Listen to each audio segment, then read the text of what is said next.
2 here of the 2016 EU Spring Championships. We are still here in beautiful Berlin at the Mousesports, and we have quite the crowd with us here today because day 2 action, somebody's going to go home, Jinya. Yeah, we saw 3 upsets yesterday as lower seeds managed to take out. And today, 4 of the teams will be going home. And I think there's one of the teams is a seed 2 versus seed 3, so one of these won't be making it today. It was absolutely crazy yesterday. 3 of our 4 games went all the way to the blind pick, right down to the wire. Very hard-fought matches. We had a 13-minute game and a 31-minute game yesterday. It was absolutely nuts. Anything was possible, Rome, and today it's clearly anybody's game. Yeah, 1.18, new heroes, new compositions, and Lance all over the place. Super excited to see what these teams have in store for us today. Yeah, if you had to summarize the patch right now, I'd say Lance Celeste. They're kind of the 2 popular duo, the prom king and queen, as you would. But, you know, let's take a quick look at what did happen yesterday, down to the specifics, because we did do the group stages. Today, we're going to be doing day 2 of elimination. But to get to there, Team Secret took on 4 Justice, the number 1 up against the number 8. A lot of pressure on 4 Justice there. And, well, they were actually the first up and the first out and down into the elimination bracket, Jinya. Yeah, well, that was there was number 1 seed versus the number 8 seed, and this is the first time on the stage, so we have to accept the fact that there will be some kind of nerves being up there the first time, and being against Team Secret, who are championship veterans who've been up there over and over again and do fantastically. And I was saying to you earlier that I just did not feel like the 4th Justice we've been seeing in the qualifiers. They're playing a little bit differently, and hopefully they'll have stepped up their game today to be against SK. Yeah, they're going to have to, because going up against them will be the 4th seed of SK Gaming, who did drop it 2-1 to Mousesports, and that was an incredible series yesterday, Rome.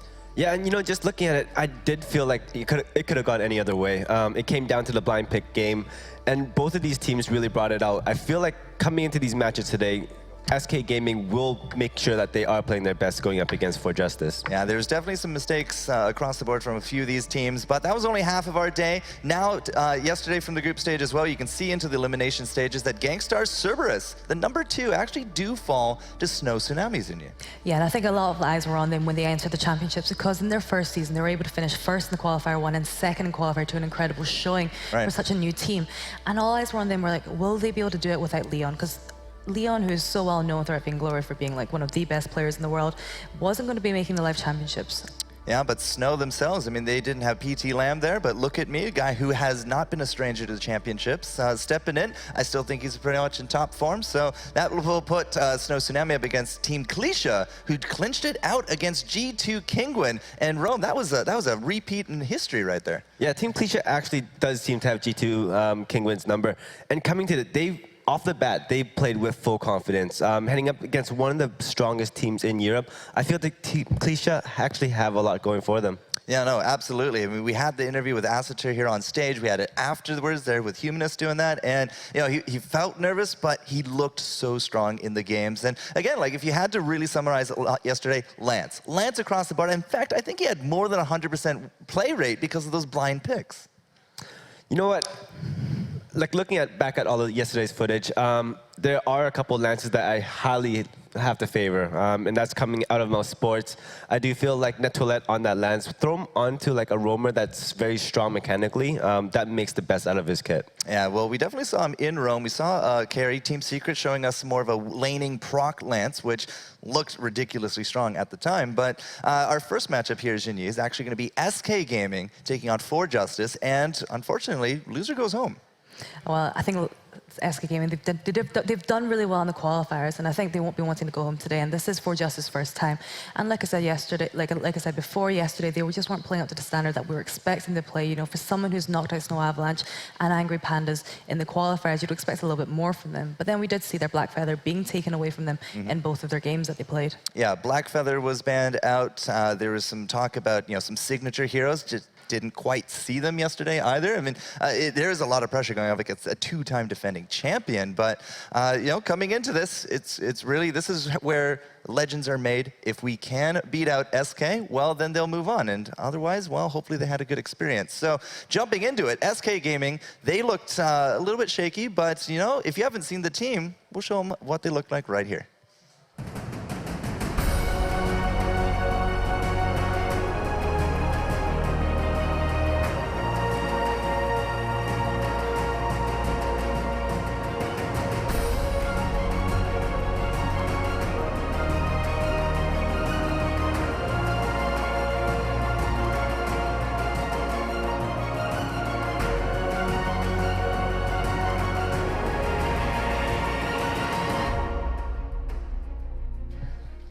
I can just imagine them saying SK as they kind of release their team chant right there. But a good-looking group of lads right there. Hopefully, they're bringing their A game today because SK is on the ropes here, Rome. Yeah, and I feel like, coming into this match, I do give them the advantage. With all that experience, I do feel like yesterday, it could have gone their way. It sucks to be having to, face off today for the elimination bracket, but they will come with their best game. Yeah, well, the team yesterday, as soon as they were done, there was a lot of the players back at the hotel doing VOD review. They're looking over their games, the cast. Where did they go wrong? SK, I talked to them last night. They're feeling good. They know what they did wrong. Hopefully they can fix it here. A little bit of an overview for you. Cream, Medic, and Rav. Definitely a very strong roster room. Yeah, and this roster has been playing together for so long now, and I feel like they're bringing that experience to that table. We have seen Medic and Cream actually swap positions quite often. Same with Rav. And this just shows like how well they understand the game, how flexible they are in terms of being able to accomplish new compositions and making sure that it works across the board. Now, if you weren't here yesterday, the most picked and most banned kind of got thrown out the window. They did run some buff comp Kestrel. They really did actually seem to favor Kestrel as one of their carries, but the player to watch that you chose here is Medic. Yeah, and I do feel like Medic, as long as he's able to make those quick rotations down to that jungle, he works with his team very well. And this is something that we saw throughout the entire second qualifier. Right. SK came in as a group of 3. There was no individual standing out. They all stuck together. They were making sure that they were playing in sync. Yep, signature heroes of Sky, Ringo. Definitely a lot of Sky, Jinyu. Yeah, and we saw Sky. Basically what happened was we saw Lance being picked almost every single time, and then Sky being picked as a counter. So I think that's why the reason we're seeing so much Sky, because she is a good counter to Lance. And she just doesn't seem to be bannable at this point. We've seen Adagio ban, Saw ban, some Black Feathers, but if there's going to be a Lance and the second pick comes up and there's going to be a Sky, well, history has shown us that a lot of Sky is going to be there. So we'll have to see what the draft will have. But before that, let's take a quick look at Team 4 Justice, the guild that's been playing together for over a year from Turkey. Here's a few shots.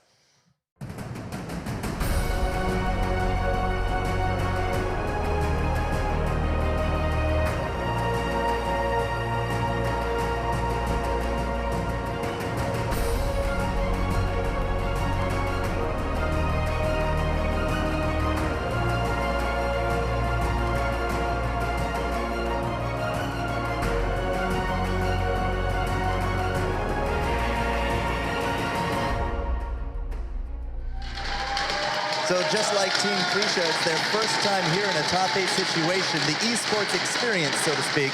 But these guys, again, they've been playing together a long time. They only recently formed out their team. And for Justice, they all just actually came out of their finals, came straight here, and, well, they're on tournament life here, Jinyu.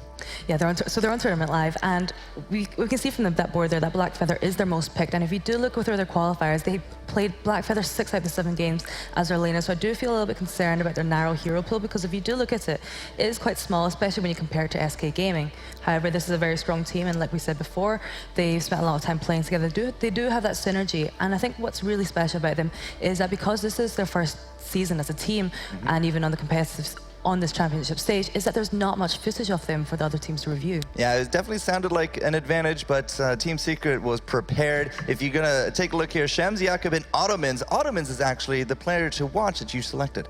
Yeah, so Ottomans is a team captain. He does a lot of the shot calling. He'll call the rotations, which is very important in the jungle, because what they do is that they do tend to play for the late game. They have a very long average match time, and what they do is they defend the jungle really well and allow their laner to farm up. And I think that's, he is really good at the shot calling. Yeah, absolutely. Yeah, definitely the 19.5-minute mark for an average game from the qualifiers. They didn't actually kind of get that far yesterday. It was a 13-minute match in Game 2 against Team Secret. But, again, those signature heroes. Adagio, we've seen him picked, we've seen him banned, some buff comps here and there. But Jewel, there was no Jewel here. So I'm curious, with a signature hero like Jewel up your sleeve, will we see that today? I'm not sure. It depends on if SK are going to pick Lance, because, Jewel, the rocket leaps, the big red buttons, it's very easy for Lance just to knock her out of the way. Yeah, and absolutely. Even if you have Lance on your team, you might knock them out of her skill shots way. So, it does take a lot of coordination coming out from that team to pull it off. That sounds like a lot of trust that you need there as well. They also the only team to bring out a Crystal Taka yesterday. I thought that was pretty cool. Didn't win, unfortunately, but the 118 patch here, Rome, anything goes. Yeah, and coming to the second day, I do feel like a lot of these teams have hidden a lot of things within like the playing grounds. Team Secret started off yesterday with that lane lance. I do feel like for their matches coming in today, they won't be doing the same thing over again. Yeah, so we'll have to see what's up their sleeves. Before we do get to the draft, which is just moments away here, ladies and gentlemen, we have a giveaway for you guys at home. There's 2 ways to enter here. You are in the chat here for Twitch. Just type in hashtag Vainglory Live. You can be entered into a chance for 2,000 ice by the end of the series. So somebody's going to go home happy there. And as you tune in, tell all your friends this one as well. Hit us up on Twitter or Facebook, tweet us, and send us pictures of how you're enjoying the Vainglory Spring Championships here in Europe. And you will be entered into a draw for an iPad 2 Air by the end of the weekend. So once we crown a champion, somebody's going to go home with an iPad 2. And that's pretty hype, at least in my book. So thanks so much, SCMC, Vainglory, and of course you guys, from coming out, tuning in. We have actually some pretty good audience members here as well, shouldn't you? There's quite a few people here, isn't there? Yeah, absolutely. So it warms the heart to see that the interest in Vainglory is definitely there. And I've been told that we are just moments away now here from draft. Game 1 is just, again, anybody's bet. If I had to bet, though, I'm pretty sure For Justice is not getting a Black Feather room. Yeah, just peeking out. And I totally lied. I do think that, SK Gaming, they started off with that Adagio ban, and first picking that Sky, thinking they have that mobility. They're able to engage and do those quick jungle rotations up to that lane. Okay, so a little bit of a difference from yesterday. Not a first pick Lance, it is that Sky. Adagio out, Kestrel out. We did see some Kestrels yesterday, but that's again Taka, and we saw a Crystal Taka yesterday, didn't you? Yeah, they used the Crystal Taka against Sky yesterday, but I think the problem was with the Taka at the time was that they didn't feel very comfortable playing that Taka. I felt that energy conservation was off, and it just didn't seem to work well in the team fights. And hopefully, after reviewing the VODs from yesterday, they will have gained and learned what their mistakes were. So is this the last pick Lance, you think, here, Rum? But the thing is, look at that Glaive pick coming out from the side of SK Gaming. This is the perfect counter going up against Ataka. You do know that you scale a lot better. You are a lot tankier into that late game. And finishing that off with that Catherine, I do feel like there will be a lot of setup plays coming on the side of SK Gaming. Well, it looks like they could easily go for a double, triple stun on top of Taka, shut him down. We got a Black Feather, though, so I did kind of jump the gun there. But we're going to be wrapping up here on the desk. We're going into the fold for the first time today. Tasty Bacon and Humanist. All right, thank you very much, Forecourt Jester. I'm Tasty Bacon. Alongside me is Humanist. And game number 1 of day 2, our very first game without a Lance being involved in the draft phase. Yeah, no Lance. I'm a bit surprised. We actually have a Catherine as well. We're going to get to see some Taka. I think Taka actually a pretty good pick here. We'll deal with the Sky. We'll deal with the Glaive. But getting into this, they're going to have to execute to get this composition to come out. Yeah, absolutely. But not only that, the Black Feather going over as a last pick, another kind of surprise for me just to see him drop that far in the draft and going over to For Justice. They were talking about how this is one of their most played heroes in the qualifier, so they definitely know what they can do with this hero and how it's going to work. We are on to the fold here for our first game of the day. SK Gaming taking on For Justice. Yeah, this is going to be a great matchup right here. I think SK, they really feel like they have something to prove after losing in day 1. For Justice, this is one of the top 8 teams in Europe, so you're going to have to come out, you're going to have to play incredibly well. I do think SK have an advantage coming into this matchup, but only time will tell. Yeah, the key to this is going to be this early game. It looks like Taka actually is going to be going for that Crystal Taka build, all about the assassinations, trying to just eliminate the Sky before she can get her damage output. Yeah, I mean, that is the true burst potential, and it will scale very well. I'd like to see exactly how he does choose to itemize. And, actually what we've been seeing the majority of Taka's doing is they'll go for weapon or they'll go for that kind of proc damage build. It's really nice to see this Crystal build coming out. Yeah, I expect it's going to be an Aftershock first item because the proc on it is still incredibly strong. It'll just be foregoing the tension bow on that proc build. But we'll have to see. There is going to be a stun on to Yakub in the lane, but just a little bit of pressure. Black Feather always does rather well into these range versus melee matchups, because because of the fact that he can just play pretty safely, use that Book of Eulogies to heal himself up as he farms. Yeah, exactly. You know, he can just hang back. He uses that on point as needed, and a pretty easy deal, as you said, with that Book of Eulogies, just sustaining himself through that lane. You know, also Medic picking up that Weapon Blade right off the bat. He'll start to pick up 2 Crystal Bits moving on, but you get that Weapon Blade early, it just helps you get those last hits. Oh, and that's going to be Yakub taking a ton of damage in the brush and just getting eliminated. Double stuns coming out there by the side of SK Gaming to pick up the first kill. Yeah, I mean, pretty easy kill. If you're going to get engaged on like that, you're going to go down 9 times out of 10. Yeah, and of course, Blackfeather is incredibly survivable in the late game once he hits level 6, using that Rose Offensive as an escape tool. But before that point, especially with a glaive, you have to be so careful of your positioning at all times. If you don't know where that glaive is on the map, there's a chance he's in that brush and he's coming for you. And again, without having that Rose Offensive, it's such an easy kill. Sounds like a scary movie. He's in the bushes and he's coming for you. I mean, glaive is pretty terrifying. Well, and this is, okay, we haven't seen a lot of Catherine, right, Bacon? But this combo right here, you have the Merciless Pursuit stun into the Afterburn. It is so easy to set up those ganks. Yeah, and well, there's going to be an invasion right here. A lot of damage being put down onto Ottoman's Taka. He's going to use that Kaku to get some healing. With that Crystal build, it does do quite a bit. You can see the burst coming out when he uses the Kayan. However, Raph is going to be running away. So is Shems, but Shems will fall thanks to Cream. But will Ottomans be able to make this a 1-for-1 trade? He's hunting down Raph, but he doesn't want to go in too hard. He sees all 3 members of SK there, and that's a risky play. So nice job by Medic just to rotate on down and help out his junglers and allow them to get that 1 kill pretty much for nothing. Yeah, I'm pretty sure Raph would have died right there had Medic not rotated down. Ottomans with a smart play to go ahead and cancel off of that. Yep, so looking at it now, the good job at least by just to take advantage of the situation, saying, okay, Medic's not in the lane. We're going to use this time to allow Yakub to get a lot of farm and push it onto this turret, but they may have stayed too long. Ottomans, he's on the wrong side of this turret. He's going to get found thanks to that forward barrage, and a big chunk of damage will come out, but not enough to secure a kill. So he should be able to recall this, but now Yakub, he's the one in trouble with that Afterburn. He's going to get dropped. Yeah, I mean, Yakub right there not keeping track of the Afterburn timing in his head, and it's just too easy of a kill.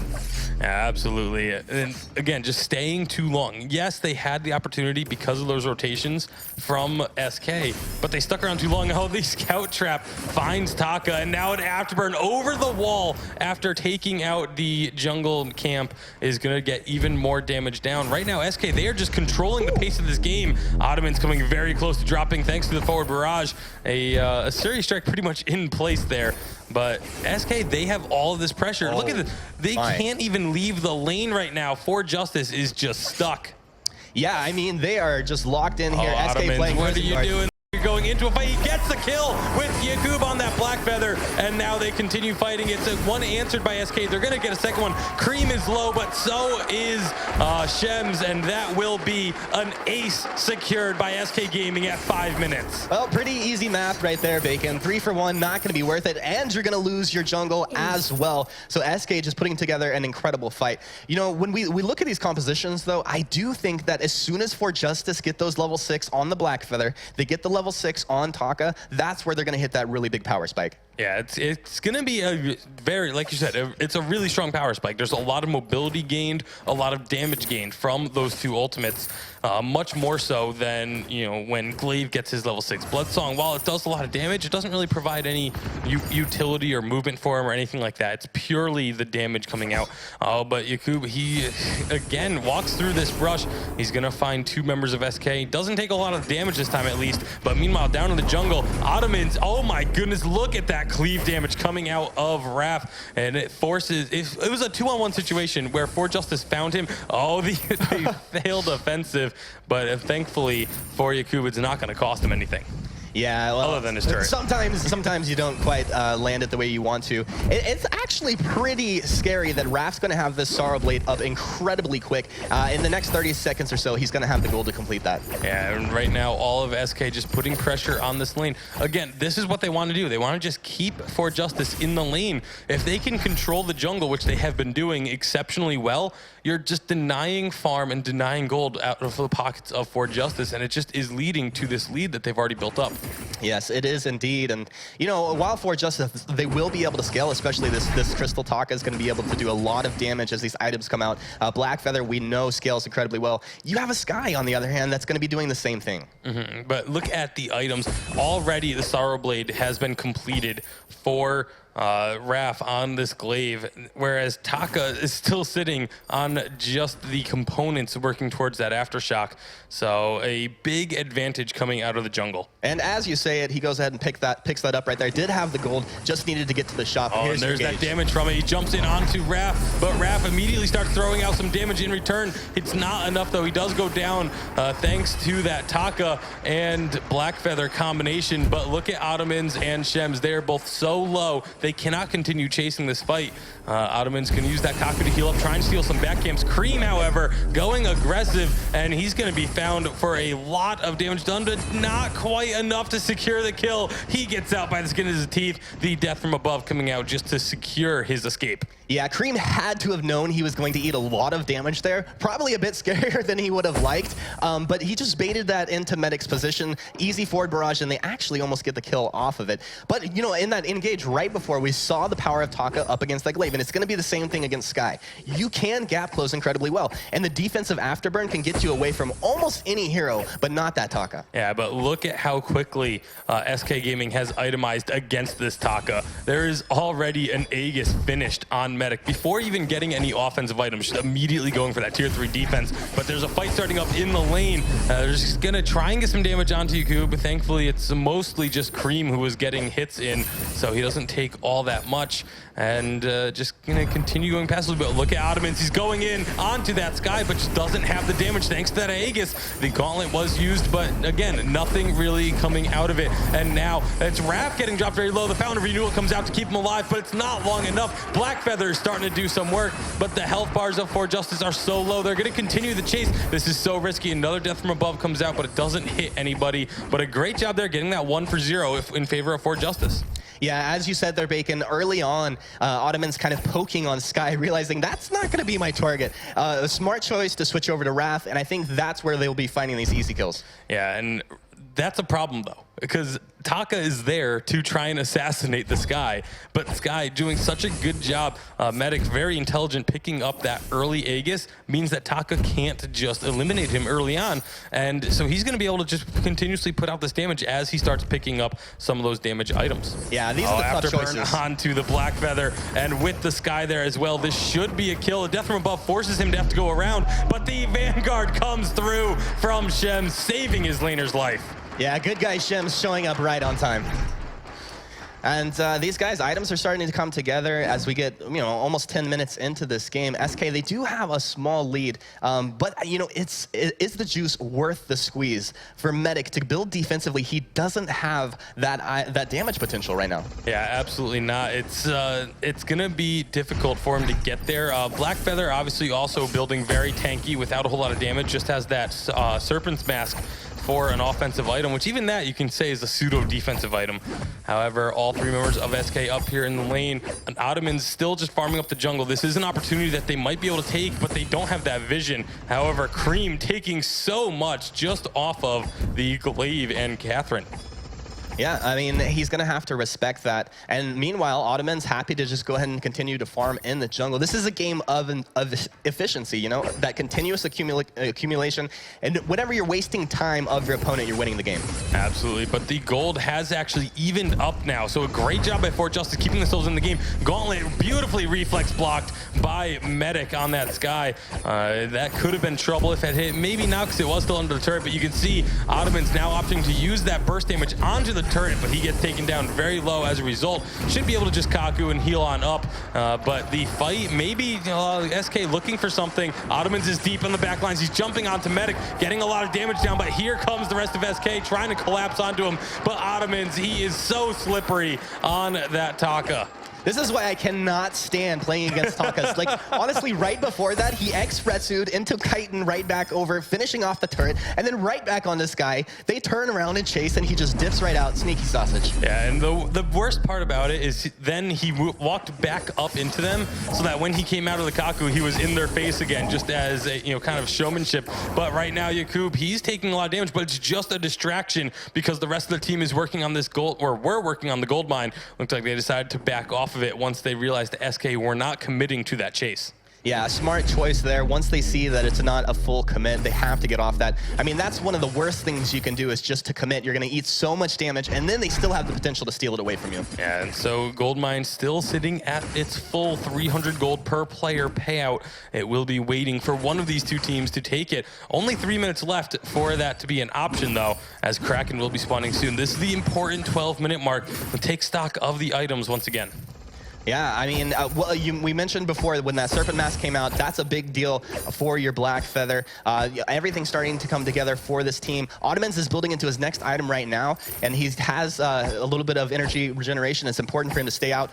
We do have our Broken Myth out on Sky, so this damage potential will start to stack up right here, and I think that's the smart choice as the first item here. Yeah, absolutely. There's no defense built on this Taki. It's all about those assassinations, and you can see how little health he gets out of there with because of that. Now it's a 2-on-3 fight, essentially. Ottoman's trying to get himself an opportunity to jump back in. He does try and get in with that X-Retsu, but can't commit to the fight. Cream is still so healthy. Every single member of SK is so healthy as they are chasing this down. Shems trying to run distraction. Ottoman's healing up with that Kaku, but an afterburn over the wall onto the Black Feather. Meanwhile, up top, Medic takes care of Shems. That's going to be a second kill, and now Ottomans, he can only be so slippery. That is an ace secured by SK Gaming, and now the gold mine will be theirs as well. Yeah, I mean, you get a split fight like that. Medic's able to win his 1v1. It's too easy to collapse. You have gap closers, and also one of the things I did not mention right before that fight, Cream had his Atlas Pauldron up, and so I think that played a big role in that fight right there.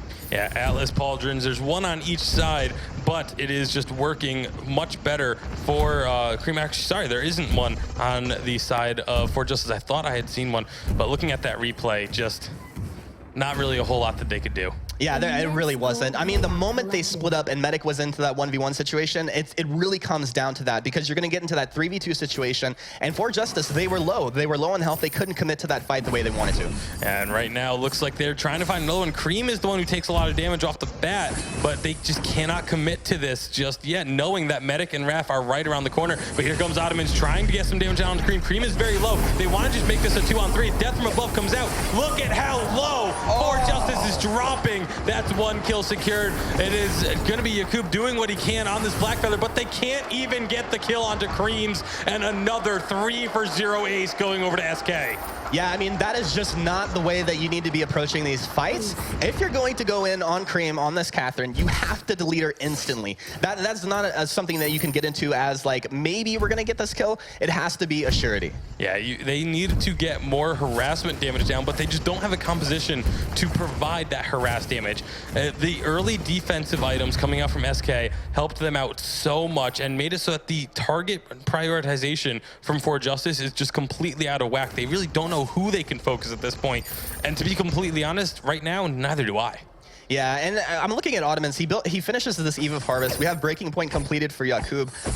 I'm not sure if the Eve of Harvest is the itemization that I would have gone for here, but these guys are the pros. I think it limits his burst potential as you get into these fights when you really need to be instantly taking a target out. Yeah, and the Eve of Harvest, a lot of times it's used as, on a hero who's in the middle of a fight and needs that healing to stay alive throughout a fight, whereas Taka, you want to be jumping in, getting your damage, get out with a kite and heal up a little bit, and then jump back in and continue doing the same thing.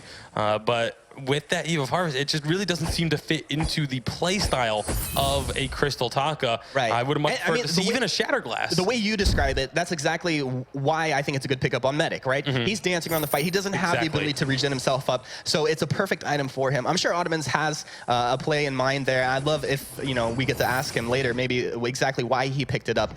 We do see Infusion starting to come out across the map, so both teams realizing these are important moments here. Yeah, there is no Infusion on Ottomans though, and that could be very important. He does take a lot of damage right there. Gauntlet is down, but everyone from SK is just inside of it. They don't even care as For Justice tries to kite out of the Gauntlet, but they do get the kill onto Sky. She is just dropped. Yakub doing so much work on this late game Black Feather, but Ottomans cannot get the kill onto Raph or Cream now. The health bars are so low. Raph still has quite a bit of health. He picks up the one, that cleave crit damage, doing so much work. Yakub should be able to chase down Cream despite that stun, but will he be able to go against Raph? It's a one-on-one duel in the brush, and Raph is just destroying him. That is another kill picked up by this Cleave. 21 stacks on breaking point to like the 5 to 6 of Yakub there. That, I mean, just absolutely devastating. Those breaking point stacks doing massive amounts of work for Raph. I mean, you saw they started off pretty even, both of them at like 3/4 health.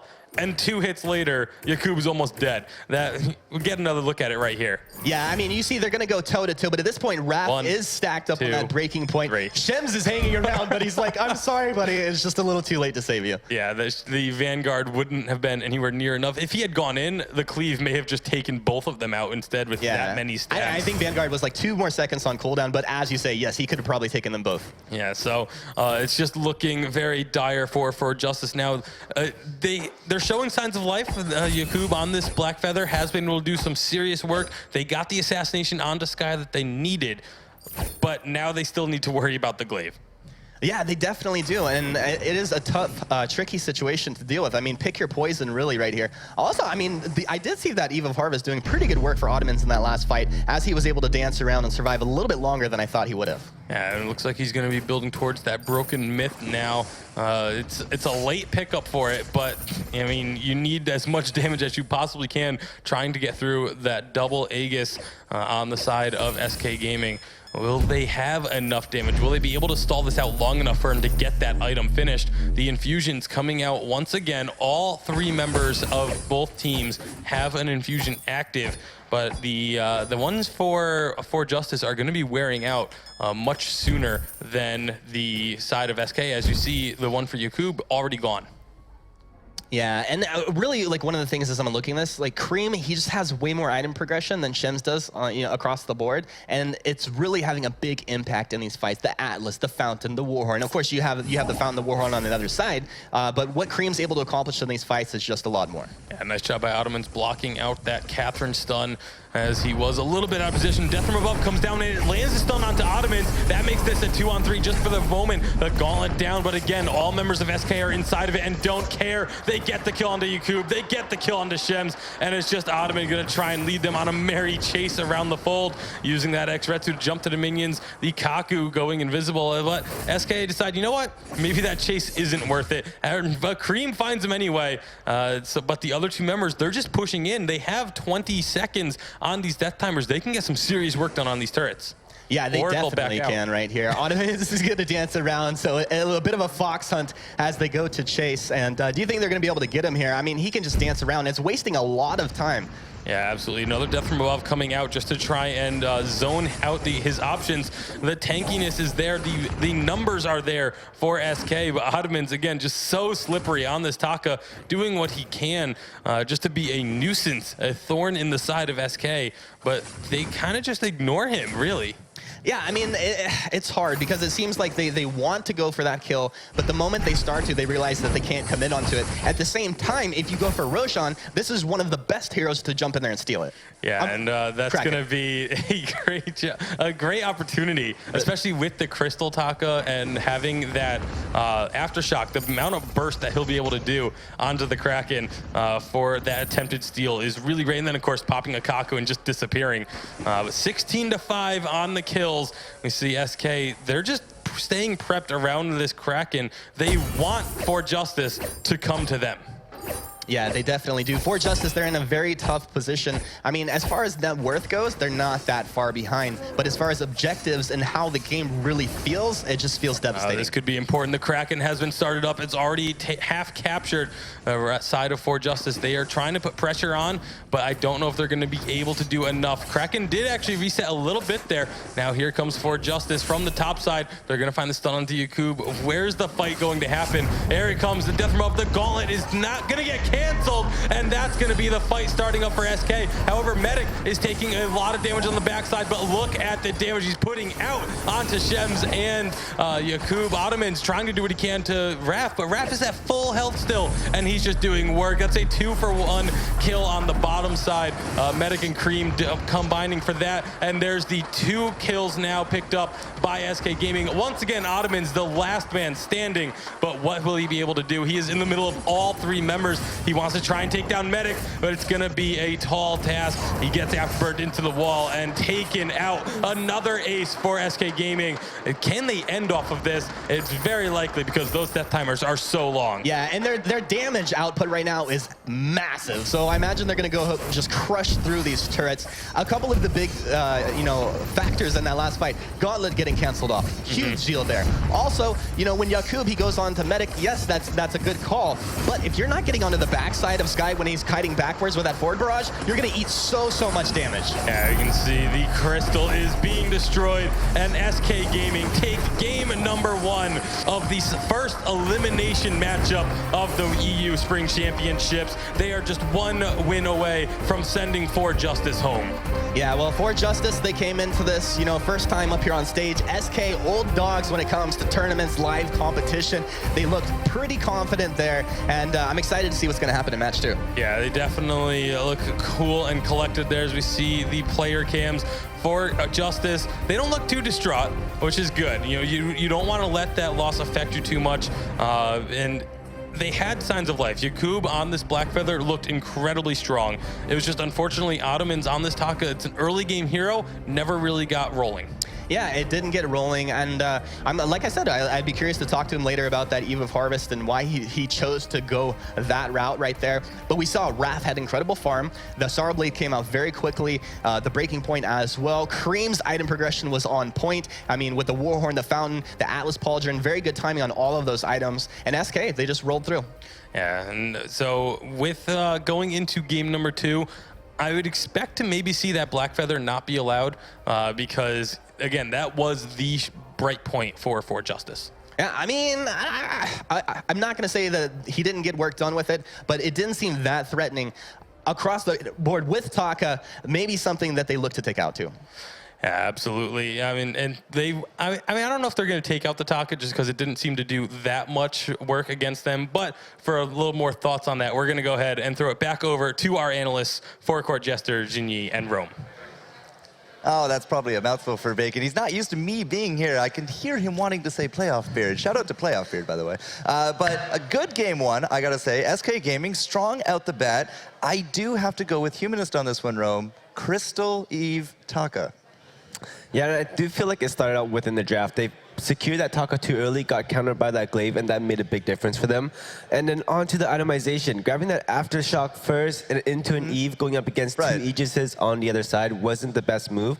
And it felt like the entire game, Taka wasn't having that impact within the team fights itself. Instead, he was merely acting as a distraction. Yeah, I mean, when he goes into that box, he has that little tail, he scurries around. He did feel like more of a distraction, like just a little bit of a mouse that you got to pay attention to rather than anything with claws. And he did actually end up 0 and 5. He got 4 assists, I believe, by the end of it, but 0-5, and the Eve. It's just the Eve that kind of confuses me. He finally got like a broken miss way too late, it felt, Jinyi. But on the flip side, SK Gaming, I mean, yesterday, the players were talking to me last night. They're saying their builds a little bit off point. I got to say, those early Aegises did a huge amount of work up against that Taka.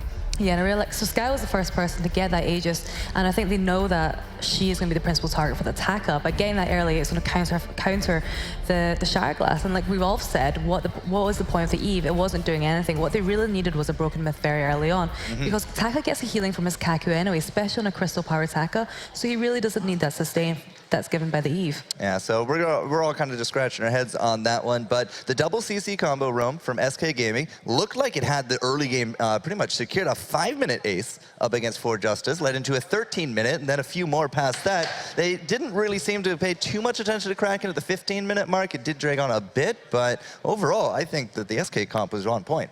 Yeah, and this is one of the main compositions coming out from the 1.17 patch. And heading to this one, it was very strong, especially going up against Ataka, you have that glaive, and then you have Sky, who's very overwhelming in that early game. And then transitioning into that mid game, it's very easy for Sky. As long as he's able to sustain himself, as long as he's able to use that Surrey Strike, getting into position just to make those huge plays that they needed. Now, I want to ask you here, Rome, yesterday, pretty much across the board, first pick Lance. Today, well, no first pick. Why? You know what? First game of the day, so it's going to take a little bit of time to roll in. And I feel like after watching... Roll in? After get it. seeing all the games and matches yesterday, these teams they have to prepare for themselves. They have to make sure that they're grabbing compositions that are able to counter Lance in the case that he is picked up.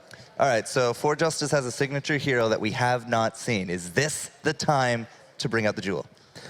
Honestly, I feel like Jewel doesn't have like the best placement right now within the compositions and within the EU meta, I would have to say, where it scales into that. It's a lot of late game scaling compositions, and Jewel doesn't work too well with that. And Shinji mentioned that earlier. Going up against a Lance isn't the greatest thing for Jewel. Yeah, but there was no Lance that round, so okay, well, we'll see. Draft is now ready to roll, ladies and gentlemen. Game number 2, and this is going to be on the whole match and point system because For Justice down 1-0 now up against SK Gaming. This is it, and last round for the bans, we had Adagio banned out, no buff comp, and then Kestrel was banned from For Justice because that was a lot of what SK was rolling last time.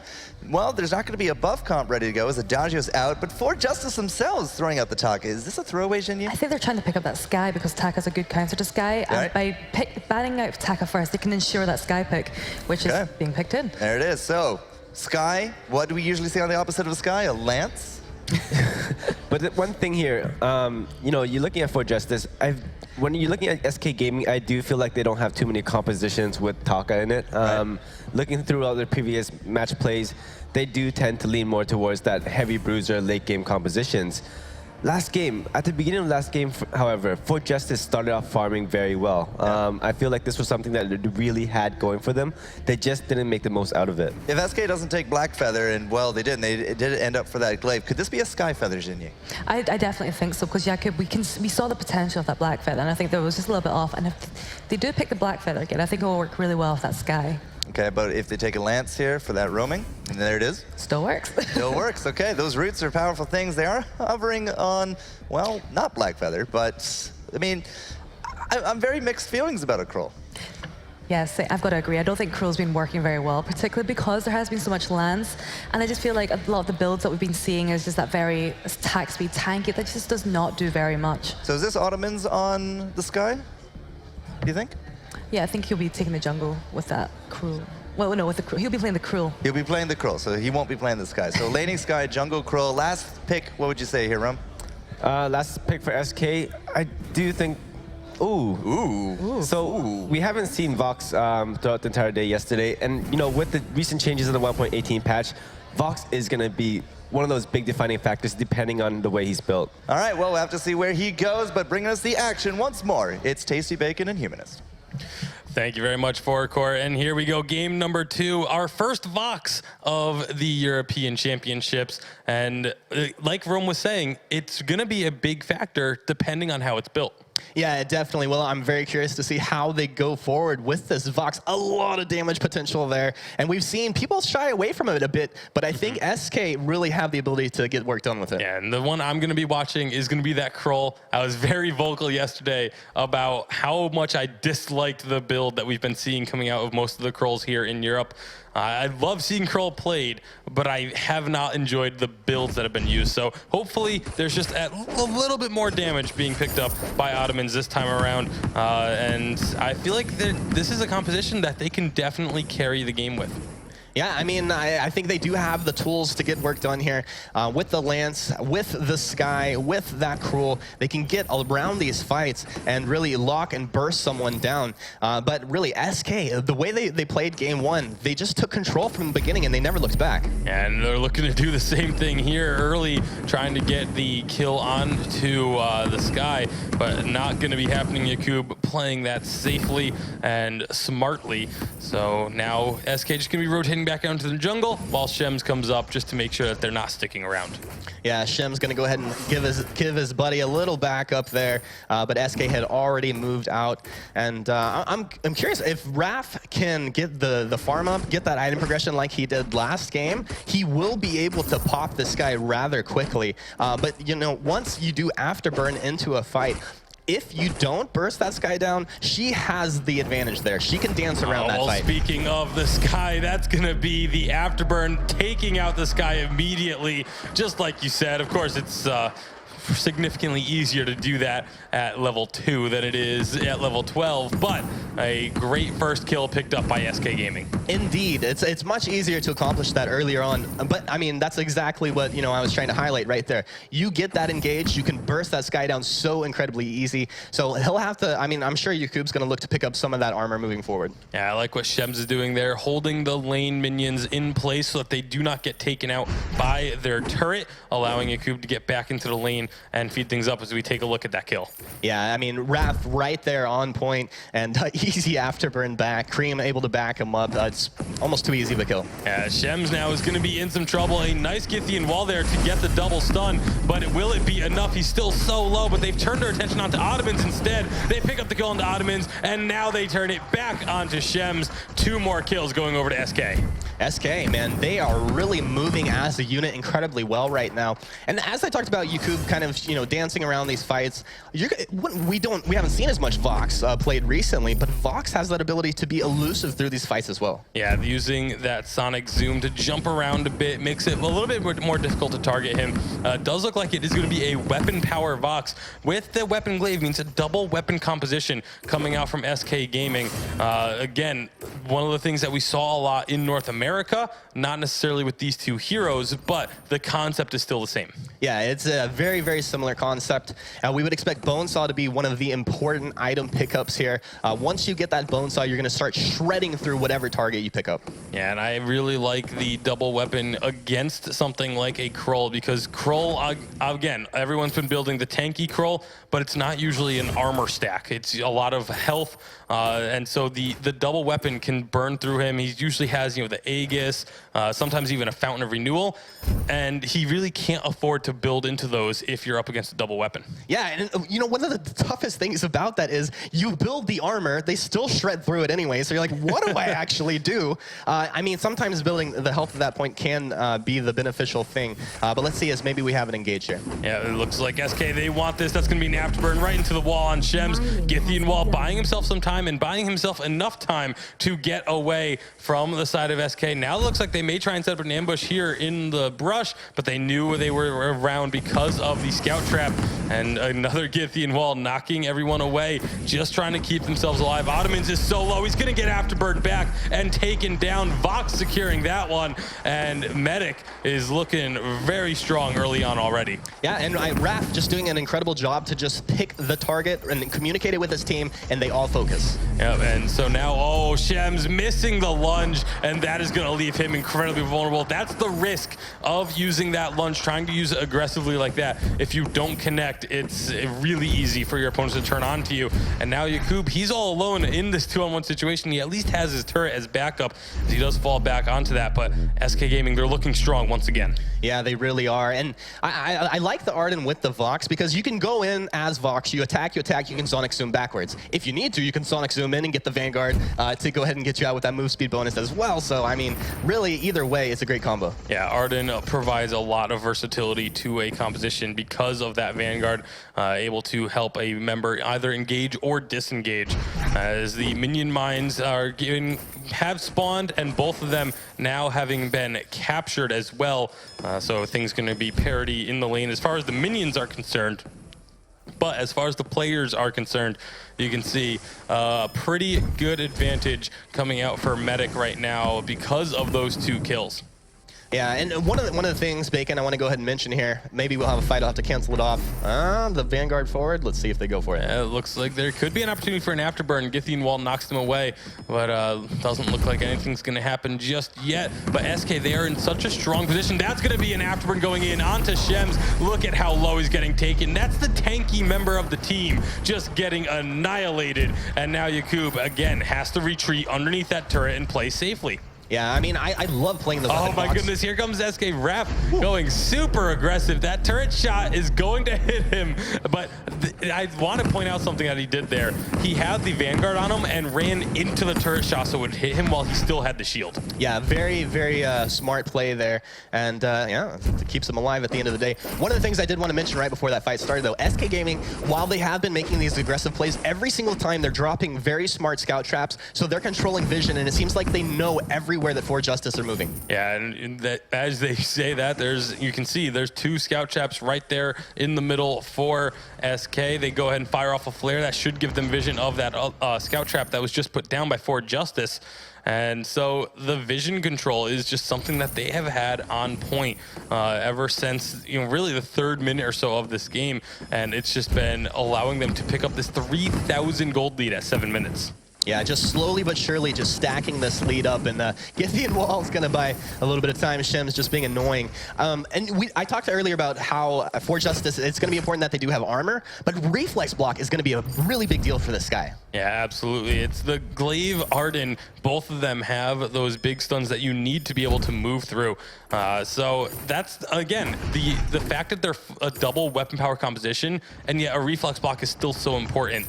You can't, building that into an Aegis doesn't really do a whole lot for you. So it's almost an item slot that has to be taken, but there is going to be a bit of a fight onto Shems.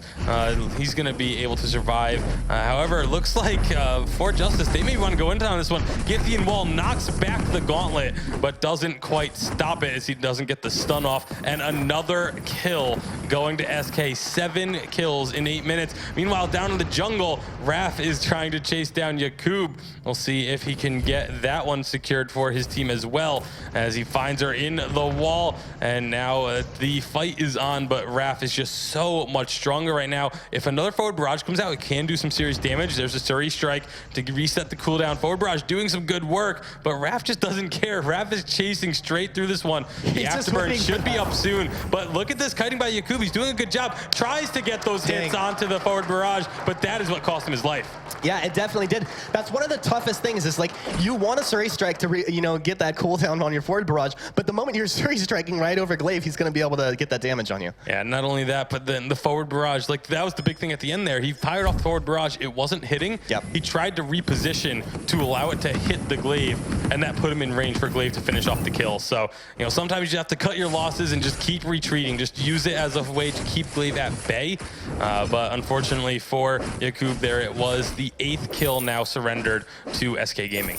Yeah, I mean, that's one of the toughest situations you can be in as a Sky. If you land your forward barrage and you have good positioning, you win the fight. If you miss it, you're going to lose. Yep, absolutely. It's similar to that Lance high risk, high reward we were talking about, where if you, it's all about just connecting with that ability. And nice Githian Wall stuns up all 3, but there's no one there to follow up. Ottomans, I think he's just building up that passive in the, waiting for that heroic perk, getting that extra move speed, and will be going for that slow as he comes out. But SK, they just never took the bait. They never, they didn't try and chase in onto Shems. They're playing this very wisely.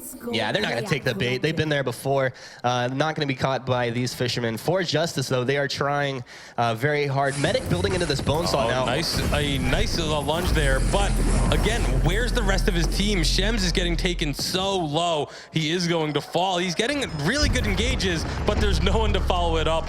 The gauntlet comes out a little bit too late. Doesn't lock down Yakub, but now Raph diving deep under the turret will get out thanks to that Fountain of Renewal. Yakub, he's going to be looking for it. Wait for it. Does not finish off the kill.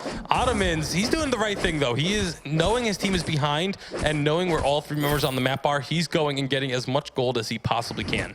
Yeah, no, that is the smart play. We saw Yakub doing the same thing earlier, and that's when he was caught by Raph. I don't think Ottomans will be caught here. He'll be able to teleport back, and Raph will look to take away the backs from For Justice. But we see the replay here, and when he came down, it was just it was an easy kill for SK at that point. But he just didn't have the knowledge of where SK were. And there's going to be the Yakub just barely getting out alive, Raph having to leave the turret. But like I said, the engagements from this Lance, such a near miss. But he's been on point with the engagements, but without having his teammates there, the engagements don't matter much, as they now get some damage onto Medic, but the Spectral Smite is not enough to pick up a kill, and instead, it is Raph turning this one around, picking up 1, picking up 2. It's only Shems left alive. Combat rolls over the wall. He should be able to get himself out of trouble here, as it doesn't look like SK are committing all 3 members to the fight, but an Afterburn catches Shems. Another combat roll over the wall, though. Where will he go from here as Raf once again finding him. He is just sandwiched between these two members of SK, and that will be all 3 kills going over to Raf on the glaive. Yeah, there was just nowhere to run at that point, nowhere to hide. And for Justice, it's 0-12. SK Gaming just taking everything, leaving nothing. There is no mercy. SK Gaming not looking to, lose in this tournament and get knocked out right now in this round. We're going to see a replay right here. Shems, at that point, what could he have done? He could have impaled potentially over the wall. I didn't see his action, if he had the ability to use it at that point. It's a little bit harder. You can only go through the crack with that impale. With the combat roll, it's a little bit easier to get over the walls.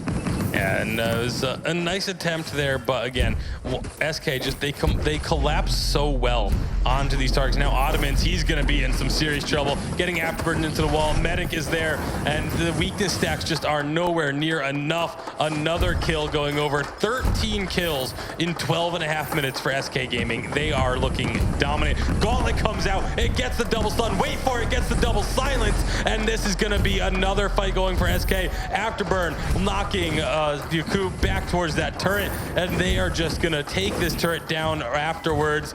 2 kills picked up when all is said and done, and it's just Shems left alive. They're still pushing onto this turret.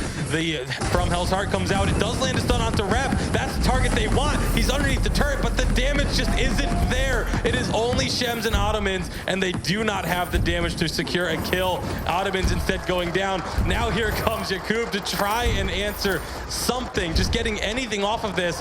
Cream just tanking up this turret. I think he has an issue there, and we are going to be getting a pause.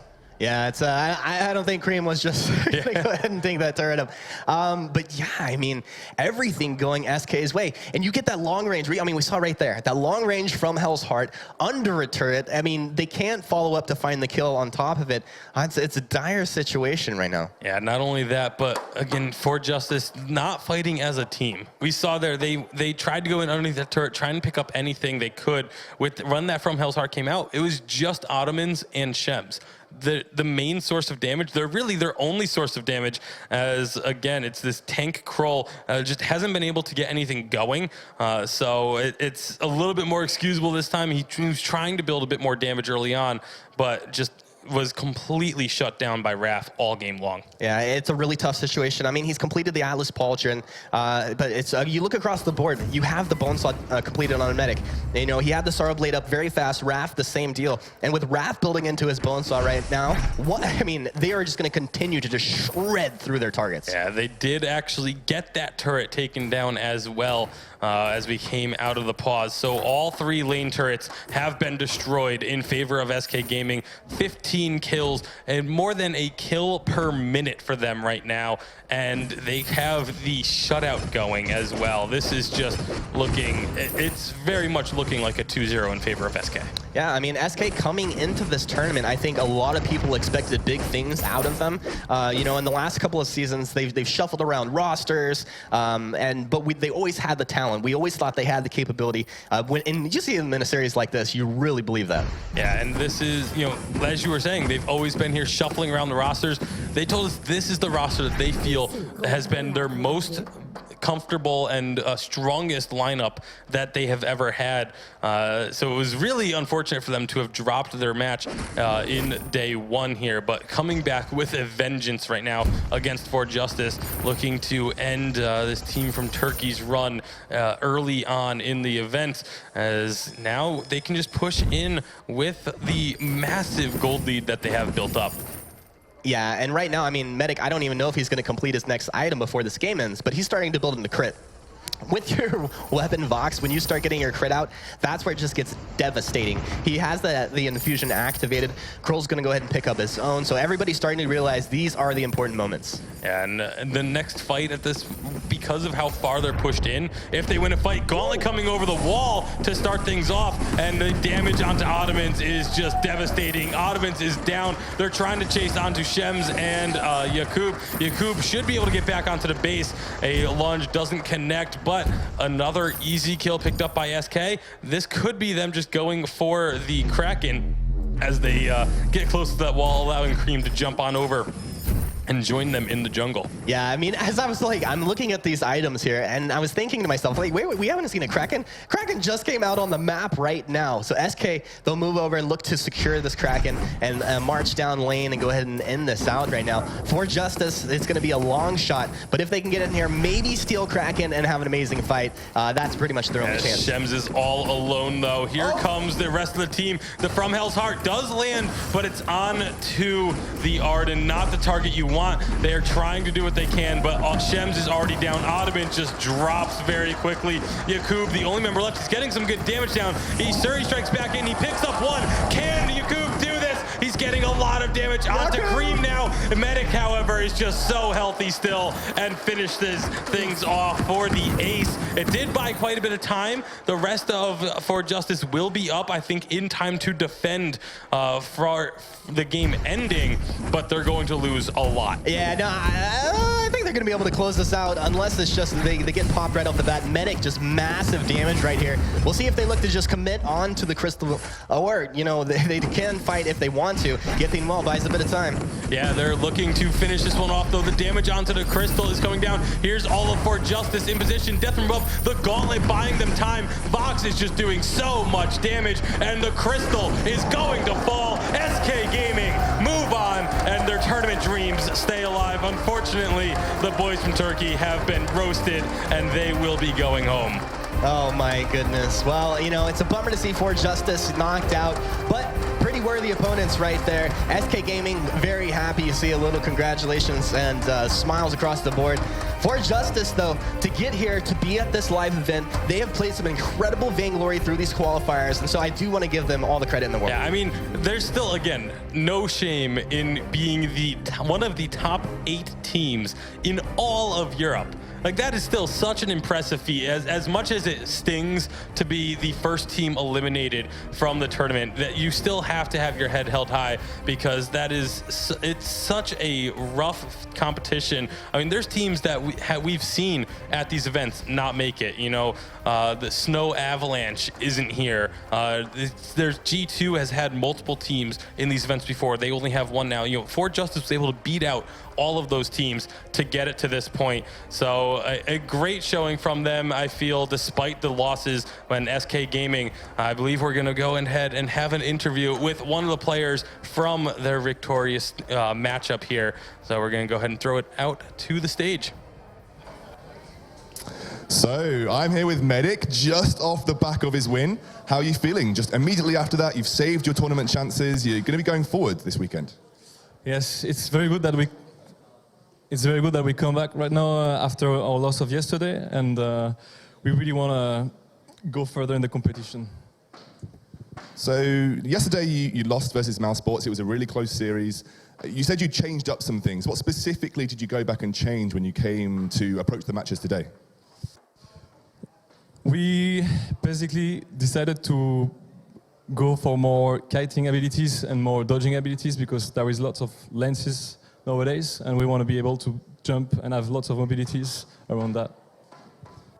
So you picked Vox there. It's the first time we've seen Vox this weekend. Now, people have been picking Sky to try and deal with Lance, and you picked Vox. Do you think Vox has that kind of ability to deal with Lance? Yes. Impale is A scale, is like easy to dodge. So if you dodge that and then you can apply the resonance, you are able to deal a lot of damage with Vox and dodge other heroes' abilities as well. And finally, later on today, you're going to be playing the loser of Team Secret and Mousesports again. Who do you want to play, and why do you want to play them? We definitely want to face Mousesports to get our revenge there. They are very good players, and we want to prove that we can make it.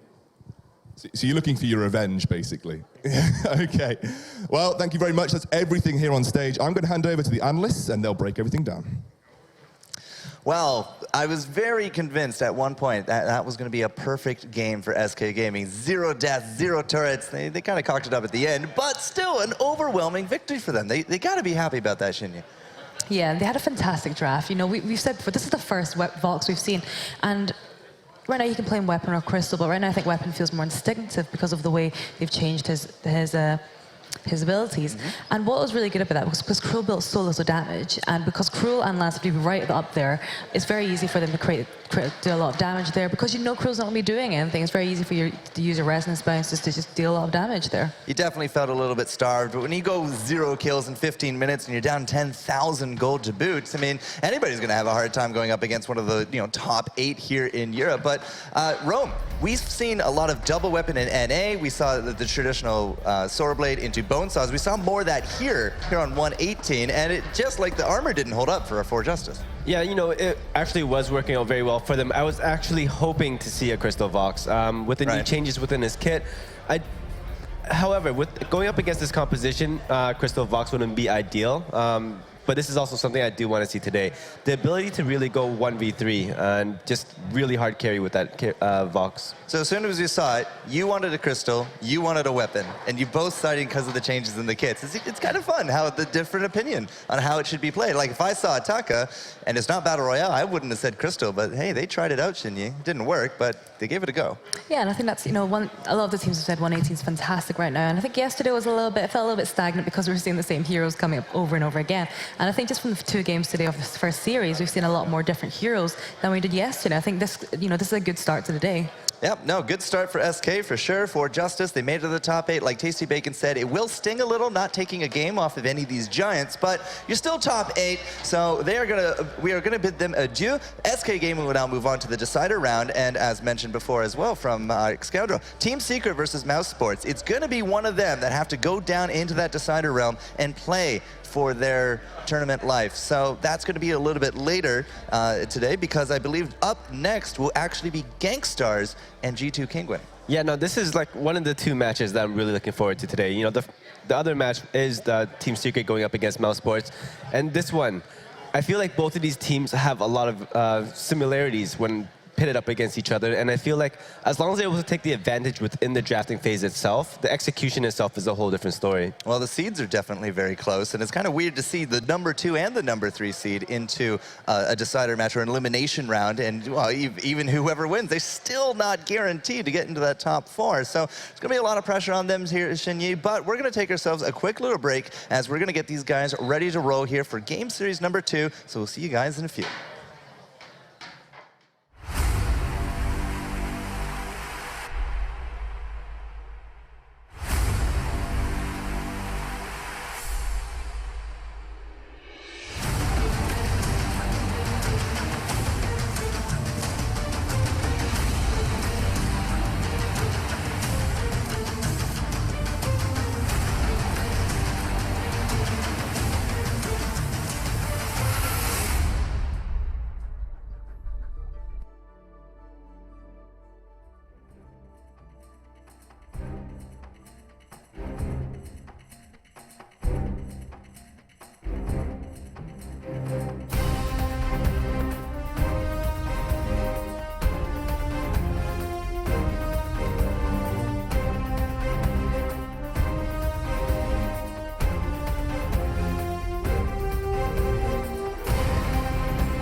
Well, first blood is out of the way here, ladies and gentlemen, as For Justice is going to be going home, and SK Gaming keep their tournament life alive.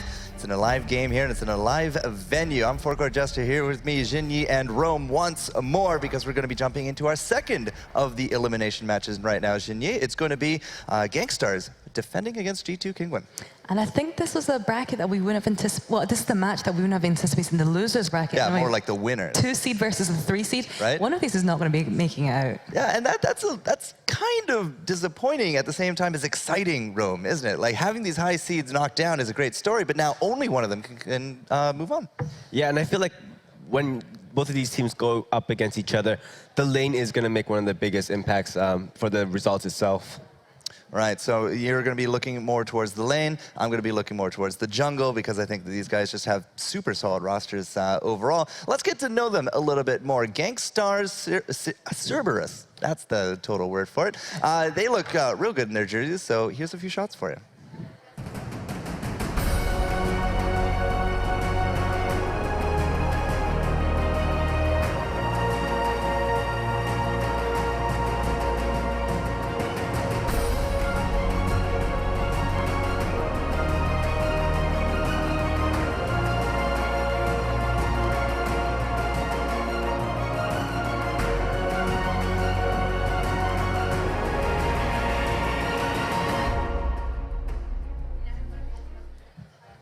All right, so there they are, just sitting there all nice and pretty, the dark potato of mass destruction, perhaps. We'll have to see. I mean, that's going to be up to him to prove that today. But Gangstars Cerberus, first time here under their brand, but not a team that is unknown to the championships. Aaron?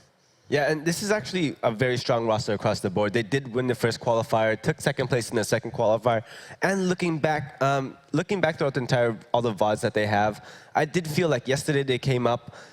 They weren't playing as comfortable as we have seen them in the the season's qualifiers, and I feel like this is going to be up to TechnoJJ to really get into his comfort zone and make that big impact in the lane like he usually does. Now, correct me if I'm wrong. The last championship I saw him, TechnoJJ was technically a sub.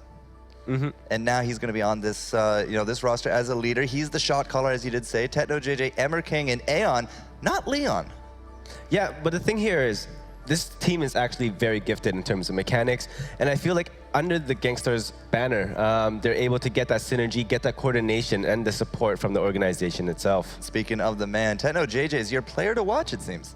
Yeah, and one of the things here, like, we have seen a lot of Saw coming out from him previously, and this seems like he was playing in his comfort zone. He was making these high-risk plays, and it was very rewarding, something that we didn't see from them yesterday. Yesterday, Gangstars came out, they were playing very passively.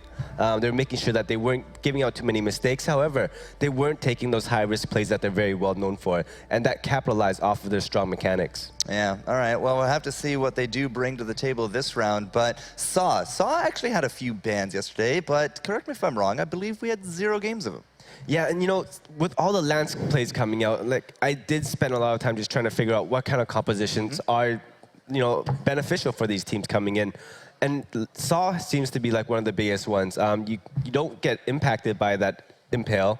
Your range on your auto attacks pretty much, outclasses everybody else. And I think that as long as they're able to pick up Saw, play around him, it works out very well, especially with the compositions that have been coming out so far. So if you were to see a Saw like Techno just picks it, would you expect it to be more weapon or more crystal? Well, going up against Lance, you do want to get that weapon Saw, just to make sure you get the most out of your basic auto attacks. Right. However, every time I do see TechnoJJ picking up that CP Saw, extremely beautiful plays coming out. All right, fair enough. Well, we'll have to keep our eyes on that because those signature heroes, I mean, we saw a Jewel listed for Justice. We see a Saw listed here. Who knows what it will be? But on the other side of the table here, G2 Kingwin. Not, again, a team that is unknown to the championships, rather strong. They're actually going to be at E3, I believe, next week as well. Let's take a quick look at their team.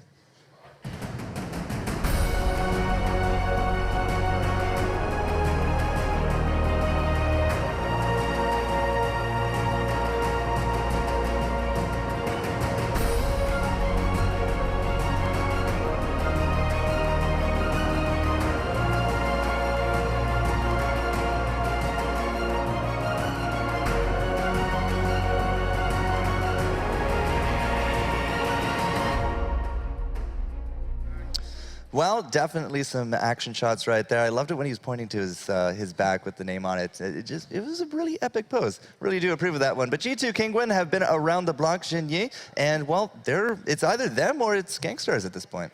Yeah, and G2 is a team that have been around for so long. Ever since VGL first started, they have been a team that is consistently at the top tier of play.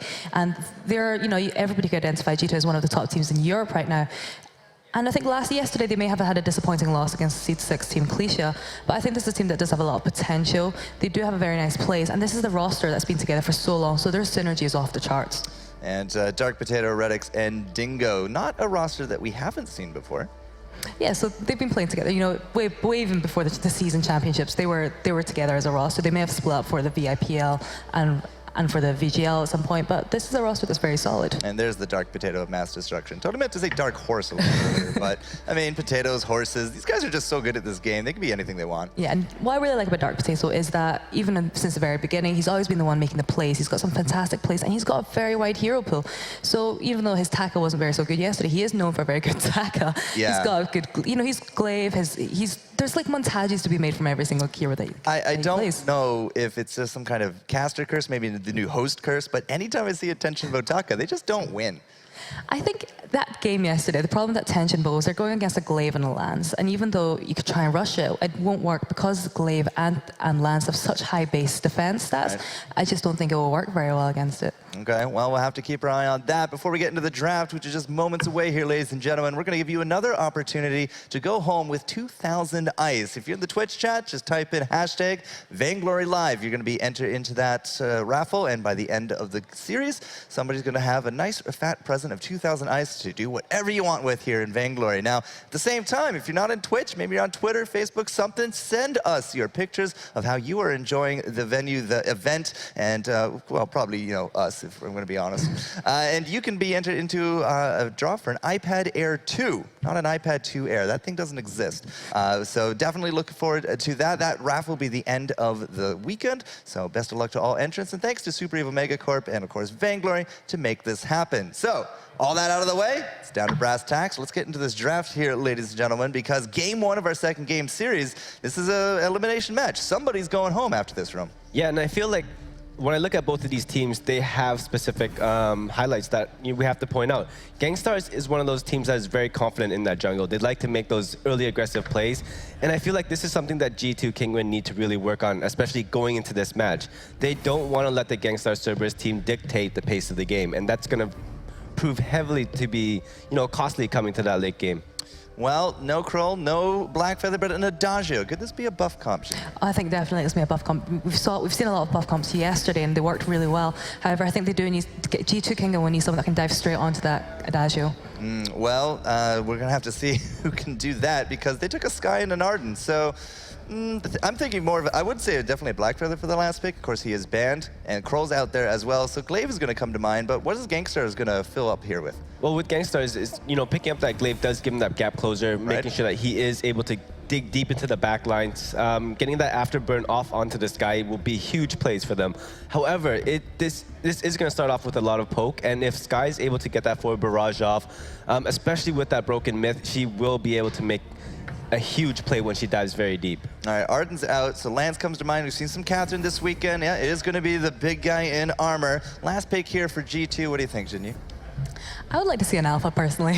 An Alpha? Yeah, an Alpha's had a buff, so an Alpha could dive straight onto that back lane off the Adagio and just take him out. And I would really like to see an Alpha, to be honest, or a Rona at this point. Would that be a weapon Alpha then? Yeah.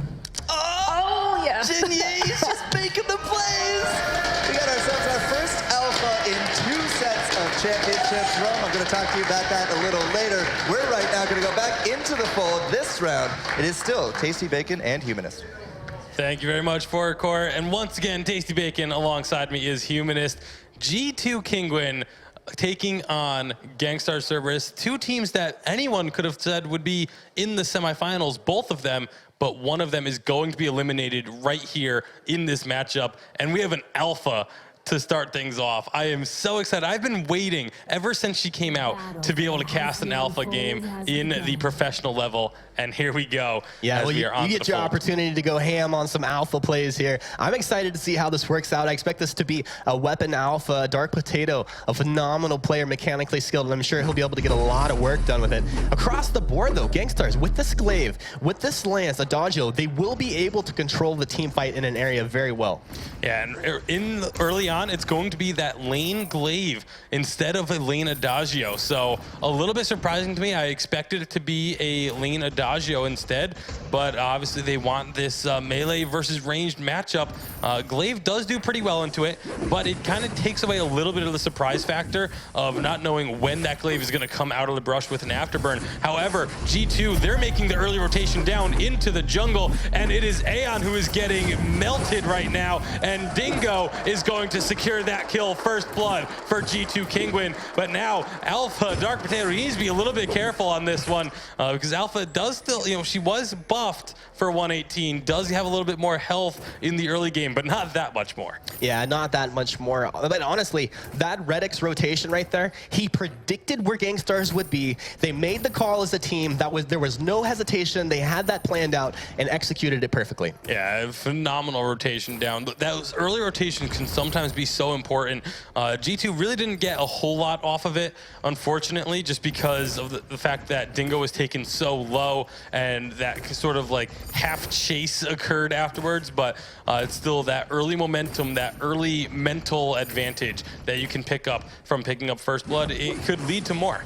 Yeah, and you mentioned the mental advantage. It's a really big deal. I often call it just establishing dominance early on in a game. Once you get that early aggression out, it can put your opponent in kind of this just standoffish situation, which will not benefit them. Yeah, the other factor that happened because of that early fight is the itemization. Obviously, Dark Potato and Dingo, they're going to have a little bit of an advantage as we look into the lane, just all 6 members here. So very likely not going to have too heavy of an engage unless someone really overextends far. But I want to take a look. What are your thoughts on Aeon picking up 2 Swift shooters to start? Well, Aeon feels like he's going to have to be dishing out damage if they get, into these situations. Also, if Dark Potato is going to be in that infinite reboot, he will have to get that damage down rather quickly. Yeah, so the Swift shooters, just to get those basic attacks, especially when empowered out faster, it is actually a little, it's very, very close, and you can really argue either way as to which is more effective, having the double Swift shooter or going for double crystal bits with a single Swift shooter. But obviously Aeon, he opted for the faster attacks, and so that's, we'll see if it pays off for him, as both teams, I think, slowing it down a little bit here after that initial early aggression, because, again, their tournament lives are at stake. Yeah, this is one of the toughest situations to be in as a competitive team. Here we go, a full-on fight in the lane. That's a lot of damage being put down to Techno JJ, but on the backside, it is that Adagio cleaning up the first kill. Alpha still didn't have infinite reboot popped, so is perfectly fine. Dark Potato underneath the turret, but those double Swift shooters paying off. Yeah, and Redix did not respect what Aeon could have accomplished right there, and Dark Potato almost going down. But again, he still has that infinite reboot available, so even if they pop Dark Potato that deep under the turret, it's so risky to try and stick around and finish off the kill that I really don't think it's even worth it. They should just honestly back off, let Techno JJ get this farm and the solo experience, and they should have been taking away the jungle instead of trying to get that kill onto Alpha. Yeah, I 100% agree with you, and Redix will be able to secure half of that jungle. But as you said, Gangstars, if they had just made that immediate decision, they would have been able to deny those resources away from G2. But, at this point, we're in hindsight. So let's see what they're able to do moving forward. And, we talked about Glaive in the lane. I think Glaive up against Skye, that's not one of the better Glaive matchups. Typically, if you're up against a Ringo, something like that, you can get an afterburn and get into a good position to even find a solo kill. But, against a Skye, she should be able to Surrey strike away. Yeah, not only Surrey strike away, but you have to run up to her, and she's just going to fire off a forward barrage into your face the entire time you're trying to engage. So I really like the Skye into a melee laner. Again, just kind of surprised that they didn't swap up the roles. However, we can see another fight breaking out. This time the root is going to land onto Redix. The Githian wall gets the stun as well, and they're going to follow it up with another kill onto Dingo. A great engage coming out of Amir King. Yeah, I mean, G2 did not respect the damage output potential of Gangstars. Once they were caught, I mean, that's the power of Lance right there. You get the impale, the get the wall, and just so easy to follow up.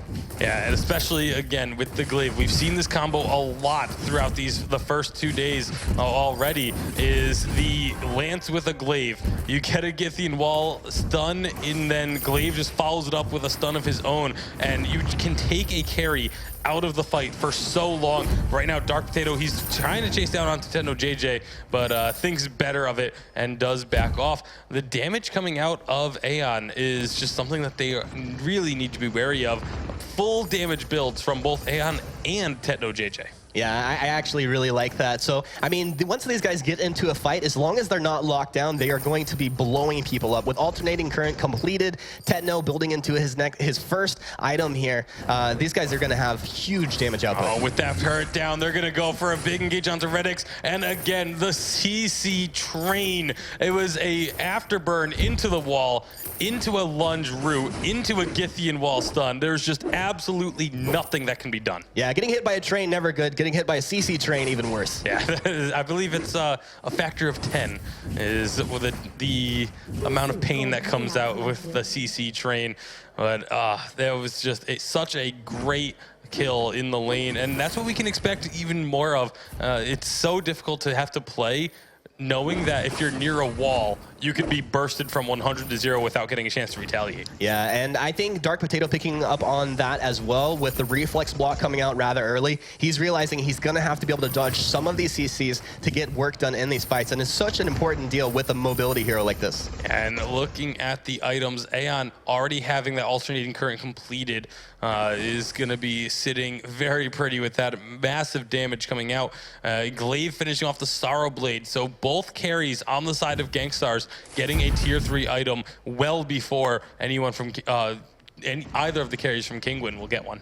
You know, for me, Bacon, as I'm looking at this, a G2, they can take their time, but I feel once Gauntlet is available on Dingo, that's going to be their green light to go. I mean, they've had Termination Protocol on Dark Potato for a little while, and that's a big spike for this hero. But once Gauntlet is out, their team is really going to hit that spike. Yeah, and of course, once you get the Gauntlet, you can throw, Sky can dance around the Gauntlet, making it really difficult to try and chase her through the Gauntlet walls.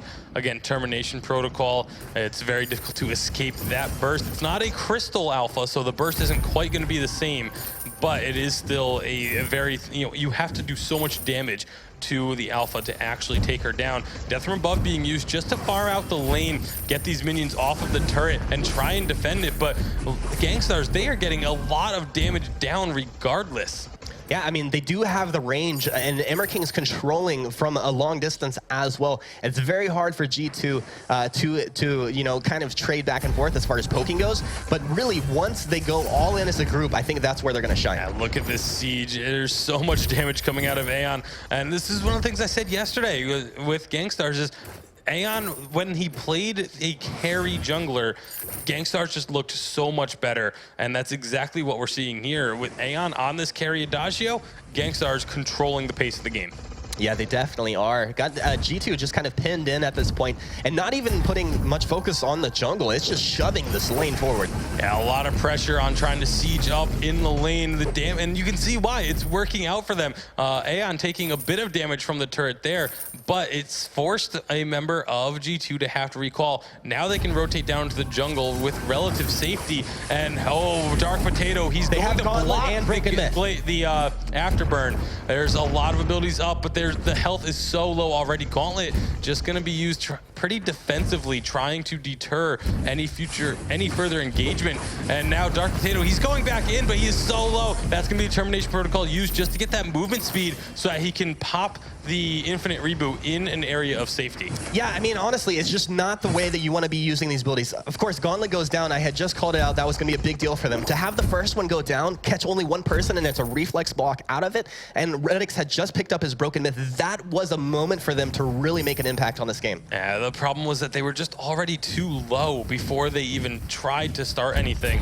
Again, the siege damage coming out of Gangstars has been working. Yeah. That's exactly what they want to do. They're just putting pressure onto Kingwin, onto G2 Kingwin, and making it so that by the time they're able to look for an engagement, they're already at half health. Yeah, I mean, it's one of the toughest things for a competitive team to decide, okay, you know, do we have to play a little bit more passive, just rein it in just a second longer? Even though our backs are against the wall, we feel like we need to make a play. You just take a second longer and make sure you're engaging into a good fight. Well, G2 Kingwin, it's going to be harder and harder for them to do so as this gold lead continues to increase for Gangstars, sitting up now at about 4,000 gold in their favor at 10.5 minutes. G2 just looking to get whatever farm they can, putting a lot of it into Dark Potato, actually, as they're trying to get him caught up. He's really far behind. Still no tier 3 items completed for him at 10, almost 11 minutes. That is just not a situation you want to be in. Yeah, I mean, he is very far behind, but at the same time, I feel like with the composition that Gangstars put together, they have a timer. And it's not like a super early game timer, but they're not going to scale the same way that G2 are. And so it's a bend, don't break situation. Oh, there's... I guess it's not going to be an engagement there. It looked like Dark Potato really wanted to go in, but saw how much damage he took right off the bat and immediately backed out. Death from above being used, but look at how low Redix is. Dark Potato, again, just cannot do any damage with his build right now. He just doesn't have enough gold gained throughout this game to have any sort of impact. Yeah, it's a very tough situation for him to be in. One of the hardest things is that he can't get out of this lane area. He can't get into the jungle. If he could somehow sneak past them and start taking away the backs from Gangstars, I think that'd be his best option. Yep. But it's just such a tough situation. Yeah, Gangstars going to be using the Gauntlet and Death from above, just trying to keep, again, Gangstars off this turret. The Termination Protocol is used. It gets popped, but the damage just isn't there. Techno JJ should be able to secure that kill. It actually goes over to Aeon. Techno JJ is getting dropped very low, but he dodges out most of the forward barrage, but he's got enough healing to keep himself alive. Will Gangstars look to continue this pressure? They don't. It doesn't look like they want to go for the kills, but Techno JJ and Emir King, they're on the bottom side, just distracting while Aeon goes up and takes down the turret, and now he can get some more damage in. A beautiful route onto both members. That's going to be one kill. The burning shouldn't be enough. It will not be enough, but that is Gangstars getting another turret and a couple more kills in their favor. Honestly, I feel like you could have had two heroes, as long as they were range and able to do a bit of damage, just sitting behind Emir King there. Like, he was just frontlining for his team the entire time, controlling that fight, using Githian Wall incredibly well. And man, we are just seeing the power of this Lance here. We heard on the analyst desk, they were talking about, you know, once that Adagio is out, you need something to be able to dive onto him. And they have that with the Alpha, and Sky can even do so a little bit as well, but not when you're this far behind. The jungle was just controlled from the very start by Gangstars. They get another gold payout here, 141 gold per player, as we're 2 minutes away from the Kraken now. And again, just look at the item builds. I mean, yeah, everything's coming together. We have Crucible completed for Dingo, a big tool for them. But across the board, everything really coming together. With the Bonesaw out on Techno, he's just shredding through this target. And Emir King, he's got the Warhorn, he's got his own Crucible and Fountain as well. So he just has everything he needs to accomplish these fights well. There isn't even any armor built on the side of G2 Kingwin, which means he's just going to be penetrating through their flat base armor. So the damage is going to be immense. They're trying to build to itemize against this Adagio, which means that Techno JJ should be able to just run all over the team. A nice gauntlet comes out, but look at the damage. They actually get Aeon. All three members. Techno JJ was stuck on the outside. Now they're going to try and chase this one down. The Prime Directive does connect onto Techno JJ, but it's still not enough to pick up the kill. The damage just is not there. Sky Suri striking over the wall, using that forward barrage. An afterburn from Techno JJ to keep himself alive, but he's not going to be able to avoid this for long, as or he's going to try and turn around, but the forward barrage does pick him up. Another Prime Directive, but immediately getting knocked back by that Githian ball. Emir King should be able to avoid this one, or no, they're going to dive under the turret, and with that, Vanguard will be able to get out. Doesn't even pop the infinite reboot. A great fight from Kingwin, all started off by a beautiful gauntlet. I mean, I hate to say I told you so, but these guys had the capability. You are so far down in net worth. Your back's against the wall. You have not been Look at able to this lose the gauntlet. fight. And look at this. Yeah, Tetno JJ just gets completely caught out on this one, or caught out of the gauntlet, which allows this fight to happen eventually. Any time now, the engage is going to happen. I mean, Redix, I think he's done an incredible job there. And then you see the gauntlet go down. He's isolated 2 targets. And at that point, Aeon is so easily bursted down. Dark Potato will continue to come on into his own with this build on Alpha. Yeah, again, the itemization of the side of G2 to focus on defending against Aeon, and then getting that fight, it was absolutely perfect to knock out the one person that can burn right through your defenses and do a ton of damage, wasn't able to get involved. And that's why they were able to take out Aeon immediately and turn that fight in their favor. The game is not completely in their side yet. They are still down by about 5K. But if they can continue to get fights like that, they will be golden. But that's easier said than done. As another death from above coming out, Amir King just getting taken so low. The Sky has massive amounts of damage. A forward barrage coming out, not really hitting anyone. But again, just looking for that preliminary damage, trying to get Tetno JJ low so that he can't be involved in the fight. Yeah, and you know, one of the things I did not mention before is we see it just timing out. That infusion coming out onto Redix, it actually played a big deal in that last fight. Yeah, it was able to get him a lot of extra damage, of course, the extra defenses as well. For G2 Kingwin, they're now starting to build up the armor to go along with the shield that they've built up. So even if they can't completely take Tetno JJ out, if they can't separate him from the team, he's not going to be doing quite as much damage. He's obviously still incredibly strong, sitting on the 148 farm that he's got on this lane glaive, doing some serious work. Tetno JJ always has a huge farm number. That's one of the things he's always been known for. So he is the threat to Gangstars right now because of just the way the game has played out.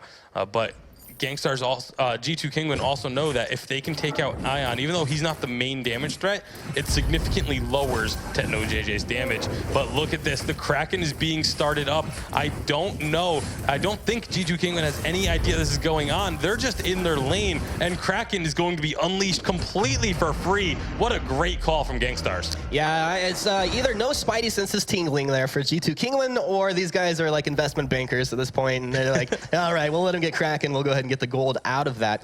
Evo Harvest completed on Redix, so his sustain through the fight's going to be a little bit better. Breaking Point plus Infusion ready to go on Dark Potato, so this is where your alpha actually starts to get pretty scary, and Gangstars are going to have to be careful how they approach this fight. Breaking Point is going to be super effective because, again, Alpha essentially has 3 health bars you need to burn through. The main health bar, the shield that gets picked up when you pop that ultimate, and then the reboot, and your secondary health bar afterwards. But there's going to be the ultimate coming out of Adagio. It gets blocked, but did a ton of damage regardless. Redix is on the complete opposite side of the fight. Gauntlet goes down, separating Aeon from the rest of the team as they're trying to work on this Kraken, but Kraken is just taking down this turret. A death from above using just to force the positioning of Gangstars. But again, G2 Kingwin are separated. Dark Potato doing what he can. He pops that ultimate. Will the burst be enough? It takes Tetno JJ low, but will he get taken out in time? He will get chunked down, and that is 2 kills picked up by Gangstars. They could look to end this game. It is only Redix there for the defense on the Sky, and Kraken is still doing work. Kraken is still alive. All 3 members working on this crystal. I don't think Redix has the damage. He gets them all very low, but can't secure the defense. Gets 1 kill, but it's just not enough, and Gangstars take game number 1. Unfortunate turn of events there for G2. Honestly, Redix just isolated himself away from his team right there at the end. And, you know, with the termination protocol activated, it was such an easy call for Tetno Emmer King to just go in, isolate, and kill Dark Potato during that reboot. And, man, perfect execution there at the end. And, you know, easy way to close out the game. Yeah, great job on the execution. Again, the only fight that G2 was able to take was one that was just absolutely picture perfect. And Gangstars, I feel like they recognized that and just simply didn't allow it to happen again. I don't even think it had to be picture perfect at that point. I just think that Redix had to stay with Dark Potato fighting together, because at that point he was over the wall. He couldn't get back to do anything to keep him safe during that reboot. And at the end of the day, hey, well, Gangstars win the game. Yeah, well, a well-fought game by both teams. Low kills, which is a little bit surprising because both of these teams have been known to be aggressive early on. But to go ahead and talk us through what changes might need to be made in game number 2 for each team, what sort of adjustments, I'm going to go ahead and throw it back to our analysts at the desk. So with the alpha coming out, definitely a little bit more of a curveball. Jinyi saw it coming. Props to you, miss right there. But it didn't quite hit the mark, did it? I don't think so, and I think part of the reason is because they went for that weapon alpha. And although alpha did get buff, it was actually her crystal part of the kit that actually got better. So I think it would have done a little bit more. But I think because they knew that Sky was going crystal, they should have probably have a crystal weapon combination. But I just think maybe they could have done double crystal. Maybe they could have gone for Celeste instead. There's a few things that could have been done better. Now, I know that we just came out of the North American Championship on the previous patch, but we saw double weapon, or mix. Very, very rarely do we ever see the double crystal, but it might have actually paid off a little bit better here. As you said, that was the part that got kit. Something else that the caster said, though, is like, we were always spread out. G2 had like one really good fight, and that's this one that you can see here on screen, but past that, it just doesn't really look like they're fighting cohesively, Rum. No, we talked about this like before the match even started, that Gangstars Cerberus, they like to dictate the pace of the game. They like to be very aggressive and make their presence known in that early game, and this was something that G2 really had to counter against. I felt like Redix need to make a lot of rotations down to that jungle to help them out, make sure that they cover everything that they need to make sure like they have that comfort in terms of space, in terms of map coverage, and this would have helped them out so much, especially when they like to scale. Now, Jinyi, one thing that we were talking about off camera was if the Sky was a Celeste, it might have been a bit of a better comp. Yeah, Redix had a really fantastic play as Celeste yesterday. He played in 2 of the 3 games, I think, and he did a really good job with it. Just doing the poking with the Helios. I think for this game, the Sky just really wasn't working out because Emer King was doing such a good job of body blocking. And we've said it quite a few times, Sky's a perfect counter to Lance. But what he was doing was probably one of the better played Lances that we've seen in this tournament. And he was doing a really good job of body blocking the 4 barrages and preventing his carries from getting hits. I gotta say, Emer King definitely did a really good job there with Lance. So game number 2 is now underway with the draft, and G2 Kingwin says no Black Feather. Gangstars is not willing to let Adagio go, but it is still a first pick Skyrim. Yeah, Sky actually works out very well for them. I do feel like it has to be more of a team coordination coming out from the side of G2 Kingwin. And by talking about this, it's going to be dependent on Dingo and Dark Potato to really carry out that first 10 minutes of the game. And this is where Redix will really step in for them later on. But in order for them to do so, Redix does have to make those early rotations down to that jungle. All right, so we'll have to see if some of those rotations will come into it this game. There's an Arden. Now, what could you go with here? Celeste, Glaive, Lance, if you really wanted to throw a curveball at them. Because, we've seen some weapon Ardens before, not today. They're thinking more of a Kroll, perhaps, though, Jinyi. I'm not a big fan of the Kroll. He wasn't played very much in 117, and I don't think he's going to be playing much of a role in 118 either, because I just don't think he can do any meaningful damage. Okay, well, there's the Lance and the Glaive, so G2 Kingwin, they're going to substitute that Alpha this round for that Glaive. We'll have to see if that will pay out. I really do like the way that Lance is kind of being integrated into a lot of these comps. We saw good stuff with Celeste yesterday. We'll have to see if he can make it work here with Sky. And last pick, Room? Well, with this Glaive coming out, they do have a lot of help coming out from Dark Potato to make the laning phase a lot easier for Redix. But, you see this Vox coming out on the side of Gangsters again. They will be very dependent on that late game. I do want to see G2 Kingwin make those early rotations into that jungle, be aggressive as possible, and try and dictate the pace. All right, well, we'll have to see how Vox works. Into the fold we go with Tasty Bacon and Humanist. Thank you very much, Forecourt. Game number 2, everything is on the line here for G2 Kingwin. They need to get a win to stay alive and push this to the decisive game 3. And they're bringing back the Lance once again, and also going to be having a Sky on their side. Redix playing that again. Hopefully, he gets a little bit better positioning towards the end of the game, because as you were mentioning, that seemed to be one of the big downfalls. Yeah, the thing is with Sky, you oftentimes have to take a bit of a risk in fights, and you can put yourself into a dangerous situation. I think the problem in the last game, and especially in that last fight, is that he separated himself away from that Alpha. But we'll see what he's able to accomplish in this game. The thing is, with Sky, with Glaive together, they can gap close incredibly well. Yeah, and Vox making his second appearance here in the Spring Championships. Tetno JJ going to be playing it this time. I actually really like this hero on Tetno JJ because, again, he's a player that just known for getting massive amounts of farm and propelling a hero into the late game earlier than you would expect, and that's exactly what you want to do with a Vox. Yeah, sometimes, you know, when you have like all-star players, they don't always show up, but I feel that Techno definitely does. Yeah, really heads-up play there from Gangstars. They recognized, oh, hey, G2 likes to make early rotations down into the jungle. They did the exact same thing, but this time Gangstars scattered out and recalled. But unfortunately, Techno JJ did not get the memo, and he gets caught out in the lane thanks to that afterburn, and it's an early kill once again going over to G2. Yeah, it's actually kind of surprising that, I mean, like you said, Gangstars read incredibly well. They adapted from game one off of that early rotation. But yeah, Techno not getting the memo. And maybe just a miscommunication or just underestimating the movement from G2. Yeah, I think it was probably that. He may have just expected them to say, okay, you know, they didn't come down to the jungle shop for the early level 2 fight. Let's just go back to our lanes, you know, get that, you know, really early shop and then go back to lane, go back to farming. But a great heads-up play by G2 Kingwin, taking advantage of the situation. And now we could be having another fight happening down in the jungle, but Gangstars once again getting themselves out of that position very quickly.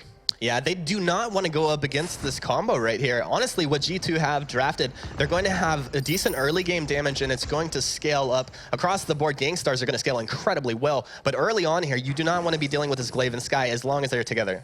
Yeah, not only that, but the amount of, again, the crowd control that comes out of a Lance is just so difficult to deal with. As you can see, G2 being very aggressive, looking to steal away this jungle, but a nice job of Mirror King picking up that minion. Will get afterburned away from this healing camp. Is he going to look to try and get back in and take this? No, he is going to let that one go over, but Aeon on the other side of the map is farming up.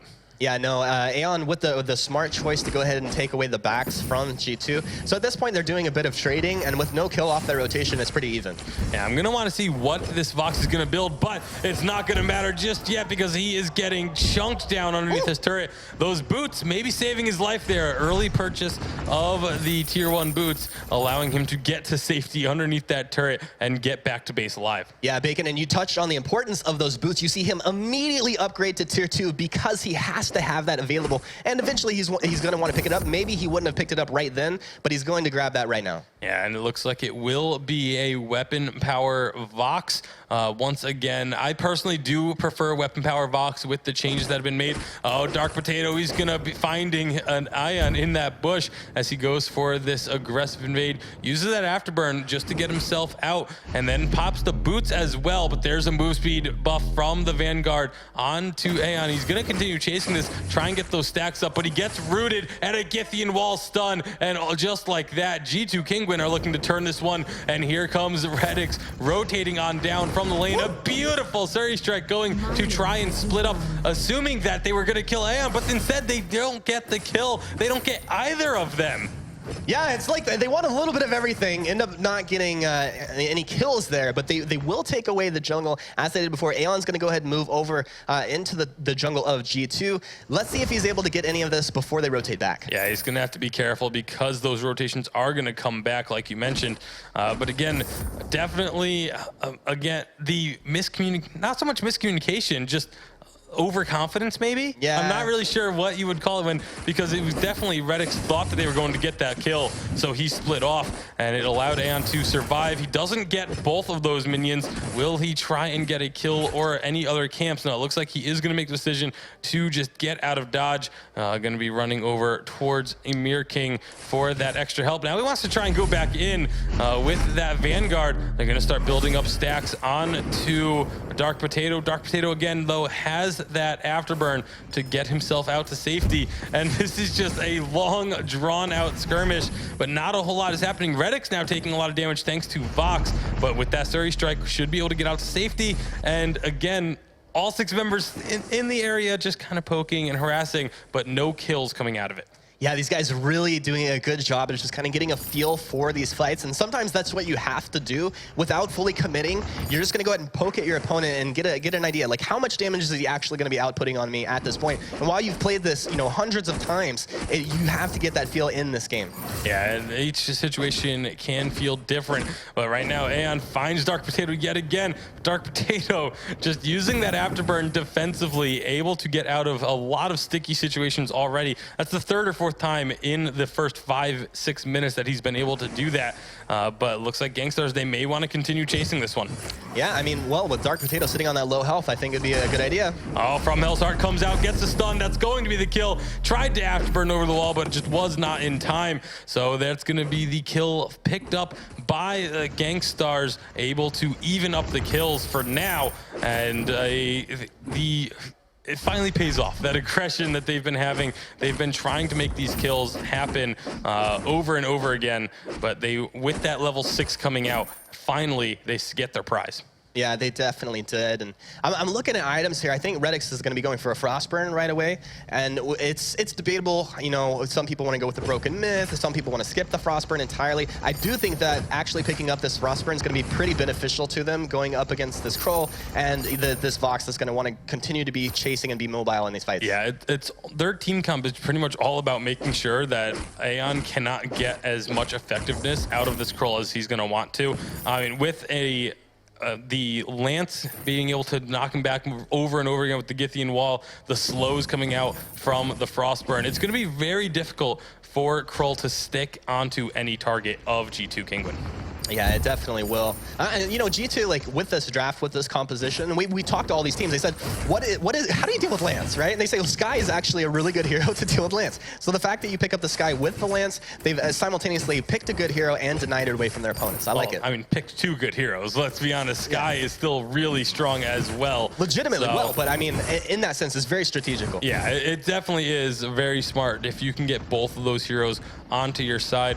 And so Redix right now just going to be continuing to farm up. He's at 76 compared to the 73 of Techno JJ. So doing a great job. Anytime that you're even with a player like Techno JJ, you know that your farm is doing very well in the game. As we can see, the damage is starting to be built. The Sorrow Blade is there for Techno JJ and a little bit of damage for Aeon's Kroll, but the Gold Miner is being taken right now by G2 Kinguin. The potential for a contest is here, trying to get those resonance bounces to maybe get a steal. The immense gold payout is going to go over to G2 Kinguin, but now Gangstars, they want to find a fight. From Hell's Heart is going to go out, but it's not going to connect. Meanwhile, Dingo may go down, but the healing is there. The Githian Wall for this delay. They're using the lunge to try and get out, but that is the mechanic of the lunge. If you use it and miss, you are stuck in place. It's specifically so that you can't use it as an escape. Okay, Gangstars, I see you working here.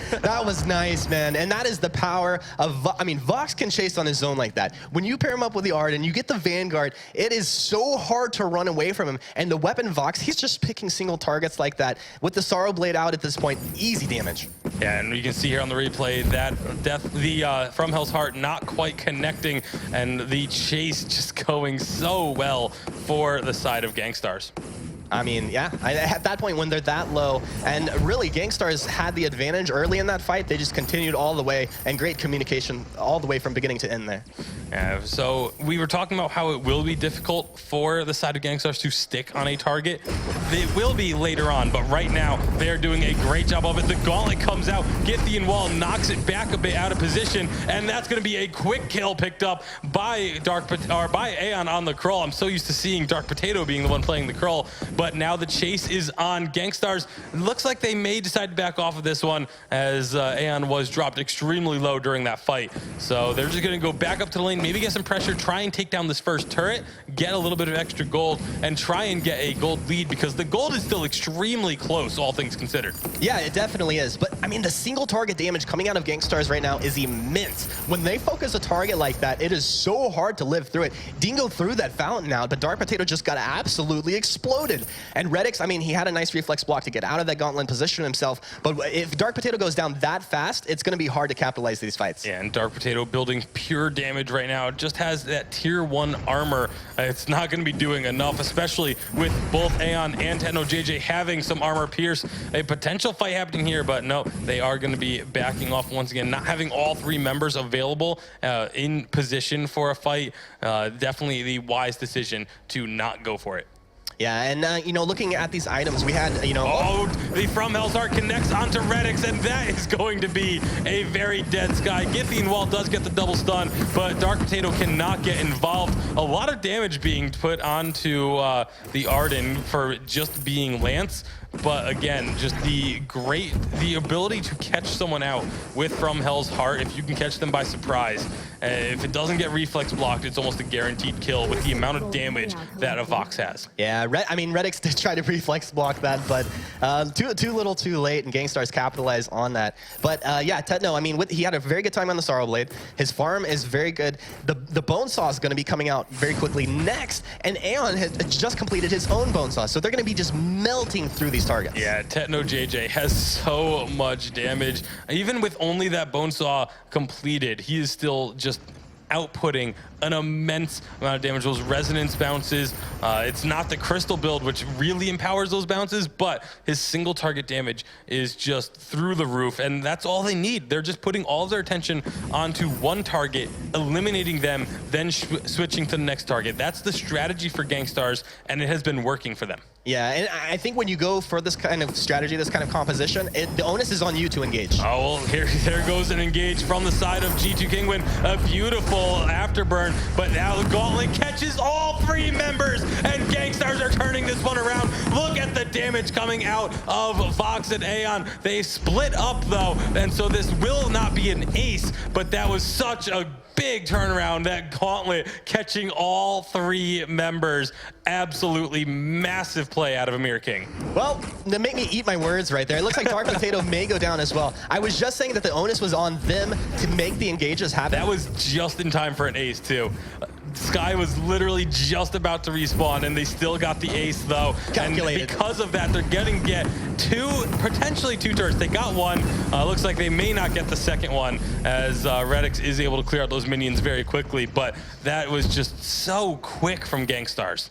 Yeah, I mean, these guys, they are just absolutely lightning once they start to make the engage, and there's no hesitation. Their communication is phenomenal at this point.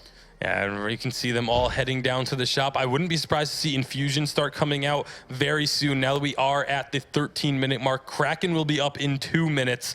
This is Gangstars looking to take a 2-0 series victory.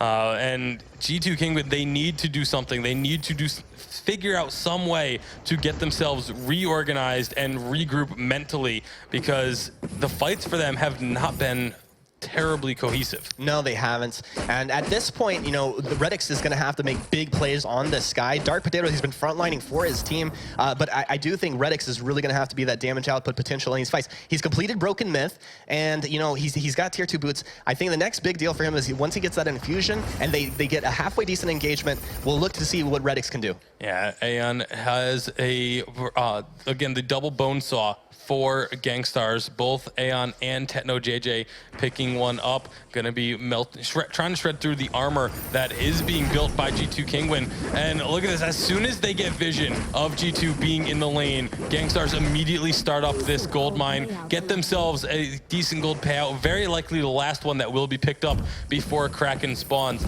But the opportunistic playstyle of Gangstars is getting them this gold lead that they have accrued. Yeah, just slowly but surely. I mean, everything going their way. It's not a blowout per se at this point, but G2 definitely on their back foot. And I imagine it's pretty stressful from where they're sitting at this point with your tournament life on the line. You know, you're not having any fight really go your way. Gangstars just taking everything. Yeah, Gangstars also, again, itemizing very well.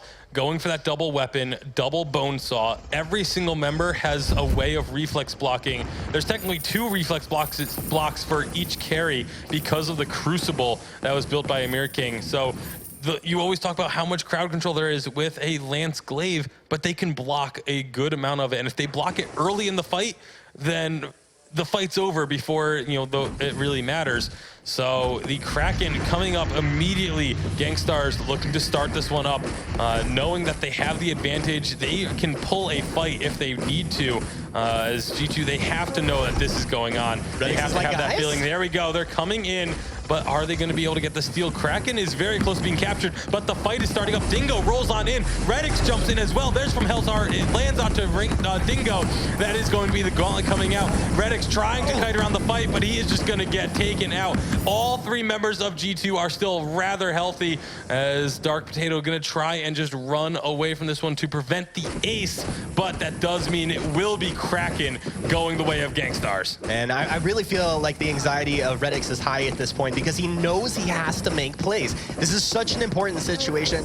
You know, hindsight's 20/20, but it could have been a little safer to just let them get the Kraken, take a fight, you know, and on better terms. But he dove onto Tetno. He knew that he needed to get Tetno out of that fight, but they just blow him up. Yeah, Tetno JJ is just so strong, and the Arden and Kroll are able to protect him so well. You know, we've been seeing so much of Lance able to keep your carry safe, but Arden still does a great job of it, and this Kroll, the damage threat is there. It's not just the pure tank. It's still very tanky, very difficult to take out, but he's still able to do the damage. You can see Redix getting knocked out of this fight early on. Tetno JJ gets dropped low as well, as G2 are trying to defend this Kraken. Kraken is pushing in onto this turret, and it looks like Gangstars, they're going to just let them go ahead and take Kraken down with just 1 turret. They got dropped really low early, but oh, maybe a Mirror King, and there's from Hell's Heart. It doesn't quite connect onto Redix. That was a very, very close. I'm not sure even if it had hit, if they really would have wanted to go in on it, because of the fact that Redix was so far back. But it does mean that it is only 1 turret taken down with that Kraken. However, the map is now completely open. Yeah, that's from Hell's Heart. I mean, that's about as close as you get without actually connecting. But it goes back to what I said before. You know, at the end of the day, they lost the fight, and Gangstars got the Kraken. So they could have just let them have the Kraken before and been in the same situation. I actually really like that little play by Dark Potato, going in there, assuming that there's a scout trap in the Kraken pit. Just goes in, afterburns out, but now it may cost him because the afterburn isn't available. He does get it up just in time to avoid the gauntlet, but Dark Potato is down. That is a 3-on-2 now for Gangstars, as they are pushing into the base. Dingo doing what he can to defend. Redix just popping into the healing area there to top himself off, but Dingo is dropped below half health. Death from above comes out. It doesn't really do much of anything, and Dingo so close to falling from this box. From Hell's Heart gets blocked. Great job by Redix to keep himself protected, and because of how long it's taken now, Gangstars, they do have to back off. But a lot of time has been ticking away, means that the Kraken is going to be closer and closer to respawning. Yeah, just slowly but surely, just keep yourself alive right now, G2. Do not let Gangstars win that complete fight, and they did an incredible job right there. Dingo just kind of frontlining, getting very low, but not dying. Such an important thing. Breaking point just picked up by Tetno JJ. It's going to be so difficult for G2 to win this fight if they cannot pop him very early, or at least push him out of the fight early on. Then it's going to be just so difficult for them to do anything. The fights have been definitely in Gangstars' favor, and again, the later it goes, I feel like it favors them even more, as they're looking for one now. Dark Potato again using the afterburn defensively, as G2, they're just looking to hold on right now. They just want to play as defensive as possible.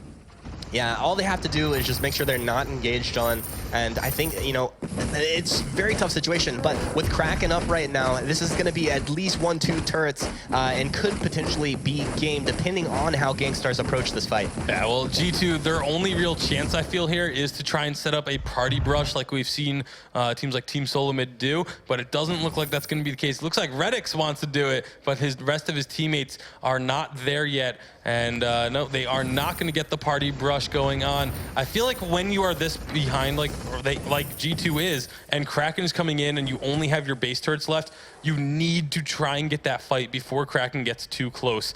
Yeah. Because once Kraken is in there, those shields are down on the turrets. You know, your opponents can just focus those turrets so quickly. Kraken is going to be at full health when it arrives. It's just a really bad situation to be in, as things could be starting up now. Vox jumping in with that resonance. The From Hell's Heart does not connect. That could be huge. Gangstars are going for this fight. Redix is getting taken down. Actually, sorry, he's plenty healthy. It's Dark Potato getting taken down very low, but he's still somehow alive. And now Gangstars are the ones that are getting low. A huge get-in wall puts them into the wall, and that is a clean ace. Picked up. Redix getting all 3 kills. Now they need to deal with this Kraken, but that was massive. Redix just got so much gold. Yeah, G2, long hair, don't care. These guys, I mean, they were all in Dark Potato. He's infused up. He was ready to go. Redix, I think his infusion just timed out right there at the end. Great job by Dingo as well. Atlas Pauldron doing good work. They actually have 2 Atlases now for G2. I mean, granted, they only have 1 turret left, but there's a sign of life. There's your replay.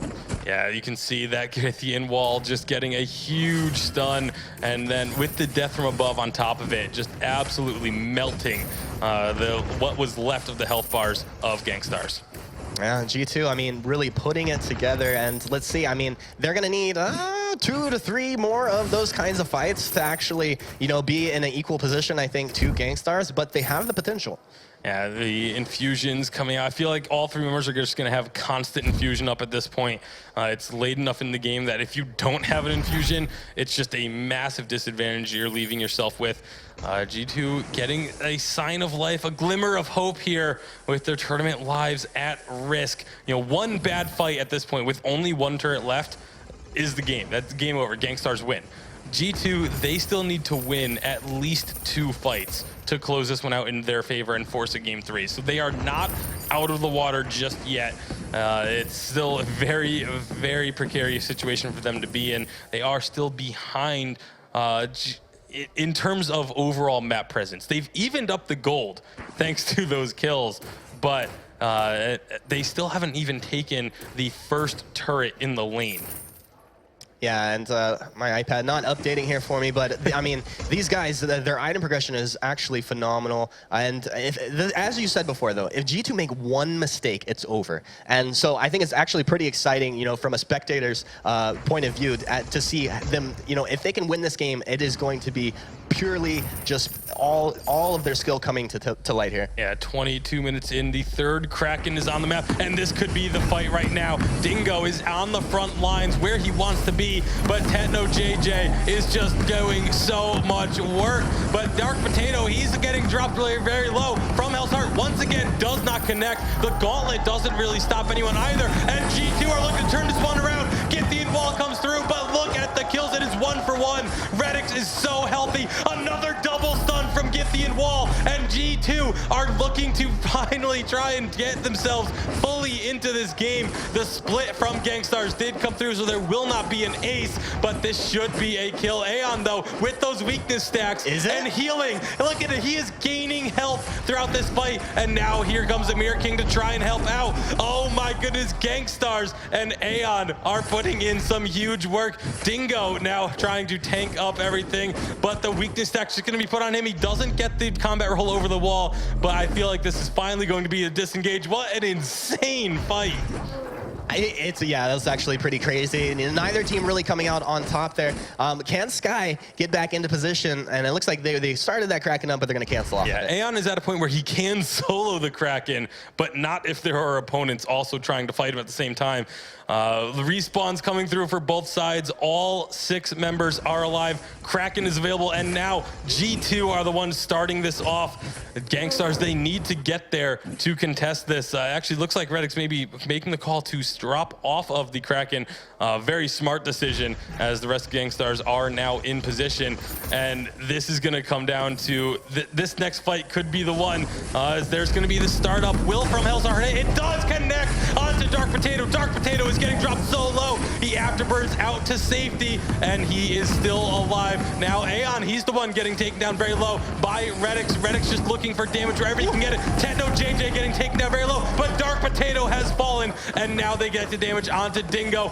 Techno JJ is still so healthy. Redix is at full, but it is a 3-on-1. Death from above stuns up Amir King, but that is the only person it stuns. But Redix is trying to make a hero play. Can he get the 1v3? The weakness stacks are going to start coming out, but he doesn't get the kill. The Vanguard keeps Aeon alive. What an intense matchup right now. Oh, Techno JJ is going to get hit. Techno JJ is down. Redix is making the heroic plays of the game. He's going for this 1v3. Look at the damage coming out of the forward barrage. Doesn't quite get it. The death from above forcing him to have to go this side. Strike picks it up. Redix is a hero. One-man army, Redix right there. It is so crazy to me to think that one of these teams is going to be out of the tournament after the series is over. G2 are not willing to give this one up. Not at all. They are just fighting tooth and nail. They do not want to be the ones going home here.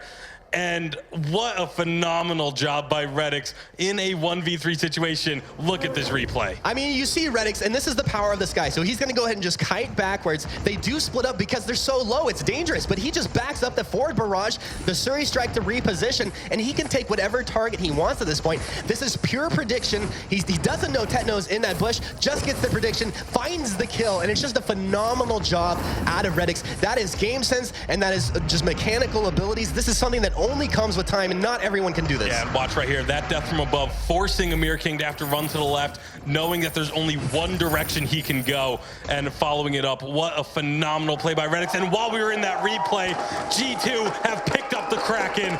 They are looking to try and push us to a game 3. Well, I believe they can do it. I believe G2. I mean, they have to be careful as they take this engagement, though. They cannot get sloppy here. Yeah, this right around this third lane turret, we've seen so many huge fights happen in this exact spot on the map. Will Gangstars look for the fight, or will they wait until the turret is down? Death from above goes down and doesn't hit anything, but it's back up so quickly it really doesn't matter. The turret is down. Kraken is still very, very healthy as it pushes in onto the base turrets. Everyone from G2 is healthy. Here comes the fight. Gauntlet goes down, but everyone is inside of it. However, their stuns do come out. The Githyan walls, the death from above connects with stuns, and now the fight is happening. They're pushing them away. Kraken is still doing work, but Gangstars are looking for this fight. Amir King is dropped low. Aeon is solo. Aeon is down. This is going to be G2 pushing in. Kraken still at half health. G2 are looking to make this a game 3. All 3 of them are so healthy. I don't know if Techno JJ can do this on his own. Kraken is now getting dropped low. Here comes the damage onto the crystal. G2 are sending us to a game 3. What a phenomenal matchup. I am absolutely speechless. I want to give them high fives at this point. Right, I want to just run out onto the stage Look at Dingo. and give Redix Hands on my a high head. five. Redix absolutely saving that game on multiple occasions. What a phenomenal showing. I mean, phenomenal, definitely, indeed.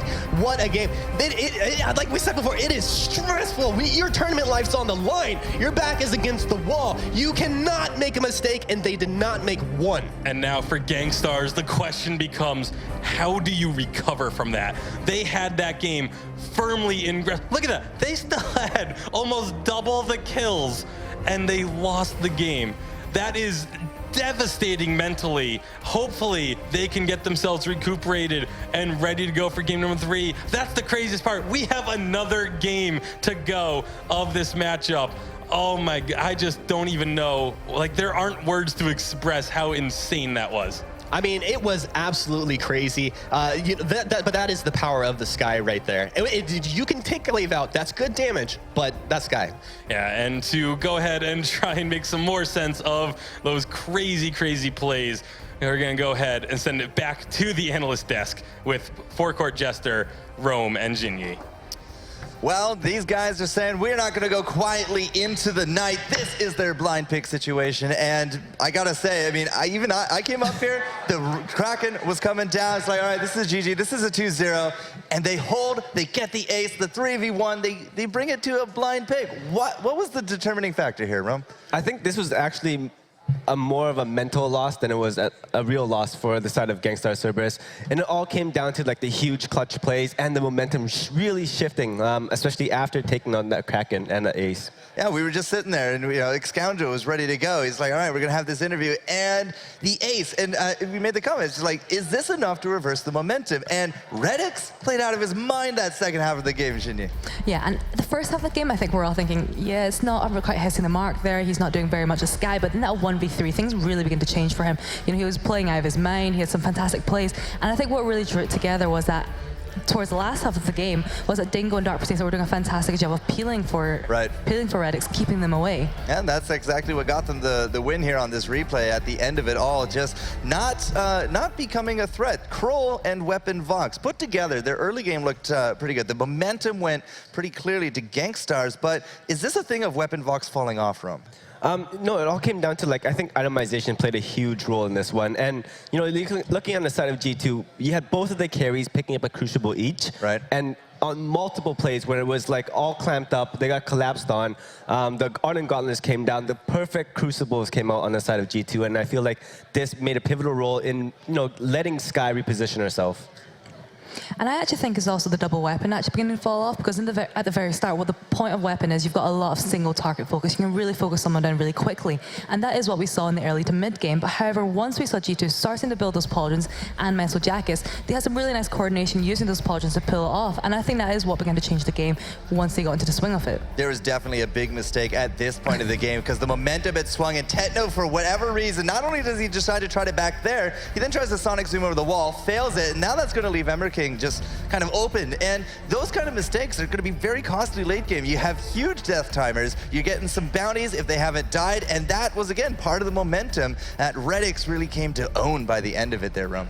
Yeah, and one of the biggest strengths of G2 is their late game. However, going to the third and last final match, I do feel like they can't let Gangstars take control of that early game like they did last one. It was very close, and it was Gangstars' game to win. All right, so blind pick. We're still here with the game threes, blind pick situation, because we're not going to change that until Sunday, I don't believe. So this is where, like, if you have a pocket super comp, you got to bring it out. You got to think of the mind games. You got to see what kind of favoritism you can, pull out and win. And so far, Sky has been the favorite, it seems, in this matchup, Jinyi. Yeah, we've been seeing a lot of Sky, and also we've still been seeing quite a lot of Lance in this series so far. I think the key, I would personally love to see Redix playing that Celeste again. That's his personal opinion. I think he did a fantastic job, and I really like how Dark Persona and Dingo do their good job of peeling, keeping them away from such a squishy carry that he plays. All right, I've been told that the blind pick has started, so we're going to have to go there fairly soon. Rome, who has this? I'm going to go with the side of Gangstars Cerberus. Okay, Jinyi? I'm going with G2. G2, all right, we're split on the desk. We'll have to see what the casters say as the blind pick is ready to roll. Once more, it is the Tasty Bacon and Humanist combo. Thank you very much, Forecourt. And I don't know about you, but I am so ready for a third game between these two teams. That last one was absolutely insane. That was nuts. Redix being absolute hero. We'll see if he can do it again. If G2 Kinguin will move on, or will it be Gangstar Cerberus? Again, blind pick. We don't know what they're going to take until, you find out when we find out. Do you think they're going to be going for something a little wild, or stick to what's been working for them? I feel like G2 will very likely be doing something pretty standard, just because they know that they need to play what they've been doing. Like, they need to just keep things going. Gangstars, however, though, after coming off a loss like that, they may do something crazy. Not terribly crazy here, just the Kestrel and Adagio with an Arden. So no Lance in the blind pick. Yeah, I mean, it's a bit of a surprise here, but, we did talk to these teams, and when what was coming out after Lance, it was always Arden. Yeah, Arden was always number 2, it seemed, but why wouldn't you take that number 1? Like, that's my question that I would have for whichever team ends up winning this. We're going to get that on-stage interview afterwards. I want to know why there was no Lance in the blind pick situation, and only one Adagio is kind of surprising to me. I expected to see, a Lance Adagio, and then, that third hero being kind of, the wild card. But instead, we are going to be seeing that Taka Sky Arden on the side of G2 Kinguin, looking to do some early damage on this rotation. Again, G2 always rotating as a team at the very first rotation, that first minute. But once again, not panning out this time, and Gangstar's playing it much better this time around as well, not giving up that kill in the lane either. Yeah, you know, an important thing there. You see Gangstars adapting, you know, from game 1 to 2 to 3 right there. A good job out of them. And G2 just sticking to their guns. It's been working for them. This is the first game where they don't find that first blood, though. Yep, and we'll see if that affects them. I highly doubt it. I don't think either of these teams are going to be affected by a first blood going over. But now it looks like G2, they may still get this first blood after all, as the damage is onto Ion, and it will be Dark Potato securing that one on this Taka. Will he be able to get out, though? Pops that Kaku to go invisible, and he should be okay. He does still have Dingo there as that protection just in case, and they will be able to recall first blood cleanly to G2 Kingwin. Yeah, very clean indeed. And, you know, it was a waste a little bit of time from Tetno. He's not going to miss a lot of these lane minions as he gets back, and it wasn't under turrets. So, you know, that's actually not as bad as it could have been there for Gangstars. Yeah, and so with that gold that Dark Potato picked up from that first blood, 3 weapon blades coming out. What do you think about that? I mean, get your damage out there. Why not? He's gonna be elusive. It's gonna be hard to tell when he's going to engage on top of you, and a naturally pretty fast hero. Yeah, Redix getting engaged on a bit in the lane is going to be able to keep himself relatively healthy when all is said and done. 2 crystal bits for Redix to start, so not going to be opting for, you see, a lot of laners will go for an early set of boots just to be safe in the lane, but with the fact that there is no glaive, there's no real heavy hard engage and hard CC from either team coming out of the jungle, I feel like that's why maybe we aren't seeing those early boots, but now Dark Potato getting that piercing could be looking for that early tension bow.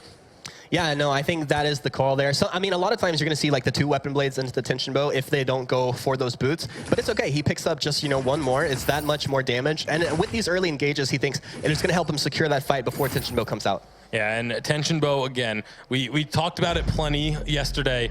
It is an item that needs to be picked up early or not at all. It's an early game item through and through. If it's picked up too late, or even if it goes too late, it kind of almost becomes a worthless item slot.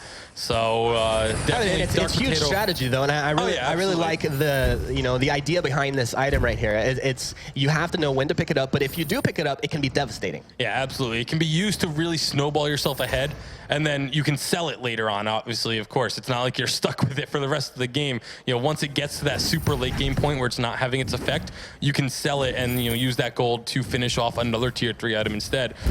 So we'll keep an eye on when Dark Potato actually finishes that one off. And that's within the next 60 seconds he's going to have it. It should be, yes. And then we'll see what kind of effect he can have with it going into these fights. Again, the farming coming out from both teams. G2 once again sticking together. There's that tension bow picked up 4 minutes in. That's a great time to get it. Yeah, it definitely is. And people talk about a 6-minute, 7-minute timing like that. You pick it up at 4 minutes, this item's going to get a lot of work done for you. It definitely should, especially against the other reason I actually do really like the tension bow pickup here is because it is against a Kestrel and a Adagio, both heroes that are relatively low HP.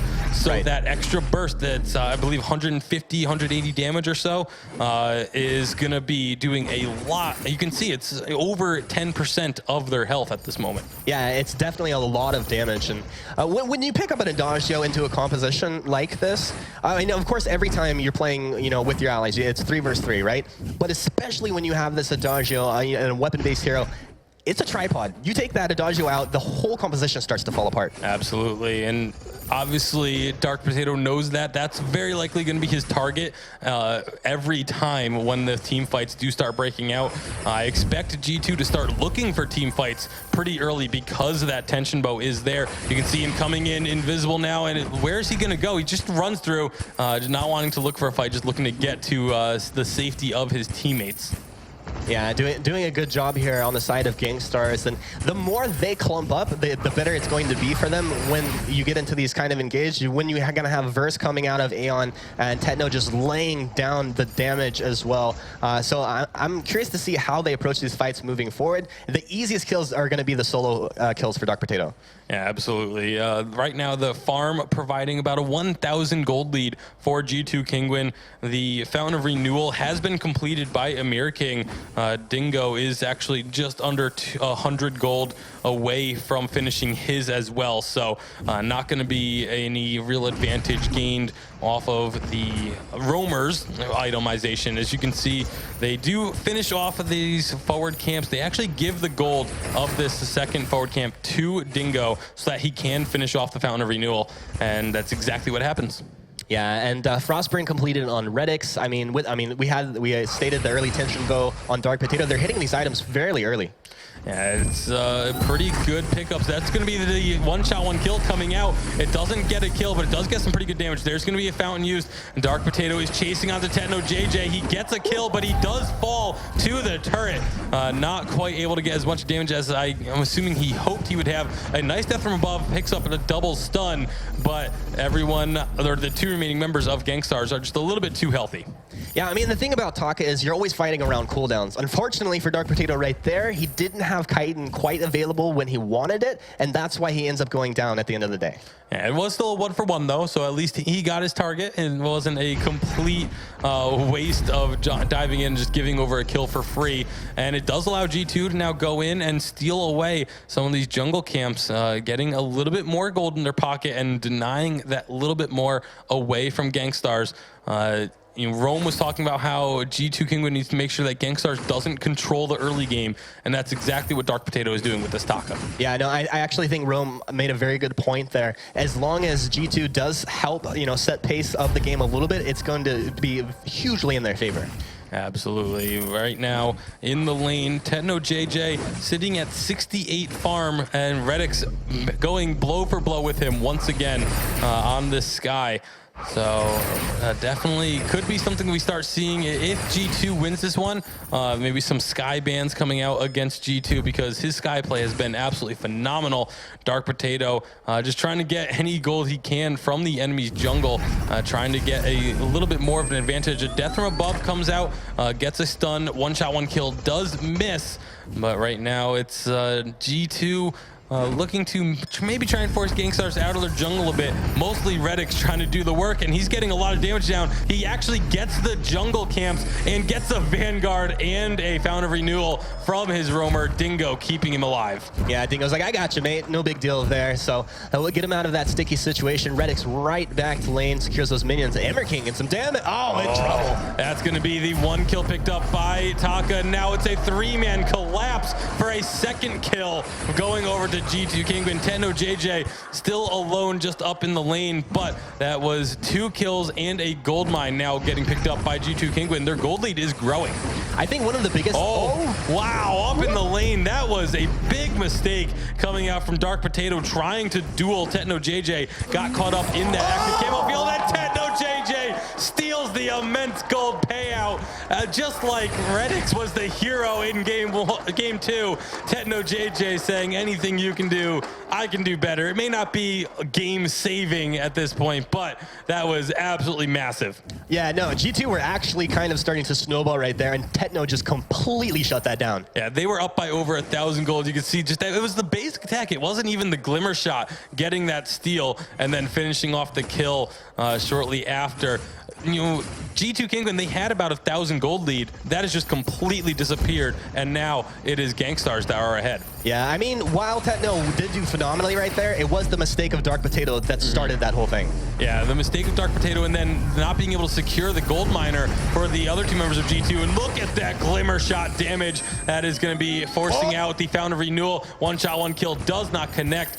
And G2 Kingwin, all of a sudden, they're looking to be on the back foot as they try and get the damage onto Techno JJ. Dark Potato is burning. He's going to fall to that last basic attack coming out of Aeon. And Gangstars, all of a sudden, they look to be floundering a bit in the first few minutes, but they have definitely got their pacing back once more. Yeah, they definitely have. Techno, he's got that Sorrow Blade. He's starting to build into some crit here, and he's going to start hitting like a truck.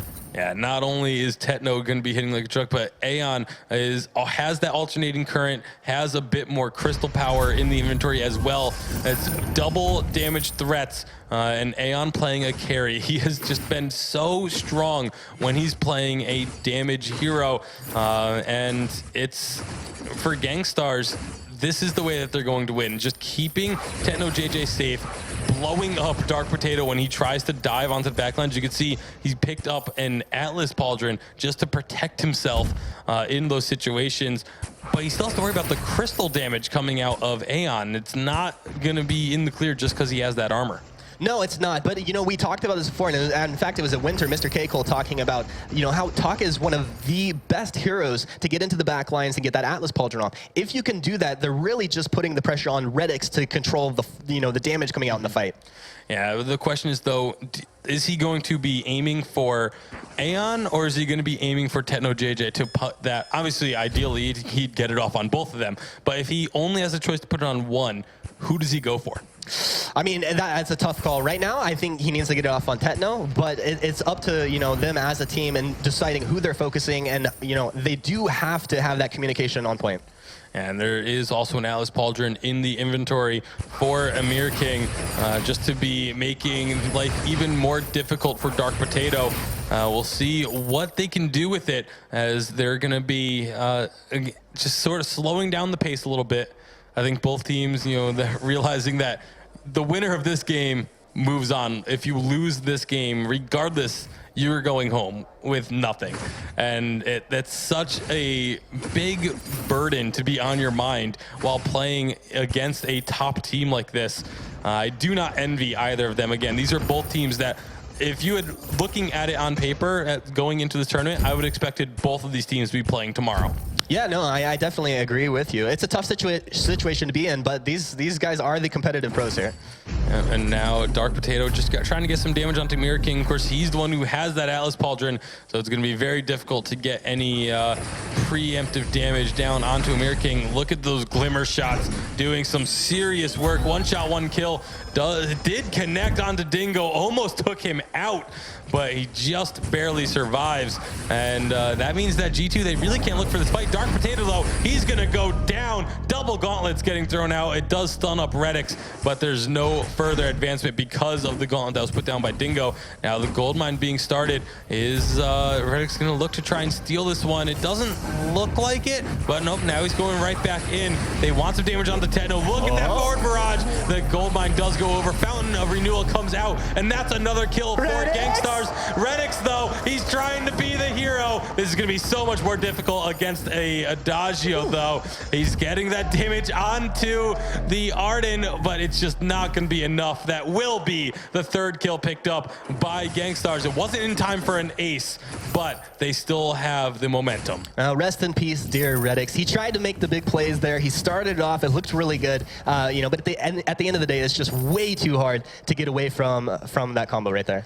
Yeah, absolutely. It's and again, you're also dealing with ranged heroes, whereas in game number 2, he had it was melees that were trying to chase down onto him. So a little bit easier for Gangstars to secure that kill in the end, as Dark Potato once again on this Taka. Thus far, the Takas in this tournament have not impressed terribly, because he's such an early game hero. You need to get so far ahead early on for him to really have a full impact, and it just hasn't happened. I mean, it's that combined with the element of surprise. Gangstars notice the scout traps everywhere, and kind of in different strange positions even. But the thing is they have control of vision, and that's what you need to do against Taka. Yeah, they're able to spot him out when he goes into that Kaku. It makes it so much easier to take him down, as some good damage onto Amir King. Really, all of the Redix is just doing so much work on this Sky. However, look at those glimmer shots, the damage, forcing out a Fountain of Renewal very early, coming out from Dingo there. And Dark Potato just trying to take advantage of the situation, pick up some minions. One shot, one kill comes out, so he knows that they see him. And now they're going to be trying to collapse onto him. Will he be able to get out of this, though? He should be okay, just because he had really good positioning. But now he's going to go jumping back in, trying to get away. But these scout traps are just spotting him. Gauntlet catches him inside, and that's going to be a kill going over to Gangstars. Great job chasing down the Taka. We will sing songs of Dark Potato's bravery in an attempt there, but yeah, just too tough to get out of that, you know, with the Gauntlet committed. And they've done just a great job. I mean, flares are there. One of the hardest things, though, for this Taka is this huge AoE coming out of Gangstars at this point. Yeah, and you can see Kraken being started. It's a little strange. In game 2, we were like, man, It's been it felt like Kraken was coming out so late because Gangstars got so far ahead, and now this one, it's been so even that it's almost like, oh wow, Kraken's already up. Yeah, I mean, that's how I felt just That's now. a free Kraken being picked up by Gangstars. What will they get done with it? Obviously, Taka not very good at taking down Kraken. Sky is pretty good, but there's so much ranged harass damage from Gangstars that they can siege up on this turret so well. One shot, one kill, doing a massive chunk to Dingo as Kraken lumbers her way up towards this turret. There's a lot of pressure on Redix right here to find either Aeon or Tetno, lock onto them, and not miss anything. Oh, He's look at infused that up damage. all Tetno the damage. JJ. Glimmer shots pick up the kill. Death from above does come out. It stuns Tetno JJ temporarily. Lots of damage from that forward barrage, but not enough. You can see Dark Potato was thinking about trying to go around the backside to get that assassination, but thinks better of it, goes back onto the Kraken. They're trying to take Kraken down as quickly as they can, trying to keep as much of these turrets alive as possible, but Kraken should be able to take this third lane turret. It is only the base turrets standing between Gangstars and the Crystal, and that Crystal is the only thing keeping them from playing another game later on today. Yeah, scary situations. I'm not jealous of G2's position at all in this game. But Redix, I mean, he's hit the spike that you look for as a Sky player. Eve of Harvest, Frostburn, Broken Myth, all completed. He is infused up. He is ready to go right now. If Gangstars slip up, if they get sloppy at all in these fights, G2 can completely turn this around. Yeah, there is no infusion for Aeon just yet, but he does have enough gold to go grab one. Dark Potato picked up a breaking point. I've talked to a couple of people actually going to have to hold that thought because a fight is breaking out. That forward barrage damage is doing some serious work onto Aeon, but it's just not enough. And there's the damage onto Dingo. Dingo is very likely going to drop here. He does get out to safety. Now Dark Potato, the gauntlet going to keep him alive. Redix is looking for the plays. He gets one kill on the back lines. They're getting the damage on Tetno JJ. Dark Potato doing what he can, jumping onto him. Dark Potato and Dingo get the kill, and Redix gets the third to finish it off. G2 Kingwin, they just will not go quietly. They will not go quietly into the night, indeed, Tasty Bacon. And, you know, what the Dingo living in that fight. If Dingo dies, they have no gauntlet, but just he barely on a sliver of health lives, and they win the fight. Yeah, and you can hear the crowd in the background. They are fully behind G2 after these heroic plays. Replay of just the very last kill being secured by Redix. And now, with that turret those turrets they grabbed, getting those minion mines, you can see the gold lead. It's disappeared. It is dead even once again.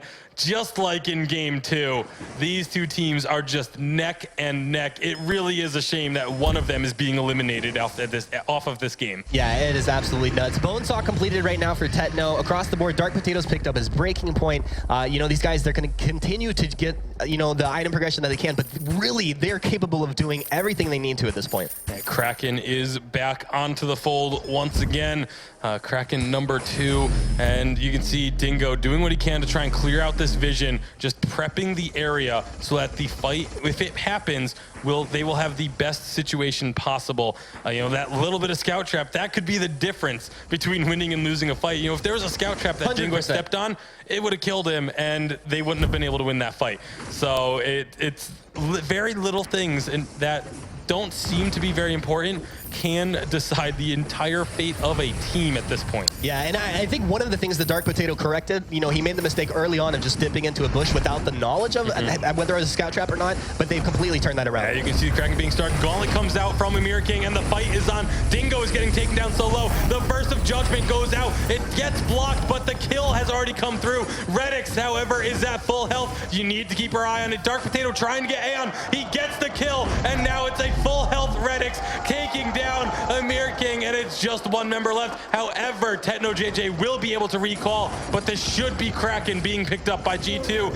unless a one-shot, one-kill comes out. It is available. There is going to be a used, nice block, but it gets blocked. Redix sacrificing a large amount of his hit points there to ensure that the Kraken doesn't get stolen, and G2 Kingwin get the second Kraken of the game. Yeah, G2 doing a phenomenal job in these fights. I mean, I would love to listen to their voice comms right now, just hear exactly what they're saying, but they focused targets, they took Aeon out rather quickly. It's just a great job by them. I think the only thing that should be being heard in the G2 comms is thank you, Redix, because he has saved their lives multiple times now. He is an absolutely phenomenal Sky player, and I mean Dark Potato, he has definitely turned it around as well. He was not doing very well early on. If they play this correctly. If they win this fight, it's game over, and we're getting to a point where if either team wins a fight, it could be game over. There's so much damage onto Aeon, and look at the they're trying to take the Kraken, but that is just not the right decision. Aeon, it looks like there is an issue. That is very, very unfortunate. He is already so low, but we do have the pause. Oh. Oof. This is intense. Oof, indeed. I mean, in such a decisive moment, we're going to get the pause out here. I'll hope that these guys can correct whatever technical difficulties are going on. But as you said before, if G2 win this, Redix needs like a shoulder rub later, a back massage, because I'm sure his back's pretty sore after just picking the team up, putting him on his back, and his Sky just freakish. Yeah, I thought it was a little strange when Aeon was just focusing on that Kraken instead, but hopefully the issue will be sorted. It's a very, very unfortunate time for it to happen, but we are going to be, techs are working on the issue. Hopefully it will be solved shortly and we can get back underway. G2 are on the verge right now. Kraken is pushing in onto those last two turrets. Redix has been phenomenal. Again, Dark Potato, he started off the game, was not impressing me. Taka was once again I think his not first looking 4 great. or 5 minutes were very impressive. And then he started making those mistakes through that kind of, late early game. Yeah, it was really the mid game where he just fell off really hard, was itemizing full defense and just didn't have enough damage. Like you said, was going into bushes, just almost expecting there to not be scout traps. Yep. But now in the past, like, 5 to 10 minutes or so has looked really impressive, has been able to stay alive in these fights, those defensive items finally paying off, and he's been able to just pick a target. It's usually Aeon on that Adagio, just been able to pick him, stay on him the entire time while Redix and Dingo do the work on the other side. But we are back into the game. We see Aeon is going to be able to just go back to the base to heal up a little bit. The gauntlet comes out of Amir King to try and delay this push, but this is getting so precarious. The Kraken is down to about half health, but there goes Redix diving on through the team, looking for that damage, but he gets taken out. That is not a good situation for G2. That's going to be a second kill. Techno JJ cleaning house, and this is going to be Gangstars staying alive in game number 3. Yeah, I mean, good sport out of G2 there. Aeon making it back. They are going to be chasing down onto Dingo. I don't think they have enough to catch him, but they are going to go and try and collapse onto him. But like you said, great sportsmanship. They could have very easily just, taken that kill and ended the game, but they allowed Aeon to go back to the fountain. But now Dingo is in some trouble. One shot, one kill is going to be enough damage for Aeon to finish it off. An ace going over to Gangstars.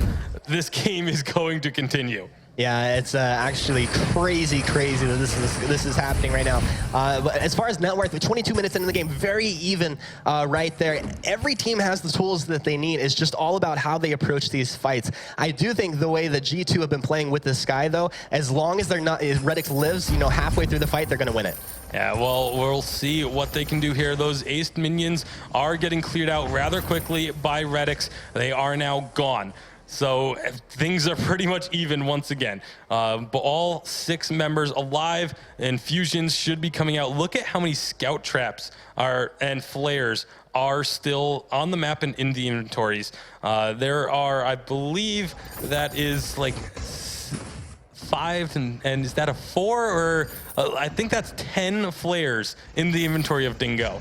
That is very strange because that's 2 item slots not being utilized. Well, I mean, it was part of what we talked about before, though. When Dark Potato was getting aggressive, running into these bushes, because he didn't have the information. If Dingo just flares a bush, they see the scout trap, he knows, okay, I can't engage into that. Vision is everything right now. Yeah, it really is, but it's, we'll have to see if that ends up being a deciding factor, because again, that is 2 item slots not being utilized. Usually it's only 1. There's the gauntlet coming out from Mirror King. It does keep Dingo inside of it. He puts his own gauntlet down, but the damage is being dealt. He finally gets himself out of the harmful areas, and Amir King is now the target. Burst of Judgment comes out, does a huge burst of damage, but doesn't get a stun. Everything is so close, but Redix is on the back line with Dark Potato in the middle, and that's G2 picking up 1 kill. They're going to get the second. Both carries are down. They may look to just go finish this. There are no turrets left. G2 Kingwin. It is just Amir King to try and save this against 3 members. It is almost certainly not going to happen. And G2 Kingwin, we may be able to call them the comeback kings now, because they have taken the series in 3 games. Look at the pure relief on their faces. Dingo is just exhausted. Dingo just smiling, ready to collapse at this point.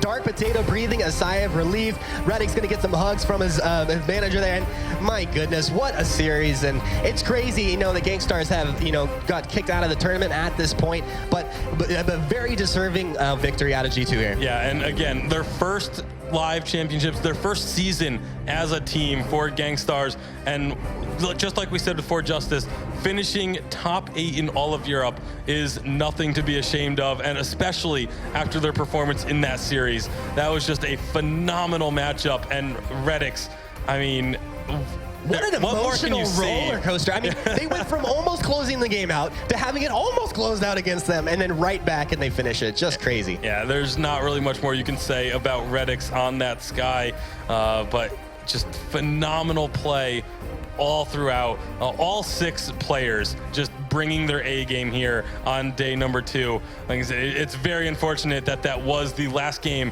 that Gangstars will be playing in the spring championships.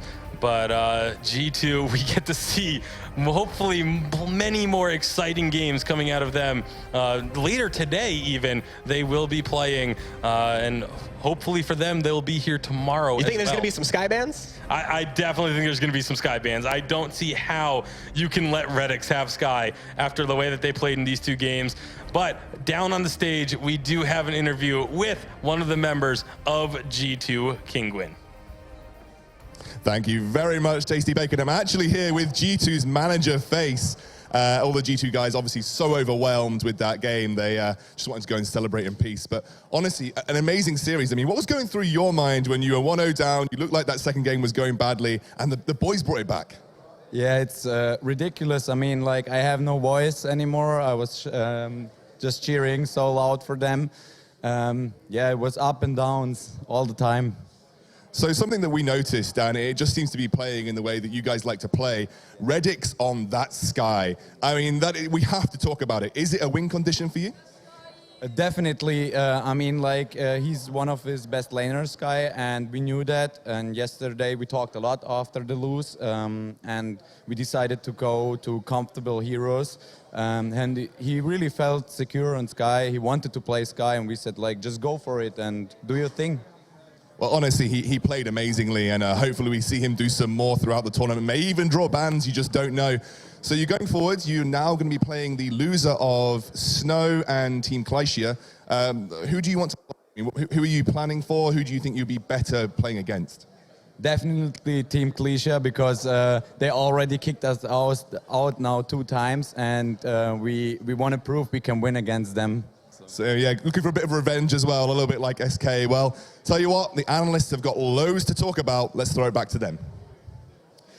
Oh man, by Julia's ghost, those games were just so close. I could not really tell which one was going to actually come out ahead on that one. My vote was actually G2 by the end of it, because I really wanted to break the caster curse of Tenshinbo Taka, and it has finally happened. But you had a few words about that, Junior. Yeah, we've said so many times, G2, they always love the late game. They're pushing for the late game. And, you know, Taka had a very dominant game at the start. He was constantly going into the side of Gangstars, stealing their farm, which is very good. So he was doing a lot in the early game. But however, building that Tenshinbo breaking point is a build that I'm not personally a big fan of, because Tenshinbo that gives 45 weapon power, breaking point, it's you know, the stacks increase by how much weapon damage you're dealing. Right. And it's just not going to offer consistent damage. And what you should be going for, I think, is maybe a Sword Blade where you get more consistent DPS. And that's what we saw a lot of in NA. I don't actually recall seeing a tension bow back then, but it was also, of course, 117 patch.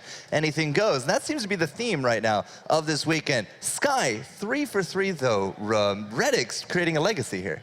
Yeah, you know, for the next team going up against G2, I do feel like they will lean towards that Sky ban and making sure that they pick up the Celeste. Because that's all we have seen from Redix so far. But, you know, excellent play coming on the side of G2. They were down by a lot, almost getting knocked out, and they made a huge momentum comeback. The mentality of these guys, I mean, getting decimated early on, it looked like it might go actually to the Gangstars crew, but then the comeback, the throw, the disconnects were heartbreaking on that one. I had no idea which way it would end up, but still, stellar gameplay. We will have to bid adieu to Gangstars, however. The number 2 seed knocked out this early is rather surprising, but the number 3 will move on, and they still have a decider match left to go. But, you know, it's just anything can happen here on day 2 in patch 118. And we're going to get to the brackets a little bit. We're going to get to the next match as everyone is going to be, you know, settling down fairly soon. But by the end of it all, I mean, Sky bans, we've seen a lot of Lance, Dagio, buff comps. Gangstars ran their favored buff Kestrel, just like they did yesterday. Yeah, you know, this actually came into the blind pick, and I felt like that Taka pick really helped G2 get through that early phase. We did see a lot of dominance in all 3 games in the early game coming out of the side of Gangstar Cerberus. All right, so I have no idea who number 1 is for the decider round, but G2 Kinguin will face off against the loser of Snow Tsunami and Team Clesia a little bit later. And as I said, Gangstars is now out. So we are done our elimination matches for now. Next up, it's actually going to be winner's bracket. I believe, however, it will be Team Secret taking on Mousesports. And this is a matchup that when we talked to these teams, they said, we need to get this done. We really want to show that we're the number 1. Mousesports gunning for that number 1 position. Team Secret, of course, you know, is fending off attacks from every direction. But at Seed 1 up against Seed 5. Loser does go on up against SK Gaming. Winner secures themselves into top 4. Yeah, I do have a feeling like this next matchup coming up, it will go to a 3rd game.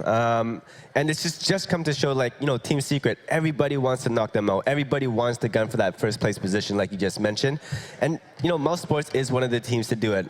This team is young, they have the mechanics, and they have that coordination. And, you know, to top it off, they have Mr. Keiku, who's very vocal, very communicative during the team fights, even when they're under pressure. Now, Mousesports is, in total, 13, 16, and 18 years old. I mean, the 13-year-old obviously is going to be something of, you know, the big focus. Mr. Keiko is a very well-spoken lad, but at the same time, it is overall a very young team. Yeah, it's a very young team, and they've performed remarkably well so far. You know, they've consistently been one of the top teams as well. And I think Mr. Keiko, I think he's one of the main shot callers. I think he shares the kind of the burden of that, I guess, with Great Khalil a little bit. And I think they do play very well. They're remarkably cool-headed for a team that's so young, and they keep their cool on the live stage, which I think a lot of older teams can struggle with. Well, Roman said that it's probably going to go to game 3, but let's take a quick look at Team Secret, the now gunning for 3-time defending champion.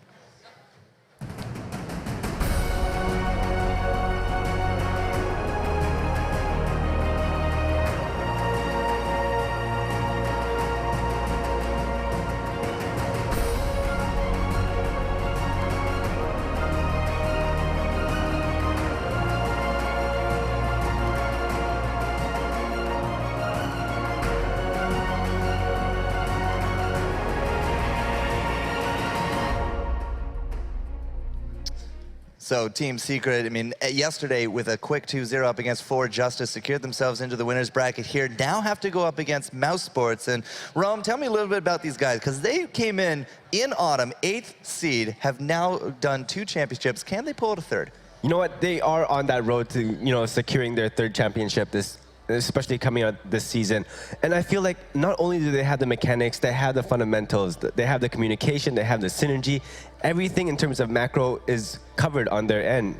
Absolutely. So Palmatara, Mowgli, and Kavalafar, that all-star laner, he's your player to watch. And I feel like he's probably one of the biggest threats in all of the entire European scene.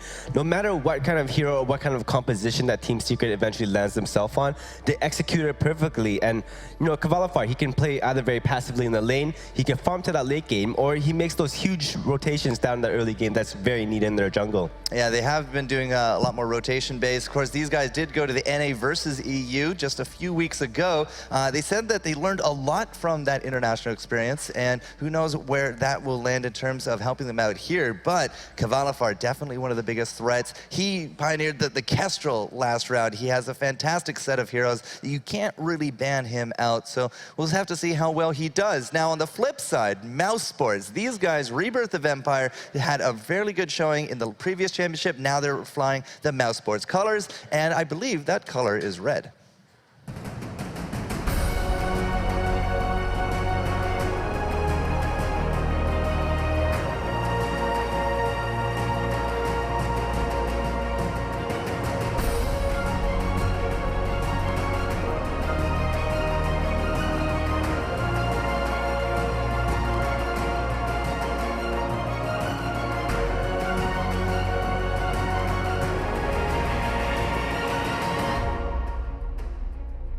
One of the teams that cited that they just came out of a boot camp here for 118, Mousesports, the 5th seed, now has to go up against the #1 here for Team Secret, but that's okay with them. When we talked to them, they said they really want to show that they can beat the best in Europe. Yeah, and I think there's a potential there. They've not actually managed to finish first in any of the VGL tournaments so far, but they've always come a close second almost every single time. And Mousesports is a team that I think we've seen a lot of improvement since their debut at the Awesome Championships. And at the start we saw them all switching roles a bit. We saw great Clesia in Rome, jungle lane, and this is happening a lot. And what we've seen them do is settle into their roles a bit, which I think has improved their gameplay a lot. And Net2alette, I've got to say, he has shown so much improvement as a support. He's had some absolutely fantastic plays coming out from him. Net2alette, Mr. Keiko, and the player to watch, great Kali. I feel like I've been watching this guy all the way back to the autumn. Yeah, and Great Kali is one of these players. He utterly dominates in the jungle or the lane, and these are two of the roles that he maybe switches about in. And if we thought Redix to Sky was impressive, he does have. Great Kali also has some very impressive Sky moves. He can play Glaive. He has a very diverse hero pool. Well, his signature heroes of Sky and Celeste, they've been seeing a lot of play here this weekend. And, well, if Redix is going to be setting a precedent, perhaps we can see, who exactly is the best Celeste EU roam. No, but I feel like we have to really pay attention to Net2alette coming to this series coming up here, and that's due to the fact that him on Lance yesterday was amazing. Absolutely. And probably one of the best Lance I've seen throughout this entire championship event so far. All right, so as we get into it, ladies and gentlemen, once more, we're going to give you an opportunity to earn yourselves 2,000 ice in-game. If you're in the Twitch chat, just do #Vainglory Live. And by the end of the series, somebody is going to go home with a fat purse of 2,000 ice for your pleasure. And at the same time, if you guys are enjoying from home, send us pictures, tweet us, Facebook us at the Vainglory accounts, and show us how you are enjoying this event. It could be on the couch, could be in your pajamas, you might be at a bar, who knows? Like a good old-fashioned LAN is definitely some soothing stuff for the soul. Either way, you throw it at us, use #Vainglory Live. Again, you will be entered into the raffle for an iPad Air 2 by the end of the weekend. And, well, that would be some pretty sweet loot overall to go home with. So, draft for this 3rd game series. This is winners. Nobody goes home, but somebody gets into the top 4 room.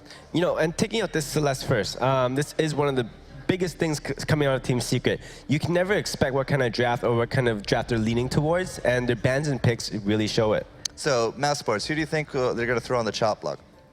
Well, the thing here is, we did know that, Great Kali, excellent on that Celeste, excellent on that Sky. And I feel like taking out Celeste first, they're going to try and, navigate themselves around a Sky composition. Well, Sky, Lance, Blackfeather, they're all still viable picks here, Jinyi. Yeah, and the thing with both of these teams is they do have a very diverse hero pool, and in particular with Secret, they are, they're no strangers to messing about with it. We've seen a Weapon Arden, we've seen a Roam Arden. This still leaves it very viable for what they could be playing next. Well, there's no Adagio. Lance is being hovered. Lance is being locked in. Mousesports to go with that. Perhaps the Sky. And that's just like what our caster said, just like you guys say, we see them on a lot of the other sides, but if we lock them in together, the roots could be easy setups, and Mousesports could be gunning for their own legacy on Sky this weekend. But, you're looking at Team Secret right now, I do feel like they're really putting Mousesports onto the composition they're picking out so far. They know that for sure Mousesports will be picking up Lance, they'll be picking up Sky, and hence, you can't expect something from Team Secret at the moment. It feels like they're coming to this draft very prepared. So is this a Saw? Is this a Kestrel? I'm feeling like it's a Kestrel. I feel like there could be a Rona here. Well, there's a Glaive. Well, maybe no Rona. So rip us. Still need to carry it in. So the Gonna be the Saw. We talked about that Saw earlier. You know, Saw is probably like one of the biggest counters going up against Lance. However, Sky here has a pivotal role in terms of she can get that forward barrage off. She can deal a lot of damage onto the Saw from a distance far away. Is this going to be a Krull? Can't go Glaive. Blackfeather's still up. Who else can you kind of get into that melee weapon role? It is going to be a Krull. So, Mr. Rome, we are going to see, will Saw counter the Lance? I'm actually very excited to see this one, and so are our casters, because we got ourselves a new pair. It will be the Action Jackson and Zekin taking us into the fold. Oh man, this is gonna be an awesome game. We get to see Saw on Team Secret, something they're so well known for. But yeah, I'm here with Zeke, and this is the first time we've ever cast together. It's gonna be awesome. Really looking forward to it. How are you feeling going into this game? Honestly, this is going to be really exciting to watch because Team Secret pulling out a ton of different strategies every single time we see them. The Saw coming out with the Glaive and Arden, this is going to be fantastic. All right, so on the flip side, we got Lance, plus of course that Sky, something that I'm actually quite interested to see. It can really showcase the lack of, or, you know, presence of synergy between the two players playing those heroes. But guys, we're on to the fold. Team Secret versus Mousesports. First game of the winner's bracket for today. Looking forward to seeing which one of these teams is going to come out on top. Yeah, Mousesports coming from the lower seed and making it into the upper seed. Just fantastic, making it into the winners matches. And right now, you see Great Khali matching up against Kvalifar in the lane. The Saw versus Sky matchup is actually very interesting because if Sky lands up a perfect forward barrage, she can completely melt the Saw. But if Saw just has free reign to hit her, it's completely over for Sky.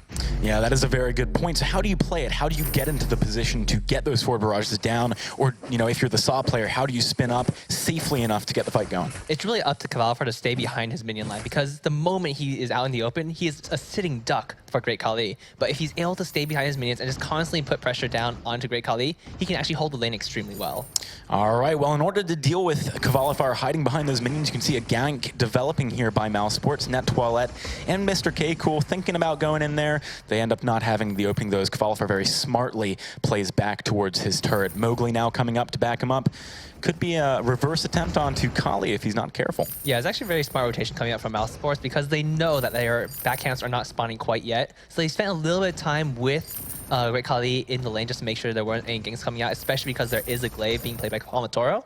And the games coming out from Glaive and Arden are just absolutely devastating, especially early game on this guy. Oh yeah, just being able to Vanguard Palmatoro into position to get a great afterburn off can be devastating for anyone that they catch, so you've got to be aware of that at all times. At the moment, not too much action. I mean, would you expect more action than this? Should either team be trying to put more pressure down? Honestly, I expect Team Secret to be playing much more aggressively in the jungle because they are up against a Lance and a Krull. Though Lance is fairly powerful in the jungle early on, the Glaive and Arden is just a little bit stronger and edges out both Krull and Lance. Yeah, and of course, later on into the game, that Krull and that Lance is going to become extremely potent, so you want to shut those guys down ASAP. Palmatoro doing just what we talked about, going for the gank onto Great Khali. Surrey Strike gets him back. Lance covering the escape for Khali there. Beautiful play out of Mousesports, getting out of that sticky situation. Yeah, so incredibly close for Great Khali. Just fantastically played. The Surrey Strike, he made sure to target Palmatoro to make sure he had the target lock, and it was immediately able to Surrey Strike out of there. But we do see Team Secret actually going for a double weapon composition. The Glaive going double weapon blades, and so is Kvalifar on that Saw. And this is really indicative of them trying to be able to pressure early on, making sure they have a lot of damage, not really relying on the Shanks too much of that like crystal Saw that we see occasionally, but more relying on just pure aggressive damage.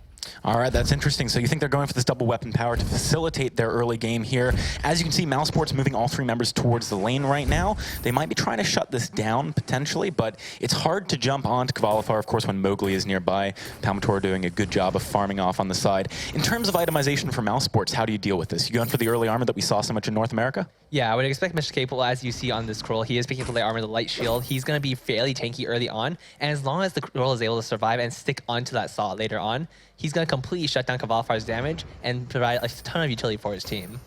Okay, so looking at both of these compositions, obviously they're going to be power spiking at slightly different times. When are you expecting to see the action really kick off? So Team Secret, I feel like they can start putting pressure on like immediately.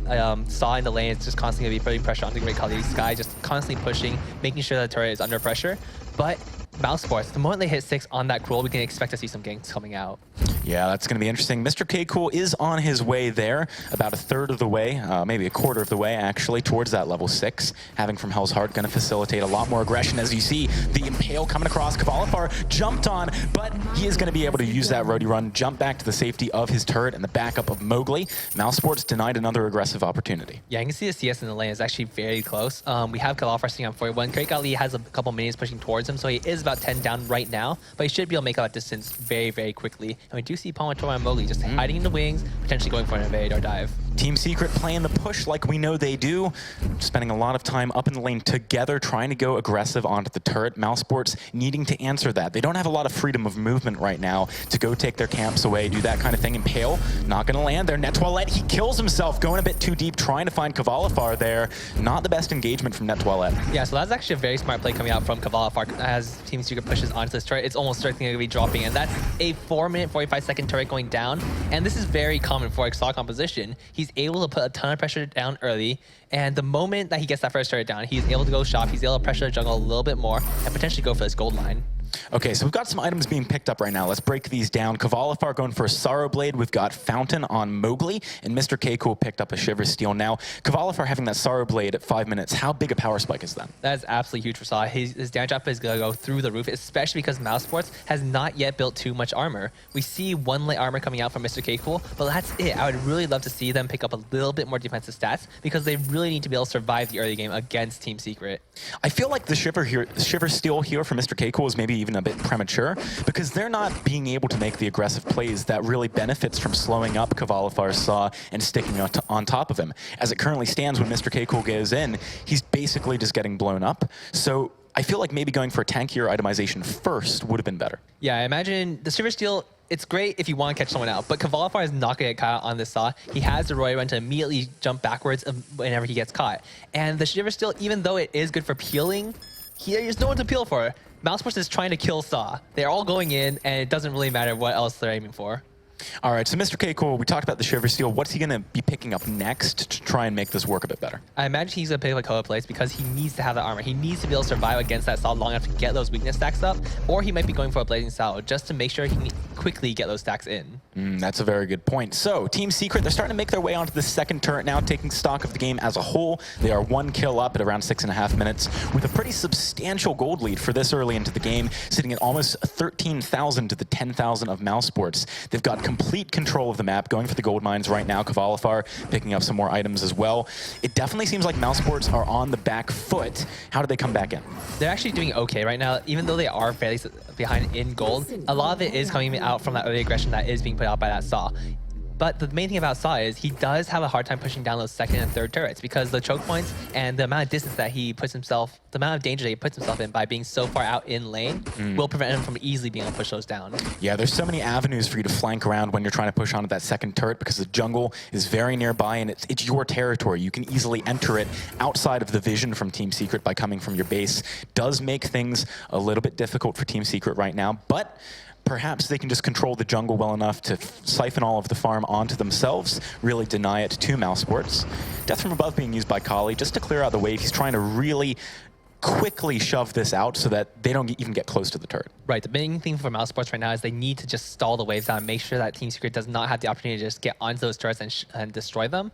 But one thing to watch out for on Mousesports' side is the moment currently they aren't building that much armor, but they have to get a couple Atlas pawns because look at the side of Team Secret. The double weapon composition coming out, both Saw and Glaive are going to be extremely reliant on those basic attacks. Oh, well, here comes the engagement. Kvalifar blocks the Impale, but a lot of damage down on him already. Roadie run backwards, now Mouse on the back foot. Mr. K. Cool, got to be careful here. Still sticking around just to do a bit of a blow trade with Mowgli, but in the end, no one going to be going down. Both teams playing it very cautiously. Yeah, and as you pointed out earlier, the Shiver Steel just not having that much effect. Mr. K. Cool was able to land onto that Saw of Kvalifar, get him slowed, but the Roy Run immediately comes out, and he just dashes out. Okay, so we've got a fountain now finally completed for Net Toilette at around 8 minutes. Had that been there for the fight, I feel like Mousesports actually would have had a great chance of continuing it. You know, past that first roadie run, maybe they could have gone a bit more aggressive. We'll have to see if they can utilize that item pickup, that power spike now to make more happen.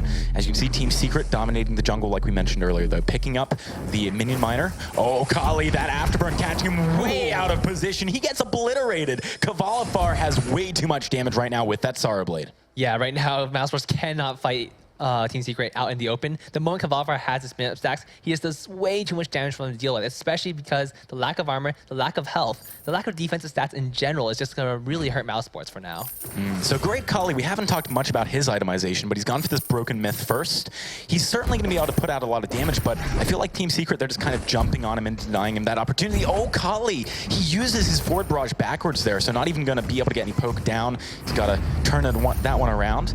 Now with the second turret down, Team Secret's starting to make some bigger moves into Mousesports' base. Yeah, backwards barrage is definitely not the thing you want to be doing, and right now, Mousesports is falling more and more behind. 4.4 thousand down, but it's still not too bad. The third turret is the hardest one for Team Secret to take because the choke point allows for Great Khali and Mr. Keiko to line up perfect stuns, and Net Toilet will easily be able to get those impales down. Yeah, on the flip side though, I feel like once that third turret gets taken, things become a lot easier for Team Secret because they've got a lot of room to maneuver inside of the base of Mousesports. It's a pretty wide open area. You can roadie run in lots of different directions to throw off your opponents. Mousesports, they have not been, I wouldn't describe them as being proactive at any point in this game. They haven't really been able to make anything happen. So what's the ingredient they need to make that work? Is it better vision? Do they still need a few more items? Honestly, I think Mr. Keiko needs to pick up that Atlas Pauldron. The moment he gets that, they can probably take a fight. It will still be dangerous, but they will be able to maneuver around Team Secret to the point where they might be able to pull out a win. All right, so right now we're about 10 minutes into the game. Team Secret still sitting with a pretty sizable gold lead, actually extending it now to just over 5,000. That's a bad situation for Mousesports to be in, but we've seen them have some pretty impressive comebacks so far in the tournament. Maybe they can continue that trend. It's going to be all about getting the items they need, finding the engages they want on top of Kvalifar, who's really the biggest problem on the side of Team Secret. You can see that Piercing Spear picked up. Bonesaw probably on the cards, right? Yeah, Bonesaw is almost starting to be picked up by probably both members of Team Secret. But one thing to watch out for is this game might stall for another 4 minutes because Team Secret is likely going to be waiting for the Kraken. And because there's constantly building up a larger and larger gold lead, the moment Kraken spawns, Mousesports might not be able to fight them. So something interesting I'm noticing here, Team Secret deciding to very frequently take the enemy minion miner. That's giving Mousesports a lot of gold here that they maybe would not be able to get otherwise. Do you think that giving them that avenue to hitting their power spikes is a good decision from Team Secret? It's actually not too bad because Team Secret is just trying to bottle Mousesports into their base. You can see all the scout traps out on the map right now, and because Team Secret is able to just constantly take the back camps of Mousesports, take their own camps, and just constantly be a pressure in lane, they don't really have to worry about game flank. They don't have to worry about anything, and all they have to do is wait for Kraken. All right, well, speaking of Kraken, it's still 3.5 minutes until it enters the Halcyon fold. Team Secret are going to have to keep doing this sort of stranglehold on Mousesports for a while longer. Mousesports haven't really shown too many opportunities to try and stop this, though. They've not really had a good opening. As you said, no real flanks for them to abuse and try and get onto Team Secret.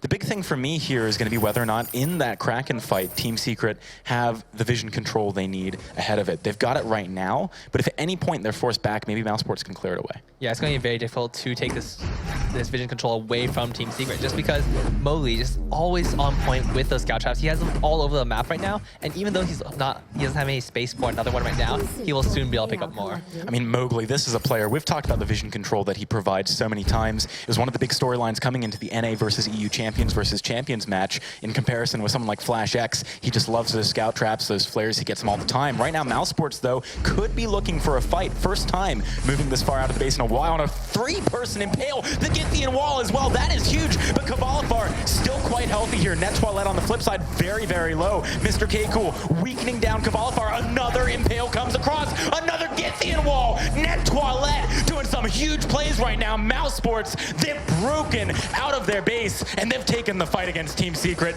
Mowgli, he's not getting out of this one. Githian wall again. Khali covering the other exit. Actually, the minion mine is well picked up here from Mousesports. Big swing. Yeah, that was a very well-played fight by the side of Mousesports. They were able to catch out Kvalifar. They were able to catch out the entirety of Team Secret at that jungle shop. They were all purchasing. They were all not ready for that engagement, especially because they know that they're ahead, and they did not expect Mousesports to take that fight. All right, so look at the item power spikes that now Mousesports, with that finally successful fight, were able to pick up. We got the Atlas Pauldron that you've been talking about for a while now for Mr. K-Cool. Oh, man, look at the replay. The CC here is beautiful. Yeah, it's absolutely fantastic coming out from the side of Mousesports. He'll lock down Cavalifar, preventing him from retreating with that death from above. And you see the roots coming out, the stuns. It's fantastic play coming out from NetToilet, able to lock down the entirety of Team Secret with that lance.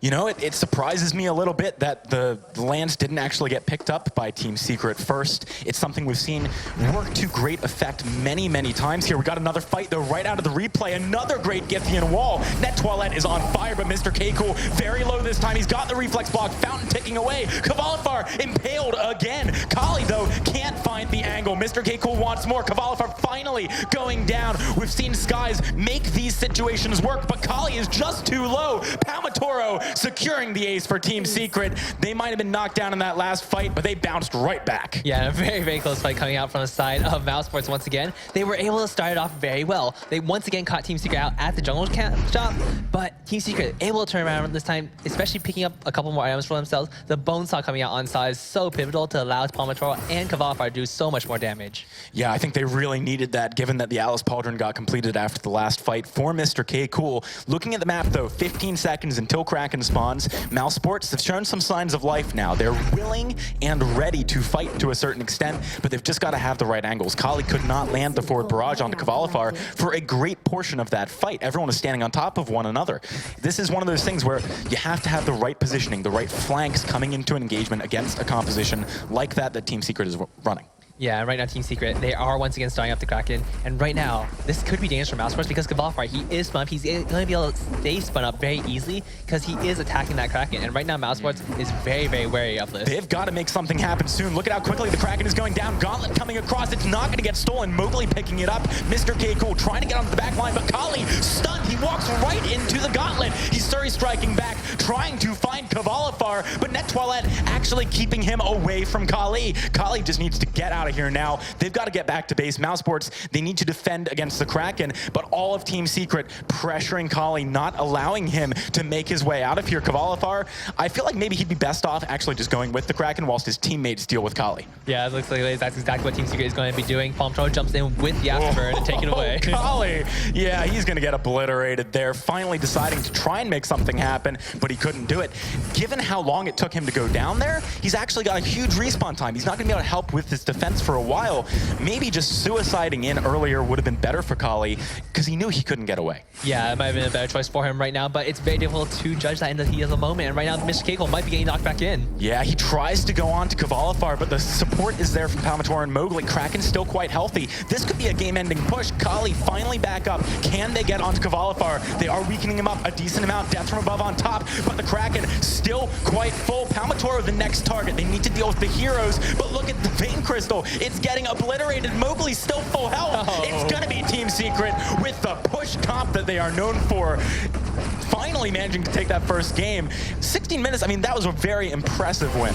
Yeah, it's very interesting to see Team Secret come out with new compositions with their Saw. Because usually we see the Fin, we see just the standard that they always bring out championship after championship, and this time bring out the Glaive, bring out the Ardent. It's very exciting to watch. Yeah, I mean, they're really doing something a little bit different here, and Team Secret, they are known for doing different things, but when they go for the push comp, it's normally that same one that we've seen so many times. So pretty cool stuff from them. Going to be interested to hear how that draft process works for them later on when I speak to someone.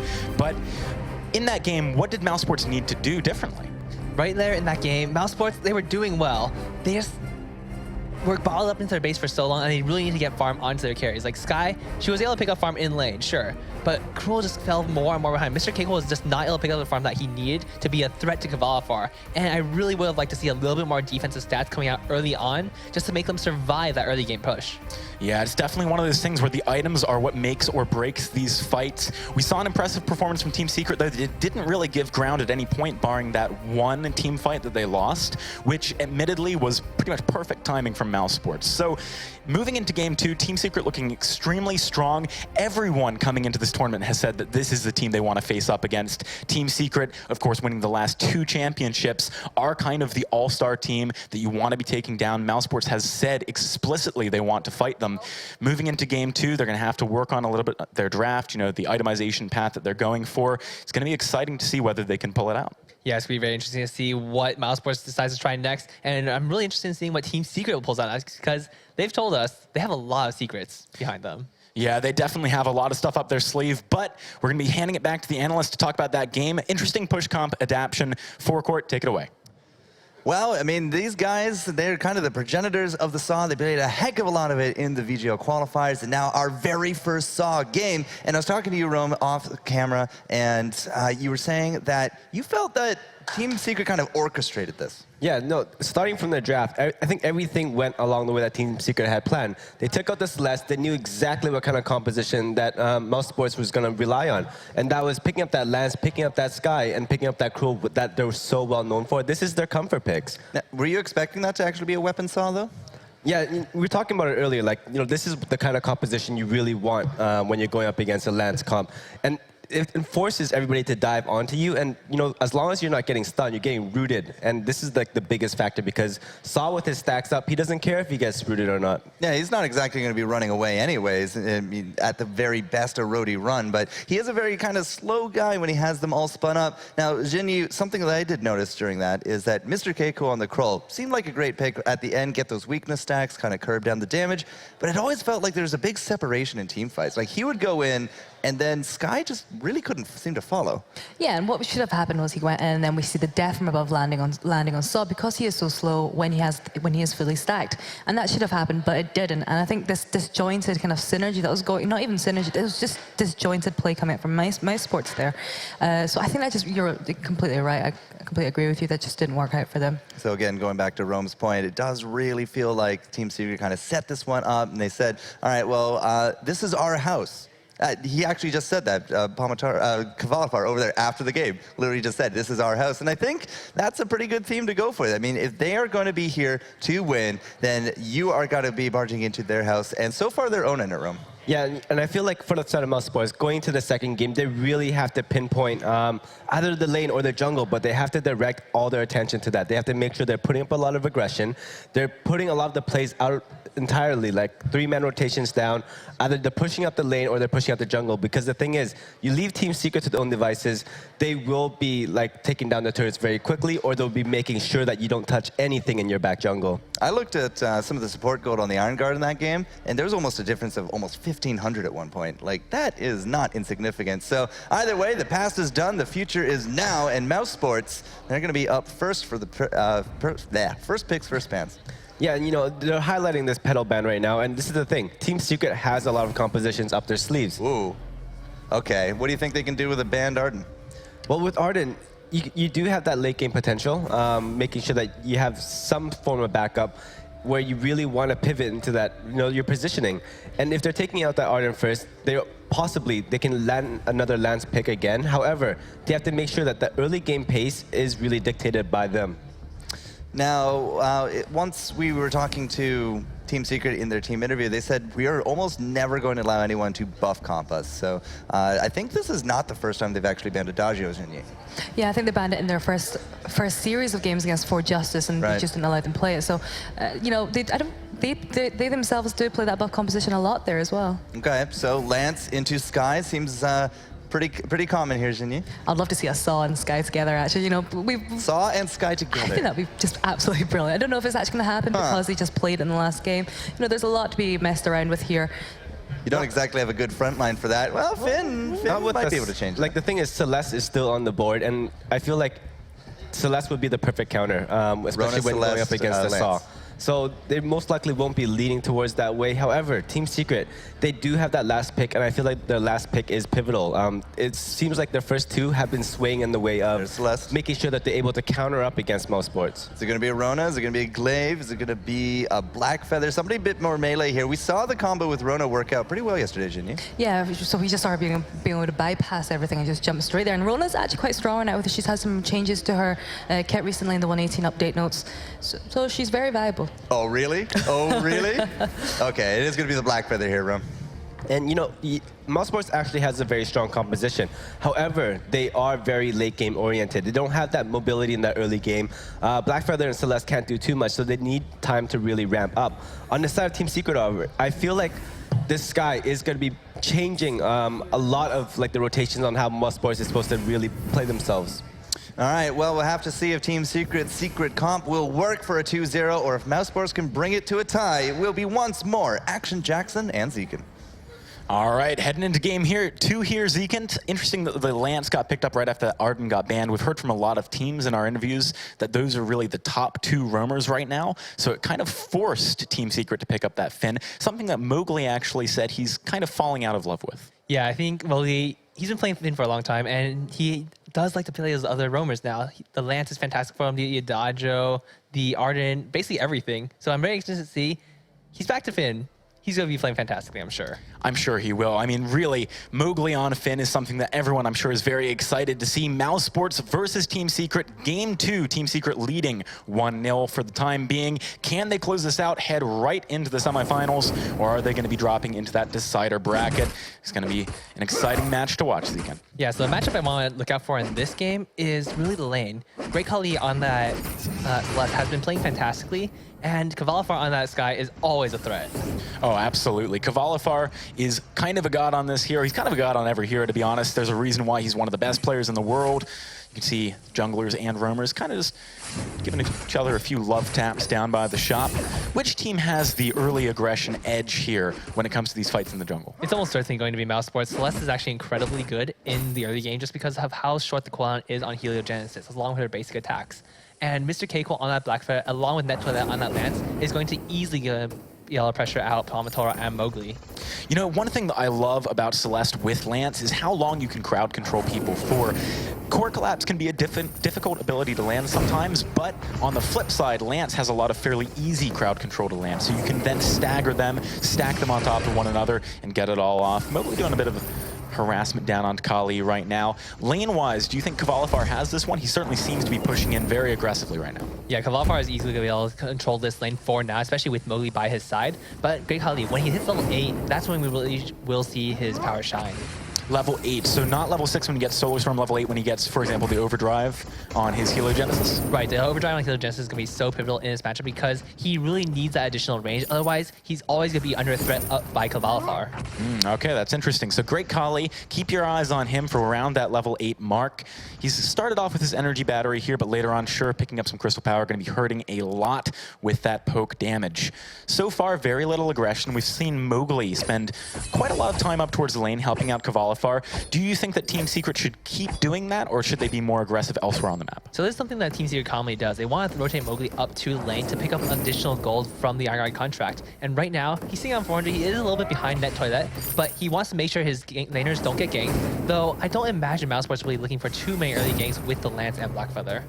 Yeah, I mean, you pretty much have to land that Impale if you want to make anything happen. Of course, maybe chaining that into the Core Collapse like we discussed earlier. It can be difficult to do if you don't have the sort of positioning to make it happen, which in the lane you have to be quite far away if you want to sneak in there. Kali, going to the shop, he's picking up a few crystal bits, that light shield as well. Both teams now starting to have some of their component items. Yeah, I was looking at the team compositions a little bit though. Mr. Keiko going for that weapon Blackfeather. We had the Crystal Celeste. We have Palmatoro, who's going mostly just a tank Cruel. I don't expect him to be picking up too much damage, maybe a Bone Saw later on, but Kavalifar is going to be the main source of damage for Team Secret, and this is actually very dangerous for the side of Mousesports, because if Kavalifar gets cut out, there are so many forms of crowd control on the side of Mousesports that an Impale, a Githian Wall, a Core Collapse lying on top of Kavalifar can be absolutely devastating for their team.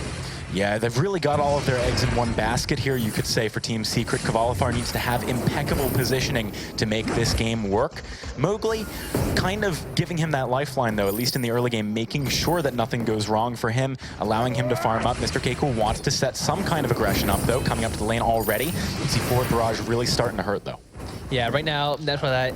It will block a little bit of damage from that forward barrage. Not going to be too worried about it right now. Mowgli just staying in lane, that also sticking around, and just making sure both the laners are able to get as much farm as they want. And also picking up some Iron Guard contract gold for themselves. And right now in the jungle, Palmatoro, he is level 5, and Mr. Keiko also level 5, but Cruel, when he hits level 6, is going to be a huge threat for Great Kali if he gets caught out by that from Hill's Heart. Look at how much damage is going on to Kavalifar when he gets caught by anything. Even the Impale dealing quite a considerable amount to his low health pool this early early in the game. Kali with some great heliogenesis as well. What I want to talk to you about, though, is Palmatoro. We've not seen him up towards the lane. He's not tried to play that aggressive European Kroll style at all.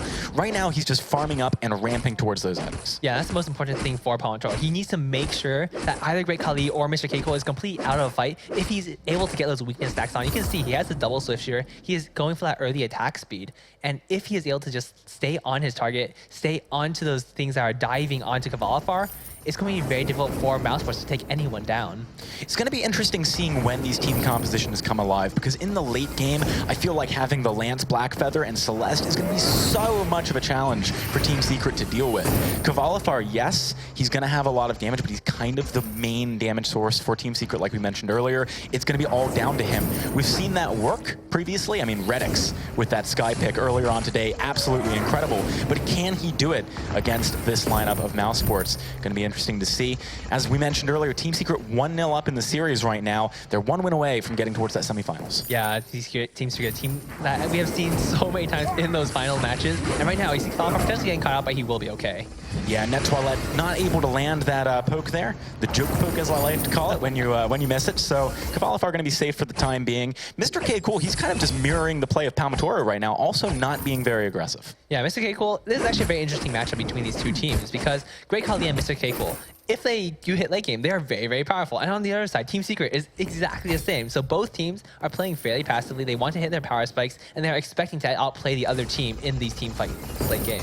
Okay, so what item should Great Khali pick up first here? He's got a lot of avenues he can go. We've seen things like Frostburn first. We've seen Broken Myth first. Occasionally, we see other things as well. What would you like here? I expect him to pick up a Broken Myth. I actually think it's the best choice for him, especially because he's up against a Kroll and Finn, who are incredibly tanky and will constantly be eating those heliogenesis, especially on that Finn, who is just very, very slow.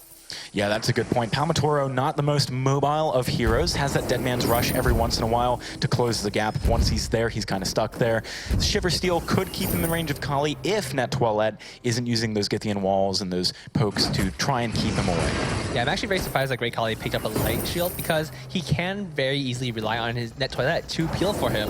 The Kroll jumps in with the Dead Man's Rush. The Githian wall and the Impale can both peel him away, in addition to the core class that Great Khali can throw out for himself.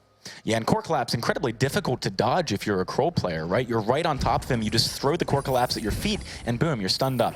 It's difficult for Palmatoro to get to the targets he needs to here. Do you think maybe he's going to be operating more as a peel machine, stopping Mr. K-Cool from getting onto Kvalifar? I would definitely expect that to be the case. Mr. K-Cool just needs... Sticking onto Kvalifar is going to be very difficult, even for a Blackfeather. He is just so on point with those Starry Strikes, and the death from above can easily lock someone out. Yeah, that's a good point. So let's take stock of the game. Even Stevens on the gold front, 200. Currently, Mousesports leading by, although it's closing very rapidly. Team Secret just getting the minions that they need to be on the same page. First big item completed for Kali. Now a Broken Myth on him. He's going to be doing a lot of damage in these fights. Yeah, this is going to be very, very dangerous for Great Khali because that Broken Myth, as we saw yesterday, those Solar Storms paired with like double heliogenesis just absolutely wreck so many teams one after another. And right now, we see Mowgli, he is level 5. So the moment he hits level 6, we can expect to see some gains coming out from Team Secret. All right, so Kvalifar just a little bit behind his opponent. Kali picking up that Broken Myth as well. He's going to be doing a lot more damage now that he has his first big item. Not really any aggression, though. I mean, his 8 minutes in, no kills have come across for either team. Neither one trying to aggressively take the gold mine or do any invasion, even. You know, we're not seeing the back camps get stolen away as we do frequently. I think at this point, both teams realize how close things are, and they do not want to give any edge to their opponents. Yeah, it could be very, very risky. We see Team Secret trying to control lane a little bit, and here comes Bull. Kali does get hooked in there. Death from above not going to land, though. Kali with the good boot juice getting out of there. Now Mr. Keiko joining the fight. Mowgli pretty low. He's also very slow. Hard for him to walk back here, but the fountain keeping him alive for the time being. Kvalifar, he did a great job of peeling for Mowgli there. No kills going across either way. This is actually very good for Mousesports because they do still have the fountain active available, and Mowgli did use his own. So if they take a fight right now... Kvalifar getting rooted by the Impale. Great use there by Net Toilette, but the turnaround damage pretty substantial here. Can Palmatoro get away? Solar Storm obliterating Team Secret's health bars, but the CC isn't there anymore. Now Polite Company keeping that turret, attacking the members of Mousesports. Net Toilette nearly jumping into the tail end of a forward barrage and going down there. How did nobody die?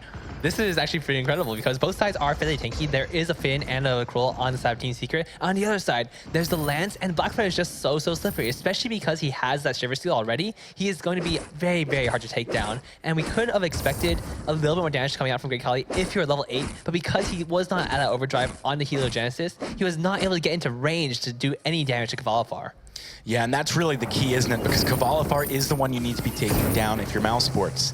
So far, positioning has been impeccable from the Sky player, but moving into later game fights, when you don't have the ease of just backing away to your turret, things become a lot more complicated. You really got to use those Surrey strikes properly and stick near your team so they can help peel for you. Yeah, one thing I do want to point out, though, is Great Khali on that Celeste. He was able to get a lot of Heliogenesis down onto the main front line of Team Secret, and you can really see how quickly those Broken Mist attacks ramp up. And that is something that Team Secret does have to watch out for. Oh, absolutely. Whoa, 3 people getting forced to corded in there. Kvalifar trying to find the damage, just playing around the periphery of the fight. Mousesports definitely needs to be careful here. Palmatoro can't afford to go too deep, though. The turret really being the home field advantage for Mousesports here. Mowgli going for another polite company, keeping the fight going just for that little bit longer. But Team Secret, they don't want to commit. Oh, from Hell's Heart, maybe they do. Net Toilette gonna be eating that one. Mr. Keiko also finding a lot of damage onto himself. Down forced from Net Toilette. Kvalifar, look at this. The Supernova is doing so much work from Kali, but he's out of energy now. It's going to be another one of these fights where no one goes down. These teams are so even. Yeah, that was an incredible engagement from Mowgli. He was able to use Force Score and pull in the entire team of Mousesports, and even still, they were able to easily disengage with that Lance. Net Toilette there played perfectly. He used the gifting wall, knocked the carries of Team Secret away, and completely protected his back line. That is what you want to be doing as the Roam Lance. It's something that he is designed to do so well and very effective at. You know, Team Secret, they've certainly got the damage to make these fights happen. If they happen maybe around the gold mine, that's what I'm kind of getting from what we saw there.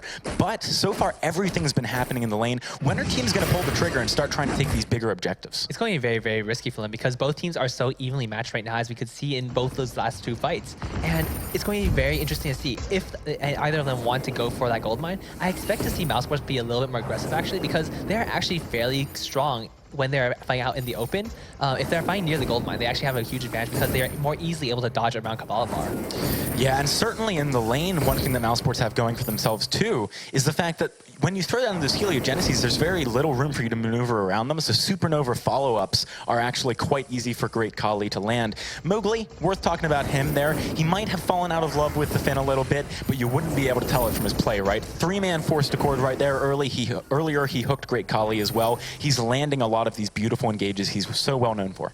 Yeah, he's doing fantastically on that Finn as per usual.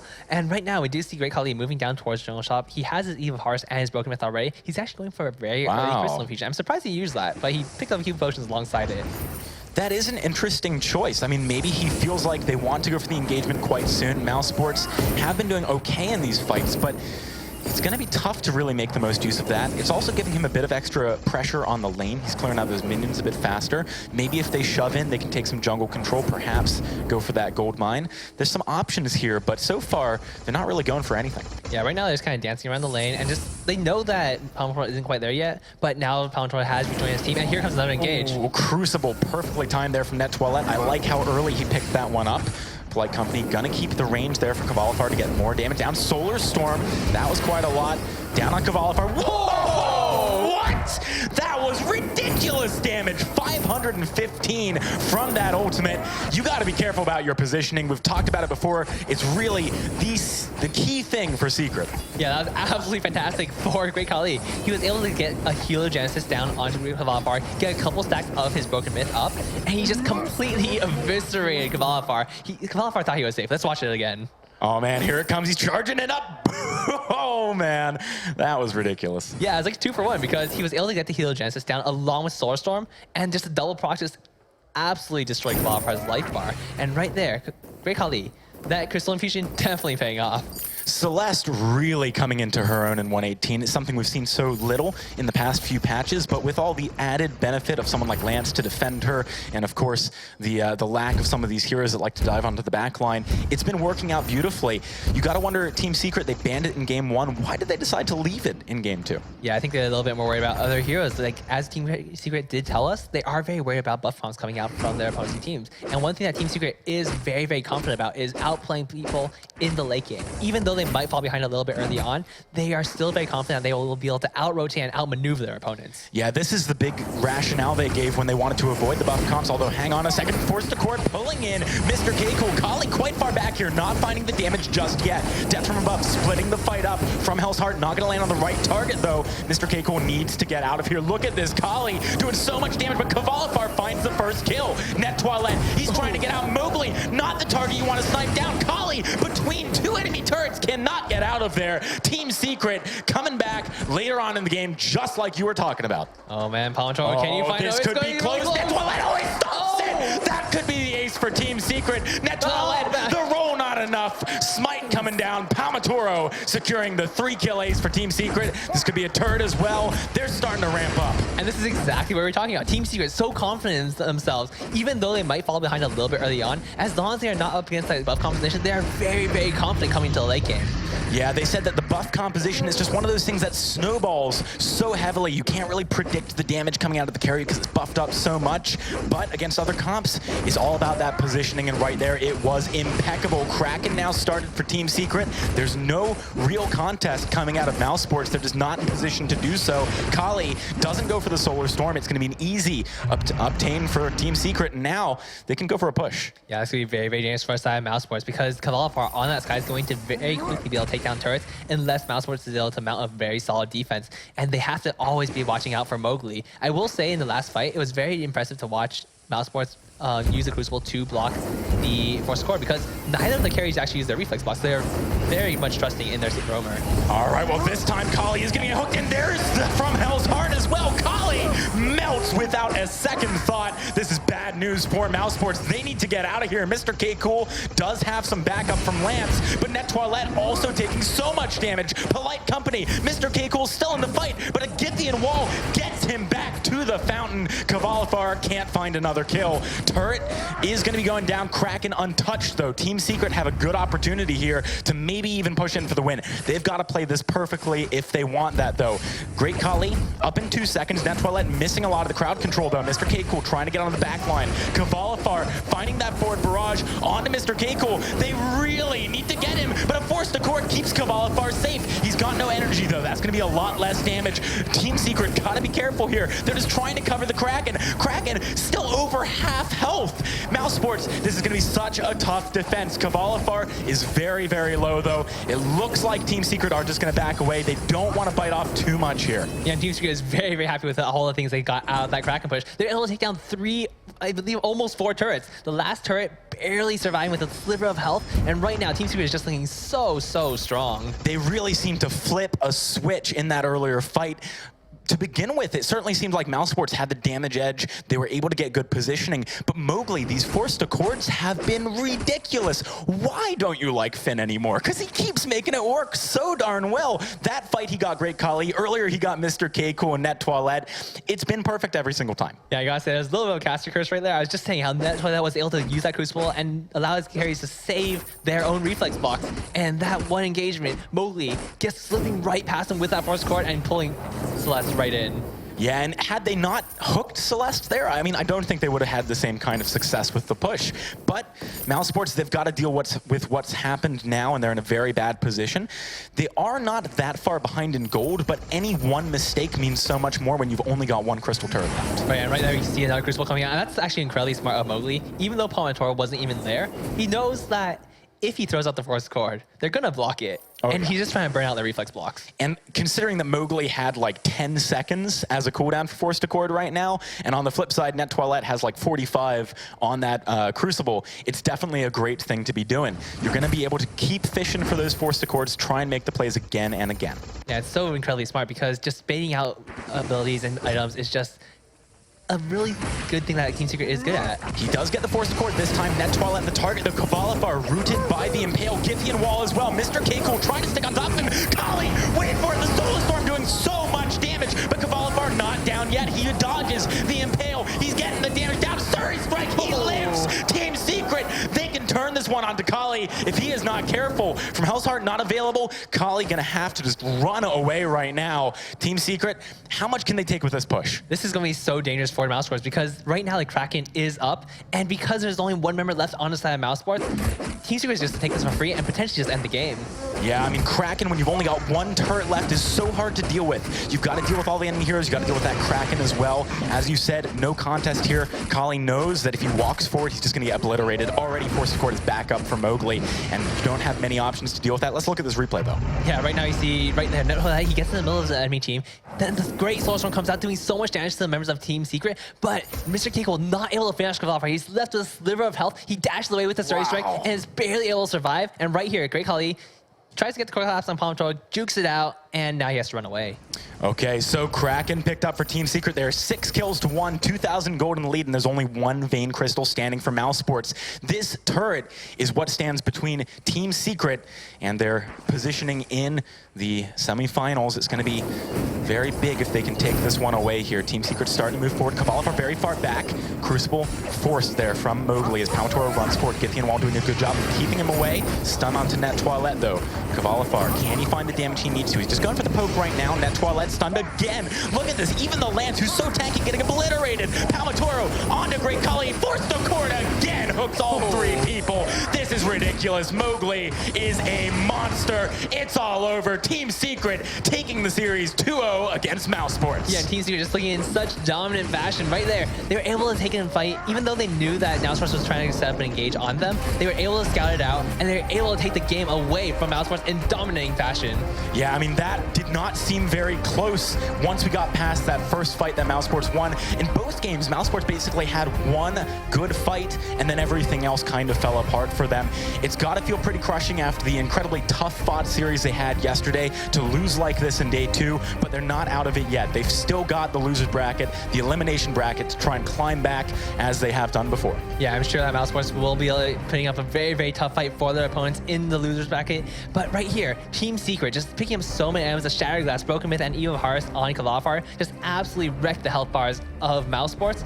And even though Great Kali was able to get a couple fantastic Solar Storms out, it just was not enough to take down the tanks of Team Secret. Yeah, the thing is, when your frontline blocks a lot of the stars of that Solar Storm, there's only a few left to really hit Cavalifar. It wasn't enough in that last all-important fight where it looked to be so good. Only 1 kill picked up by Mousesports. That was a very, very tough game. You see Team Secret looking pretty happy with their win there. Kuko just collecting up all of those iPads for his team. Man, I mean, the player for me who really shone there was Mowgli, though. We talked about it in the game. The forced accords were beautiful. Yeah, Mowgli always putting a stellar performance in these championships, and it's absolutely fantastic to watch. All right, guys. Well, we've got an interview with Team Secret for you, and then we'll be hopping into the next winner's bracket game.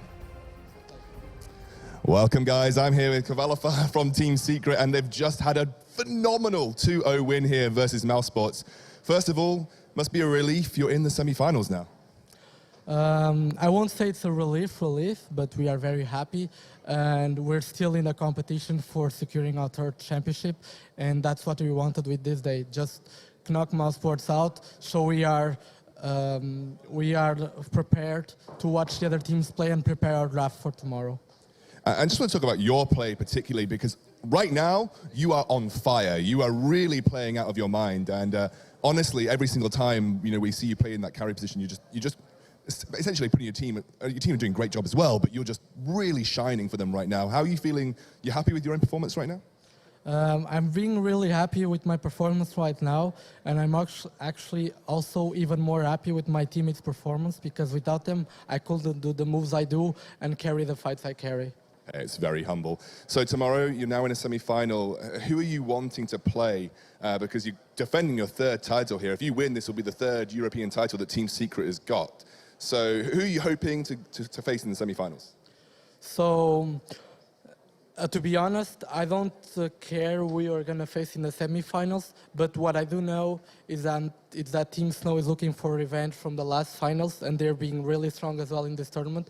So we're paying attention to what they do and how they will play, and then let's see who we will face tomorrow, because we're still dependent on some results. And after that, let's just adapt, and we do it as always.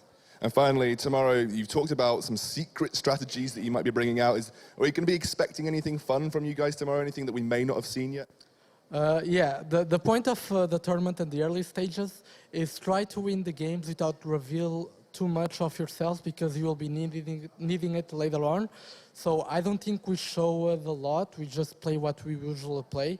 And then tomorrow, I'm just eager to show you guys what I got. Hey, we're really looking forward to it. I know the analysts have got so much to say on this series, so I'm going to hand back over to them on the desk.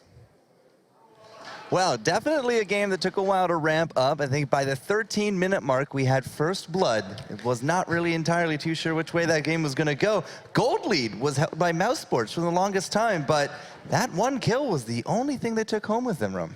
Yeah, you know, there was excellent play coming on the side of Team Secret. They knew exactly when to use that polite company from Mowgli to make sure that he was able to like really protect his team with that extra fortified health.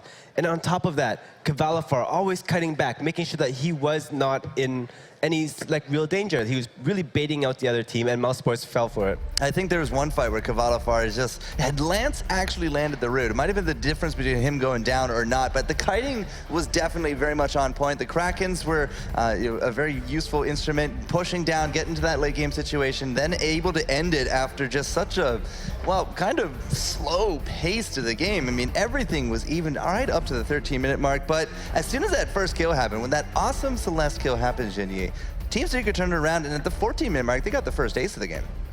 Yeah, and this is Team Secret. They can turn around things so quickly. And I think it all comes down to the draft and the composition of it, because we've seen a lot of Cruels, and not all of them have been effective. Actually, most of them haven't been effective. Yeah, NA Cruels.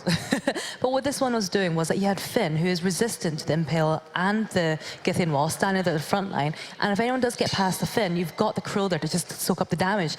So if we did see Mr. Kilko trying to die for Sky, they were just doing a fantastic job of peeling.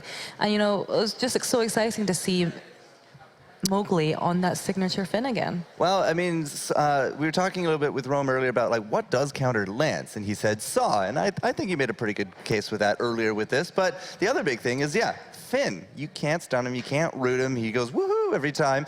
I learned that this weekend, that it's actually him. It was driving me nuts, but you're right. There are definitely still some synergies and some counters to look at here. So, Team Secret, they're going to be moving on to winners. Mousesports is not out of it yet. They are going to be facing off a little bit later for their decider round because they are going to go up against SK Gaming, who is not leading 2-0. Don't worry about that. So SK Gaming and Mousesports will play a little bit later. Team Secret is secured into top 4 room.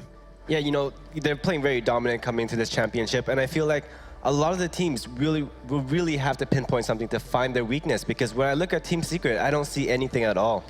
Yeah, Team Secret has no weakness. Maybe that's the secret.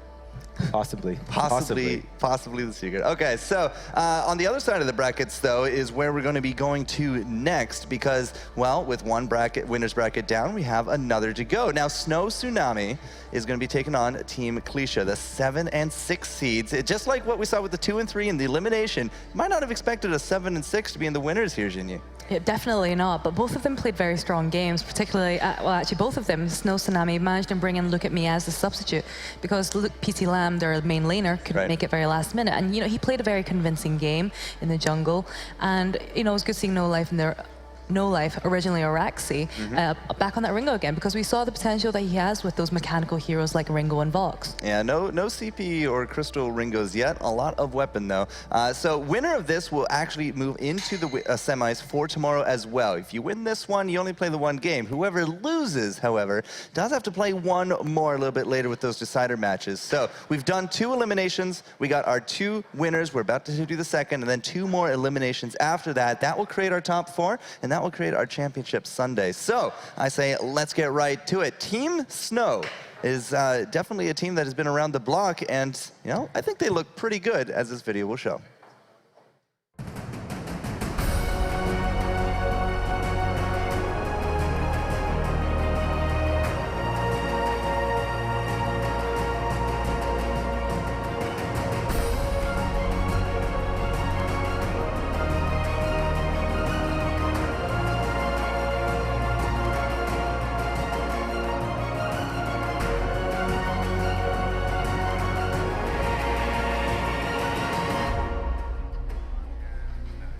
They're looking cool, calm, collected, and confident. All the C words today. But, you know, Team Snow had a really good set of runs yesterday. Look at me, despite not having PT Lamb, and you know, he was actually citing a nervousness because he hasn't actually played a lot, his words. I think he might have lied to me. They looked great though, Rome, didn't they? Yeah, and I feel like this team they have always been very consistent heading to the championships. And that's not due to like individuals standing out with high mechanics, but that's due to them playing together. They play very smart, they have a lot of synergy, and they know how to execute, especially going against specific opponents. Okay, so look at me, Sosiska, and the player to watch, No Life, aka Araxi. Yeah, and you know, coming into this, I feel like everything that they have going for them going up against Team Clesia will be heavily based on how No Life performs up in that lane, due to the fact that he has to make sure that he doesn't get that aggression. We do know Clesia, very aggressive in that jungle. They like to make huge plays. They like to dictate the game, but this is not something that they can really do when they're going up against Snow Tsunami. I feel like Snow Tsunami does have the advantage coming into this. Now, what Kavalifar was saying is that he doesn't really care who's going to be in those, you know, those semis, those finals, but Team Snow are in a position to actually put themselves into that guaranteed top 4, so they might actually get their wish of kind of looking for revenge, as he put it. So, Team Snow is your first team to watch here, but now Team Clesia, an unknown brand coming into the top 8. They formed fairly recently, and a young team to boot. Let's take a quick look at them.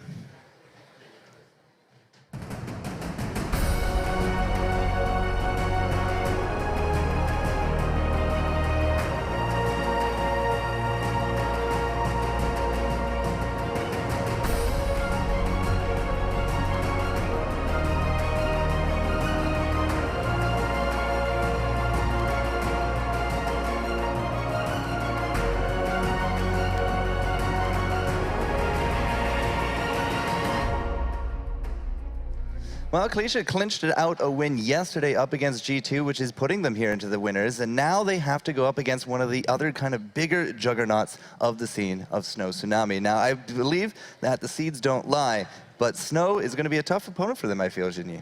Definitely. So Snow Tsunami, they've been around, this is an all-Russian guild that's been around for a while, and they all have very strong players, but Team Clesia also put up an amazing fight against G2 yesterday, knocking them out for a second time, which was very impressive considering that G2 is one of the top teams in Europe.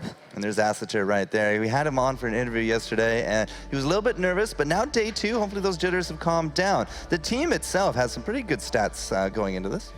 Yeah, and Team Clesia, kind of quite similar to Snow Tsunami, and they do have the same most picked hero and the same most banned hero there, so similar in that regard. And I think this will certainly be a very tough match for Snow, because like for Justice, not many people know how this team plays. They don't know what their patterns are, they don't know what their preferences are, and I think this is going to be an unknown entity that is going to be very difficult for a lot of the teams. So Dark Energy, Asatir, and John, and I believe John is our player to watch for this team, the jungler for Team Clesia. Yeah, and I was really impressed with his play yesterday. So him and Asatir in the jungle roam kind of duo that they were doing, were able to kind of push Dark Potato, who is probably one of the more famous junglers around, out of the jungle, and they were doing a very good job of frontline for Dark Energy, something that is very important. Now it says that Celeste and Glaive are amongst his favorites. Dark Energy, I believe, though, in his blind match yesterday, ran Sky. He did run the Sky, but Dark Energy, he is known, well, arguably as one of the best Skies in Europe. So although he's not very well known in the competitive scene, he's actually quite known in high tier play in Europe.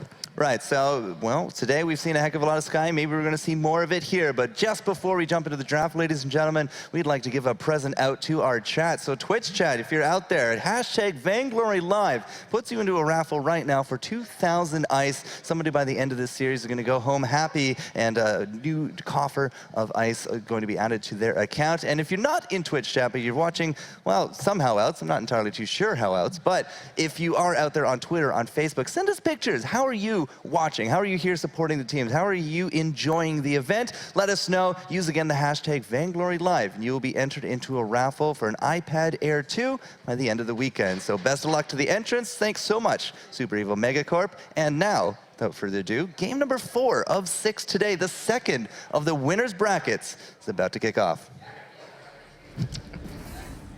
Guys just had to get in the peace signs. All right, Snow Tsunami, no Adagio. Team Clesia, actually, the ones that say no Sky. Yeah, they're just making sure that as long as they're able to take out that Sky, Snow Tsunami cannot pick that up first. And we have seen a lot of Sky play coming out of Snow Tsunami. They know the positioning really well. They know to be very aggressive in that early game. All right, but something that you keep bringing up, Jinyi, if you see a Lance, you take a Sky. Clesia don't have that option. Yeah, they banned out Sky, potentially one of their best heroes, and a great counter to the Lance there. Okay, so we're going to counter the Lance with an Arden. Now, is this where you might want to take that Celeste away from the side? Because Lance-Celeste combos seems to be pretty devastating.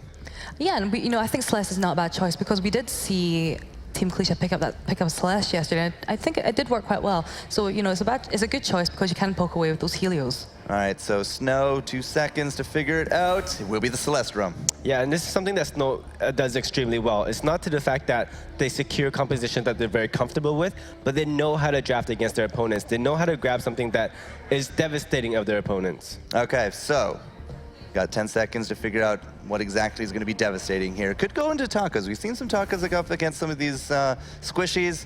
They say that, well, you're not going to see it anymore because we do have to throw some kind of CP on top of this, but a Glaive can almost do the same job. Yeah, and one of the big things here is you do have that Glaive in that early game. However, you're dealing with a lot of mobility, so you have to set up everything for Lance. Or to get the Impale down, to get that root out, Snow Tsunami is going to have to really overextend themselves a little bit. But with that Celeste in that back line, I feel like that they're going to play very passively in that early game. Okay, so Glaive, Black Feather with that Lance. Last pick, Rona. We've actually seen this combo before. Well, maybe not with the Arden, but we'll have to see how it works out with Snow Tsunami. And taking us into the action will once more be Axon, Jackson, and Zekin. All right, thank you, Forecourt. We got a Rona on the fold. Very excited to see that one. We've seen it really come alive in 1.18, along with a few other things. Clesia versus Snow Tsunami. It should be an excellent match. Yeah, I'm looking very forward to this one. I'd really like to see Rona paired with Celeste because the core collapse on top of the healer Genesis, as you saw yesterday, there was that one combination where Rona jumped in, red mist, and the Helios went off, and everyone died. Yeah, it is a ridiculous amount of area of effect damage very, very quickly. And it is, of course, very hard to deal with someone in their front line who does so much damage and deal with the extreme backline threat of a Celeste. Yeah, it's actually very interesting because Dark Energy is on that Black Feather, and it's going to be very tough for him to stick to the backline of Snow. And we really have to see how does this play out for both teams. All right, well, we're jumping onto the Halcyon Fold, ladies and gentlemen, for the first game of Snow Tsunami versus Team Clesia. Snow Tsunami, old school team here in Vainglory. Clesia, the new kids on the block. Who's going to come out ahead? Zekin. It's going to be an awesome series. Oh, yeah, for sure. And right now, Aster on that Lance is going to be so pivotal in this matchup because he really has to make sure Look At Me stays off of Dark Energy, and it's really up to him to peel for his backline. And even though they all want to dive in together, it's going to be very, very tricky for them. Oh, absolutely. And Aster yesterday played such incredible games on Lance. He's really been one of the players to adapt to the new hero the quickest. He's landed so many awesome impales, Githian walls, all that jazz. No Life, want to touch on this real quick. Dark Energy poking him out of lane so quickly. Yeah, Dark Energy doing a lot of damage to No Life, but No Life was planning on rotating down anyway because he wanted to pick up that energy battery. And having a little bit more sustain in lane for Celeste is just going to be so pivotal in this matchup against Blackfeather, who doesn't rely on energy at all, and instead is just using his focus. Yeah, the only energy he relies on is Dark Energy, as that is his name. Clesia looking to make some good damage in the lane in this early game. The matchup as a whole, how does this one play out? Are you expecting Blackfeather to keep this pressure up? Is that why we're seeing Siska up in lane? Yeah, Blackfeather is definitely going to be able to put a little bit more pressure onto Celeste than Celeste will be able to put onto him because he has Bookology, but we do see a little bit of him taking a little bit of damage in that lane because Siska is there backing up No Life. Yeah, and that's certainly something which is working out nicely for Tsunami so far. Aster wants to turn this one around a little bit. Githian wall onto Siska, but there's no follow-up. Dark Energy too low already from No Life's poke to commit to anything there as Look At Me comes up as well. Aster taking quite a bit of damage. That has really given Snow Tsunami some breathing room to move into the jungle here, start to put pressure onto the side of Tsunami's map. Yeah, but on the other side, we do see John immediately rotating into the side of Snow Tsunami's jungle, and he does take a couple camps away for himself. Not bad at all. He's got to be careful not to overstay. Might go for the recall here, might decide to go for the back camps. Look At Me should find him if he does. Oh, did he see the camps go around the corner? He did. Look At Me wants to go for the fight now. John very low already. He did, I think, pick up one of those camps. I didn't quite catch it, but John, having already used Afterburn, is likely going to be the first casualty of the game here. He's got no way out. Tsunami find themselves first blood of the series. Yeah, so very, very good pick up for Look At Me right there. Oh! Oh, Dark Energy going down to a minion attack. No Life finds another. That was an ace for Snow Tsunami. Where did that come from? And that was completely unexpected. Both sides of King Clesia, the John getting caught in the jungle, Dark Energy and Aster taking a fight against No Life and Sosiska in lane. It was completely unexpected. They were completely outplayed at all points on the map.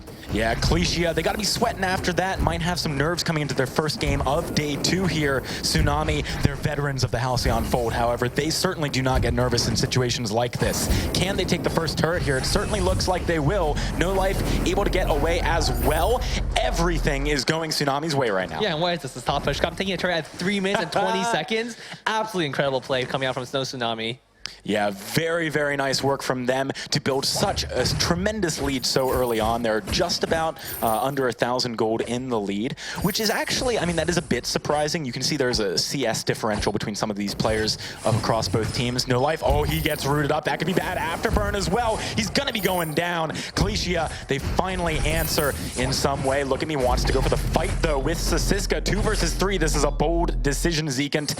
I like the fact that Look at me's just backing away here. That was too deep. Yeah, it was a little bit dangerous for the side of Snow Tsunami. However, the player we do have to watch out for is Look at Me. We really will be looking at him in this battle because it's really up to him to get into the...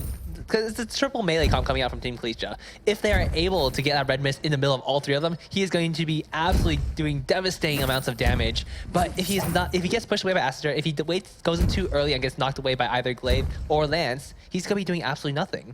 All right, so let's take a look at the build paths of both of these teams for just a second. Dark Energy and John going for the weapon power. Each, on the flip side, Tsunami, they've mixed up their damage types. Do you think this is going to work out for Clesia?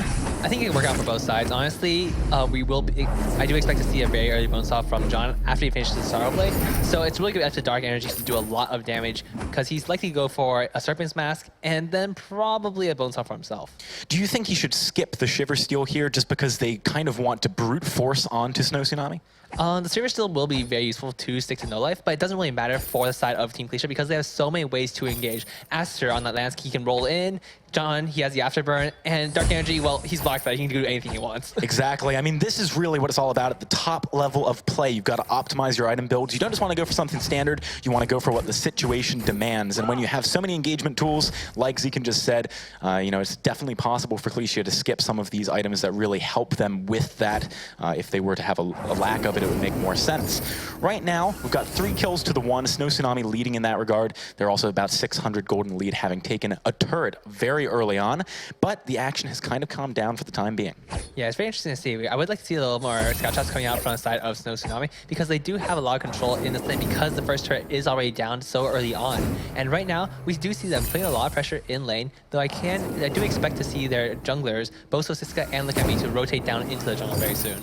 Man, look at No Life, just getting so much farm all in one big chunk. He's got around 1,000 gold in his inventory, enough to make his way towards some of these bigger items. We do have Aster finishing up his Fountain of Renewal well on time. 6 minutes is not too bad. That's going to help a great deal on the next fight. Yeah, and so Sosiska has not quite picked his own up yet. He has the Iron Guard, he has the boots, but right now Aster is just a little bit ahead on that Roman roll. Okay, so Gold Mine started off here by Snow Tsunami, but they've been forced back. John, a very threatening presence on the front line of Clesia, has the ability to Afterburn in, catch someone out. We don't have the reflex blocks that Tsunami would like to really contest that at this point. It's very difficult for them to avoid any engage like that. And Clesia, even though they've been behind for most of the game, are able to take the Gold Mine due to that threat. Yeah, so Clesia actually a very smart rotation coming out from them. Immediately as Snow Tsunami backs off from the Gold Mine, they take control of that position and just take it for themselves. So taking a little gold for themselves, they're only down 300 gold now, which is very surprising considering they did already lose their first turret. I mean, I really think it was just overextension earlier that bit them in the butt. Now, Snow Tsunami, it's like I said, they've got to respect things like that Afterburn, the engagement that we were talking about that Clesia has. Doesn't have a good answer yet. So Snow Tsunami, they just need to ramp up a little bit more. However, one thing to watch out for is there's not that much defense being built on the side of Team Clesia. So if Look at Me gets to hit level 6, he already has his register, he's level 7, and if he gets a little bit of damage, he's going to be absolutely devastating, and he's going to be able to easily protect No Life, because all he has to do is stand on top of No Life, and whenever Team Clesia comes in to engage, he just starts that red mist. Yeah, that is a very, very good point. Right now, Snow Tsunami, they're just trying to farm up, though. No Life wants, of course, to hit that level 8 we were talking about last game, get the overdrive on Heliogenesis. Clesia, they're coming in right now, and there's no vision. No Life could be caught out. There's the Afterburn. Some good damage, but Siska answering with the Gauntlet. No Life needs to kite. Solar Storm coming across. It locks him in. Dark Energy finding good damage as a result, but No Life gets the first kill. He's still alive. Acitor gets the return kill, but Tsunami find 2 for the over-aggression of Clesia. They want more as well. Githian Wall buying some time. That stall wall doing work for Acitor. And that was certainly over-aggression coming out from the side of Team Clesia. They had so much positional advantage right there. They should have been able to just do some damage to the turret and potentially even take it down. But instead, they go for a dive. It was very aggressive, and it could have paid off. But so Siska, just perfect timing, coming in with the Fountain, coming in with the Vanguard, and the Gauntlet, just barely keeping No Life alive. You know, this is something that you might expect from Clesia, though, the over-aggression in the early game. In the interviews we had with the players, they talked a lot about the fact that they feel like if they win the jungle early on, they can snowball the game. And we kind of saw that in their matches yesterday. This time around, though, Snow Tsunami not falling victim to the aggression of Clesia. They're answering it perfectly. Yeah, and so Tsunami definitely returning with some aggression of their own, even though most of the times where they are winning fights is because Team Clesia is the one going for the engages. But Snow Tsunami, they are waiting for the level 8 on Celeste. The moment he has that long-range Heliogenesis, it's going to be very, very hard for Team Clesia to engage. And it's not long until No Life does hit that level 8. Looking at the experience bar, he's about 20% off. That's not going to take too long. We do see the Sorrow Blade completed for John, though, so some power spikes on the flip side as well. Clesia could be in a better position fighting later on. Yeah, I do expect Dark Energy to go for that Serpent Assassin very, very soon. He's going to be very tough to take down, especially between his Rose Offensive and just how much lifesteal he will have. But here we see Team Clesia actually starting up the gold mine once again. This is a little bit risky. Doesn't look like Snow Tsunami really want to answer just yet, though. They're trying to prioritize the lane. This is going to give them the experience they need for No Life to hit level 8. He just hit it, so he's going to have that overdrive now. It was only a decent payout for Clesia. Maybe this is an exchange they wanted to make. Here comes the engage, though. John trying to get onto No Life. He gets the afterburn, but this follow-up is very slow. No Life in the middle of things. He can't get out of there, but he has the damage. Red mist coming out of, look at me, obliterate the front line of Clesia. They, even when they have the positioning to stick on top of No Life, it doesn't seem like they have the damage just yet. And this is exactly what I was talking about. Look at me has such an easy time using that red mist when you know Team Clesia is going to be diving onto No Life. The moment that they all jumped in, look at me, he started up his red mist, he landed his into the fray, he had all the rage that he wanted, and he was just able to spin for days. Man, look at this. No Life, I mean, he's stuck there. He cannot move, but the fountain just keeping him barely alive. It was ridiculous that he did not go down there. Yeah, it's definitely fantastic play coming out from the entire team of Snow Tsunami. They know their other game plan is. They know they have to keep No Life alive. And the moment that No Life doesn't go down, there is no chance that Team Clesia has any chance at winning those engagements. You know, this is something we talked about earlier as well, though, where Look at Me is another threat for Tsunami. You can't just prioritize No Life, because if everyone's stacking on top of him, Red Mist is just going to wipe you out. And that's exactly what happened there. It's tough for Clesia with the draft that they've got for themselves to find good fights when they're so far behind. How do they find the good fights? So it's really up to Team Clesia to use their knockbacks to their advantage. They have Glaive, they have Lance, they have so much CC for the side of Snow Tsunami that whenever Look at Me starts this red mid, he should immediately be knocked back by Afterburn, or he should be knocked back against the wall. There should be no chance for him to just constantly stand there and spin. That is an interesting way of looking at it. I feel like Clesia hasn't been trying to do that just yet. It's something they need to adapt to if they want to make this one work. Acitor, he's had a decent game on this Lance here. 1 for 2 for 1. He's not died too many times, considering it's 8 kills on Snow Tsunami, but this is not the same performance we've seen out of him previously on this hero. Yeah, it's looking very, very tricky for that. You get the double root, and this could be an engage. But the Githian wall kind of stopping it, actually. They decided they didn't want to go for it. Look at Me on the front line, trying to find the damage as No Life gets the poke from behind. Doing an excellent job there. Red Mist forcing John to back away with that afterburn. Tsunami in complete control of the game. Yeah, and things are looking very, very dicey for the side of Team Clesia right now. Acitor just doing a little bit of damage. He knows that John has back to his base to get a little bit of healing done. But Snow Tsunami right now, they're in complete control. They have the long range from Celeste, and it's very hard for Team Clesia to engage without using the tools they need to fight. Because once the afterburn is used, Look at Me has free reign. Acitor, as long as he's not able to get Look at Me near a wall, is not going to be able to stop him from using that red mist. All right, so taking stock of the game as a whole, I mean, it's not a tremendous gold lead for Snow Tsunami. They're only about 1,000 ahead of their opponents, even though they have many more kills. But at 12 minutes in, this is a good position to be in for them. They're trying to keep the pressure up as Look at Me goes in for the fight. Githyan Wall this time used to disengage just a little bit, but look at this. The red mist doing so much damage. Great gauntlet coming through from Sasiska. Acitor has nowhere to go. Solar Storm annihilates him. And now with the man advantage, Snow Tsunami starting to push onto the turret. Can John and Dark Energy defend? They need to find some kind of an opening to pick any of the heroes on Snow. But Look at Me has another red mist. He's sustaining up. He gets knocked out of the core collapse. Dark Energy and John not having the best synergy there. It's a free turret for Tsunami. Yeah, Snow Tsunami is so well versed in these engagements because you saw right there. Look at Me, he dropped fairly low, so Siska popped the fountain. Look at Me has the lifesteal from the surface mass, and they know Look at Me has no chance of going down right there. Even though both the carries of Team Clesia are up and just wailing on him, he is not going down. Okay, so right now, Snow Tsunami in this big lead. We've got Kraken coming up in 2 minutes. Clesia, if they try and pick a fight around that Kraken, can they win it? I definitely think that Team Clesia has the advantage in fights if they can get the proper engage. If they can get in without using the Afterburn, if they can get in with while Snow Tsunami is standing near a wall, they can definitely take these fights. But it's really up to them to properly time their abilities and make sure that they Look at Me does not do so much damage to their team. Look at Me has been doing a spectacular job so far, not dying yet. 3 for 0 for 3. He's got the Bone Saw and the Serpent's Mask. Tons and tons of damage. Picking up a weapon infusion now. Of course, Snow Tsunami know that fairly soon there's going to be a big fight that could determine the game. Makes sense to get those right away. Also, No Life got a lot of items too. On the flip side, Clesia, they're lagging behind a little bit in their progression. Yeah, I think Clesia, they did buy a couple infusions as we have another engagement.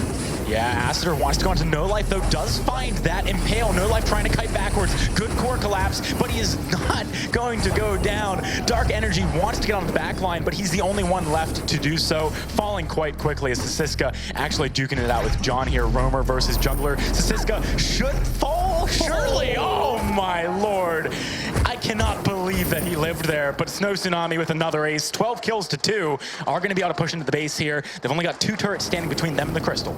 Yeah, and Sasiska just barely staying alive, pushing Arn to the limit. And right there, such well-played fights by Sonai once again. Look at Me. Once again, Red Mist. Just keep spinning, doing so much damage to Team Clesia. And right here, you can see John just fighting Sasiska. So close. It's gotta so hurt. Close. It's gotta hurt. One more hit would have done it. The Afterburn doesn't take him down, and it's just so sad. I think it was the Arden passive that kept him alive there. Yeah. Just barely. Really close between John and Sasiska right there. But Tsunami come out ahead, and they're using that advantage to get some pressure onto the map. They know Kraken is about to spawn. In fact, it has just spawned, and they're likely going to be trying to take this one away immediately. Yeah, it should be interesting for the side of Team Clesia because Team Clesia actually can come in and fight for this, as we do see them here now. And Team Snow Tsunami, they're just dancing around and waiting for... Oh, Dark Energy getting jumped on right away here, though, is Look at Me on the front line doing a lot of damage. No Life impaled yet again. This time, can they take him down? He's trying to kite around. Solar Storm lands onto everyone. Every single fight. Snow Tsunami stacks on top of one another, gets the AoE down, and Clesia gets annihilated. They have not had a good fight in quite some time, and it doesn't look like they're going to this game. Yeah, and it looks like Team Clesia is going to be taken down by Snow pretty soon. And right now, they do have... Okay, are they going to be able to catch Sean? I guess, but maybe just taking the Kraken would have been better. Or both. Why not? Actually, if they can stop John from recalling here, I suppose they could probably just 2 versus 2 when the respawns come up.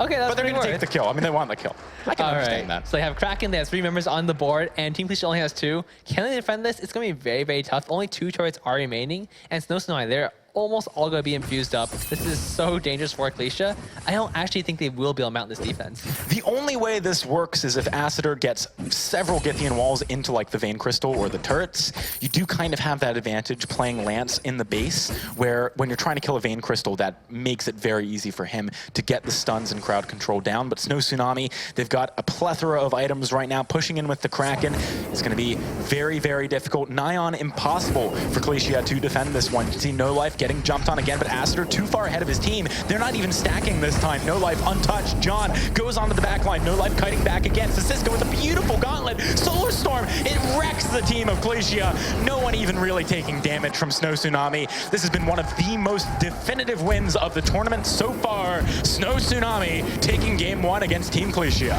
Yeah, this comes down to Snow Tsunami. They're playing like clockwork. They know exactly what their team compass is designed to do. They know exactly what Team Clesia is trying to do, and they're playing a perfect counter game. game.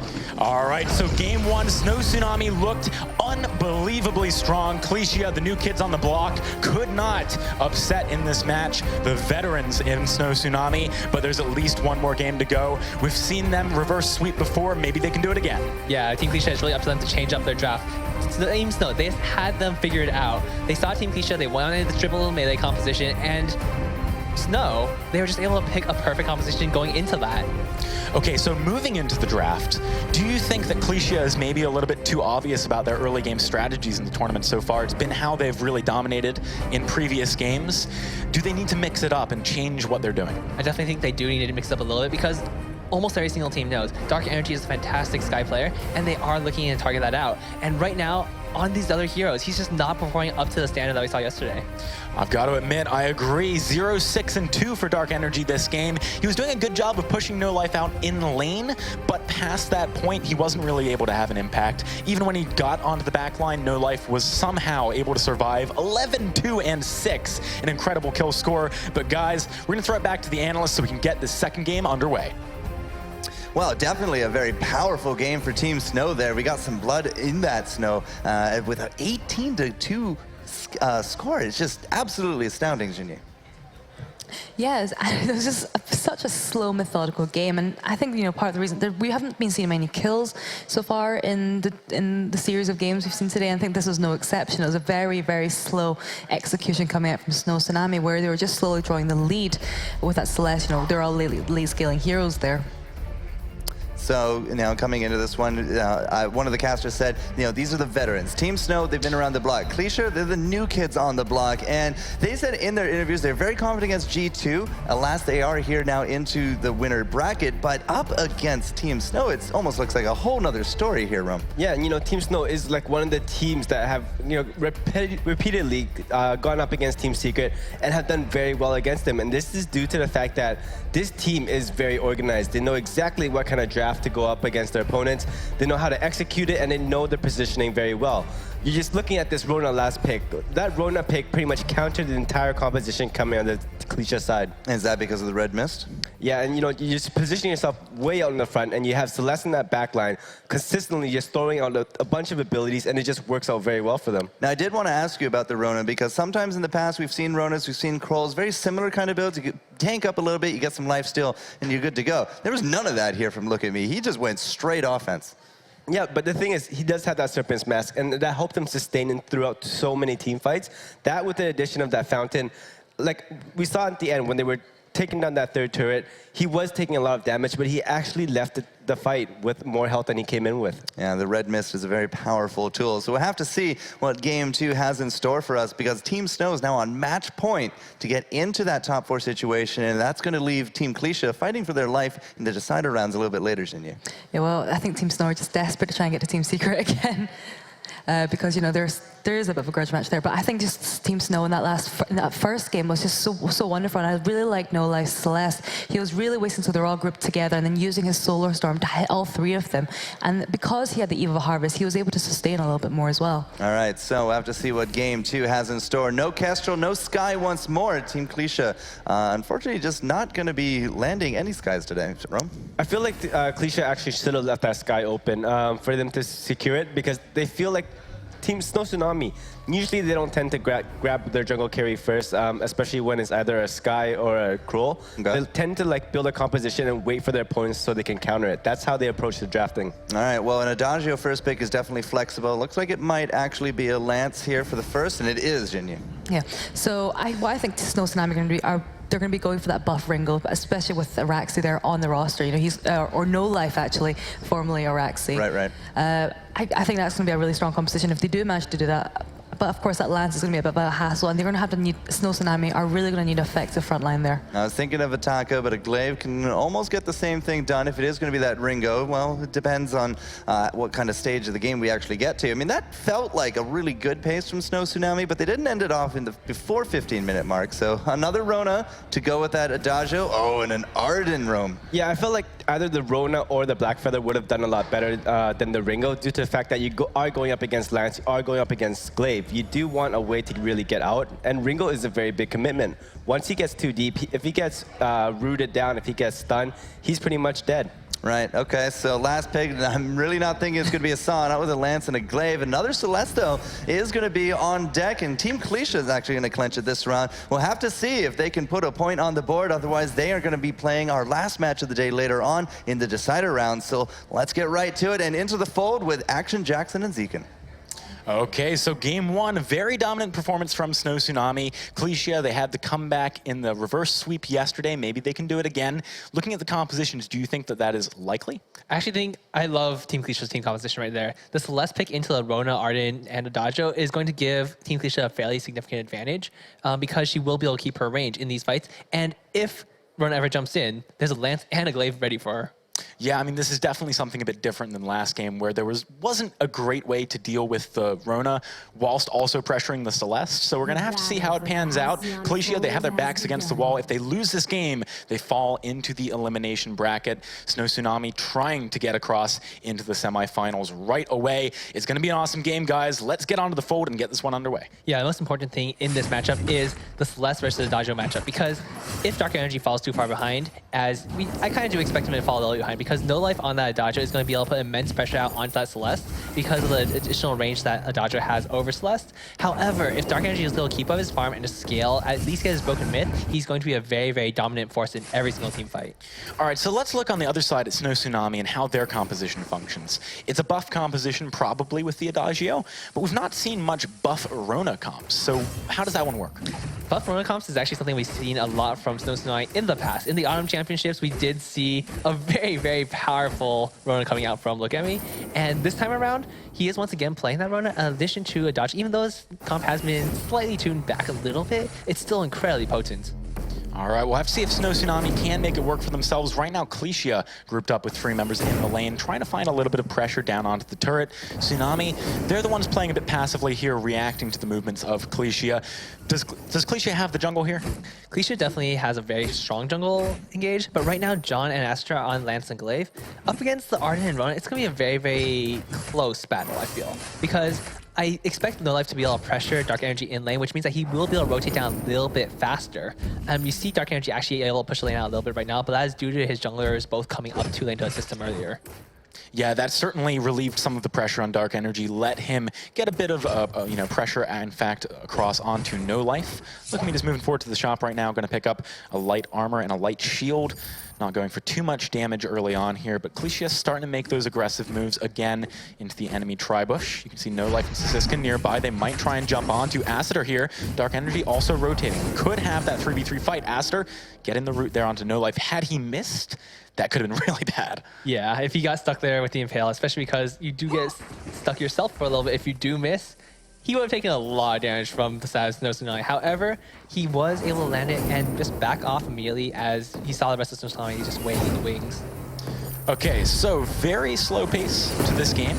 Not so dissimilar from what we saw earlier on in the tournament, although last game was very explosive in comparison. It seems like Clesia, they are playing a bit differently here. We were talking about the fact that they like to play aggressive early game compositions. They like to take their advantage in the early game. This time around, they're being a lot more methodical and they're not taking chances they can't afford to. Yeah, this is actually very good coming out from Team Clesia because they do need to get Dark Energy to at least his first core item, most likely that Broken Myth. And right now he's doing extremely well. 27 CS to his name to the 24 of No Life. He's doing very well in a matchup where the other side has the favor.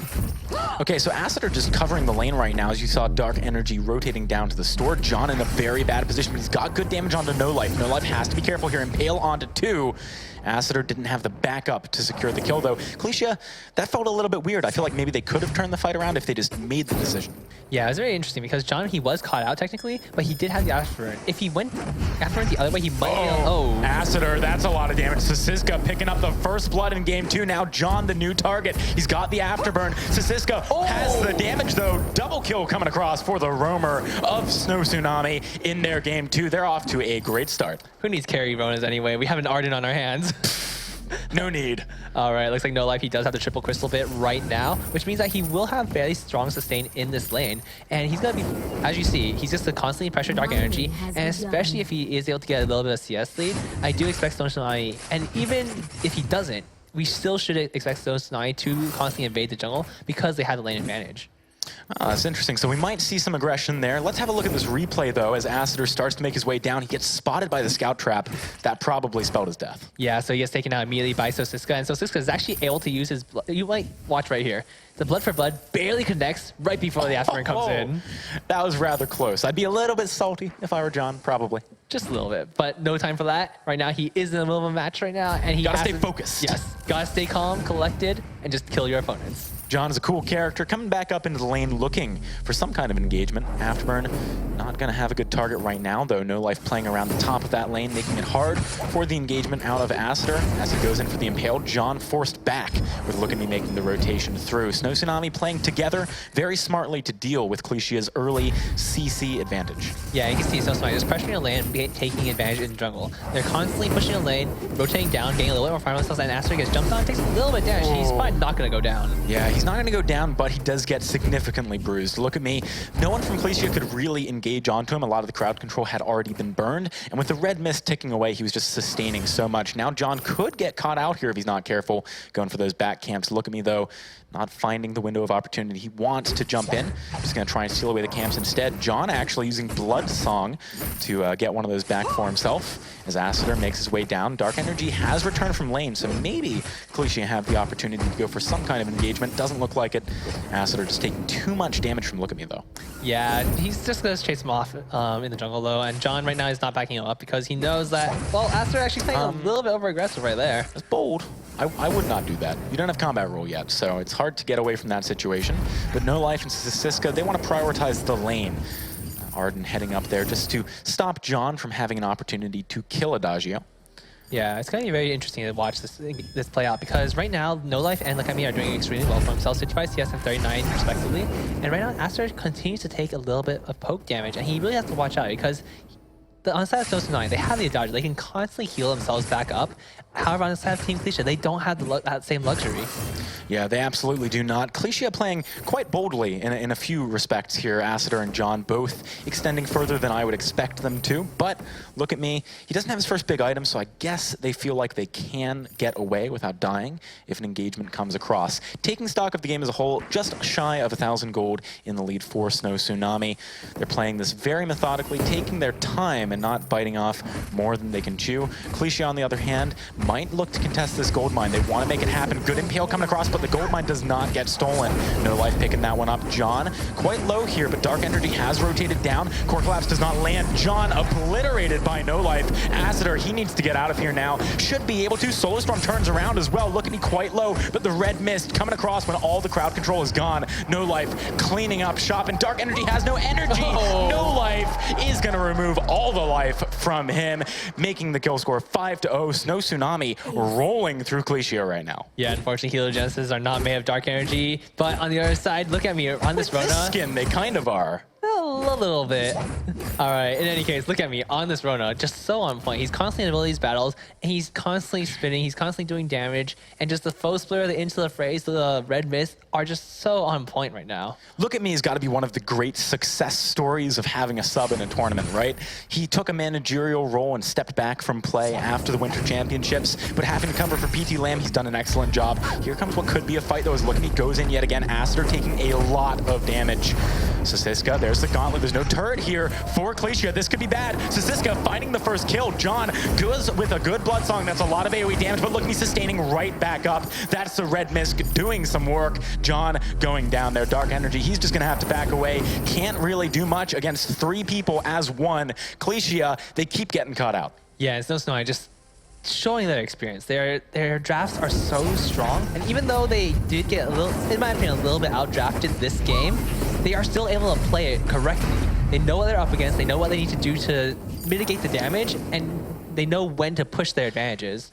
They do indeed. Snow Tsunami has been pushing those advantages pretty solidly for the last 2 or 3 minutes. They waited quite some time before they pressed the go button, but since they have, they've looked fairly unstoppable. Clesia, they need to find some kind of an avenue back into this game.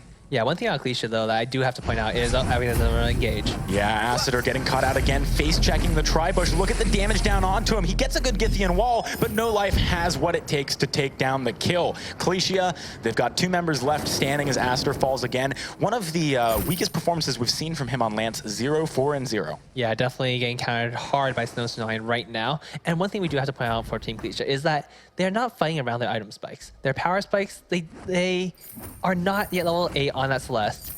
Last time when they took an engagement, they did not have Broken Myth on Dark Energy, even though he had the gold for it. So they're just fighting with incomplete items. Yeah, that is a very painful prospect when Snow Tsunami is so stacked in the inventory, but here comes a double root out of Acitor. Look at me, does get very low, but the Solar Storm not landing onto the right target. Fountain popped. No Life and Sisiska might want to turn this one around, but they got to be aware that John is coming back from base quite soon. Look at me, goes in anyway. Look at the Red Mist doing a lot of work here. He's sustaining, he jumps out again. Acitor can't find the Impale.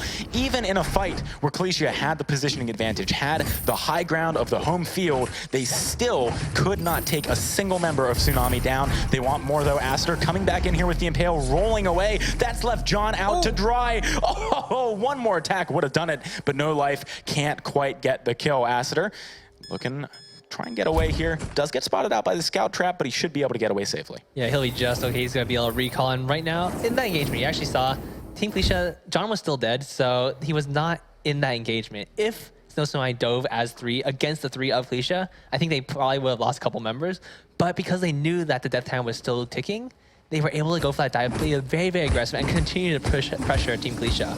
All right, so looking forwards towards the late game, towards that 17-minute mark, if Clesia can survive until that point, does Dark Energy come alive? Is that how they get back into this game? Honestly, I think Dark Energy is actually going to be able to do a lot of damage already at this point in the game. However, No Life is just healing so much. However, it really is up to Acitor and John to just peel. Focus on peeling and make sure they stay alive. Right now, they need to do some peeling for themselves as Snow Tsunami starts to roll towards their base, finds them trying to take the minion miner. Acitor does buy a bit of time. Core Collapse stopping Look at Me from going too deep, but a great gauntlet. That was insane. Picking up 2 stuns on 2 sides of the ability.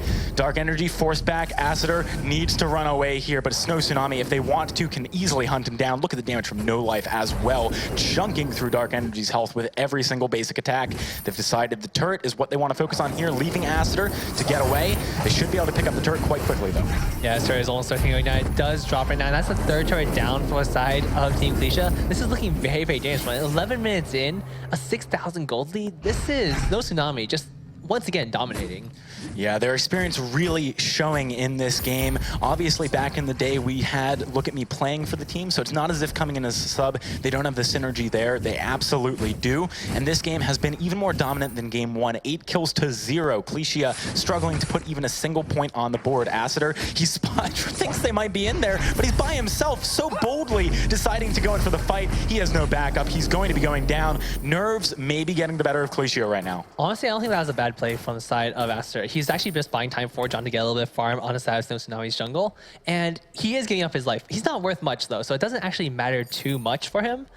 He's just trying to figure out how can I get my carries farm and how can I prevent the bleeding. Okay, so what items do Clesia need? Because I feel like Acitor going for that early Warhorn plus Fountain is maybe not defensive enough. Yeah, honestly, it looks like Dark Energy is going for that Eve of Harvest. I don't really think that is what he needs right now. He just needs more damage. He needs to be the one doing the damage to the side of Snow Tsunami, because right now, look at me with the Red Mist, with the Surface Mask, and No Life healing him. He is nigh unkillable. Yeah, Acitor, nice and pale there, doing some style points, but Dark Energy, you were touching on his itemization, his damage earlier on. I think it's worth noting that in all of these fights, he is keeping his distance. He's not going down quickly.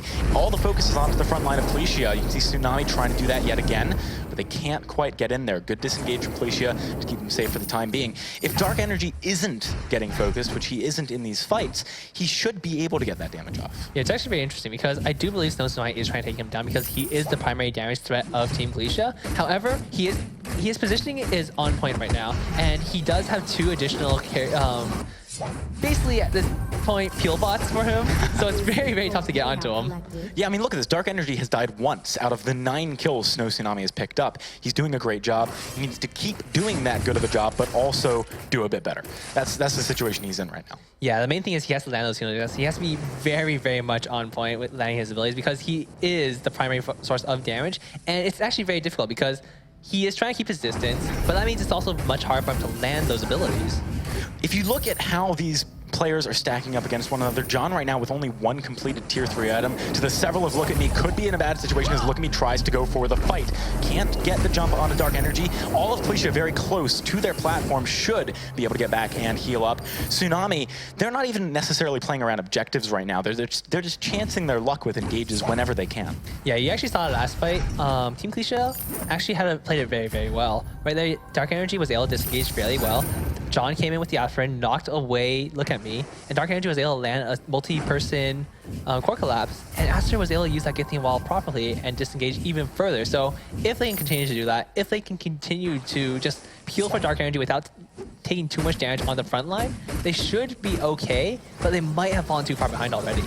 Yeah, 6 and a bit thousand gold. Snow Tsunami in the lead by a tremendous amount here, given the time in the game. We've got 10 seconds till the Kraken spawns. Clesia are going to be hard-pressed to contest this. They're really going to need to pick a good fight in their base with their turrets if they want to come out ahead.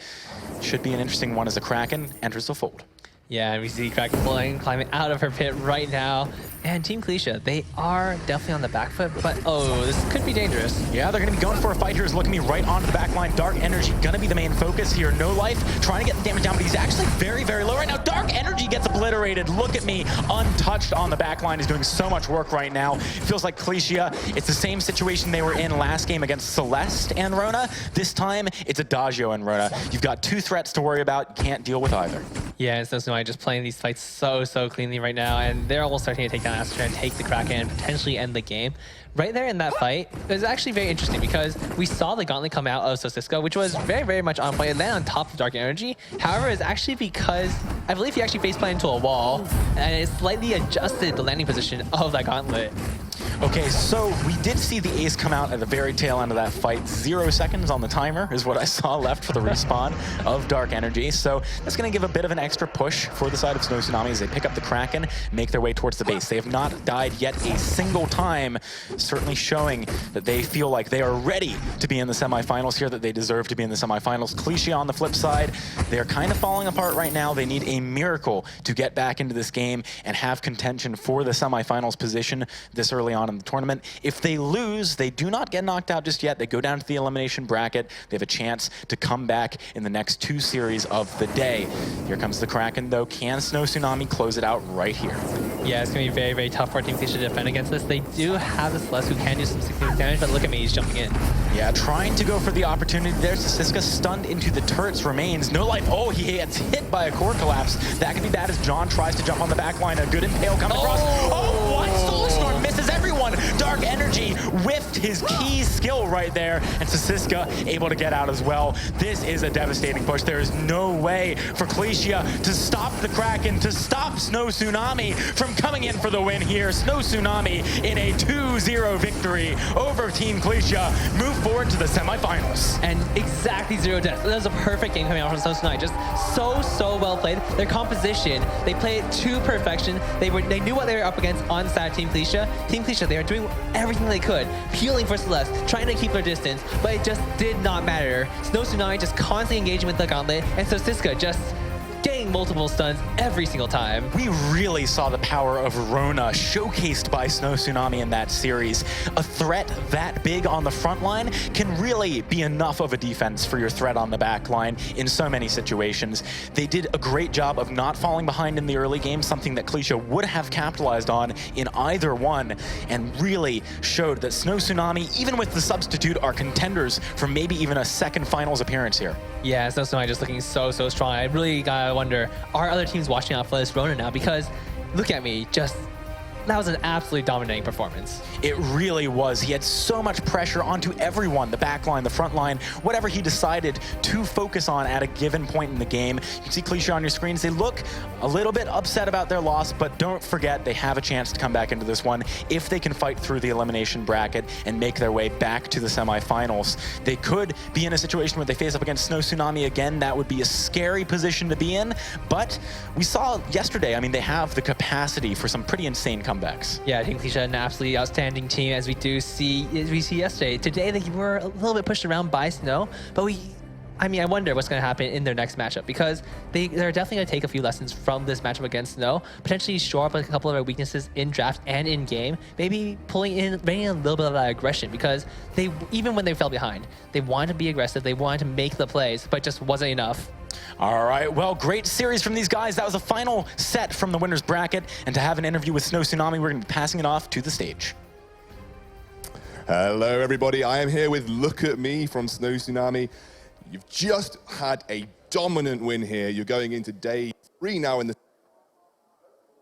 feeling. Well, we are feeling great, and we played pretty solid. We did only one mistake in both games. Well, in semifinals and finals, we will try not to do any mistake. Well, we hope so as well. So I want to talk to you specifically about the Rona. It's something that we've seen in 118, and she's kind of made her way back. What is making Rona so strong right now? Well, her spin is actually really strong, but for me, Rona was strong in 1.17. She was strong as well. Now she is super good for me. So you're just finding since the buff, she's gotten really good. Now, I want to touch on something very quickly. You have a big rivalry at Team Secret now. You're setting yourselves up, if everything goes to both yours and theirs plan, to meet in the final. Do you want to beat them in the final? Do you want to try and take that final championship from them? Because it is a really big rivalry between you guys. Yes, there is a great chance to win them in finals here in Berlin and do a revenge for last finals. Yeah, well, hopefully we'll see you there. You guys have been playing out of your minds. Now, I know the guys, the analyst desk, they're going to want to break this down because it has been a ridiculous performance by Snow Tsunami. Well, it was definitely a ridiculous performance because that was our first perfect game. No deaths and no turrets. That makes a pretty sweet recipe right there, Virginia. Yeah, and I think in terms of breaking it down, I mean, I think what happened was Snow Tsunami just had perfect, like they were just playing perfect. Like this is the Snow Tsunami that we know and love so well. And, you know, the positioning was on point. We saw some fantastic fountains coming up from Sasiska as well. So, Rome, Look at Me was saying they made one mistake. Yeah, what was it? This is the thing, like, you know, in the first game, they had a very strong draft, very dominating, and they played together as a unit. In the second game, however, their draft was in the favor inside of Team Clesia. However, Snow Tsunami, they knew exactly what they were doing. They knew how to position themselves so that they weren't taking too much frontline damage coming out of that Celeste. And for a team that does exceptionally well, they were dominating both games. They were able to still step back and take a look at their mistakes. And this is one of the biggest things, I feel, in terms of growth, in terms of just getting better over time, that is essential for the professional teams. Yeah, you got to sink in that time. You got to do the VOD review. You got to talk to your support staff if you have any. Sometimes that could just be your friend, your guild mates, your teammates, your coach, like whoever. You do need to sink in this kind of time in order to better yourselves. So could there be a little bit of a resurgence here of Rona? He said that he felt it was 117. 118, we've seen it a few times. This buff Rona, though, like at one point, Rome, I saw her in team fight and she got basically knocked out of it. She came back in with the Serpent's Mask, with the red mist, and with that buff, and back to full health. Yeah, technically, we were just yelling in the back, it is spin to win, and it's exactly what Look at Me did on that Rona. He knows exactly when to position himself. Even if he does get knocked out of the team fight, he gives it a couple of seconds, you know, waits for his cooldown, and he jumps straight back in. He knows, you know, he has that sustainability, and he has to be that frontliner for his team. So there is something to be said for Adagio. You can keep nerfing him, but the teams keep bringing him back out. Buff comps have worked out well. So those are our winner matches. Now we have 2 left to go, and those are going to be the deciders. So up next is actually going to be SK Gaming up against Mousesports. But if you just took a quick look here at the results, Team Snow have now also secured themselves a semifinal. So we got Team Secret in there, we got Team Snow. Who knows if they will actually be able to get that top 2 situation. Clesia is going to take on G2 Kingwin, and as I said a bit before, SK Gaming and Mouse is actually going to be up next. Something strikes me as history here, though, Jinyi. Something looks familiar. It's awfully like the NA final championships where we saw the same 2 teams facing up against each other in the decider round. Yeah, so first round, you win, you lose, doesn't matter. You get to today, and your opponents are the same. So if you remember yesterday, Clesia knocked out G2. G2 won today, and now, unfortunately, Clesia losing means rematch time. And it's going to be the same here with SK Gaming and Mousesports. So, Rome, based upon what we saw before, and now today with the games, do you think there could be different results? Well, you're looking at this, it could have gone either way when these two teams first pitted off against yesterday. And coming to this, I do feel like SK had worked on a couple things. And that just starts with their itemization, that starts with their rotations in that early game. Right. I feel like, yesterday they put a lot of emphasis onto it, and today they were executing it very well. All right, so it could actually be that upset, but these are the last two matches of the day, and we are going to be sending people home. Whoever does not win will not advance to semis and will actually be knocked out of the tournament. Unfortunately, not everybody can win, but SK Gaming, they're definitely putting up their best efforts, looking good today and looking good here in this highlight video.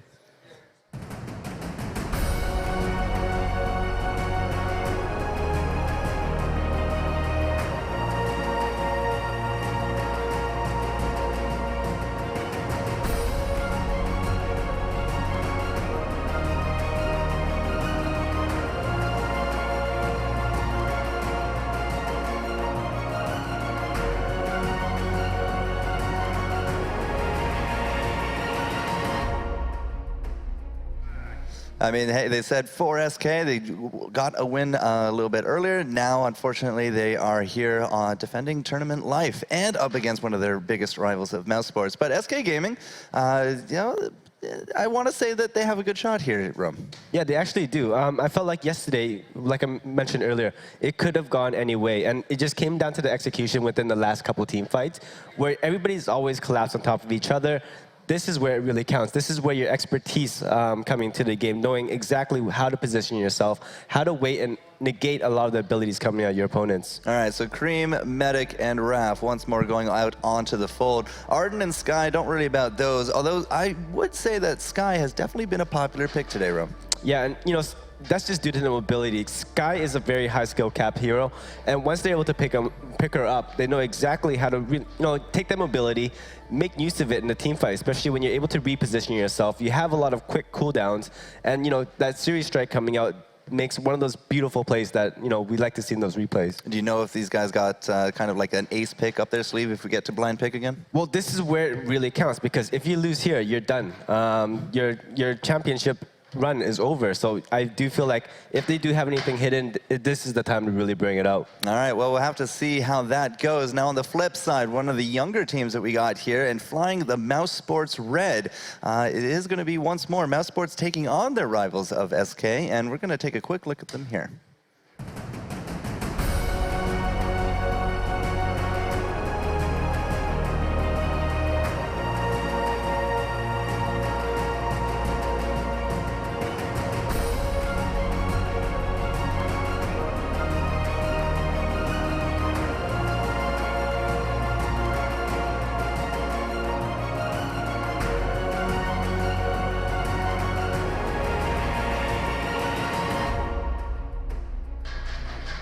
Definitely a very confident team whenever we get to talk to them, and they got their wish a little bit earlier. They took on Team Secret. Unfortunately, they did not pull out a win, and now they have to defend themselves here from elimination. So, Jinyi, tell us a little bit about these guys. Great Kelly, Netta Toiletta, and Mr. K. Cole have definitely put up the numbers before. Yeah, so they're a very impressive team, and despite their young age, and I think the age is one thing that's not stopping them. I was really impressed by their game against SK Gaming yesterday. That they took it to 2-1. They were able to adapt really quickly to whatever SK were throwing at them. So I think SK played 2 buff comps yesterday. They did. And what happened was Mousesports adapted to that really quickly and were very quickly able to counter that Adagio pick. Yeah, so we had a Kestrel buff comp yesterday with the Adagio. Today in the blind pick, SK had it as well. Mousesports, I mean, they're very well aware of this. And yesterday in the blind picks, they actually brought out a Black Feather. And I think that was amongst the first of the Black Feathers that we saw, because there was a lot of talk with the difference of patches, who we might see, who we might not see. But, I mean, you put Mr. Keiko on that Black Feather, you got yourself a pretty good shot, I think, Jinyi. Yeah, and Black Feather is one of Mr. Keiko's heroes. And although Mr. Keiko does have a very diverse hero pool, I think Black Feather, Sky, those 2 heroes are kind of his main strengths there.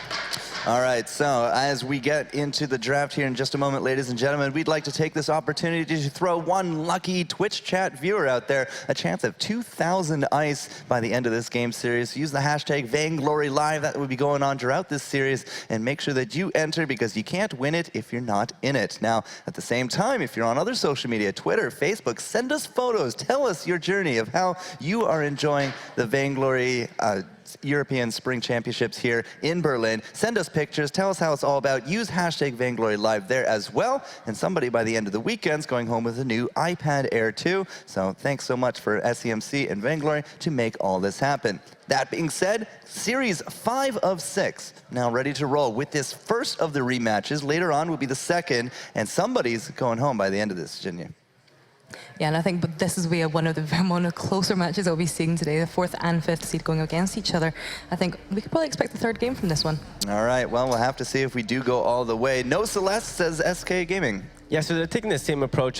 They know by taking out the Celeste, they do have to put Mousesports in the position of, do they ban that Sky, or SK Gaming is going to try and pick up Sky very quickly?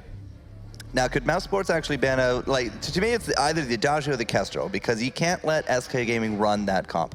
Well, SK Gaming, this is one of the things about this team. They know how to run a bunch of different compositions. They can carry with like all these different heroes, and they can make it work. Now, this is a little confusing to me because Kroll was cited as somebody very good against buff comps, but they're leaving it on the board, but it just seems that SK doesn't care. They're going to take the Sky, Janine.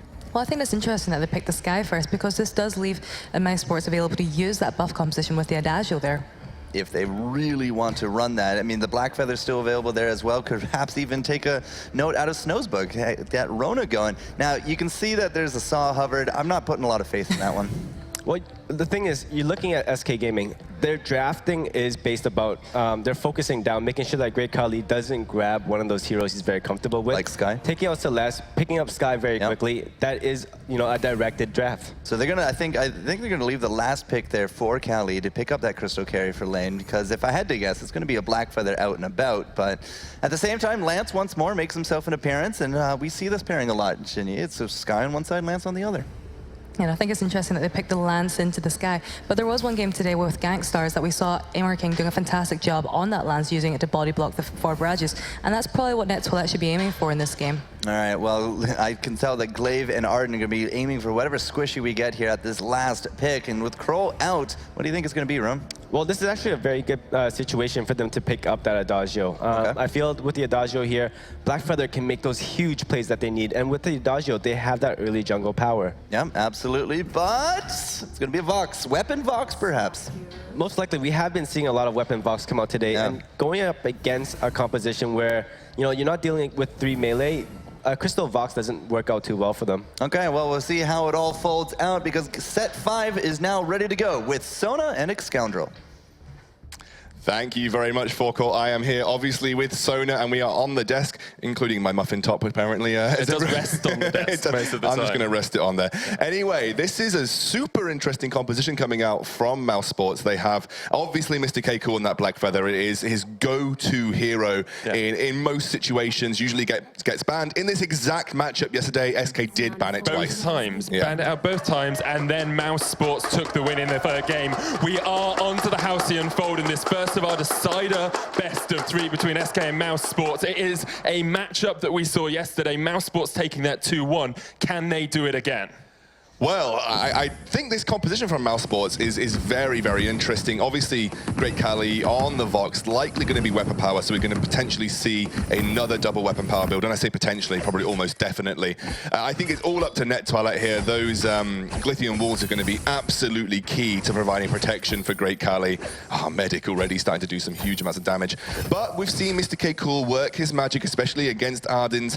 He has been very, very good at dealing with a Kestrel that we saw yesterday. Maybe he'll have that same success versus Sky. Sky's a little bit more mobile, however, but Great Khali!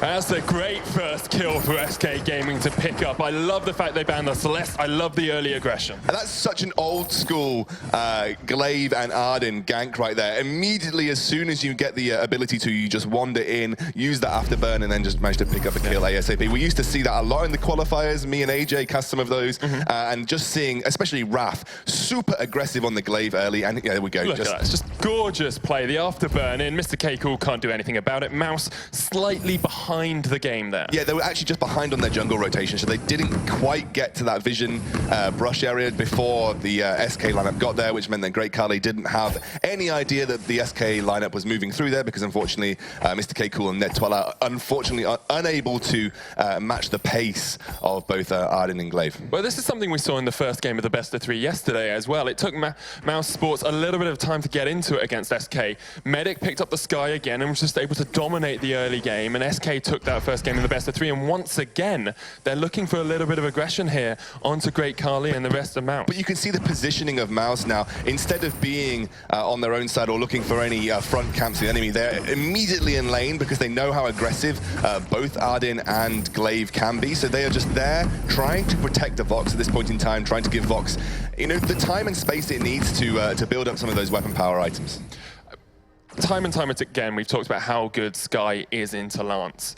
Do you think that SK are going to be able to play around that Lance effectively? Because he's been one of the standout picks of the tournament. I think Sky is one of the best heroes into Lance, obviously just because of the Suri strike and her ability to be incredibly mobile. However, if you want a hero that's going to be able to deal with Sky, I do like Blackfeather. He is incredibly, if not just as mobile as the Sky, and obviously can very easily catch up. You're likely going to see a Shiver Steel coming out from Mr. K Cool, which means he'll be able to slow her down. And once he has Rose Offensive, he should be able to keep up with the mobility of Suri Strike. So we'll have to see. Mr. K Cool is probably one of the best Blackfeathers in Europe. So. He may be one of the best Blackfeathers in Europe, but he's already getting caught out a little bit in his own jungle here. Net Toilette round the corner as well. Mr. K Cool's going to try and retreat. A good Githian wall, but now they're going to get onto Net Toilette, the afterburn into the wall, and you may have Githian, but we've got the wall, and we've got the kill, say SK Gaming. Afterburn right there. Raph is one of the best Glaive players in the world. You know, I've seen him time and time again play this hero. He was so good with it on 117. He's going to carry that over onto 118, and the early aggression from SK here. They are sending a message to Mousesports. They do not want to befall the same fate, and having come from a win earlier, they probably have all of that confidence, whereas Mousesports have just come from that loss. Yeah, something we haven't talked about a huge amount is Kavalifa earlier on said the first day of a big tournament is not revealing your picks, just trying to comfortably win the games. There was no Glaive for SK Gaming yesterday. Now they crack it out. Do you think Mousesports have been a little bit surprised by the pick? I know. I think everyone has kind of said, yes, Glaive took some hits in 118, but he still does the same thing. You just have to be a little bit more choosy about when you decide to use Afterburn. It's not something that you can use over and over again. But the best Glaive players, people like Raph, people like Cole the Meek, they will know when to use Afterburn at the maximum effect. And every Afterburn that we've seen from Raph so far has been fantastic. It is just that extra risk associated now with using the Afterburn. Something we saw yesterday as well was Mouse, especially in the roam position, tended to lose out in the early game, but then fought team fights a lot better. Do they have the team composition here to get back into it if they get to the team fighting stage? Absolutely. Weapon Power Vox is amazing, and everyone knows what Blackfeather can do in the late game. It's really going to come down to whether Mr. K Cool will be threatening enough to deal with Medic, and then that just leaves Great Khali by himself. Because as the game goes on, Raph is going to become less and less of a threat to Great Khali, and once that Afterburn is used, Raph doesn't really have the ability to catch up with a mobile carry such as Vox. So yeah, it's all going to come down to, if it gets to the late game, is Mr. K Cool able to deal with Sky? If he is, Raph shouldn't be able to deal effectively with Great Khali on the Vox, because, you know, Vox will just be able to jump out the way and kite him backwards, because once that Afterburn is down, he doesn't have any gap closing ability. Yeah, well, we Look are at these Glithian walls. Just over 5.5 minutes into the game. The early advantage taken by SK Gaming. Let's talk about the item build here. Shiver Steel just finished on Mr. K Cool. So we said that Shiver Steel absolutely essential to slow down Sky. Once she uses that Suri strike, with the Rose, couple that with the Rose offensive, you should be able to keep her slow enough to be able to deal the damage needed to take her out. I want to look at Raph. He is going for Sorrow Blade. You know, no surprises. No surprises. If you want to go Weapon Power Glaive, that is the item of choice. We've nearly finished up our fountains. It's just the Life Springs fountains likely going to be coming out ASAP for Cream and Net Toilette. It looks like Great Khali going towards an alternating current here. I thought this might be the case. Crystal Vox is still really strong, and I'm surprised we haven't seen it as much. Crystal Vox is really strong, but this might not be full Crystal Vox. This is kind of like alternating current provides that semi-hybrid thing between using basic attacks and being a crystal carry. I'm interested to see where he goes now. Is he going to go down a traditional, SK Medic? He's going to be able to escape. Yeah, I think Net Toilette was going for the Glyphian wall into the turret there. I mean, the thing with Medic is, as we've said time and time again, Sky is so good at repositioning in these fights with the series strike, it's very difficult to actually lock her down. And there's only really that 1cc chain coming out from Net Toilette. Mr. K Cool's not going to have much. Cream's going to get knocked into the wall here, but should be able to escape. Death from Above's going to catch out Net Toilette, but Mr. K Cool off towards the side will survive for now, and then we'll just back away from this one. Yeah, I don't think they want to be too aggressive in this situation. They do have an advantage in terms of health totals. Now, I just want to pick up on what we were talking about with Vox. I'm interested in now to see whether Vox decides to go full crystal power, or we're going to see him negotiate to more of a weapon power build, just using that alternating current as a kind of hybrid item in the sense that it, it provides bonuses to both parts of his kit. Because obviously he'll benefit from using heavy basic attacks, because that's kind of the ethos you go down, and then obviously you have the benefits to the bounces as well and the damage that they do. I wouldn't be surprised if it is a full Crystal Vox. He's gone for the Reflex Block second item, which makes a lot of sense, and it isn't really revealing much more of his build. But at the moment, doing all right. He's got Medic down to about half of his health in that lane, and Mousesports are starting to get back into this game. There's a 1,000 gold lead, however, for SK Gaming. Yeah, and let's just take a quick stock of farm. It's not that much of an advantage for Medic. He's only got 1 CSR, but it's actually huge advantage. Yeah. So it's not really coming from that. It's just probably from those 2 kills that have been picked up at the start here. But no, I think, yeah, it looks like he's going for full crystal power here. So we are going to see an alternating current full crystal power Vox. I thought it would have been potentially weird if he went for the weapon power after picking up alternating current, but you never know. Yeah. Especially with 118, people are improvising. Vox got changed so much. Those resonance stacks that bounce obviously changed a bunch. So just going to see what we can do with this build here. Great Carly shown how good he is on those crystal power heroes as well. Celeste, his main go-to before this, but was banned out in this game. So this means that the team-wide damage, the AoE damage that Great Kali is going to provide here will be slightly better. And that means if he has both Ardyn and Raph coming towards him, he can come back and deal damage to them both more effectively than he could potentially deal damage to just one of them as that weapon power build.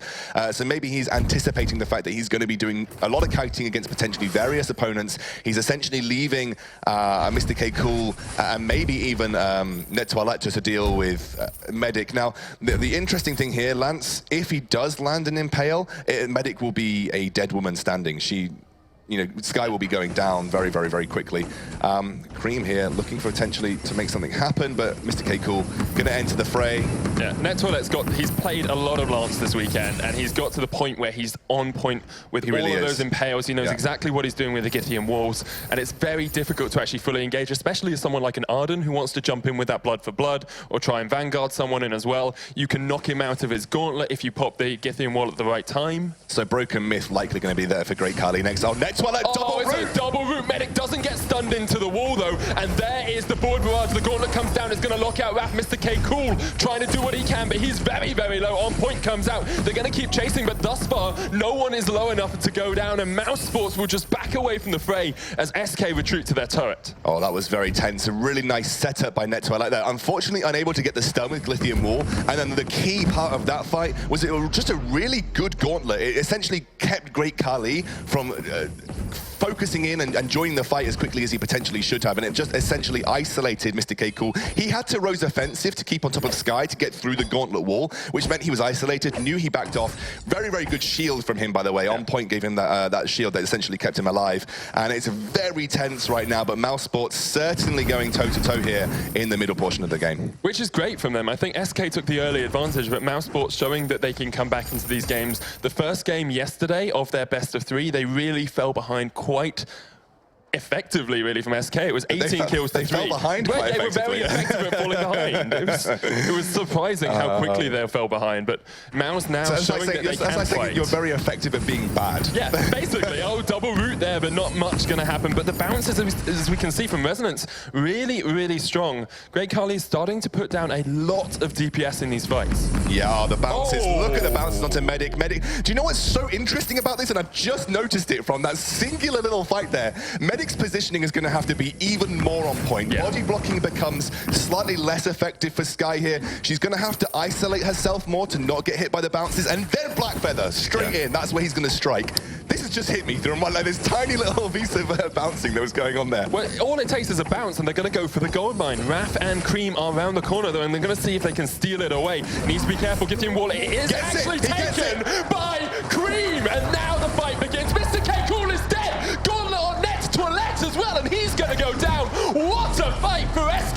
they pick up 2 and the gold mine in effectively a 2v3. Oh, great swing for SK right there. And honestly, the biggest problem for Mousesports there was how low Mr. K Cool got during the taking of that gold mine. And they didn't even secure the gold mine as well, which was the worst thing. Yeah. Oh, that's heartbreaking for Mousesports right there. I think once Raph and Cream showed up at full HP, that should have been maybe a cause to disengage Look here. at this. Just look at Mr. K Cool. He's tanking everything right now. Netwella is basically attempting to block people away. I think the Githian wall there was too late. That should have happened straight away. Tried to buy them as much time as possible. But this is just a simple case of, you know, one of your main threats to our carries is basically dead. We kill him and we win the fight. Yeah. That's it, clean through and through here. But it's not out of the game for Mousesports. They've got 3K behind at this point in time, but that definitely won't help them in any type of situation. I think we've seen enough comebacks today not to rule anyone out. That G2 comeback in the second game of that best of 3 was absolutely amazing. And I'm sure we'll see exactly the same fight and fortitude out here from Mouse. Now we're 12.5 minutes in, Scoundrel. What sort of items are going to dictate the rest of this game? So I'm looking at Mr. K Cool. You know, usually you would expect at some point to pick up a Serpent's Mask for a Black Feather. I say that, great Carly. Great Carly is well out of position, but he will escape just for now. Netwella body blocking as much as he can. The fountain has been used. Mr. K Cool now joining the fight, but all of SK have full health bars, and Netwella just has to dodge away. Mr. K Cool looking for the positioning. Cream's going to jump in with the blood for blood, and they're not quite going to start the fight yet. It's just back and forth around these turrets at the moment between both of the teams. Wave clear was really good there. By the way, essentially that fountain saved the life of Great Kali. It was perfect timing from Netwella. Yeah, I just want to take stock of the items. I was talking about Serpent's Mask for Mr. K Cool. He's actually favored going for Breaking Point. He's picked up Heavy Steel, so we'll have to see where he moves with that, but having Revolver in inventory already potentially could look towards something like that. Look at the Crystal Power being picked up by Great Kali already, by the way. He's got that Broken Myth now working maybe towards a Frostburn. We'll have to see. That could be useful, especially when it comes to kiting. He's got the Crystal Infusion as well already, so they're looking for the fight. No, he's got, that's just Broken Myth stacks right there. No, he's got in his inventory. I thought you were looking at the one that's already been popped, but you're right, on the inventory. Yeah, so he's just popped that now, and I think that's because Kraken's up in a minute. I mean, this is the classic time for. I actually need glasses. You've got your glasses on. I don't know what I'm talking about. But no, this is the classic time to pop something like an infusion, because you want to have that when you're trying to fight around the Kraken. It looks like maybe actually going for an Eve of Harvest, having picked up that energy battery there. So that'll be a classic 3-item CP build that we practically see on almost every single CP carry that we have seen today. And it'll provide him with a little bit of sustain when he is kiting backwards. The risk, of course, is Medic already has that Aegis, though. So he's already got all of that shield. He's got his Eve, he's got his Broken Myth. As long as he can survive through the initial fight, he's going to survive all of the time. He still has to worry about Blackfeather, though. Yeah. It just means that he'll be a little bit more forgiving with his positioning in the midst of a team fight. Because like I said, with the bounces, you have to be really careful as Sky about where you're going to choose to go. The route comes down, but I think they will just back off there too close to the turret to make anything happen. Warhorn here for Cream. That's going to be so good for catching up to the Vox, giving Raph everything that he needs to try and get on top. He's picked up the Atlas Pauldrons. Amazing for a CP carry that uses alternating current. Are you going to slow down that attack speed? Oh, the route just missing there. There's the Fort Barrage. They look like they're trying to make something happen, but Vanguard. Yeah, Cream just Vanguards away. He's going to jump back in and onto Mr. K Cool. There's the death from above, only on Net Toilet, though, and they're just going to back away. Yeah, they're going to back away here. It looks like Kraken now available 20 seconds just in. And I don't think anyone's going to be looking to fight for it without a particular advantage. Starting the Kraken would be suicide, especially for Mousesports. Cream, though. That may be suicide for Cream. He gets the Githian walled back. He tries to Vanguard away. Does manage to block by the end. The Gauntlet comes out. Fountain and Gauntlet are enough to save Cream's life. Now Raph off towards the side is going to look for the Afterburn. Decides to go back to his turret. Mouse don't get anything out of it. What can Mouse do now, though? That is a big cooldown. They've got 1.5 minutes to think about making something happen without the Gauntlet. That could be crucial, especially for something like Mr. K Cool. You remove a barrier that he has to use Rose Offensive for. He can then use Rose Offensive to get on top of Sky. This could be good for Mousesports. How are they going to utilize it? Because they're just falling further and further behind in terms of gold at this point in time. Maybe just waiting to get towards that late game. There is almost 3 items there for Great Kali. Obviously, he hasn't prioritized defense like Medic has. That's why you're seeing Medic on only 2 Crystal Power items, despite being up in gold, but Medic is sitting on 2,000 gold. That's the thing. If they could fight right now, Medic has 2,000 gold in the bank, and that's what you want to be fighting around. However, Mr. K. Cool sitting on almost 1,500 himself, so they're going to wait for that next item spike before they really do anything. Still have 40 seconds on that gauntlet. Yeah, so he's picked up some more attack speed, Mr. K. Cool. I think this is something that he himself has decided to theorize. Mr. K. Cool, before I say that though, Cream again, going to use the Vanguard, gets rooted. Vanguard's away, he does get rooted. There's the Githian wall, but you don't really want to be targeting Arden. Raph goes in and is trying to put the damage down. They will just retreat for now, and Medic pops the forward barrage just to clear out that wave and stop the Mouse advance. Yeah, this is completely true there, Sona. You do not want to be targeting an Arden, who has actually got a large life total at this point in time. Also, the Atlas Pauldrons didn't bother using them there because he knew he was safe. And obviously, they seem to be blowing all of their ability to lock someone up onto Cream. And Cream actually is happy to do that because if he can bait out things like the Impale, that means that they won't be able to engage effectively onto Medic. Gauntlet just came back off cooldown. This is a big fight, death from above. Mr. K. Cool tries to Rose offensive away. They're going to jump onto Great Khali, but Mr. K. Cool, it's Mr. K. Hot as he gets burned up in the fight. They're going to get Net Toilet as well as he tries to retreat. Shouldn't be able to survive for too long. Great Khali is doing a lot of work. He takes down Cream, but Raph's going to afterburn him back. What can Khali do here? Not much, as he gets taken out by SK. Oh no, Mousesports, that was so poor. I talked about it exactly. As soon as the Impale goes down, they're trying to target Cream. That just gives everything over to SK. They know exactly what they want to do in that situation. The problem was there that the majority of their team fight damage is coming from Vox. Look at Vox here. He is going to basically spend a good 3 seconds just running away. Yeah. And this just leaves loads of time for the rest of SK to claim. He hasn't autoed until Mr. K. Cool's dead. He was so focused on getting himself out of the gauntlet that he lost so much time to provide DPS in that team fight. He was not under any significant threat at that point in time. As soon as he started running, they just ditched him. Go back in. You don't have to run through the gauntlet wall until you're absolutely getting focused down. So Medic still had his Aegis available at the end of that fight as well. It shows how little SK are able, how little Mousesports are able to get onto that backline. Kraken has been picked up. Is this the final push for SK Gaming? Well, SK need to essentially, I don't think they'll get it here, but they do need to take some turrets away.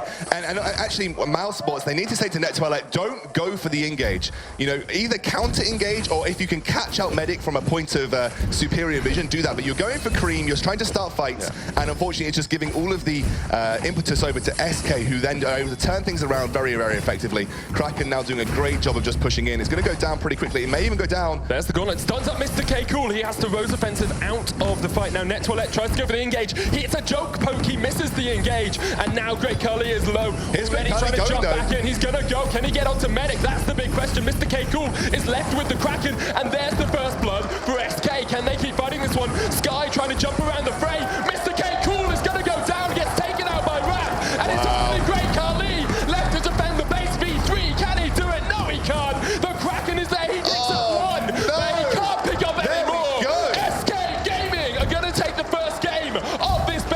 You said it was the final push. Are you a prophet, Sona? Because that was completely SK. I think that the real issue there was half of Mousesports wanted to defend against the Kraken, half of Mousesports wanting to engage, and again, Net Toilet looking for the engage, misses it, and unfortunately Mr. K. Cool and Vox were just not on the same page. They basically went back to defend against the Kraken. Vox then turned around and said, oh, maybe I should be doing something about this team fight. Mr. K. Cool, however, was just not in position to provide a threat to Sky. Had they all gone in with Net Toilet and just left the Kraken to its own devices to clear up afterwards, they could have potentially turned that round and maybe picked up a team fight. Let's have a look at the items here. Frostburn, 3 items there for Sky. Really good 3-item spike. Obviously, you don't go for something like an alternating current on Sky. Just one thing in that, Mr. K. Cool never completed a full weapon power item. Yeah, that was something that I also noticed and was about to pick up on, but unfortunately, obviously, the items dropped off the screen. He looked like he was going towards a breaking point at that point, but he unfortunately, he spent so much either investing in infusions or I'm not actually sure what else he was investing in. He did pick up some tier 2 armor in that sense. He had 3,000 gold. He never actually had a chance to go back to base at the end there. He could have actually picked up a large amount of weapon power. That's the gold. That's the gold he had in the entire game. Wow, okay, so he was starved of gold. Yeah, like, absolutely starved of gold whatsoever. Yeah, I mean, unsure how Mr. K. Cool got so starved during that game. I think obviously he was targeted quite a lot, and I think that the real issue for Mousesports at this point was just the way they were picking fights. Net Toilet jumping in, trying to take out Cream, and just unfortunately Cream able to escape with Vanguard. It was too tanky. But anyway, I know that the analysts are going to have lots to say on that, and they're going to take you in and transition us to the next game. Well, another one of those games where it took us a little bit of a time to ramp up, but there's definitely a breaking point in that one for me, Jinyi. The 1135 double kill and gold mine steal. That just felt like that was the springboard that SK needed in order to get that win. Yeah, and I think it gave them the gold lead that they needed to pick up the items that they needed and push the objectives. And I think that's when things started escalating from there for Mousesports. Well, downgrading. Escalate, downgrade. They didn't win, but SK Gaming. I feel like they got the momentum they needed after that. They picked up a few kills here and there. I mean, again, like very low amount of kills for 17 minutes in. You got 5 kills on the board there, Rum. I mean, there's definitely some time to ramp up on this build. Okay, like one of the biggest things I do want to highlight out is, looking back at the game between Team Secret and Mousesports. Team Secret beat them in the draft. They made Mousesports choose a draft that they were very uncomfortable with, and then that game was decided then. The series that was decided then and there. And coming to this last match, the same thing happened over again. They took out that Celeste, they picked up that Sky. SK was depicting how the draft was going to be. They landed a comfort pick, and they made sure that Mousesports wasn't grabbing the composition that they feel really secure with. Now, that last pick, Vox, we've finally seen a Crystal Vox, but I'm not entirely too sure this was the build for it, Jinyi. Yeah, and I can kind of entirely agree with what Rome said. I think it would have been much better to see a weapon Vox, as we were both hoping actually we were going to be seeing, because I felt like the Crystal Vox just wasn't doing much damage. We saw the wait for it miss a few times. That had a big impact, and I just felt like even the resonance bounces, they just weren't doing much, and I think the weapon Vox would have had much more of an impact in that game. Now, here's the 11-minute mark where the game, at least to me, kind of just broke wide open. This is where SK Gaming just took a very definitive lead in it, but something that I did notice there, especially in the very beginning of that fight, and I saw repeated a few times here, Rome, is that Mr. K-Cool, I mean, not only did he not really get the items that he was looking for, he always seemed to be the guy that got jumped on. They had to blow all the cooldowns to keep him alive, then he makes a swift exit. That doesn't make for a very good team fight. Well, the thing is, you have Blackfeather, who is, he does take a little bit of time to ramp up, but then you're throwing him into that jungle where he needs extra time. And, this is something that they really have to work on, is making sure that they have a composition that's very balanced. And that includes like getting those rotations down from the lane. And then for them to be able to be very objective hungry, they have to communicate these things. All right, so now that we're going to be swapping sides, I do feel like history is again repeating itself. SK Gaming, I believe, went 1-0 yesterday, and then it was the reverse sweep. And, well, it could actually happen here again. Mousesports this round is going to get the first pick, first ban. And, I mean, unless something really crazy happens with the ban, they're going to get one of those crystal carries, I think, from. Yeah, and I think it's going to start counting within the drafting phase right now. Like, if Mousesports aren't able to like really secure themselves a draft that they're very comfortable with, SK might just take the entire series and proceed on to semifinals. Yeah, because this is tournament life. One of these teams will go on to tomorrow. The other, unfortunately, we will say adieu and they will go home. So Glaive is out. We're still not letting them get Celeste. This has to be a Sky, Jinyi. I think there's a high possibility of Sky. And Great Khali and Mr. Keiko are both very skilled at using that Sky. And especially with Glaive out the picture, they don't have to worry about the afterburn and the high damage output coming out from him. Now, they are taking their time. If it's not a Sky, Lance has been a very popular first pick, and, they do kind of follow onto both sides. And, well, all right, they are going to give that Lance a go. SK Gaming, could they actually just take Sky right now here, Nair? Well, I feel like, Mousesports they've been relying way too heavily on that Lance. Securing him first, picking and building an entire composition around him might not be the best thing, because it gives SK Gaming another chance. They took out that Celeste first, they picked up that Sky again, and, things are really flowing like how it were last game. And there's that Arden once more. So Arden Sky for SK Gaming, and we're going to have to see if we have another legacy forming. So what do we do with this Lance? Now, we've traditionally seen him in Rome. I think we've only seen Secret run him in lane. That's an Adagio. Could we go for Blackfeather? Blackfeather just for me did not work very well. It seemed like that cruel build that we've been seeing a lot, just building a lot of tank items, but not much attack or weapon damage there, and that is exactly what happened. I don't know if Blackfeather will work. We saw a very nice Rona coming out from Snow. Maybe. Maybe. Okay. Oh, okay. I think they're just messing with us now. Oh, so it's going to be the Kestrel instead. Buffcom Kestrel, it's almost like they're taking a note out of G2 or Gangstars at this point. Yeah, the Kestrel pick actually works out as long as they're able to really land those skill shots, and they have to choose the positioning before entering these team fights. But before that, we highlighted Blackfeather on the side of Mousesports would have really worked in that buff composition, I feel. But SK picked them up, and now they have a very dominant composition. SK, I feel, is very balanced. They have that early game, they have that late game. All right, so we'll have to see who will prevail. Tournament life for Mousesports on the line. And once more, it's Sona and Xscoundrel. Thank you so much, Forecourt. And yes, I am back here with Sona. We are ready for the second game of this German extravaganza, the rematch from yesterday. It is SK Gaming versus Mousesports. We are into the Halcyon Fold. I said it right. Helicon Fold. I said it right that time. Yeah, we're into the Halcyon Fold, and we are about to get underway. SK Gaming going for kind of similar composition, but it's just throwing in that Black Feather, and we have a buff Kestrel composition coming here from Mousesports. So something a little bit different than they threw into the box last time around. Yeah, I thought that Mousesports was going to troll us a little bit because they had Great Kali on the Lance, and I was looking forward to a Team Secret special, which is the weapon power lane Lance that we saw in the first game yesterday. But Great Kali switched across towards that Kestrel. Going to be weapon, of course, on him. Buff comp so strong, even in 118. Really, really good. Even the thing about the buff comps, they haven't been affected that much by 118. The only thing about Adagio that has been affected is that you have to be a little bit more combo orientated when trying to get his damage out. You can't just spam on skill and hope to make everything work. So you can still have a huge damage output as an Adagio. I think Cream maybe overstepped there, but NetToilet unable to land the impale. Just a dab stab from NetToilet. They're not quite able to connect onto Cream. And they will just back away. They did get both of those front camps, though, so didn't lose out too much. However, they lose out a couple of minions in the lane, as, of course, Great Kali came down to help. So as Mousesports proved yesterday, a very, very good carry to have against Kestrel is a Black Feather, because even if Kestrel uses active camo, your Rose Offensive can either jump on top of her while she's stealthed, or obviously then follow up once the stealth deteriorates. So, yes, and I also like putting Raf in this lane. It means we're going to have a better gold income for the Black Feather. Like Rome said, takes longer to ramp up in the jungle. He's got that Book of Eulogies. We're likely going to see potentially a more classic Black Feather build here. I wouldn't be surprised to see some attack speed come through, though, just because of the nerfs in 118. Black Feather's base attack speeds have gone down, so to stack up those Heartthrob stacks, you do need to be increasing your attack speed somehow, or at least making them stack up as easily as you did before. Cream now the target. Impale not used. There you go. There's the route onto Cream, but Raf is just around the corner, and Mouse do not want to engage on this one. Good Githian wall to knock them away. It was a little bit of damage, a little bit of trading coming out, but Great Kali stayed in lane, so you're not really going to get much out of that fight. It means very little, these little engages that are happening in the jungle, if you're not going to capitalize on anything. And unfortunately, there were no forward camps left for Mousesports to take away there, so Cream will walk away with just a little bit of a bruising and scratching and make his way back towards his own backside jungle. They're going to be picking up their back camps now, so we're just going to have a classic rotation here, just clearing out your own jungle over and over again for both sides. And Kestrel now heading down towards the shop here, Sona. There's an ever so slight advantage for Great Kali in the lane. He's got 21 farm to the 15 of Raf. You'd expect that. Yeah, it's just ever so slight, and you have to utilize these early advantages when you're playing against a team that has a Sky and a Black Feather, because you know late game, they're going to be a menace to play into. Yeah, NetToilet again looking, he really likes trying to hit Cream with the impales.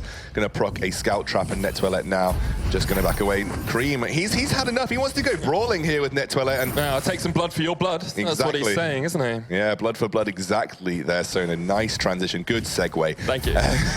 But no, you'd expect the small farm discrepancy in lane here, obviously, is just simply down to a range advantage. But it looks like Raf is doing a good job of catching up here. And this is why you go, Cream.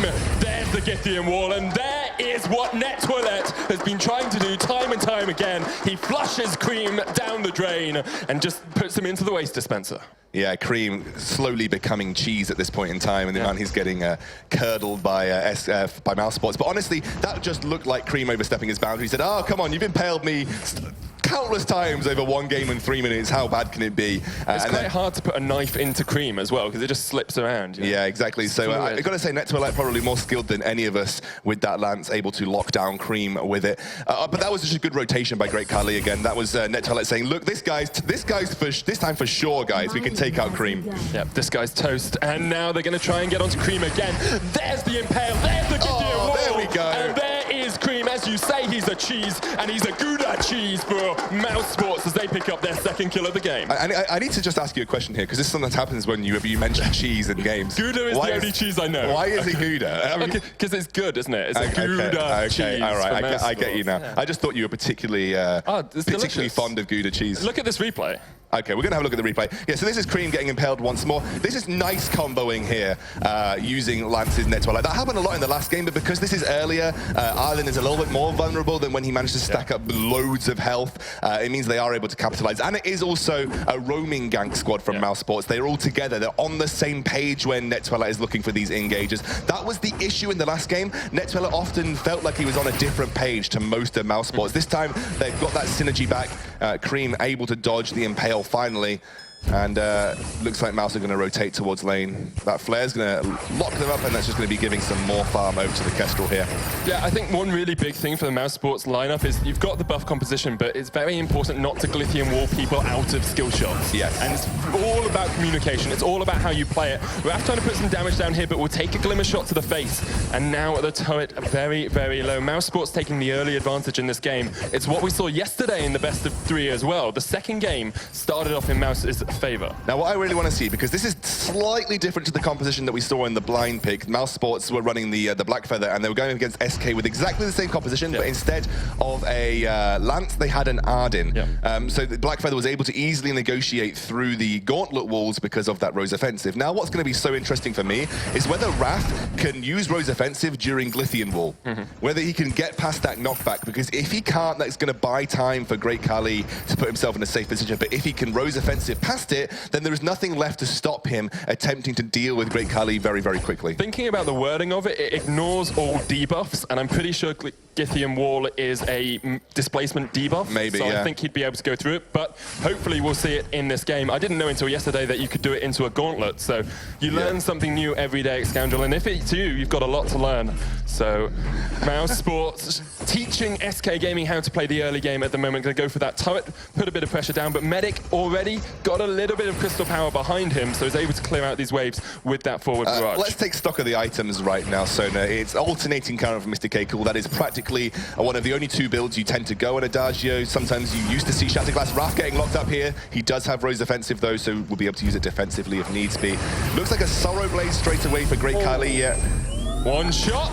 Not doesn't quite take down Medic, but the turret has gone down. Cream took a lot of damage at the start of that fight. Net Twillet not quite able to land the impale. Great boots right there from Medic, just running him out of the way of that impale. Had he been locked up, he surely would have died. But this should be a gold mine here for Mousesports, and they should be able to get it with relative ease. They picked up the alternating current here as well for Mr. K. Cool. Like I said, looks like Sorrow Blade may be into Bonesaw or maybe Breaking Point for Great Khali. I think probably Breaking Point. It is the classic Kestrel build that we have seen so far. You kite backwards and basically you attempt to build up those stacks as much as possible. Fountain here for Net Twilight. That is basically the standard first support item that you would build on a roamer. Let's have a look at Raph. He's going at the similar kind of build that we would see on something like Mr. K. Cool's. He looks like he's going towards his own breaking point at this point. Cream, he's not picked up much at this point. I think he's a little bit starved of gold, but likely heading towards the fountain when he can. And Medic, sitting on a Shatterglass, so just going for absolute straight crystal power. He's there for the wave clear at the moment. They just need to stop Mouse taking more turrets and falling further behind in the gold. They're already 3,000 back. Interesting itemization from Raph that you were mentioning. No Shiver Steel on him. Yes, no Shiver Steel. Not quite as crucial to have Shiver Steel, I think, versus a Kestrel than it would be versus a Sky. Just because, obviously, Kestrel's mobility is a little bit more limited than that of a Sky's, but obviously it wouldn't be the worst thing in the world to have it. Actually going to just use a potion there, get Great Khali back up to a suitable health. Good casting there. Yeah, I know. Sorry, buddy. It's a bit dry right now, but they do take away some front camps, so they'll be exiting the jungle with a little bit of bonus as they head back towards their own side of the map. Just trying to starve as much gold off of SK as possible. We've seen how little a Black Feather can do if he doesn't get that gold, if he doesn't get sort of the advantage that he needs, because Mr. K. Cool in the last game ended with about 3,800 gold. If they can cause Raph to be that far behind again. Totally different story in the lane, I think, to be honest. You do have a slightly bigger gold income just because you will be farming those creeps and minions as they head towards. But it looks like Sky is actually getting the majority of these at this point in time. And you can see right now there's a 40 farm difference between SK Raph and...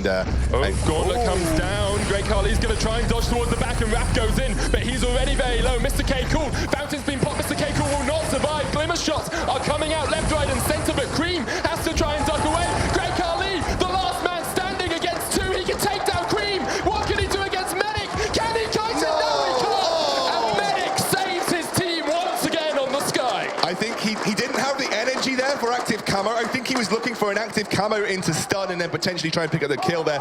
But a brilliant engage by Cream. That was a perfect gauntlet. Actually, again, another case of Great Khali just spending too long trying to negotiate his way out the gauntlet, and obviously not then enough time focusing down the targets. But you can see here, this is just after this happened. Raph managing to escape with his life as a Black Feather does, but eventually goes down. Really good play by Great Khali to actually pick up 2 kills here.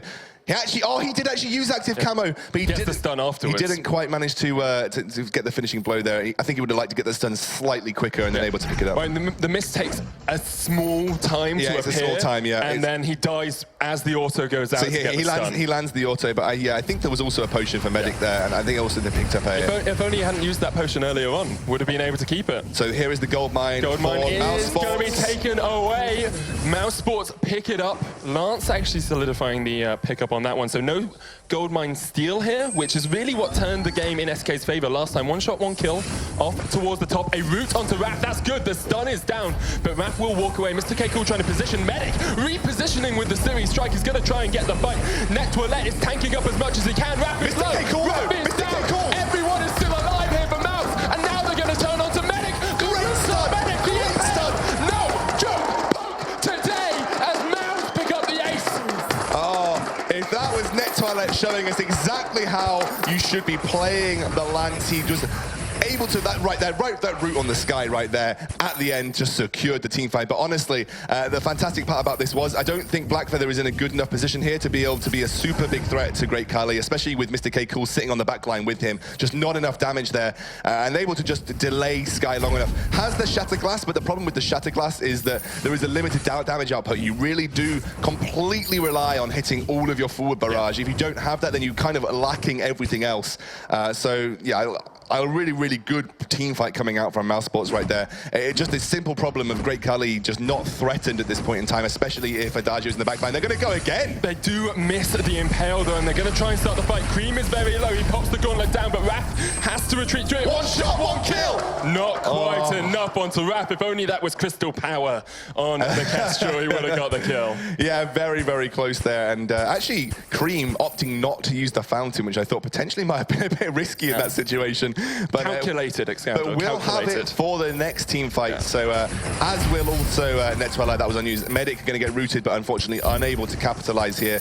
Just keep look. It looks like a Tornado Trigger, actually, the call for Great Khali. Slightly different build path that we've seen going for attack speed and a little bit of critical strike here. From above stuns Khali. He's out of the active camo. They're going to go for the fight. The turret falls. Raph is trying to get onto Khali, but he's kiting back so well. There's the stun from active camo. Great Khali almost takes him down. Cream pops the fountain at the last moment. He's going to try and escape. I don't think he's going to survive for long. 1 shot, 1 kill, and Cream goes down. Yeah, really nice play from Mouse. Just wonderful kiting backwards. Mr. K Cool just providing all of the benefits of Great Khali, and Great Khali able to just make absolutely perfect use of them. Also, Mr. K Cool's damage output will be pretty significant in this point in time as well. He has managed to get that alternating current. He has managed to get that broken myth. That is a 2-item combo that can be devastating, you know, when you get those stacks building for the Adagio. Like I said, it looks like the Tornado Trigger maybe actually going towards some more critical strike here. So this is a critical strike Kestrel. It's not going to be going towards the breaking point that we have seen from other Kestrels in this tournament. And Great Khali just really going to be hitting hard with massive critical strikes. Yeah. And look at Net Toilette. He has picked up some crystal power here, Sona. Crystal infusion on that Net Toilette. It's interesting, actually, because we haven't seen that many Crucibles being picked up throughout this series. Like, Cream doesn't have one, Net Toilette doesn't have one. There are enough things that you would want to Crucible. You've got the Gauntlet. I think mainly I'd like to see a Gauntlet come out on, a Crucible come out on Cream, and specifically for the Verse of Judgment. If Verse of Judgment suddenly becomes such a ridiculously good teamfight skill if there isn't a Crucible to answer it. The problem is when you have a Crucible is that sometimes it's not worth channeling it because you make yourself more of a target than not. Yeah. But without the Crucible, it's just an easy skill to give yourself a massive advantage, especially positional zoning advantage in the midst of a teamfight. I really like this build from Great Khali, by the way. He should be bursting people very rapidly. Especially with the Impale, all you need is a couple of auto attacks and you can get someone down below half of their health. Building towards probably that Tyrant's Monocle, as you were saying, Scoundrel. And now look at that, a couple of autos on Medic, and he already has to look at repositioning. Cream's going to go low as well. Look at the damage. But there's the death from above, going to split up the team. Medic is low. They're going to try and get a Great Khali, but Raph is stunned. Has to use the Rose offensive as the Rose defensive. And they picked up the kill. There they get Cream as well.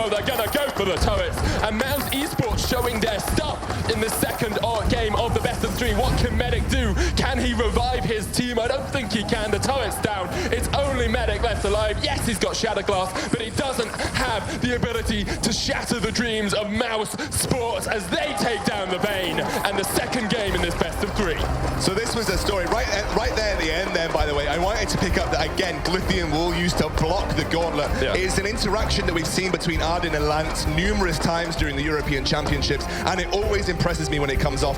I don't think the gauntlet would have had too much of an effect because the active camo there are able to get him outside the boundaries. But I just want to say this is a tale of shutting down the Black Feather in lane. Super, super good play by Great Khali and the rest of Mousesports to shut down Raph. And actually, let's look at the total gold. Raph had basically the same gold in lane as a Black Feather than Mr. K. Cool did last time in the jungle. That is a ridiculously good way to shut down one of the biggest threats to your carries. And again, just a brilliant play by Mousesports. And also the critical strike build from Kestrel, just able to, it's one of those builds that will run away with the game given the time.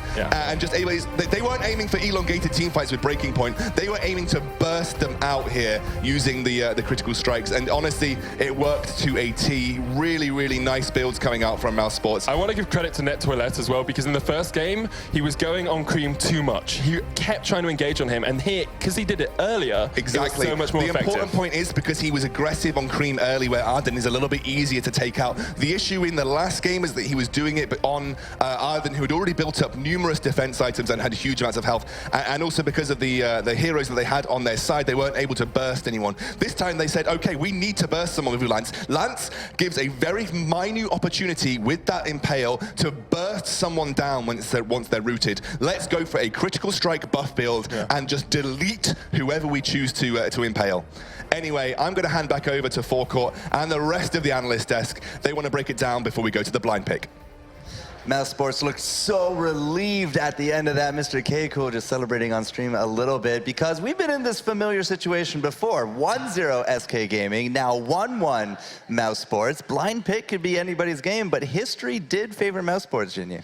Yeah, and I think last time what happened was Mousesports just did have the better composition, and they outplayed SK at the time. But of course, SK will have learned from their mistakes. Will have reviewed the previous footage that has gone startlingly close to what's happened today. So I think, you know, this could be a very close match, and it all comes down to what they will be picking in this blind pick. Yeah, now there's two things that I noticed in this match that were a little bit different than normal. Shatterglass first Sky. Rome. We've seen this once before here in the tournament. A lot of people have been going into Broken Myths first. We've seen some Eve after that, but Shatterglass first. Why didn't it work this round? Well, the thing is, we did see a Shatterglass yesterday, and I feel like this last round, Sky actually did a lot within the team fights itself. It was, you know, picking up that Black Feather last probably wasn't the ideal composition that SK could have hoped for. Every time Raph had to dive in, he was either getting stuck in that camo from Kestrel or getting slowed and stunned from Adagio, and it just didn't work out too well for them. However, building that Shatterglass onto the Sky, he does get that that damage coming out of that 4 barrage, which works very well due to the fact that you don't have time to really build up stacks when going against all that poke from Kestrel. And there's a few things kind of I was thinking when I was watching the game was, particularly I was looking at Raph's Black Feather there. You know, he had a lot of farm, but all he had was a breaking point. And I've mentioned before, breaking point, the stacks build out depending on how much weapon damage you're dealing. And that was the only item he really had. And what he was doing in principle was right, was that he was diving onto that Kestrel because you need to get on top of her. But what was happening was, he just couldn't deal any damage. She was taking him down. She has significantly more weapon damage to him, and she could just kite away. We saw him getting caught out by the active camo countless times, and I think that was a big fatal flaw with that gameplay there. There was also something to be said for the 117 meta and the previous tournament, the previous championships, where we saw Kestrel engineered to kind of counter out the Black Feather. You go diving, we can use a camo on a weapon, Kestrel, to stun up and then take down those divers. And I gotta say, I mean, SK Gaming, they showed us a lot of buff comp Kestrel yesterday. They had it today in their blind pick. Now Mousesports has used it against them into a blind pick. What could we see here for the last game here, Rum? Yeah, this is the hard part because you are going into a blind pick. You do have to really like predict what your opponent's gonna pick. And I feel like as long as they're able to grab themselves comfort composition, making sure that they're able to play to their fullest, making it balanced would probably be like the ideal situation to go in. All right, now I asked you earlier before, if you have any aces up your sleeves, I mean, you gotta use them, right? Do you see anything coming out?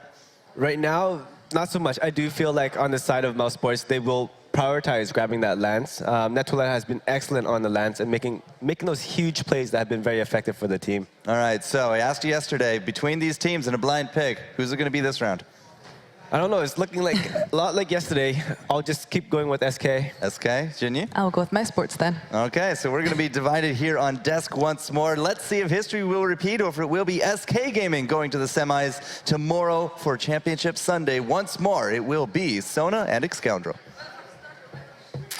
Yes, we are into the blind pick here, and this feels oddly familiar, Sona. This is exactly the same situation we were in yesterday between Mousesports and SK Gaming. Mousesports looked for that reverse sweep. They went into the blind pick with a very strong composition. Can they do it again? Well, let me run you down the compositions from yesterday before we look at today's. SK Gaming, Adagio, Lance, Kestrel. Yeah.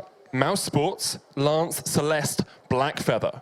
We are just about to get onto the Halcyon Fold. Do you think we'll see the same thing? Well, I can tell you that we've seen a very different set of compositions coming in. It's exactly the same composition we had last game here from Mousesports, Mr. K-Cool on the Adagio. So we're seeing a very similar build coming through here, but it's going to be a Glaive, Finn, and Vox build coming through here from SK Gaming. So something a little bit different, relying on Medic to be that carry. Interesting to see whether he does go weapon power or he does go crystal power. Raph obviously going to be going crystal power, weapon power with Glaive. So maybe we might see that ever hopeful crystal power Vox that you love to watch so much. Alternating current is the way he's going to go. I can sense it already. We are into game 3 of this best of 3. It's a decider match. One of these teams is going home today. One of them will play another day in the semifinals tomorrow. And really interesting, Mousesports have picked up the composition that SK Gaming ran in the final game of the best of 3 yesterday. Yes, but I'm not sure if they ran exactly the same composition. Okay, they ran exactly the same composition. So, but this is the same composition they just ran last game. Yes. So they basically are trying to build on the success they had with it last game. They did run away with it. And actually, I like that SK have gone for their own ranged carry in this situation. It does mean that they won't be bullied out of lane quite so easily. And we'll have to see how Medic does in these teamfight situations. It does feel like actually they could be potentially weak to poke in this situation, but force to cord could be a very, very vital skill in this scenario. I expect to see Crucible on Net Toilette as soon as physically possible, maybe after the fountain. Yeah. Just because... I mean, we say that, but he hasn't picked one up in the last couple of games either. Yeah, my only call for it is that obviously it's just so fantastic, especially when you're running a poke composition, to stop the force to cord ruining your day. Yeah, definitely. That can seriously throw a spanner in the works, and here goes Net Toilette again looking to be aggressive. Don't think he'll be able to pick off kills as easily versus a Finn and a Glaive. And interesting enough, Finn shouldn't get locked up easily, obviously. Yeah, the repositioning coming out from SK Gaming is a lot more impressive in this game than the last. You've got the Glaive to try and get onto that Kestrel. You've got Finn there as well, as you say, with the force to cord. And forecourt, Jester was actually talking about how good Finn is into Lance, because you can't stun him up, you can't knock him back, he's immune to all of those disables. I mean, I played against it in a Battle Royale and got absolutely wrecked, but I'm nowhere near the level of the Mousesports team, so I'm sure they've got something up their sleeve that they're ready to bring out in this game. Absolutely. And this is a very, very different composition from SK that we have seen previously. It's something that we haven't yet seen in the EU Championships. We haven't seen that much Finn. I think he's been played once previously so far. So I'm looking forward to seeing Cream on him. He shouldn't, obviously, he's not going to get caught out by Net Toilette on Finn this time around. But they are definitely playing for the late game. They have both Vox and Finn. And I think they're going to allow Raph to transition, and then Raph will become a little bit more utility-based as the game goes on. As I say that, Cream does face check a brush, but will get away scot-free. Yeah, he will. You saw the Githian wall was used and Cream resisted it. So Medic taken quite low, actually, on the backside of that fight. Needs to be a little bit cautious. Cream going to try and draw all of Mouse under his turret. Not going to get too much off. Net does take a turret shot, though. Absolutely. They're going to try and push onto this turret here.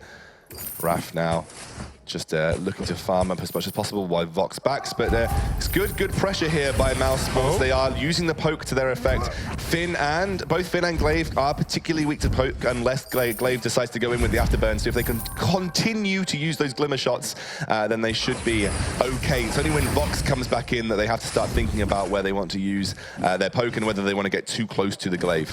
Yeah, I like the way Mouse are doing this as well. They're going roaming as a 3. They're trying to take away a few camps here and there, but they're never overextending as singles or as doubles. They're always there as a three-man team, so that they know if they ever get into a fight, they always have a chance in it. Absolutely.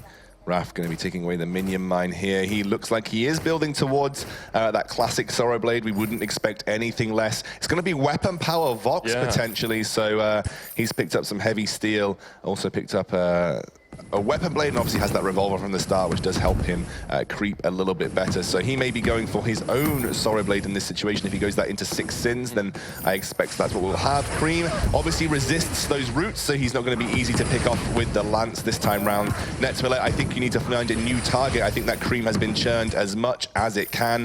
It is now definitely cheese. Well, he just wants the Cream for his tea that he's going to have in the polite company that Finn is. That was beautiful. I can't even fault you. That was a beautiful. I don't like quibbling over my puns. Ah, Sona, you're just on fire right here in this last game between Mousesports and SK Gaming. Remember, the winner does go on to the semi-finals tomorrow. The loser, unfortunately, we say goodbye to. So this is everything to play for within the next potentially 20 to 25 minutes. We have seen games go that long before, especially in the NA Championships. Games were very frequently going between 25 and 30 minutes, but it does feel like the game pace has quickened during 118. Lance allowing more plays to be made, people are able to set up team fights a little bit more easily, and that is basically giving an overall reduction in game time. I think the average game time is definitely well down from the game times we saw last weekend. We did have a 31-minute game yesterday. We did, yes. I do remember that. I was about to say we did have a particularly long game yesterday, but looks like it's pretty a lot of respect being given to either side at this point in time. They don't want to put one foot wrong in this situation because they know a small advantage could essentially lose them the game. Let's have a look at the items, though, on Mousesports, Sona. It's a Sorrow Blade there for Great Kali. You'd expect that? Yeah, I mean, it's really expected. We saw it in the last game as well. However, the question is he going to build into that critical strike, or is he going to go towards the more classical Kestrel build? I wouldn't be averse to seeing a breaking point this time around, because actually you're going up against a Finn, and maybe you are expecting these team fights, especially in the later game, to get elongated. If they start to run away with it, however, expect that critical strike. Oh, Cream is very low. One shot, one kill will not connect, and Cream just about surviving the burn there from Great Kali and from Mr. Cool. Now they're going to try and get the fight onto Rap as well, who's pushed forward. He afterburns him back, but the turret has fallen. There's the root, the impale onto Rap. Will it be enough? They're not going to chase for this one too far. Netwillet does just push up into Medic. They get the turret, they get what they wanted, and Mousesports take the early advantage. That was a beautiful juke by Cream right there on that one-shot kill. Mousesports, you have done this before. You have to be very careful, but it doesn't look like they're going to be facing any contest, and they will give this gold mine over to Mousesports, who will claim an early advantage, and actually stacking up to around 2,000 gold here, just over for Mousesports at this point in the game. So again, they are looking good in the blind pick. Obviously not running away with it just yet, but can they repeat the success of yesterday? Mr. K Cool was very happy after their blind pick win, especially over such intense rivals such as SK. This is another German derby, by the way. Both of these German gaming teams going head-to-head once more, so they definitely, SK seeking revenge and Mousesports looking to repeat their success. This is a big rivalry as well. We've talked to both the teams, and they want to win this game. Yes, beating Team Secret is the goal for a lot of the teams when they came here, but Mousesports and SK Gaming have been rivals for the longest time, two of the longest standing institutions in esports, and they're really fighting up against each other. Once again, we see a game 3. These guys are playing it all on the line today. Yeah, and even within this game, particularly in Vainglory, they have that kind of rivalry too. It's just something that has transitioned over a number of years for both SK and Mousesports.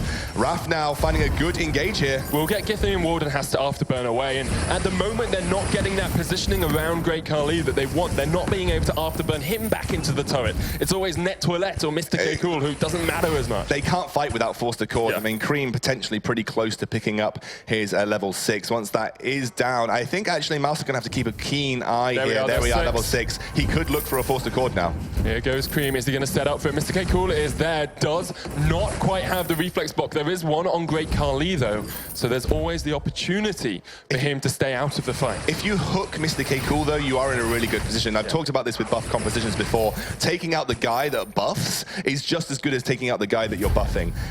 You know, Mr. K Cool will be just as much of a threat at this point in the game as Great Kali will be, but them together together, they become even more powerful. So you want to try and at least isolate one of them. Mr. K Cool gone for the alternating current. Looks like he's going towards Broken Myth. That is exactly what we'd expect. Again, the critical strike build coming out here. Sona, it does look like he's heading towards another Tornado Trigger and then maybe a Tyrant's Monocle later on. I think that's good if they get the opportunity to lock down Medic, but it may be less effective against Cream, especially if Cream is the front line. He won't be caught out by the Impale route and then therefore won't be able to be burst as easily. It really depends on how early they can fight, because if they can fight before significant health is built up, especially with Raph not having any defensive items, then maybe this could work in their favor. Net Toilette is going towards that Crucible, which I think we both agree is a very good itemization choice. You need to be able to keep your carries safe, especially in these buff comps, as you were saying. If you can pop that Crucible down, he's just picked it up. We're almost 10 minutes in. He's got Crucible, he's got Fountain, he's got basically the essence of his build already completed. Yeah, there we go. Crucible. I did say right at the start, I'd love to see a second item Crucible here for Net Toilette, and he has picked it up. Now it's going to be about whether he can time that effectively and make sure Force to Core doesn't lock people in. And I honestly, really great itemization choice from Net Toilette here. Nice overhead shot here. Really good view from the SCMC blimp here as it flies over the Halcyon Fold. The turret is down to about half of its health. Mr. K Cool off towards the side. Oh, Crucible! But Force the Core, but Polite Company comes out as well. The turret very low. Great Kali. The target will be able to escape. Net Toilette now in the front line. Wait for it. Has gone down. One shot, one kill. Oh! See you later, alligator. As Finn goes down. Mr. K Cool does pick up the kill though. At the start of the game, I said there is one way that SK Gaming win these fights outright. It is if a Force to Cord lands. The Crucible is making sure that just doesn't happen. Looks like we're going to get a pause here. I think Great Kali has just had an issue there. We'll make sure we get on that. Doing a little dance with his hands. Yeah, doing a little dance with his hands. We'll make sure we get onto that as quick as possible. But that is exactly what I expected to see. Obviously, this buff composition will spike a little bit earlier than the Vox. They have a dual threat in the form of Adagio and Kestrel. And actually, I don't think Raph and Medic are going to be able to keep up with the damage output at this point in time coming out from the Mousesports lineup. And honestly, that Crucible right there in the last fight, that was exactly what that needed to happen to make sure that it secures the victory for Mousesports. They've been playing so well, and it's unbelievable that this is happening again for SK Gaming. Given their dominant performance this morning, and Mousesports just coming off a pretty heavy loss to Team Secret, this is just Mousesports picking themselves up, saying momentum means absolutely nothing to us, apart from the momentum in this game, and saying, we're fine, we'll reset, we lost the first game, we can come back again, we can win this best of 3, we want to be in the semi-finals. Yeah, definitely. Mousesports showing their stuff in this best of 3, and once again, they show their fortitude, their mental metal to get back into this, because it's so easy when you fall behind, especially if you're younger like Mr. K Cool is, to just say, well, we've lost, we're going to lose again because they're the better team, but they have that mental strength that keeps them in it. I just want to pick up a side point here, and it's something that I have noticed. I am new to the Vainglory scene, as are you, so I won't know all the players particularly well, but something I have been incredibly impressed with, especially across both Europe and North America, is how mature the younger players are. Definitely. People like Dienzio, people like Mr. K Cool, they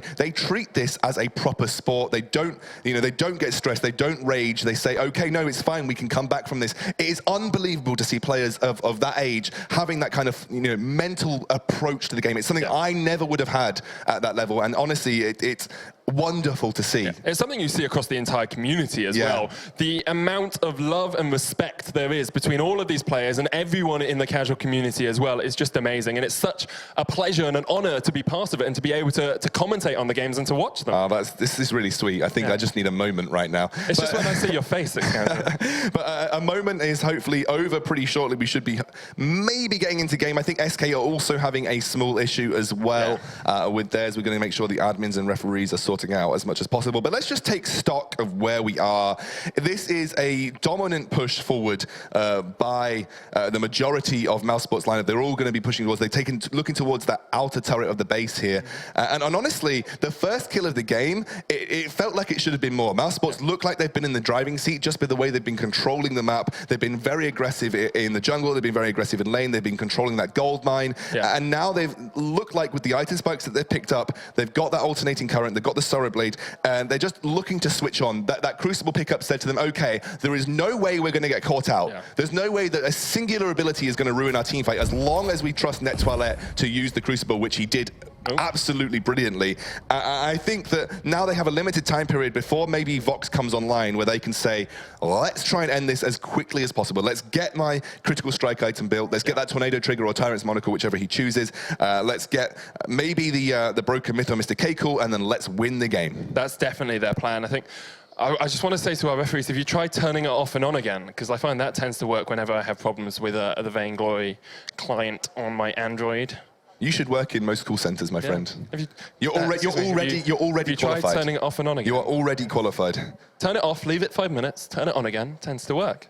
So, I mean, we talked about this game, and obviously it's really important for both these teams. The winner will be going on to the semi-finals, but let's just reflect on, let's reflect on the game starting again, because here we go, SK and Mousesports back onto the Halcyon Fold. Yeah, the reason that Mousesports backed away there, Mr. K-Cool had no energy whatsoever, so they couldn't keep pushing for that turret. They wanted to go back, they wanted to get back to base, reset the Crucible, and restart. You should be a color caster. Thanks, man.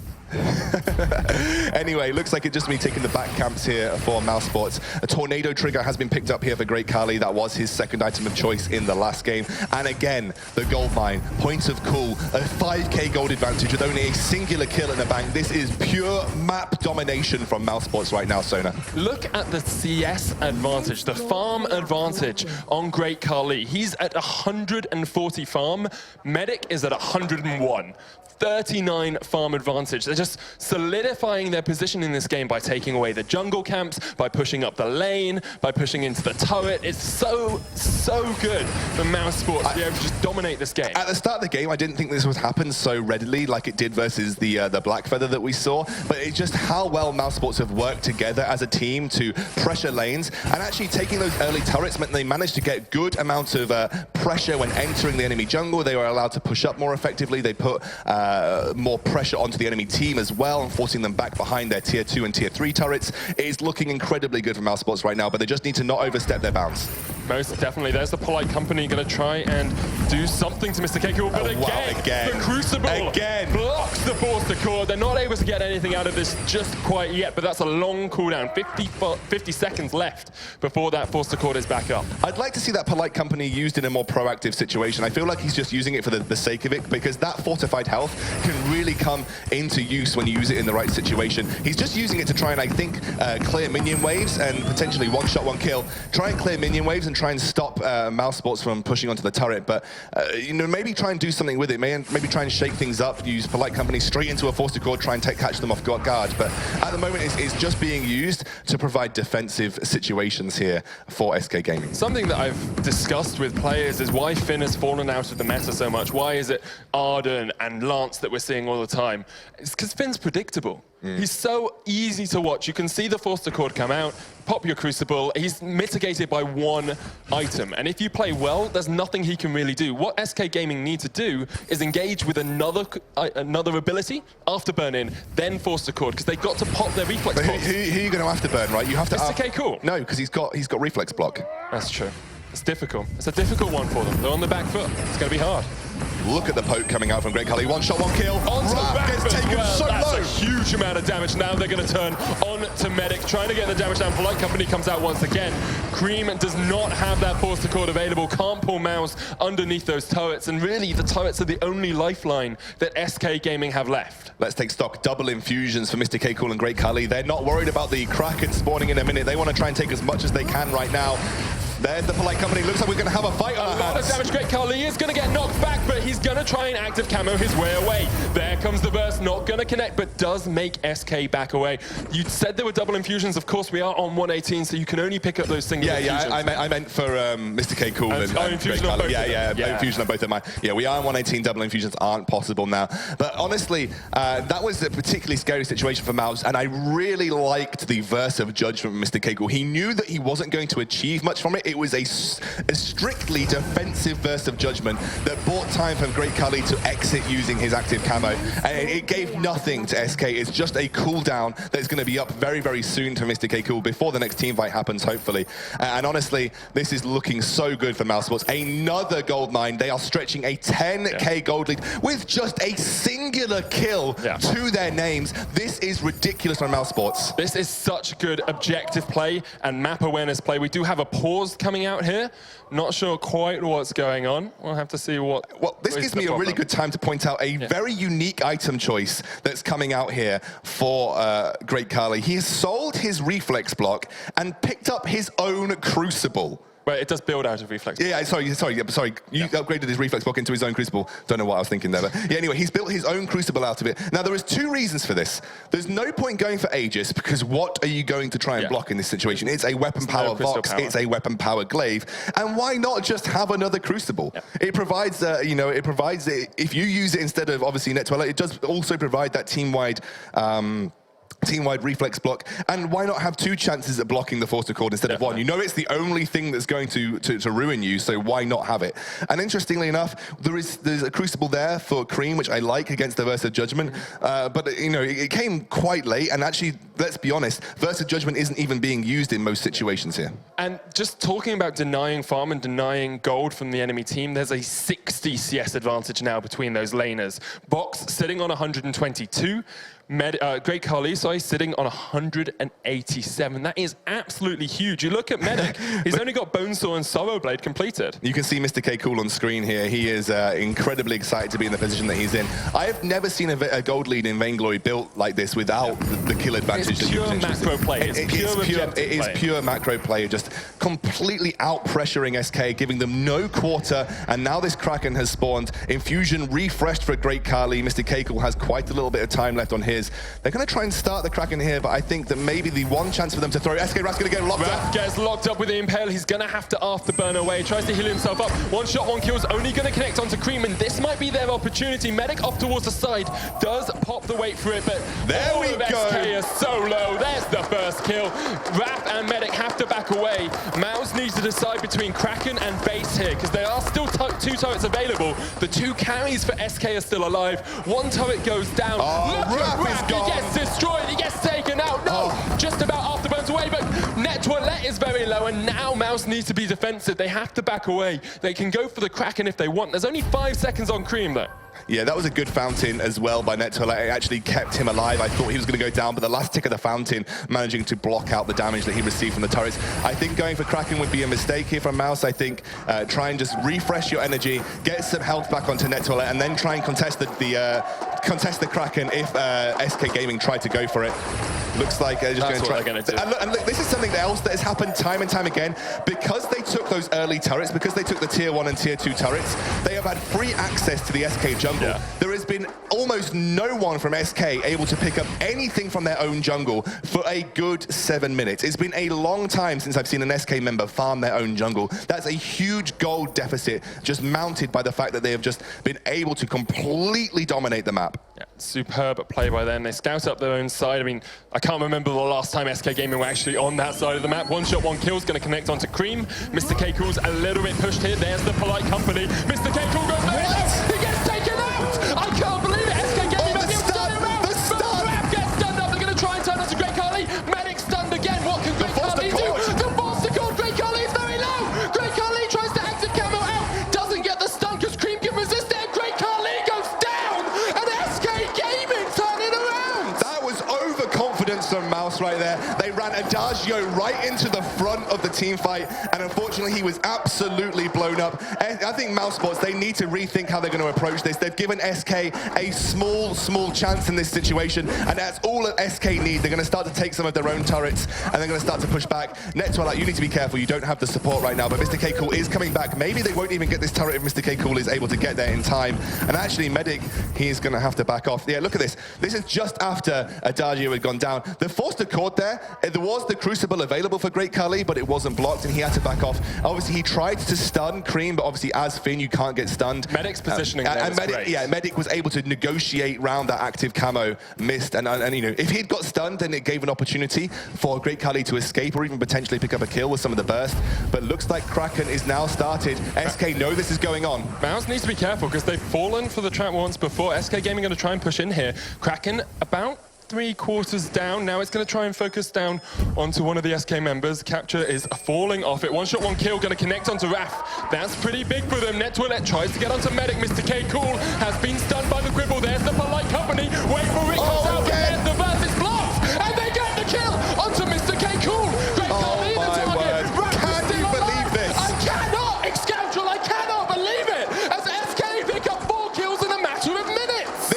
is just another, I don't know what's going on, but somehow Force the Cord is not getting blocked. It's bringing Mr. K. Cool into the fray. He's getting taken down. Mousesports, you need to be blocking that Force the Cord. You need to be more on point with when you use your Crucible, because once that Force the Cord lands, especially on Mr. K. Cool, that means you will go down. You had, look at it right here. Force the Cord drags Great Khali and Mr. K. Cool right into the fray, and that's because also Mr. K. Cool was channeling Verse of Judgment. Yeah. It just made it such an easy target for Cream to just throw out that Force the Cord and bring them back in. And if that Force the Cord lands, oh, okay, he's going for the end. He's not going to end. He might be able to pick up the turret, though.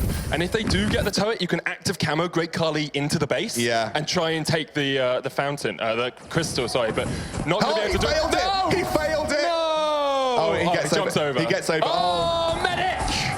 Medic bringing life back into SK Gaming, bringing life back into their fans in the arena here in Admiral's Palace in Berlin. And are they going to be crowned one of the top 4 here in EU? They're doing it as much as they can. Polite Company comes out. They're going to get their second turret with this Kraken. Net Toilette still fighting up against Medic. He is distracting the Vox. And the Vox is one of their main bits of weapon power here, but Raph and Cream will come back and should be able to stop Net Toilette from getting away. He's actually going to try and fight Medic here because Medic doesn't have any energy.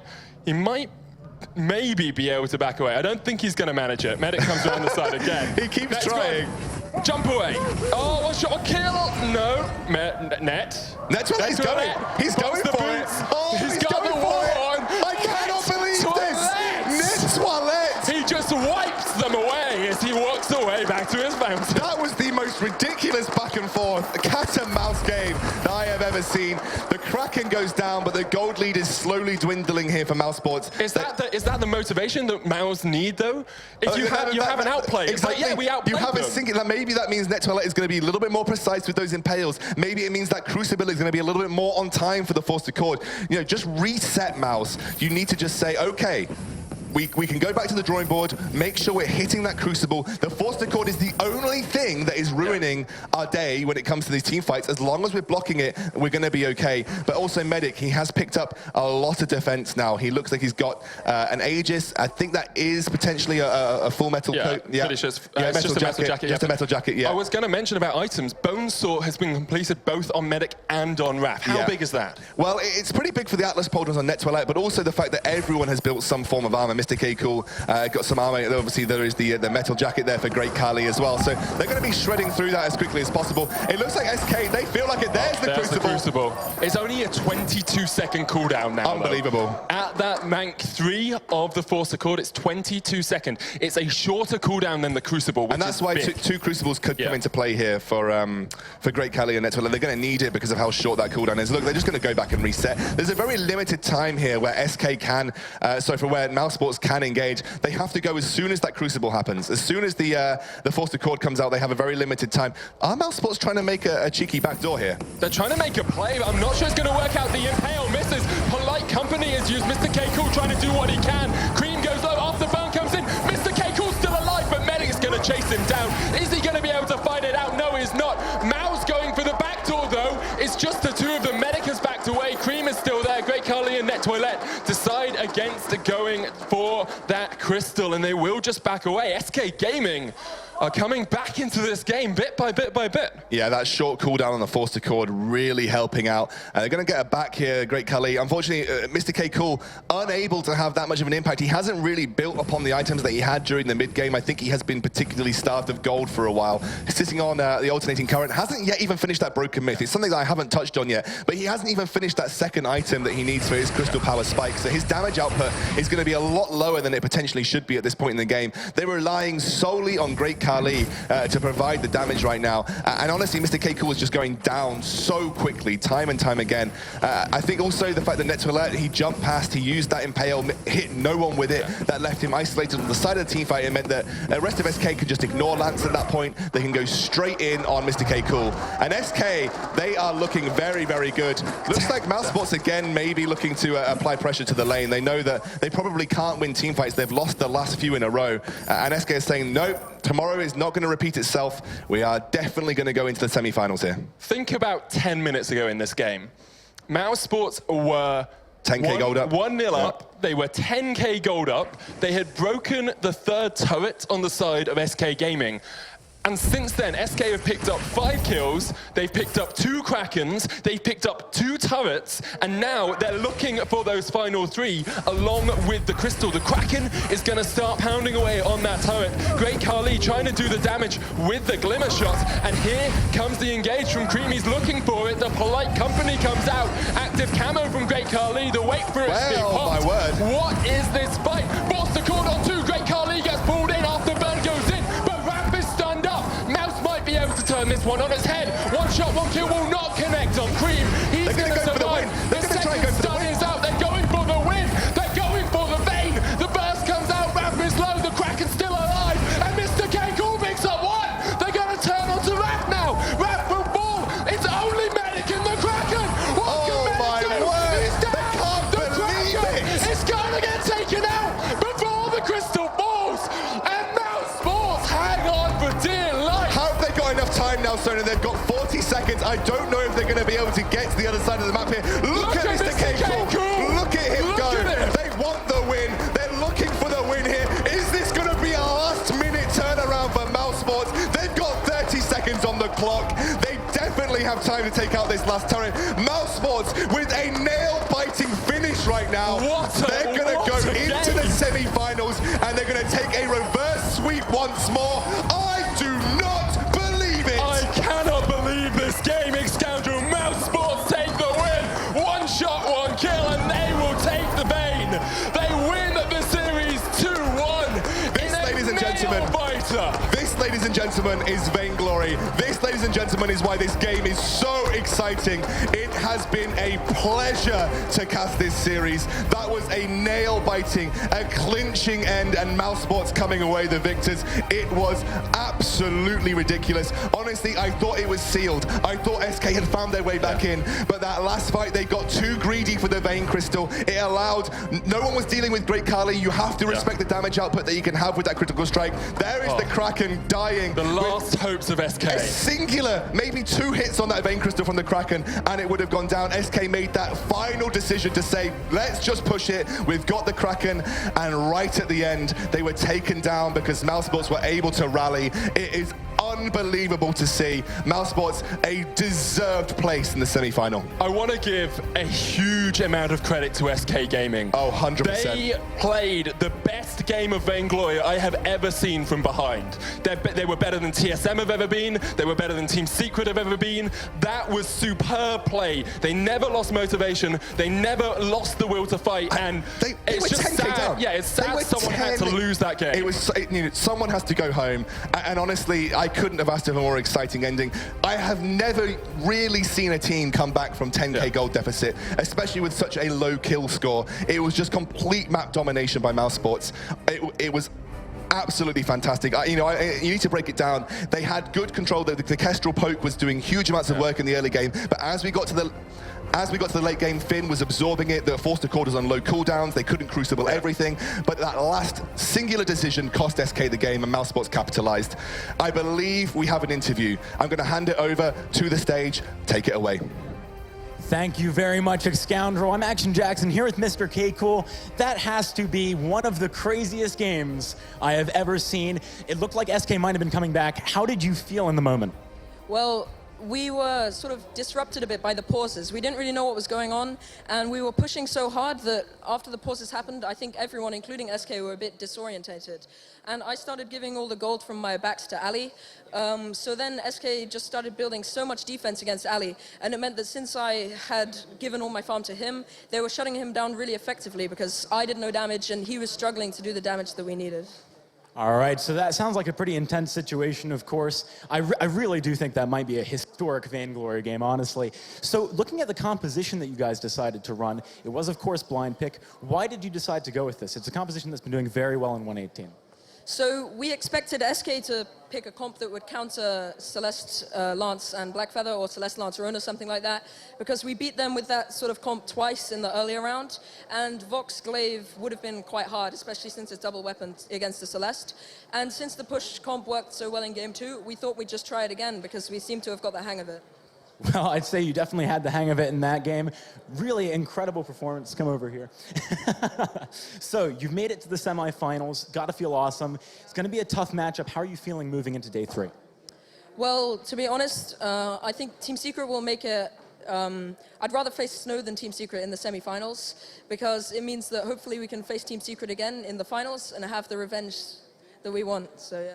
All right, awesome. Thank you very much, Mr. K. Cool. Mousesports put on an incredible performance in that match. You'll see them again tomorrow in the semifinals. We've got one more series today. Let's pass it back to the analysts and get that one underway. The pure emotion on the faces of these teams, the blinding victory, the crushing defeat, it was a heck of a series, came right down to the wire. The comeback potential was absolutely outstanding, and this is 2 for 2. Mousesports has now dominated SK Gaming in those reverse sweeps, and the blind pick this time was the buff comp room.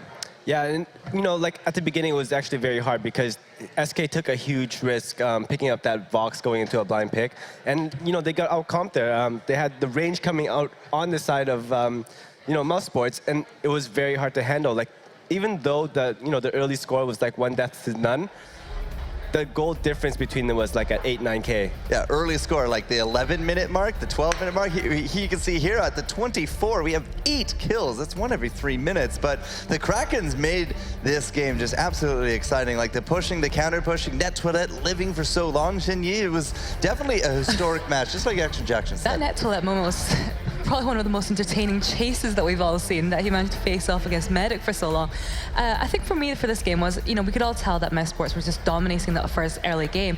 And I could see Grey Khali picking up that Tornado Trigger, which for me was a little bit of a concern because you could tell that SK were going to pick up those armor. He needed that shield, the armor pierce there.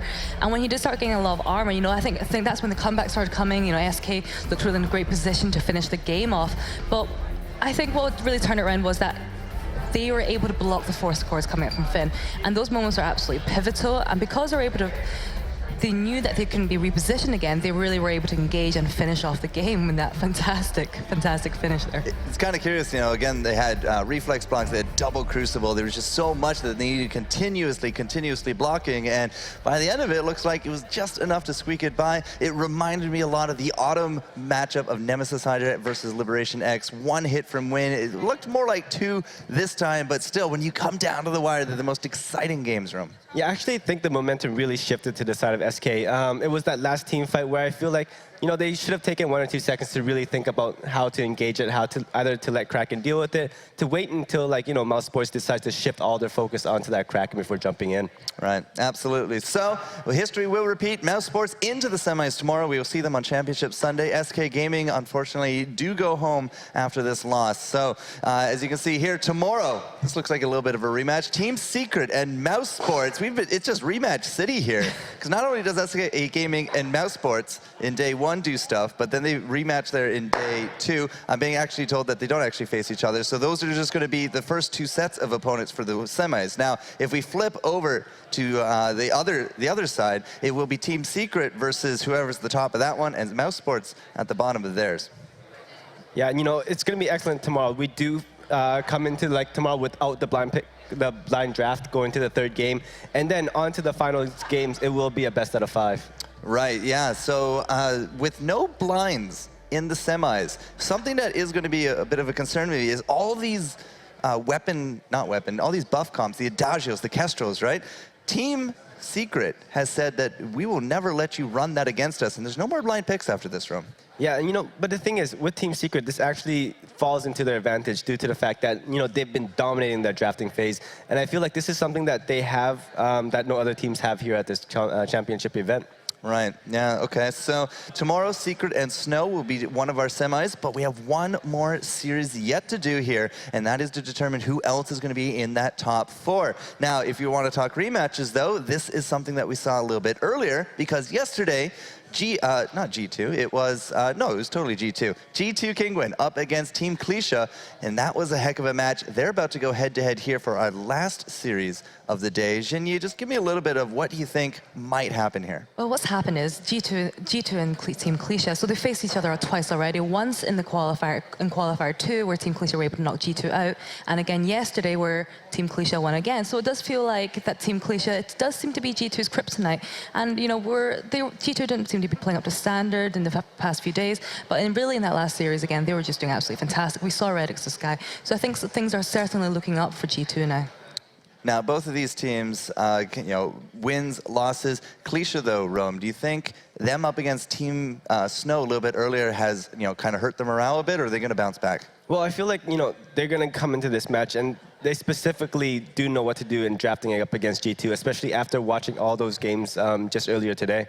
All right, so G2 Kingwin going to be taking on Clesia. Let's take a quick look at G2 because they have quite the team here.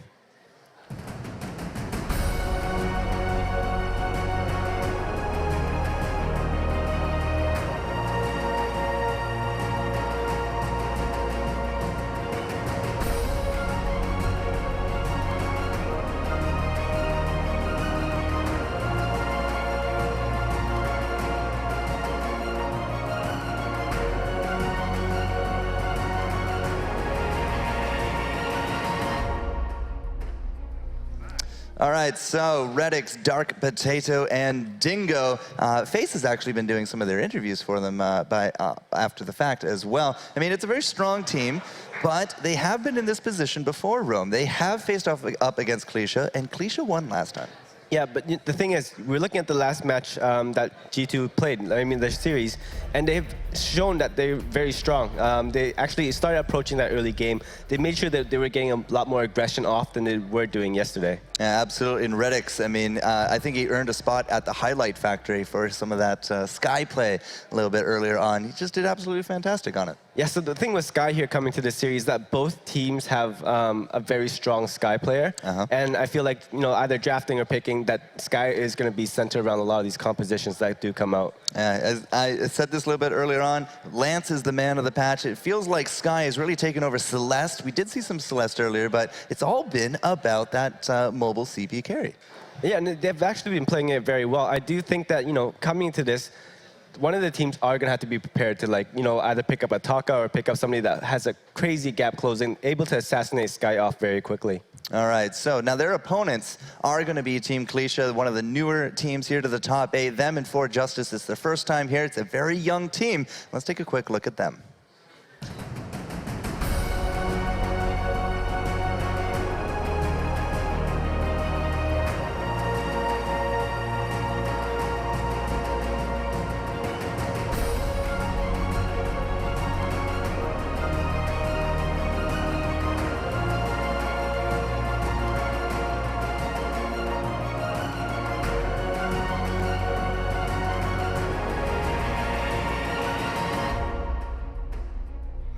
Looking sharp in gray. I know I definitely like to rock my grays as well. But Team Clesia, a young team, coming into the top 8s. They looked fairly solid. Did go up against Team Snow earlier here, Jinyi, but now they're up against what you keep telling them. They're the kryptonite of G2. Yeah, I don't know what it is. G2 is such a strong team. For some reason, Team Clesia is just able to take them down each time.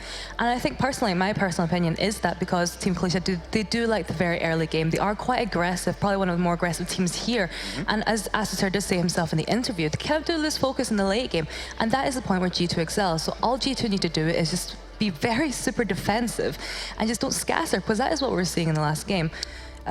So, as I was saying, Team Clesia, they had a very, very disappointing loss against Snow earlier. Quite a shocking loss, actually. You know, perfect game. Perfect game, yeah. You know, this was not the Clesia we know, and I think there's a lot to be learned there from those games there for both Clesia and G2. Well, we'll have to see if any learning was done. Hopefully their morale is high. Yesterday, if you weren't here or watching, these were the slug matches, Rome. These guys went 25 to 31 minutes in each of the games. Yeah, and if the thing is, like, although Clesia did have a little bit of bad luck, they got they had pitted up against Team Snow, who I feel had an advantage in a lot of the things that Clesia do have their weaknesses in. However, going up against G2, they do have a couple of advantages. And like Shinyi just mentioned, that is that early game focus, that is that early game aggression that really tries to depict the pace on how you do your rotations. But G2, after their last series, they seem to have really gotten focused on this, making sure that they do cover their weaknesses. Yeah, this is where they need to kind of rewrite history. So just before we get into our last series of the day, ladies and gentlemen, one more giveaway for you guys here. Use the hashtag Vainglory Live in our Twitch chat. At the end of this series, a lucky entry will go home with 2,000 ice to be applied to their Vainglory account. So best of luck on that one. And if you are in Twitch, but you're also on Twitter or Facebook, send us pictures. Show us how you are enjoying the tournament. And also use the hashtag Vainglory Live. You'll be put into a raffle for an iPad Air 2 by the end of tomorrow on Championship Sundays. So you can go home with a little bit of loot and watch some fantastic Vainglory, all thanks to Super Evil Megacorp. That out of the way, let's get game series number 6 going, because Team Clesia and G2, I can just tell that they're itching to go at it. G2 needs to rewrite history. Clesia's going to try to go for that 3-0, as these guys have clashed before. And you see right here, Clesia taking that Sky out of that picture. And this really starts the pace here. What kind of composition will G2 Kingwin be running? Well, we've been seeing a lot of buff with the Adagio into things like Kestrels. We've seen Ronas. Kestrels, the thought right now from Clesia, Jinyi. I quite like that, because we've seen it, what we've seen particularly much is that buff Adagio Kestrel combination, and by taking the Kestrel away from them, it does narrow the kind of variety that we'll be seeing coming out from G2 here. Well, I believe we've seen a Ringo. Weapon Vox has been making some appearances. Glaive, however, is definitely a stronger choice, I feel. Could they go for the Celeste? And it looks like that's going to be solidified. So thoughts on G2 here, Rom? So there's a couple options here. Like, you can run the Adagio as a carry and do a roam Glaive. Right. That works out very well, because Glaive can commit himself being very tanky, and then he doesn't mind getting trapped into that the camo coming out of Kestrel. Okay, so last pick. What do you think here for Clesia? 5 seconds or thinking Taka? I actually wouldn't be picking the Taka here. I do feel like Taka jumping in, getting that peel coming out of the Glaive will pay heavily for them. All right, well, we'll have to see if Celeste will fall or if Clesia can take the kills. It will be back into the fold here with Sona and Excoundrel. Thank you very much, Forecourt. And we have had to just calm down after the last series, but now we're taking it with a fresh start. Me and Sona here to cast the final series of the day. It's going to be G2 versus Team Clesia. I know you're still recovering, but we do have to get on, because this is going to be hopefully just as exciting. We know that Team Clesia have what it takes to go toe-to-toe with G2. They knocked them out into the elimination bracket yesterday. Definitely. So honestly, this is going to be super exciting, and we're going to see a Celeste. I love Celeste.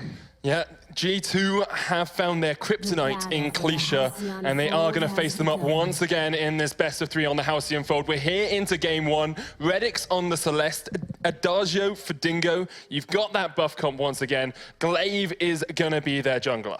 Yeah, so this is an interesting take. I don't think we're going to see as much of a significant buff comp, because it's going to be a roaming Adagio. He may have a slightly lower golden comp. It may be more utility. Now, what this provides is that Verse of Judgment, if you don't build a Crucible for it, it gives a good area of control for Celeste to be safe in. The enemy team won't be able to move their way through Verse of Judgment unless they have reflex blocks or Crucibles to their favor. This means that Celeste is going to give them the time and space that she needs to deal damage from the backline.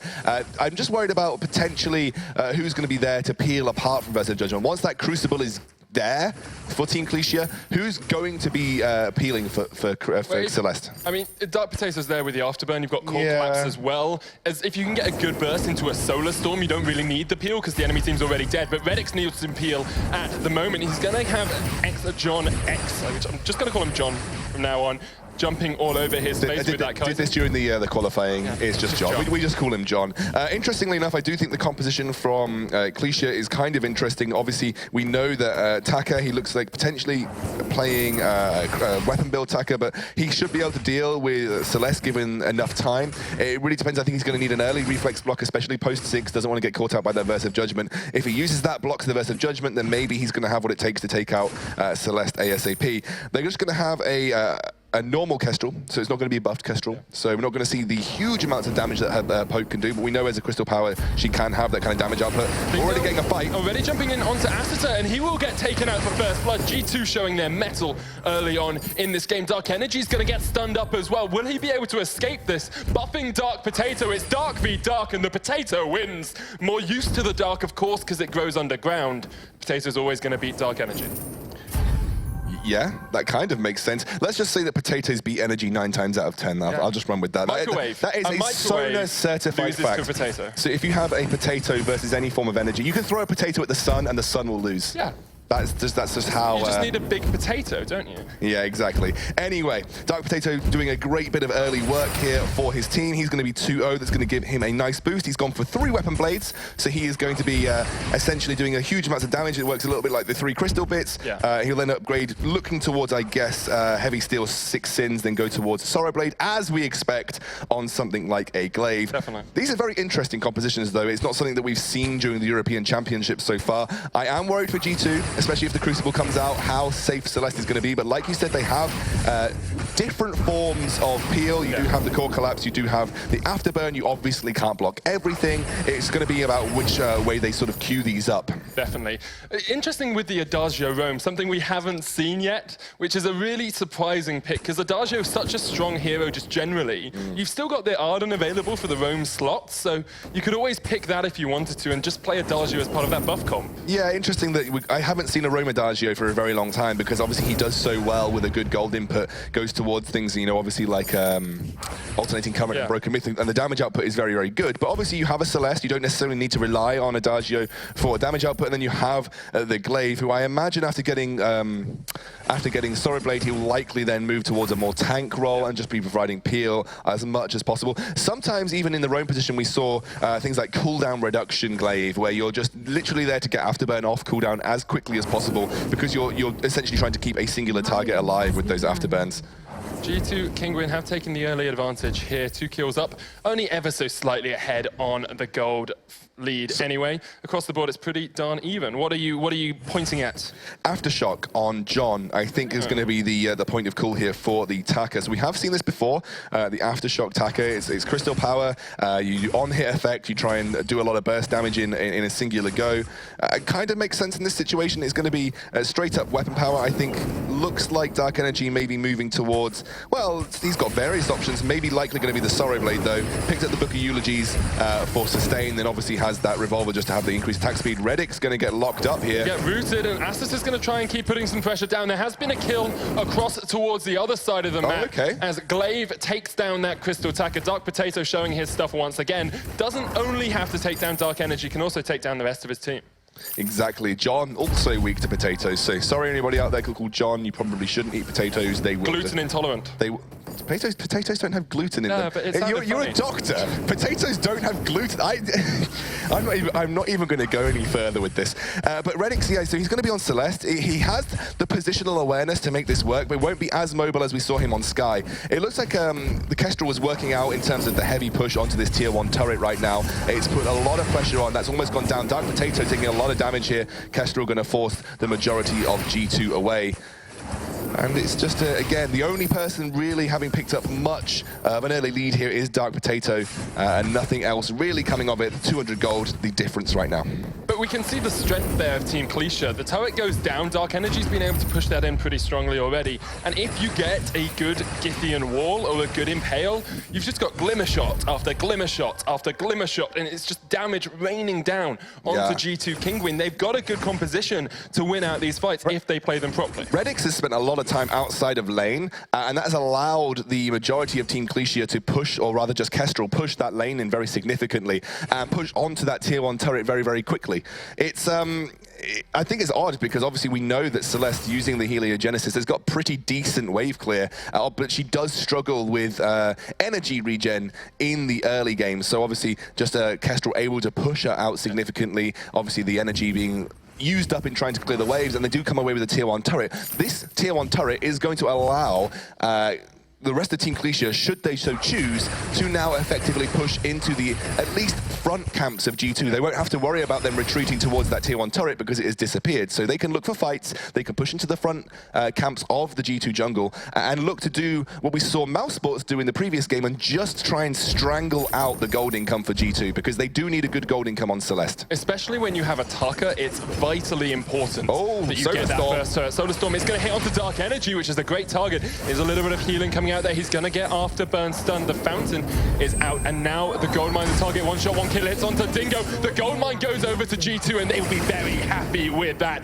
They take down John as well. That Tacker Aftershock not doing much for him at all, apart from the fact he might be shocked after his early demise in that fight. And now they're going to go towards Dark Energy as well. He's trying to dodge his way around, does get the stun onto Dark Potato, but no more. He has been mashed up and eaten for dinner by this G2 team. And this seems a very similar situation than we saw with Mousesports and SK. That Goldmine, unfortunately, proving a pretty tricky foe for Team Clesia to try and secure, and obviously then does go over to G2. So they come away with 2 kills and the Goldmine, another big swing. They're going to extend that gold lead now to 1K. Let's just take stock of the items once more here.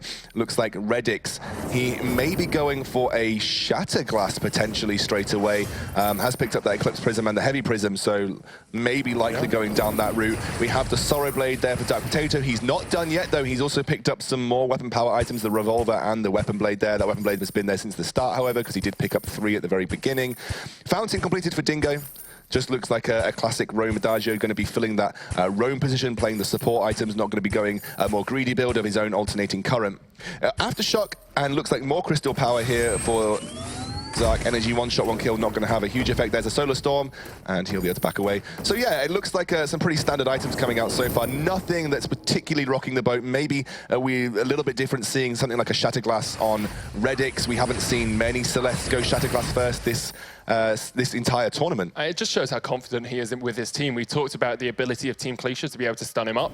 He's so confident he doesn't need to build any sustain, doesn't need to build any tankiness at all. He can go straight for the full crystal power, and it's just going to be there at the back of the fight, pounding away with his heliogenesis. And it's really strong build here from G2 Kinguin. I think he's probably going to go towards an Eve of Harvest next, have a little bit of sustain, maybe a Broken Myth. Maybe. I mean, that battery, I think, has been there since the start. Yeah, you get a battery first. Yeah, most Celeste start battery, like I said, because they have a pretty poor energy use in the laning phase, and they want to be able to clear waves. This Shatterglass is going to allow her to clear waves more effectively. This is probably why she's picked it up, because this means she doesn't need to build stacks before she's having a huge impact with the heliogenesis. She can just start spamming them and clear waves and deal immediate damage. That's the difference between Broken Myth and Shatterglass. Shatterglass allows you to have an immediate impact, but in the elongated fights and in poke wars, sometimes having the Broken Myth actually comes out on top.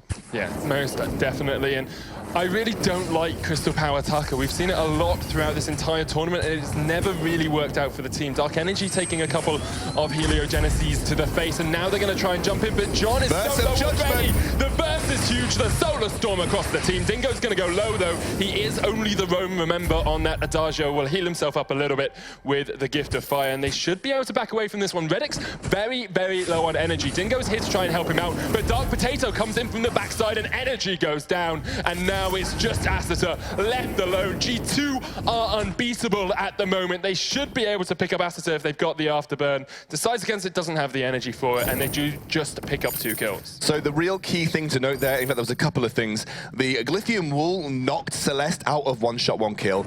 And you're also right, the Crystal Power Attacker, if you don't get an immediate effect, you do rely on basically getting your skills off cooldown again before you can have that effect. So you need to burst someone out. I think the idea here is you have Lance Impale, you get 1 shot, 1 kill lined up with the Impale, and then you use the Crystal Attacker to try and burst out Celeste. Which makes perfect sense. It makes perfect sense, but it's very hard to pull off. In a lot of situations, it's not, in the real world, it's just not going to work like that. And like you saw there, the Glyphium Wall actually saved Redix's life. I mean, the thing is, though, we're not in the real world. We're on the Halcyon Fold and Team Clesia. The Halcyon, yeah. You said it right, my bad. I did. So, but also I want to pick up on something I mentioned right at the start of the game, that Verse of Judgment sealed the fight right there. Without the Crucible, it's so difficult to navigate your way around such an impactful ability. Yeah, most definitely. It's going to be the second gold mine here for G2. They'll pick themselves up a little bit of gold, an immense payout, and John XX being pushed again into that wall. But here comes Aster. He's going to root up to the Glyphian wall. Does knock Dark Potato back, but the Solar Storm is massive. Aster goes low. Dark Energy is low. Pops the reflex block to stop that afterburn. Aster will not survive for long. It's 9-0 for G2 Kinguin. So Lance loves to fight in these kind of like choke points because he can get something like an impale off. But do you know who else likes fighting in choke points?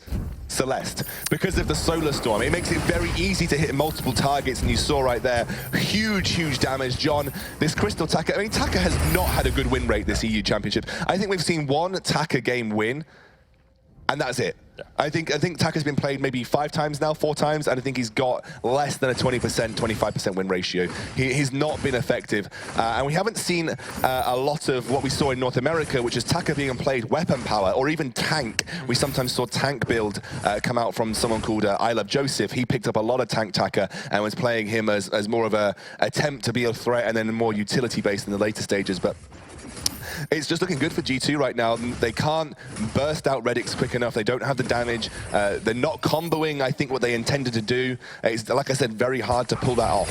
Yeah, most definitely. And G2 Kinguin, let's have a quick look at their items at the moment. 30 minutes, and actually Dark Potato is going to start a fight here. Wow. Energy pops the reflex block with the active camera, but they're going to turn onto him. Look at the damage from Dark Potato. Burst comes out as well. Aster goes down. Solar Storm is used, and John is a fox in a box. Might be able to get away from this one. Dark Potato is on the chase. Will spot him out. They've pinged him, so they know where he is. He stuns into the wall. Goodbye, and John. Say goodbye to the Halcyon fold. They pick up an ace. They are ridiculous as a team, especially since Team Clesia have been their booby trap team up until now. G2 Kinguin look like they're on their way to the semis. Absolutely. Now, I want to point out something that has actually been bugging me for a little while. Because there's no Crucible and John has not picked up a reflex block, the only 2 people that are realistically going to get impacted by Verse of Judgment is going to be John and Aster. Those are the 2 people that are likely going to be the ones taking that Verse of Judgment. Dark Energy is never really going to be in range of it. So I would have liked to have seen John pick up a reflex block more quickly, but it looks like he's trying to focus down towards that Broken Myth. And you can see by the itemization choices of both John and Dark Energy, they are playing for elongated teamfights. They know they're not going to win in a burst. One shot, one kill does burst. Redix quite low though. Here comes the engage. Redix low, but it's still alive on the backline, and now he can start to downput the damage. Solar Storm. Solar Storm says goodbye to Dark Energy. Perhaps the Sun can kill something dark, but it's not a potato. The Sun has killed the Energy, and now 15-0 G2 Kinguin. Looking amazing in this game. Like you see, a completely perfect game. This is something that Team Clesia unfortunately fell fate to for G2 earlier on in the tournament, and it looks like it's going to happen once more. G2 just looking incredible. They're looking to book their place in the semi-final also. It'll be a very stacked lineup should G2 win tomorrow. It'll be Snow, Tsunami, it would be Team Secret, it would just be the recently qualified Mousesports, and then it would be G2, a pretty stacked top 4. But obviously, not over yet. G2 have to win this game, and they have to win one more to secure that place in the semi-finals, and there is a lot of things that can happen between now and then. Look at Mousesports. They lost the first game, and then they brought it back in an absolutely thrilling reverse sweep. Yeah. Team Clesia can do the same, but I think they just need to drop this Taka. It's not working for them. That you can see, he's going in, he's trying to burst. I understand the aftershock. I think he wants the cooldown reduction to make sure that those skills come off, but he's backing out once he goes for that first burst. He's looking to, I think, reset those cooldowns and come back in. Yeah. It's just not happening quick enough. The burst from G2 is higher, and that's why I think you're seeing them go for these elongated team fight items, because they're saying, okay, we're just going to lose to the burst of G2. We're not actually going to win in the burst fight. We have to somehow kite backwards and try and use team fight presence in terms of stretching out with our breaking point, and hopefully the Broken Myth once it's finished for John. It's going to be Kraken here secured for G2. One shot, one kill was already used and just helped them out. And you have to think 15-minute Kraken, 15-0 the kill scoreline, 6,000 gold the lead. G2 are unstoppable in this game, and Dark Energy once again gets caught out. It's just Dark Potato all by himself here. Doesn't need the rest of his team to put the damage down, and they're going to push up towards the turret. Kraken not quite joined them yet, but will be in just a couple of seconds as they try and break the base of Team Clesia. Absolutely, one shot, one kill comes out. G2 Redix takes the brunt of it here, but He's not going to be too bothered. He gets rooted up here. Lithium Wall just back away from the turret, though. They don't mind being there. The Kraken's coming in, the turret's going to fall, and now they can focus Dark Energy, who's been stunned. Does pop the Ecto Camo, though. Dingo trying to position for the burst. Now we see Redix getting pushed back. Dingo's very low, but there's the burst. Solar Storm comes out, doesn't quite connect, and Redix is just going to focus the turret. John is there as well. Dingo and Dark Potato trying to push off towards the side of this fight. The Kraken will take down this first turret, and G2 are going to say, that's enough for now, we'll just back away, and then push again in a minute. Yeah, Redix running out of energy quickly in this scenario. They are going to back off here. And honestly, G2, they are just looking to maintain their perfect record now. They don't want to take any risks. There's no point giving the opportunity for Team Clesia to come back into it. We saw how devastating a comeback can be in the last game between SK and Mousesports, and G2 are learning from that. They don't want to take any risks when finishing the game. They know that they are well and truly ahead at this point in time, and there's very little, I think, that Team Clesia can do to clinch their way back in. Maybe once that Broken Myth is completed, maybe we potentially see something happen here. Looks like is that a rabbit's foot in Dark Energy? Yes, so he's got a singular critical strike that can potentially be maybe useful, but I doubt it at this stage in the game. Let's have a look at Infusions as well. Infusions have been procced, obviously, by Dark Potato and Dingo. That was used when they were trying to secure that Barra. Redix has one in his inventory as well. Secure that Kraken. And then also, no infusions yet. No infusions yet for this side of Team Clesia. I don't think they have the gold right now to invest in infusions, but they will just get beaten out by the superior teamfight presence that infusions give you. And G2 are just flushed with gold right now. It does look like John has got that Crystal Infusion on, so we'll be able to try and get that extra damage down. But he's not been the deciding factor in any of these fights. He's so far behind. He's sitting on 60 farm as opposed to the 91 on Dark Potato. They're going to lose their minion mine as well, so those minions are going to be even stronger, pushing towards their base, pushing towards those final 2 Bane turrets. And at the moment, you have to think Team Clesia have no way back into it. They're less behind than SK Gaming were, but if you look at the scoreline and morally, they're going to feel so far behind. Still no Crucible, still no Reflex block for John. It's just going to make negotiating that Verse of Judgment very, very risky for Asita and John in this situation. Dark Energy has got a full Aegis at this point in time. Dark Potato now. Asita's going to be combat rolling away. Looks like Dingo feels pretty comfortable now to head towards what looks to be a Shatter Glass. He's going to go that full Crystal Power. So, we're going to have an engage here. To Redix. It's actually a really good fight here. The burst comes out and will stun them up. Solar Storm being used here by Redix, but Dark Energy might take down one. It's a good fight here for the side of Team Clesia. Dark Potato tanks up the one-shot, one-kill. They're going to try and turn onto Dingo, but not quite able to get the knock into the wall. Dark Energy's been stunned, but Clesia coming back into this fight. This is the day of comebacks. This is the game of comebacks, and Dingo is going to get rooted. Dark Energy picks up the kill, and Team Clesia turn it around. That was just a really, really nice engage by Asita there. I think actually the majority of that was actually G2's fault. They pushed all of their backline up towards basically poor vision control and allowed themselves to get rooted by Asita. That hasn't happened before in these team fights. Going to lose that perfect game record, but there's certainly not a fullback. You can see the Verse of Judgment being channeled here, but it didn't Dark Energy blocks it as well. Yeah, it's Reflex. Didn't exactly have the impact. Also, something that I forgot to mention that has actually been fairly big is obviously Taka can actually dodge Verse of Judgment with his A ability, yes. So, but obviously you want to be using that realistically to get on top of your target. It's actually something I talked about yesterday when I was doing the casting with you, that if you're going to use Taka as someone who doesn't need a reflex block and just rely on your A ability to dodge any form of CC, then you are going to be limiting potentially the routes that you have to use it in terms of a gap closing ability. It's why I do like personally to see something like a reflex block on attacker, because it gives you multiple options when looking to engage on a specific target. You know, it gives you options when using your gap closing. One shot, one kill onto Dingo. Not quite the target they wanted. A double stun though onto Dark Potato and Redix. There goes the jump. They're going to try and start the fight. Dark Potato tanking up a lot of glimmer shots. John is low, off towards the back. The Heliogenesis are coming out. The Solar Storm hits up a bunch. There's the burst. They're going to jump back in onto Redix, but he's still alive, and G2 are still alive in this fight. Now, John, the target, G2 managed to show their stuff. The scoreboard reflects the kills, 18-2, and they're going to get the Kraken. So you can see what happens here with John specifically. He's using his ability to jump in, and he's using it at just at random times to reposition. That's great as an attacker. You want to be able to reposition as much, and you have the cooldown reduction, so you can attempt to spam it. Kraken has been unleashed. But the issue is that you're always going to be holding it for the time when you see a Verse of Judgment. That's going to limit your ability to become mobile during a team fight, and I think that is biting John in the backside just a little bit. Obviously, I don't see many attackers go for a reflex box just for that specific reason, but I do like to have it because it provides you options. You sometimes prefer the ability to gap close rather than the ability to dodge CC. Dark Energy going to try and escape. He does pop the reflex box, doesn't get knocked back, and Dark Potato will not be able to take him down. One shot, one kill is channeled. Dingo goes low. The Kraken's still up. Dark Potato might go down before the fight really starts here. John X trying to get back into the fight. Dark Potato low, but Asita low as well. The Solar Storm comes out, and John is almost down. He does just about survive for another second, but will get taken out. Redix is down, look but at that. it's Dark Energy and Asita. Burst comes out. They're not quite able to pick up the kill, but the Kraken is down to the last Vayne turret. What can Dark Energy and Asita do? The answer is probably not much, as Dark Potato and Dingo are going to take the Vayne, they're going to take the Crystal, they're going to take the first game of this best of 3, and they're going to take the win. G2 ending a game after what must have felt like an age for them, given how far they were ahead. And yet, so honestly, I'm going to call this Taka build guerrilla warfare, right? This is guerrilla warfare Taka build, because essentially you jump in, you deal the damage, you run out, you wait for your cooldowns, you jump in, you do the damage and jump out.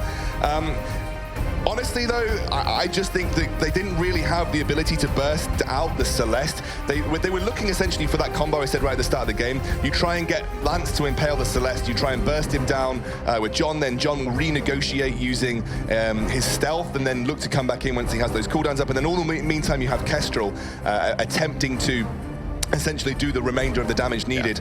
The issue was that also Dark Potato got really fed. Dark Potato was 3-0 within the first 4 minutes. That meant that he was a significant enough threat to Kestrel so that she couldn't actually follow up on the damage. Even if they managed to catch out Celeste, she was always put in an awkward position where she had to choose between taking a lot of damage from the glaive or trying to do what she was supposed to do, which is finish up a catch that the Lance provides. So anyway, that was a really exciting first game. I want to see what the analysts make of it. Let's hand it over to them. Well, I don't know if we're on day 1 or day 2, but G2 actually now repeats history again. They get a very good, solid game, an excellently solid game, I gotta say. I mean, it took 19 minutes for Clesia to put a point on the board, Ginny. Well, at least it wasn't a perfect game there for G2, so I think that might make Team Clesia feel a little bit better. And I think the last game, it was a combination of G2 having a very nice winning mentality after that excellent win against Gangstars, and then also on the side of Team Clesia, I think they were also kind of hit a bit heavily after the very, very disappointing loss against Snow Tsunami earlier. Yeah, and I asked you about that a little bit earlier, Rome. Do you think now, devastating loss there, it took them so long to even get a kill onto this one, but even then, it felt very much like a kind of a repeat game. Yeah, you know, there was actually 2 things to this. Starting with the draft, I do feel like G2 they came into the draft with a big advantage, especially with the Taka pickup on the side of Team Clesia. Like, Taka had no impact within these team fights. Even the itemization wasn't helping them out too much. And then onto the second thing is, G2 did an excellent job controlling the early game, and this was something that we didn't see too much from them yesterday. And coming to this one, they really made sure their rotations were on point. They were being very aggressive. They were trying to take farmers wherever they could. Yeah, there's definitely been a lot of talk about the Crystal Takas. Eve Taka, we've now seen Broken Myth Taka, all of them running Aftershocks. There's been very mixed kind of feelings up in the player area about these builds coming into it. And again, like, Battle Royale, give me a Crystal Taka, but it's just not hitting the mark here on the Fold. And that's exactly the role of Taka. Taka is supposed to be that assassin, and you know, by picking Taka up, they really want to burst down the Celeste very easily, but you have to deal with the afterburn coming out of Glaive, you have to deal with the slow and the heal coming out of Adagio, and it's betting too much onto one basket just to try and take out one hero. It felt like that almost since minute 1. Glaive was making the plays. He was coming up for the ganks, he was controlling with the afterburn, he was keeping Kestrel at bay. Overall, Jinyi, I mean, I think that Glaive pick was probably the deadliest one on the board. Yeah, I think it was a really good pick, especially because we did have a Kestrel and attacker coming out from Team Clesia. And the thing about those 2 heroes is that they are very vulnerable and they're very squishy. And Glaive does have the ability to afterburn. He can afterburn them, reposition them, and just put them in a position, especially with that Celeste there, to core collapse. Yeah, absolutely. So the double stuns, it didn't quite go with an Ardent, but that is definitely a combo that we've seen before as well. So, Rome, talk to me here. It's game 2. Yesterday, what we saw, it was a tie game. Does G2 have it in them for a 2-0? Right now, it's looking like G2 does have it in them.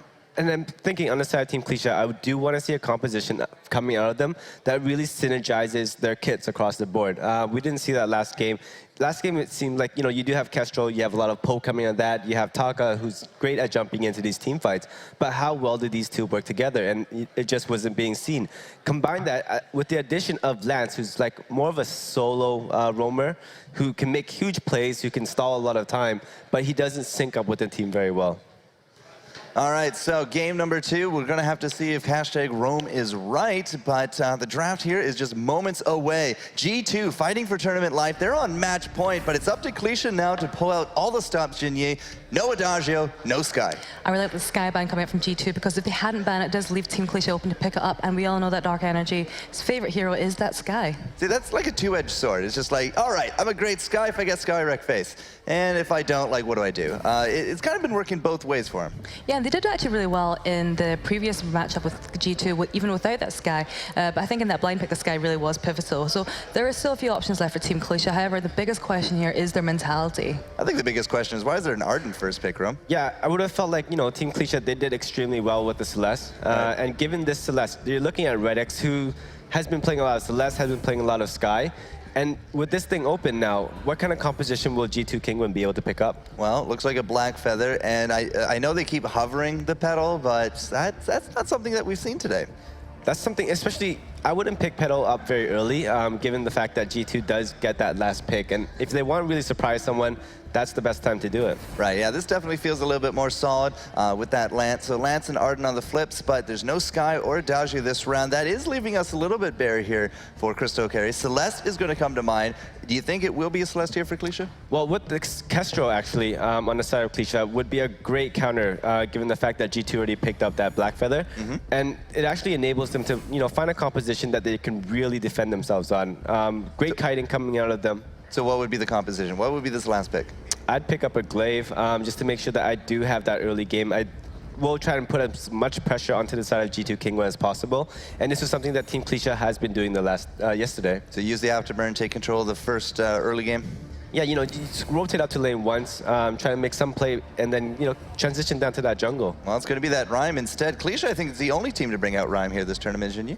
Yeah, and they played it with Lance yesterday, which actually synergized really well because they were using very clever choke points here. However, this does leave G2 Kingwin open to take a ranged hero to counter that. And there she is. That Celeste coming out once more. Sky ban, Celeste reigning supreme. We'll have to see if Rhyme is enough to bring Clesia to match point, or if we're going to be rewriting history and G2 will move on to bring us all the action once more. It'll be Sona and Excoundrel.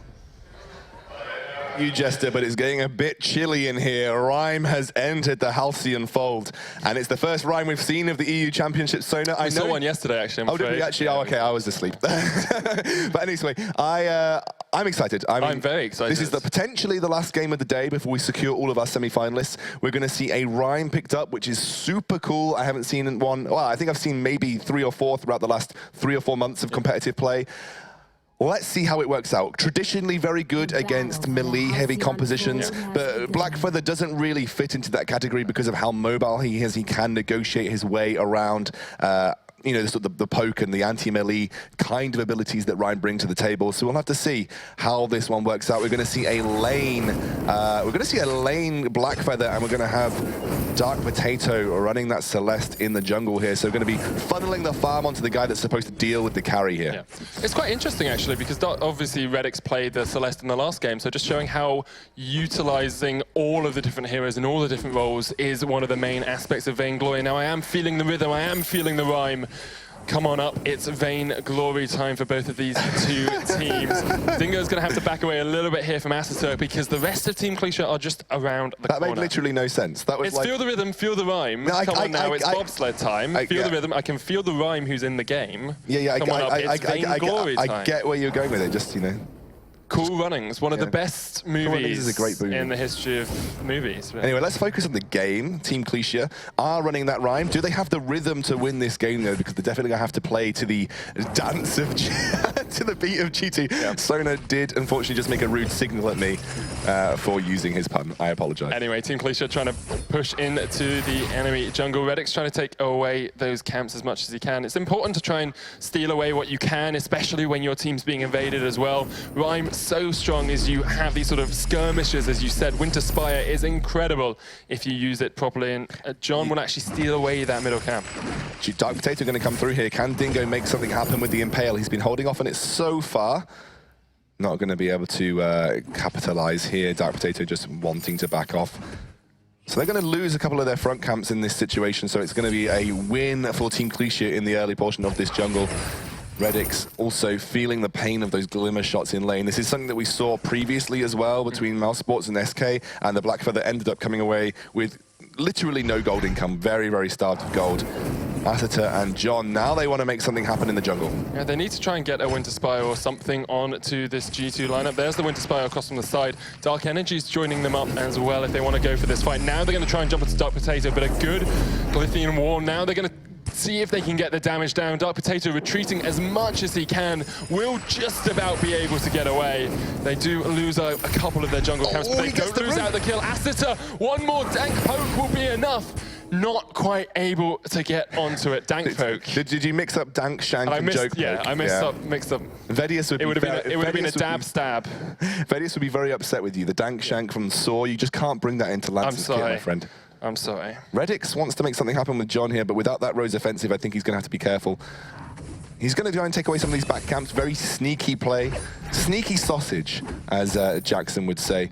But I think they know this is happening. Yeah, it needs to be careful because John and Asita are just around the corner. Vanguard will come out. There's the Winter Spire as well. The route onto Redix with the chill winds, and Redix is going to struggle to get away from this one. Does have his feint up in just a second. Can he dodge around? Dark Energy off towards the side. No. Redix is a goner, and it's first blood for Team Clesia. It's not too bad, though, because he did actually come away with those back camps, and there is this theory that if you do take back camps away from the enemy team and you pay for it with your life, actually the overall gold income is in your favor. It looks like Asita and John, though, want to return with some back camps of their own, but Dark Potato is going to pick up the last of them here. Actually going to catch Asita out, but he does get a Vanguard across the wall. Vanguard across the wall. Nice awareness there from John to position for it, knowing that his roam at night might need a little bit of support. Absolutely.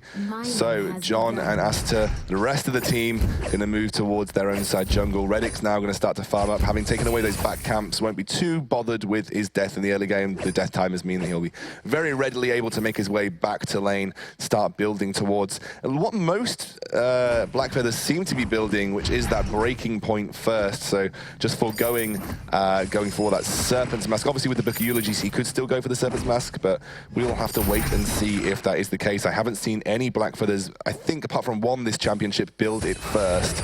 So we'll see what Redix chooses to do with his gold income. Dark Potato, on the other hand, well, we don't know what he's building yet. Has picked up the energy regen, obviously, as most Celestes will do, but he could obviously go towards a Shatterglass. Looks like it's going to be the turret that is paying for this push here, but I think G2 are going to be there to save the day. Dingo's there as well, so they should be able to defend this one. Dark Potatoes realized that perhaps they need his aid, perhaps they need a little bit of carbohydrate to get them through this. Redix is knocked very, very low. The knockback from Githian Wall is pretty strong, and Dark Potato will retreat as well. Team Clesia haven't actually taken a huge amount of damage here, and they might be able to get this turret down. Winter Spire's there. Potato. There we are. They get the turret. Dark Potato will be able to escape, but there's the level 6. One shot, one kill. Dark Potato just about surviving and will escape with a slither of HP. And Redix is now back into the fray. Yeah, John gets taken out. The scout trap slowing him down just enough for Redix to pick him up.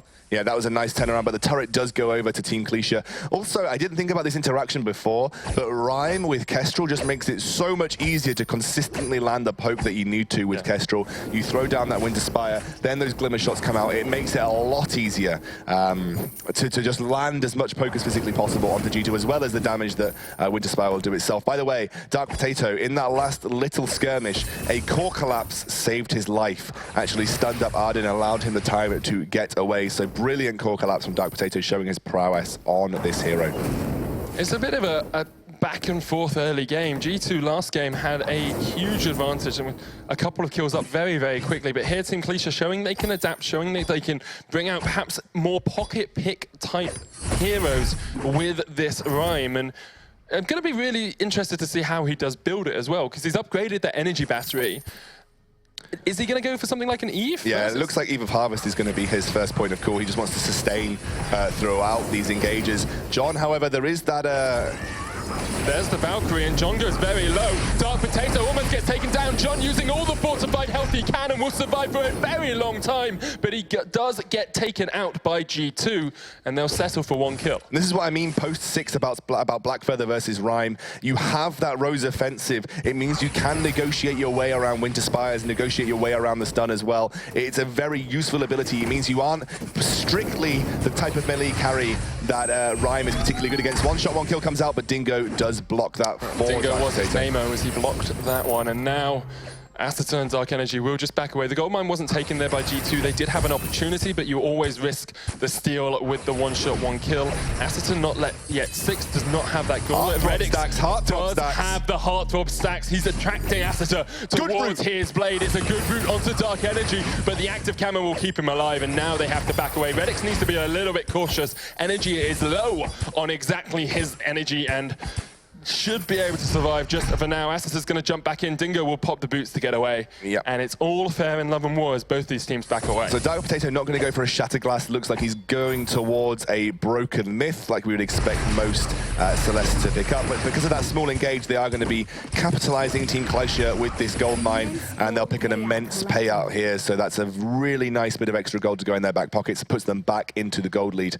And also, looks like we will potentially see a breaking point for Redix. I'll have to see where he chooses to build from here. He has, interestingly enough, already picked up some armor. That's what I wanted to point out before I went to the items. He has picked up some armor and the Shiver Steel, so basically saying, I'm going to ignore Rhyme, looking for the Kestrel.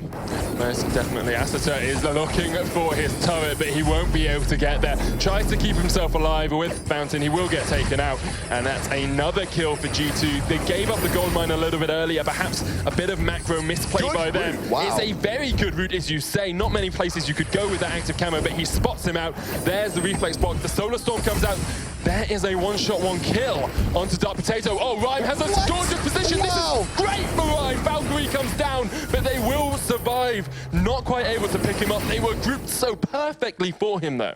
Yeah, it was very close there. Rhyme almost making a 1 versus 3 play for Team Clesia, but G2 are well on top of that, and they're now definitely recovering after potentially taking a huge ultimate from Rhyme, which maybe could have cleared them up and swung things back into Team Clesia's favor. Clesia actually maintained that gold lead because of the mine that they picked up, but it feels like G2 definitely have the driving force in the game right now, and especially now post-6, Redix is starting to ramp up. He will be able to avoid the majority of Rhyme's anti-melee capabilities and try and deal with Dark Energy as quickly as possible. Redix goes low to the Glimmer shots here. Githian Wall has been popped. Acerta is 6 though, and has that Gauntlet. They're going to go for the engage here. You can sense it. Gauntlet's pop. John is round the corner, and here they go. Are they going to be able to take the fight? The Winter Spire comes out. 1 shot, 1 kill. Will not connect. It misses everyone, but Redix is missing from the fold as he gets taken out, and Team Clesia pick up their 2nd kill of the game. Dingo didn't use his Fountain there, which I find incredibly odd, especially when the Gauntlet went down.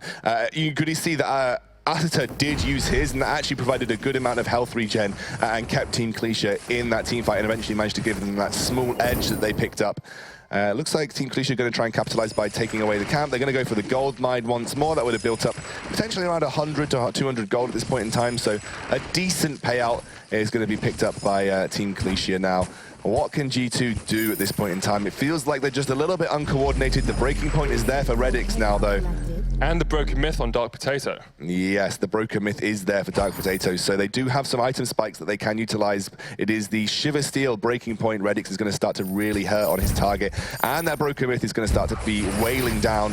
When it comes to poke, obviously Celeste is favored over Rhyme, and potentially if she can poke Rhyme out before he gets the opportunity to get into melee range, then obviously Rhyme, as you know, he is a melee hero, he will be suspect to taking a lot of damage from Celeste. But one of the great things about Rhyme is, although he's crystal power and although he's melee, he is so darn tanky with that fortified health. And this is what makes the Eve of Harvest a really good item on him. It synergizes so well with all the fortified health that he can build up, because he can just regen while protecting his real health value.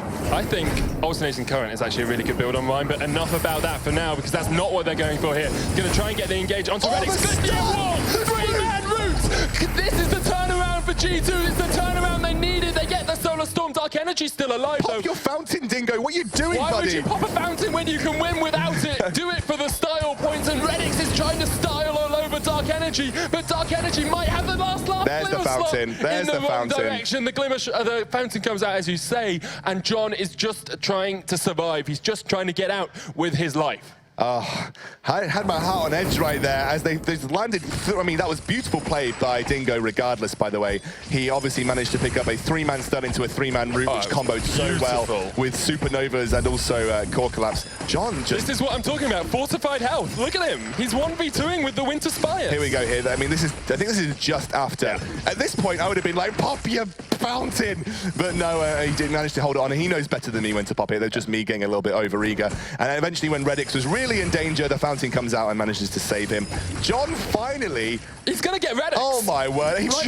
He might even take out Dingo. This is why Dingo's got the poke, man. You can't beat the Lance poke. There we go. Roll into poke. He's playing the captain commando of the team, but he does give up the life of his CP carry. Because they spent all that time dealing with Rhyme, obviously that just gave the opportunity for the rest of Team Clesia to try and focus down and catch out Dark Potatoes. So I've got to say, this Rhyme really having an impact in this game so far. Team Clesia definitely seem to know what they're doing in that respect. And obviously Redix just had a really tough time dealing with the fortified health and the regen from the Eve of Harvest. That's what I mean about how well the Eve of Harvest synergizes. As I say, talking about synergy, Redix is trying to sit on Dark Energy here, but Dingo is very low. There is the fountain to keep Dingo alive, and they do manage to get the Githlian wall as well. Asita trying to retreat, but he'll get impaled, and Asita should fall down. Solar Storm not quite connecting, but there's the on point, and Redix picks up the kill. It's 8 for 4 in favor of G2. But they're still behind on gold because they haven't yet picked up a gold mine. So G2, with a lot of work to do now. They may... It's all right, John's got this. He's playing Rhyme. He's playing Rhyme. He's got Eve of Harvest. He's going towards Broken Myth. He's going to start to do some serious damage, and that fortified health is going to be so difficult to deal with. I think you really need Dark Potato in this situation to deal with someone like Rhyme. Gonna go for the gold mine here. Rhyme is just around the corner, and we did see the one-shot, one-kill coming out as well, so we know that that Kestrel is alive. Gold mine down to about half its HP. John is gonna try and push in onto this one. Dingo does have the Githlian wall. There is the Winter Spire onto the gold mine. Can he steal it away? No, he can't. It gets taken down by Redix, but the fight will begin. Asita trying to get in position for his blood for blood onto Dingo. Will be slowed up by John in just a second if he pops down that Winter Spire. Nice a good stun was really, really good core collapse. Dingo goes low, but he combat rolls his way away. The Winter Spire comes out, and Redix now not in a good position. They're going to keep diving on this. They need to be careful because there are two turrets there. John has gone low. Will he be able to survive? No, he won't. A good stun onto Dingo will not be enough, but can he turn it around? Dark Energy, Solar Storm comes out. Look at how low Redix is. Look at how low Dingo is. Not quite the glimmer shot he wanted, as it just misses off towards the side. Dark Potato has no energy, but Dark Energy has less. Can they fight? Look at Redix. He's saying, no one will suspect me going, he's stepped on a scout trap. They know he's there. One shot, one kill is available, but they need to be careful from the other side. They're going to go for Asita. No! The god Asita! No! Asita! That's going to be going in his book of plays that he never wants to watch again. But like he said, one shot, one kill was potentially, maybe they could have tried to snipe him out there. I think what Redix was either trying to do was go into a position to back that no one would have suspected, or try and take away some back camps, because no one would have thought. I mean, I'm just saying, this Dark Energy is just getting deleted here. Absolutely melted. Shiver Steel, Serpent's Mask, Breaking Point, all completed on Redix. Serpent's Mask is there now for Redix. That's a really nice item spec, especially against the Rhyme. You're going to need that kind of sustain, I think. With shields from On Point just doing huge work here for Redix. Yeah. Let's have a look across the items at Scoundrel. Atlas Pauldron picked up on Dingo, got Shiver Steel on Asita. Tell me what the important pickups are here. So obviously Eve of Harvest really good for Dark Potato to try and sustain versus the threat of a Rhyme and Kestrel. I like that as a second item choice. It looks like Atlas Pauldrons obviously tried to deal with... Oh, we're going to go again. Engage, just as I want to talk. The Kraken is there, but John, of course, is that Rhyme. Can be very tanky with Fortified Health. He does get taken out. Dark Potato takes some damage, but it's 3v1 here onto Asita. The Kraken still being captured here, still being unleashed by G2. One shot, one kill does come out. Asita goes very low, will survive. Redix as he jumps in. The Kraken is about to go down. Dark Potato picks it up. They are unbeatable, and Redix is going to chase onto Dark Energy here as well. Has one Rose Defensive up if he wants to go in. He jumps in. A good reflex block by Dark Energy will help him pick up the kill, but the Solar Storm from downtown G2 pick up the ace. Yeah, that was Dark Potato lining that up incredibly nicely. I'm just going to finish up on the items here. Atlas Polders and Shiver Steel for Dingo, by the way. They're really trying to slow down either a threat from Rhyme getting into position, or they're trying to slow down Kestrel, who may be looking to escape on the backline. I imagine you either using that to peel for Dark Potato, just allow him to peel backwards. I imagine why a Frostburn might be pretty good in this situation for Dark Potato as well. Asita just going to get taken out. Core collapse into Githian wall. Celeste is just so good versus Rhyme. You pick Rhyme here potentially because you're worried about the Lance Blackfeather, but you know, Rhyme is just not good against someone like Celeste, who doesn't get anywhere near enough for you to have effect with your abilities. You know, Rhyme is basically, sometimes you pick to deal with a full melee composition. I just don't think he particularly works when you're running a big late game damage threat like a Celeste. Definitely not. Of course, G2, if they win this, they go through to our semi-finals tomorrow. Some incredible Vainglory action already on display today. Can only expect it to be better tomorrow, and I hope it is, because it's been nail-biting stuff all day today. So let's get Asita. I'm just touching on the support items here. He's also got a Shiver Steel with a Warhorn, essentially saying, I need to slow down Celeste to allow Rhyme to get into position. You can see Rhyme's picked up his tier 3 boots. Yeah. It's all about positioning now for John. He wants to get close enough to deal damage to Celeste, and then obviously Asita is going to be looking to lock him up with the Gauntlet or with that Shiver Steel. Reddick's going very aggressive here. Rose Offensive comes out. Jumps in onto Dark Energy. There's the Gauntlet. It's going to lock all 3 of them in there. There's a stun on Dark Potato, and this is great positioning for Team Clesia. Dark Potato goes down, and now Reddick's the target. Can Dark Energy do it with the rest of his squad? They can. G2 on the back foot once more as Team Clesia clean up a couple of kills. One shot, 1 kill won't hit, but it's 7-14. They're going to make it 8-14. They're going to take the ace, and they're going to take the team fight, as now they can push towards the G2 base. I think Reddick's made a huge mistake there. You saw exactly what an Arden can do with a Rhyme, especially when Dark Potato gets locked in that Gauntlet right there. It meant that he had nowhere to escape, and as soon as Rhyme gets into position to deal with Celeste, she is such an immobile carry that he can just deal. Let me look at here. That's the Valkyrie stun was huge. The thing is, he can't escape. He's stuck there in the Gauntlet. He was waiting to try and exit. I think he used the reflex block to try and escape the Gauntlet, but didn't block the Valkyrie stun, and it just meant that he was easily taken down. I didn't see the Frostburn. That's exactly what I think I wanted to see coming out from Dark Potato, because it's all about keeping himself safe away from the threat of a Gauntlet or Rhyme getting close enough to use the abilities.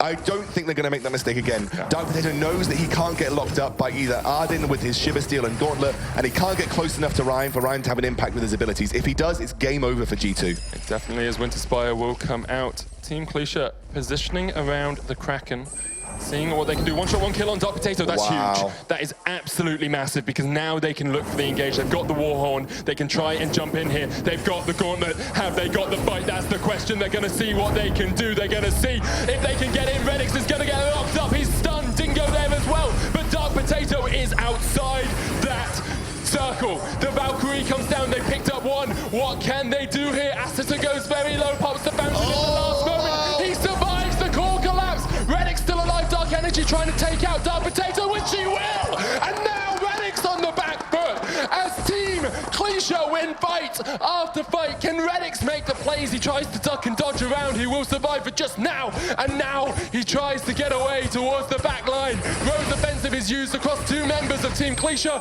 Glimmer shot, 1 shot, 1 kill, not gonna connect. But John is chasing him down. The on point slows him down. Now G2 definitely trying to retreat. It's only 8 seconds before he's back up. Glimmer shot will be available, but the on point slows them down. Reddick still retreating. Another on point. Can he survive? Oh, the boots! The boots! He's running away. Lance is back alive. Dark Potato's almost alive. No! Reddick's on point. He dodges away with the Rose Offensive. Everyone has respawned after this fight finished. Reddick gets taken down, but there's no ace. He did his job. He did his job. He did his job. He thought he was going to escape. He thought, oh, they'll never suspect that I'll back in this brush. Maybe they think I'm looping around. And unfortunately, that small delay potentially cost him. I think Kestrel was going to cut him off regardless. Can Celeste and Dingo stop this Kraken, though? Can they get into a position to stop this? I think Dark Energy turning up is going to be very difficult. There we go. There's the most defensive. So many dodges. Those on points were amazing. Yeah, that shield is very, very good. Nice dodge of the 1 shot, 1 kill. And then obviously slows with that on point, starts to get the shield up, and he's just running away at this point. Kraken has been taken here for Team Clesia. Solar Storm was used by Dark Potato, but he wasn't able to steal it away. The gold is almost perfectly even, but Clesia have the Kraken. Clesia have the Kraken, and they have a lot of sieging potential with this Rhyme and this Kestrel. They can definitely take turrets if they need to. I think despite that really one whiffed gauntlet we've seen from Aster, he's been doing a really good job of either making sure Celeste can't be in position to deal damage or isolating Dingo and Redix. There's the one-shot, one-kill. Dingo soaks it up. Aster is the target now. That he is. He does have the gauntlet up. They're going to try and pop the Winter Spires. Aster's already down to half so health. much He gets stunned. Aster's so down. much damage. Aster is dead. They're going to go for it. John, Dingo trying to get onto Dark Energy, and John is dead as well. It's only Dark Energy left alive. They'll get one turret with the Kraken, but G2 coming back into this game after it looked like they were dead and gone. Well, not so completely deading on, because if they can do exactly what they did there, which is just allow Celeste to poke before Team Clesia find an opening to engage, then they're going to be in a really solid position, because obviously against both Arden and Rhyme, Celeste will shine. Yeah. Literally, Solar Storm shine, because she can just poke them before those kind of things happen.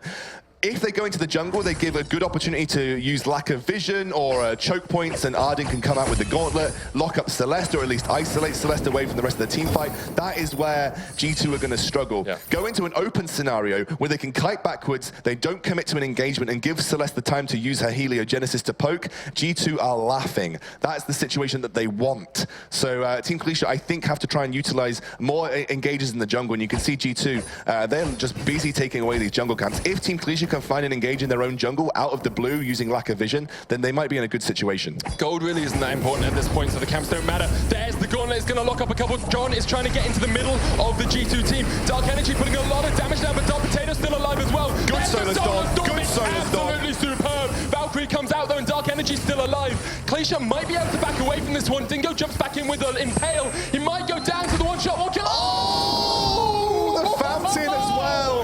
That was so darn close, but he survives with the fountain, as you say. John now takes the heliogenesis to the base. John will go down. He's the sacrificial lamb here for Team Clesia, but Redix is gonna keep chasing. Tries to get the on point down. A good stun there by Dark Energy will keep him alive for now, but he's gonna jump on into it. There's no faint of heart member here from G2 as they jump back in. He goes very low with that glimmer shot. Redix is being a thorn in the side of Team Clesia at the moment. How many times have we seen Lances this tournament try and combat roll over the wall and fail it?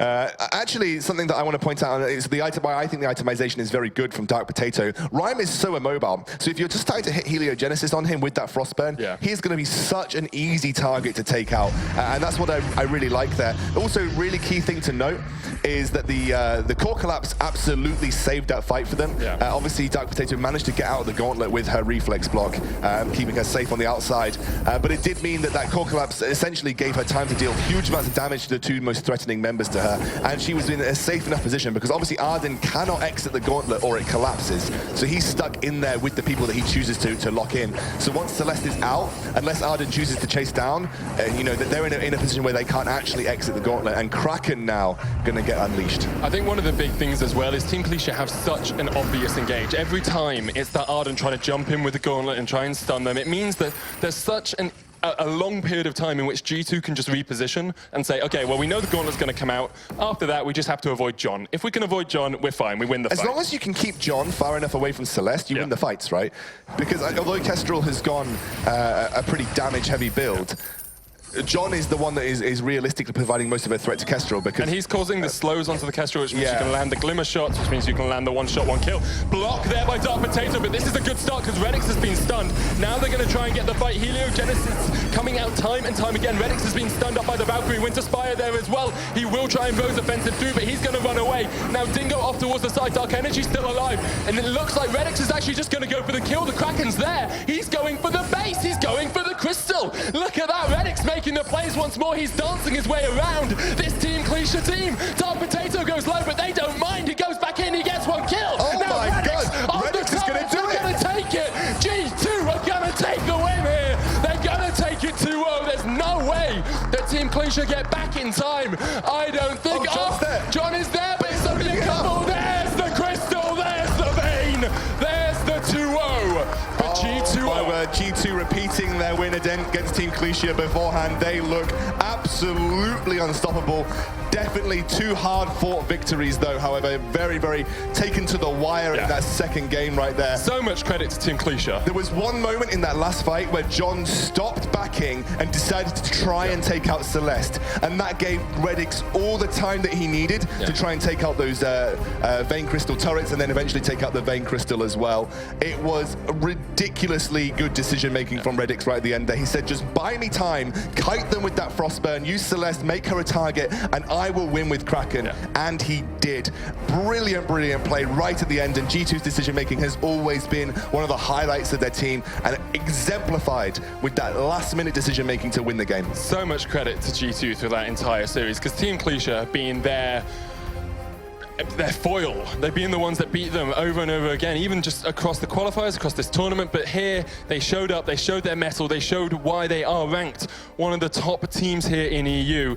And Redix, time after time, was just dodging and ducking around. This is the final fight. This is the final fight, so a really nice block from Dark Potato, as you can see. Redix actually buys a lot of time for Dark Potato because he becomes the target. I think he actually rosa fences over these guys and then starts to back away. People think, oh, he's just going to back here, he's not going to get back involved in the fight. But the Kraken has already moved through and has started taking the turrets, and he says, okay, they've literally ignored me. Now look at John, he's backing and then he stops. And that essentially seals the game here for G2. And just honestly, brilliant play from Redix right at the end there. And actually, I think we have an interview on stage, so I'm going to hand it over to Action Jackson. He's going to get all of the info from the team itself.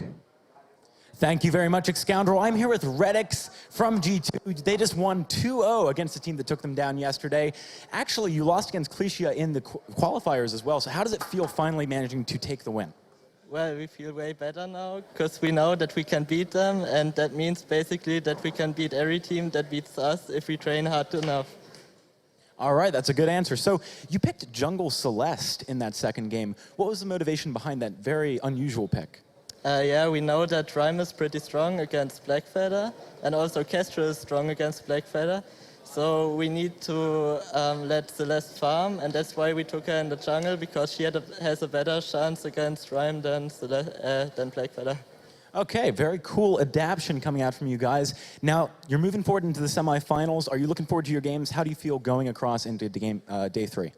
Yeah, we feel pretty motivated because we won now, and we finally reached again the point where we were last live finals, and yeah, we hope that we can make it tomorrow. Awesome. Well, G2 put up an incredible performance just now. That was our final series of the day, but tomorrow we're going to be back with the semifinals and the grand finals to get their closing thoughts. Let's hand it back to the analysts, Forecourt Jester, and the crew.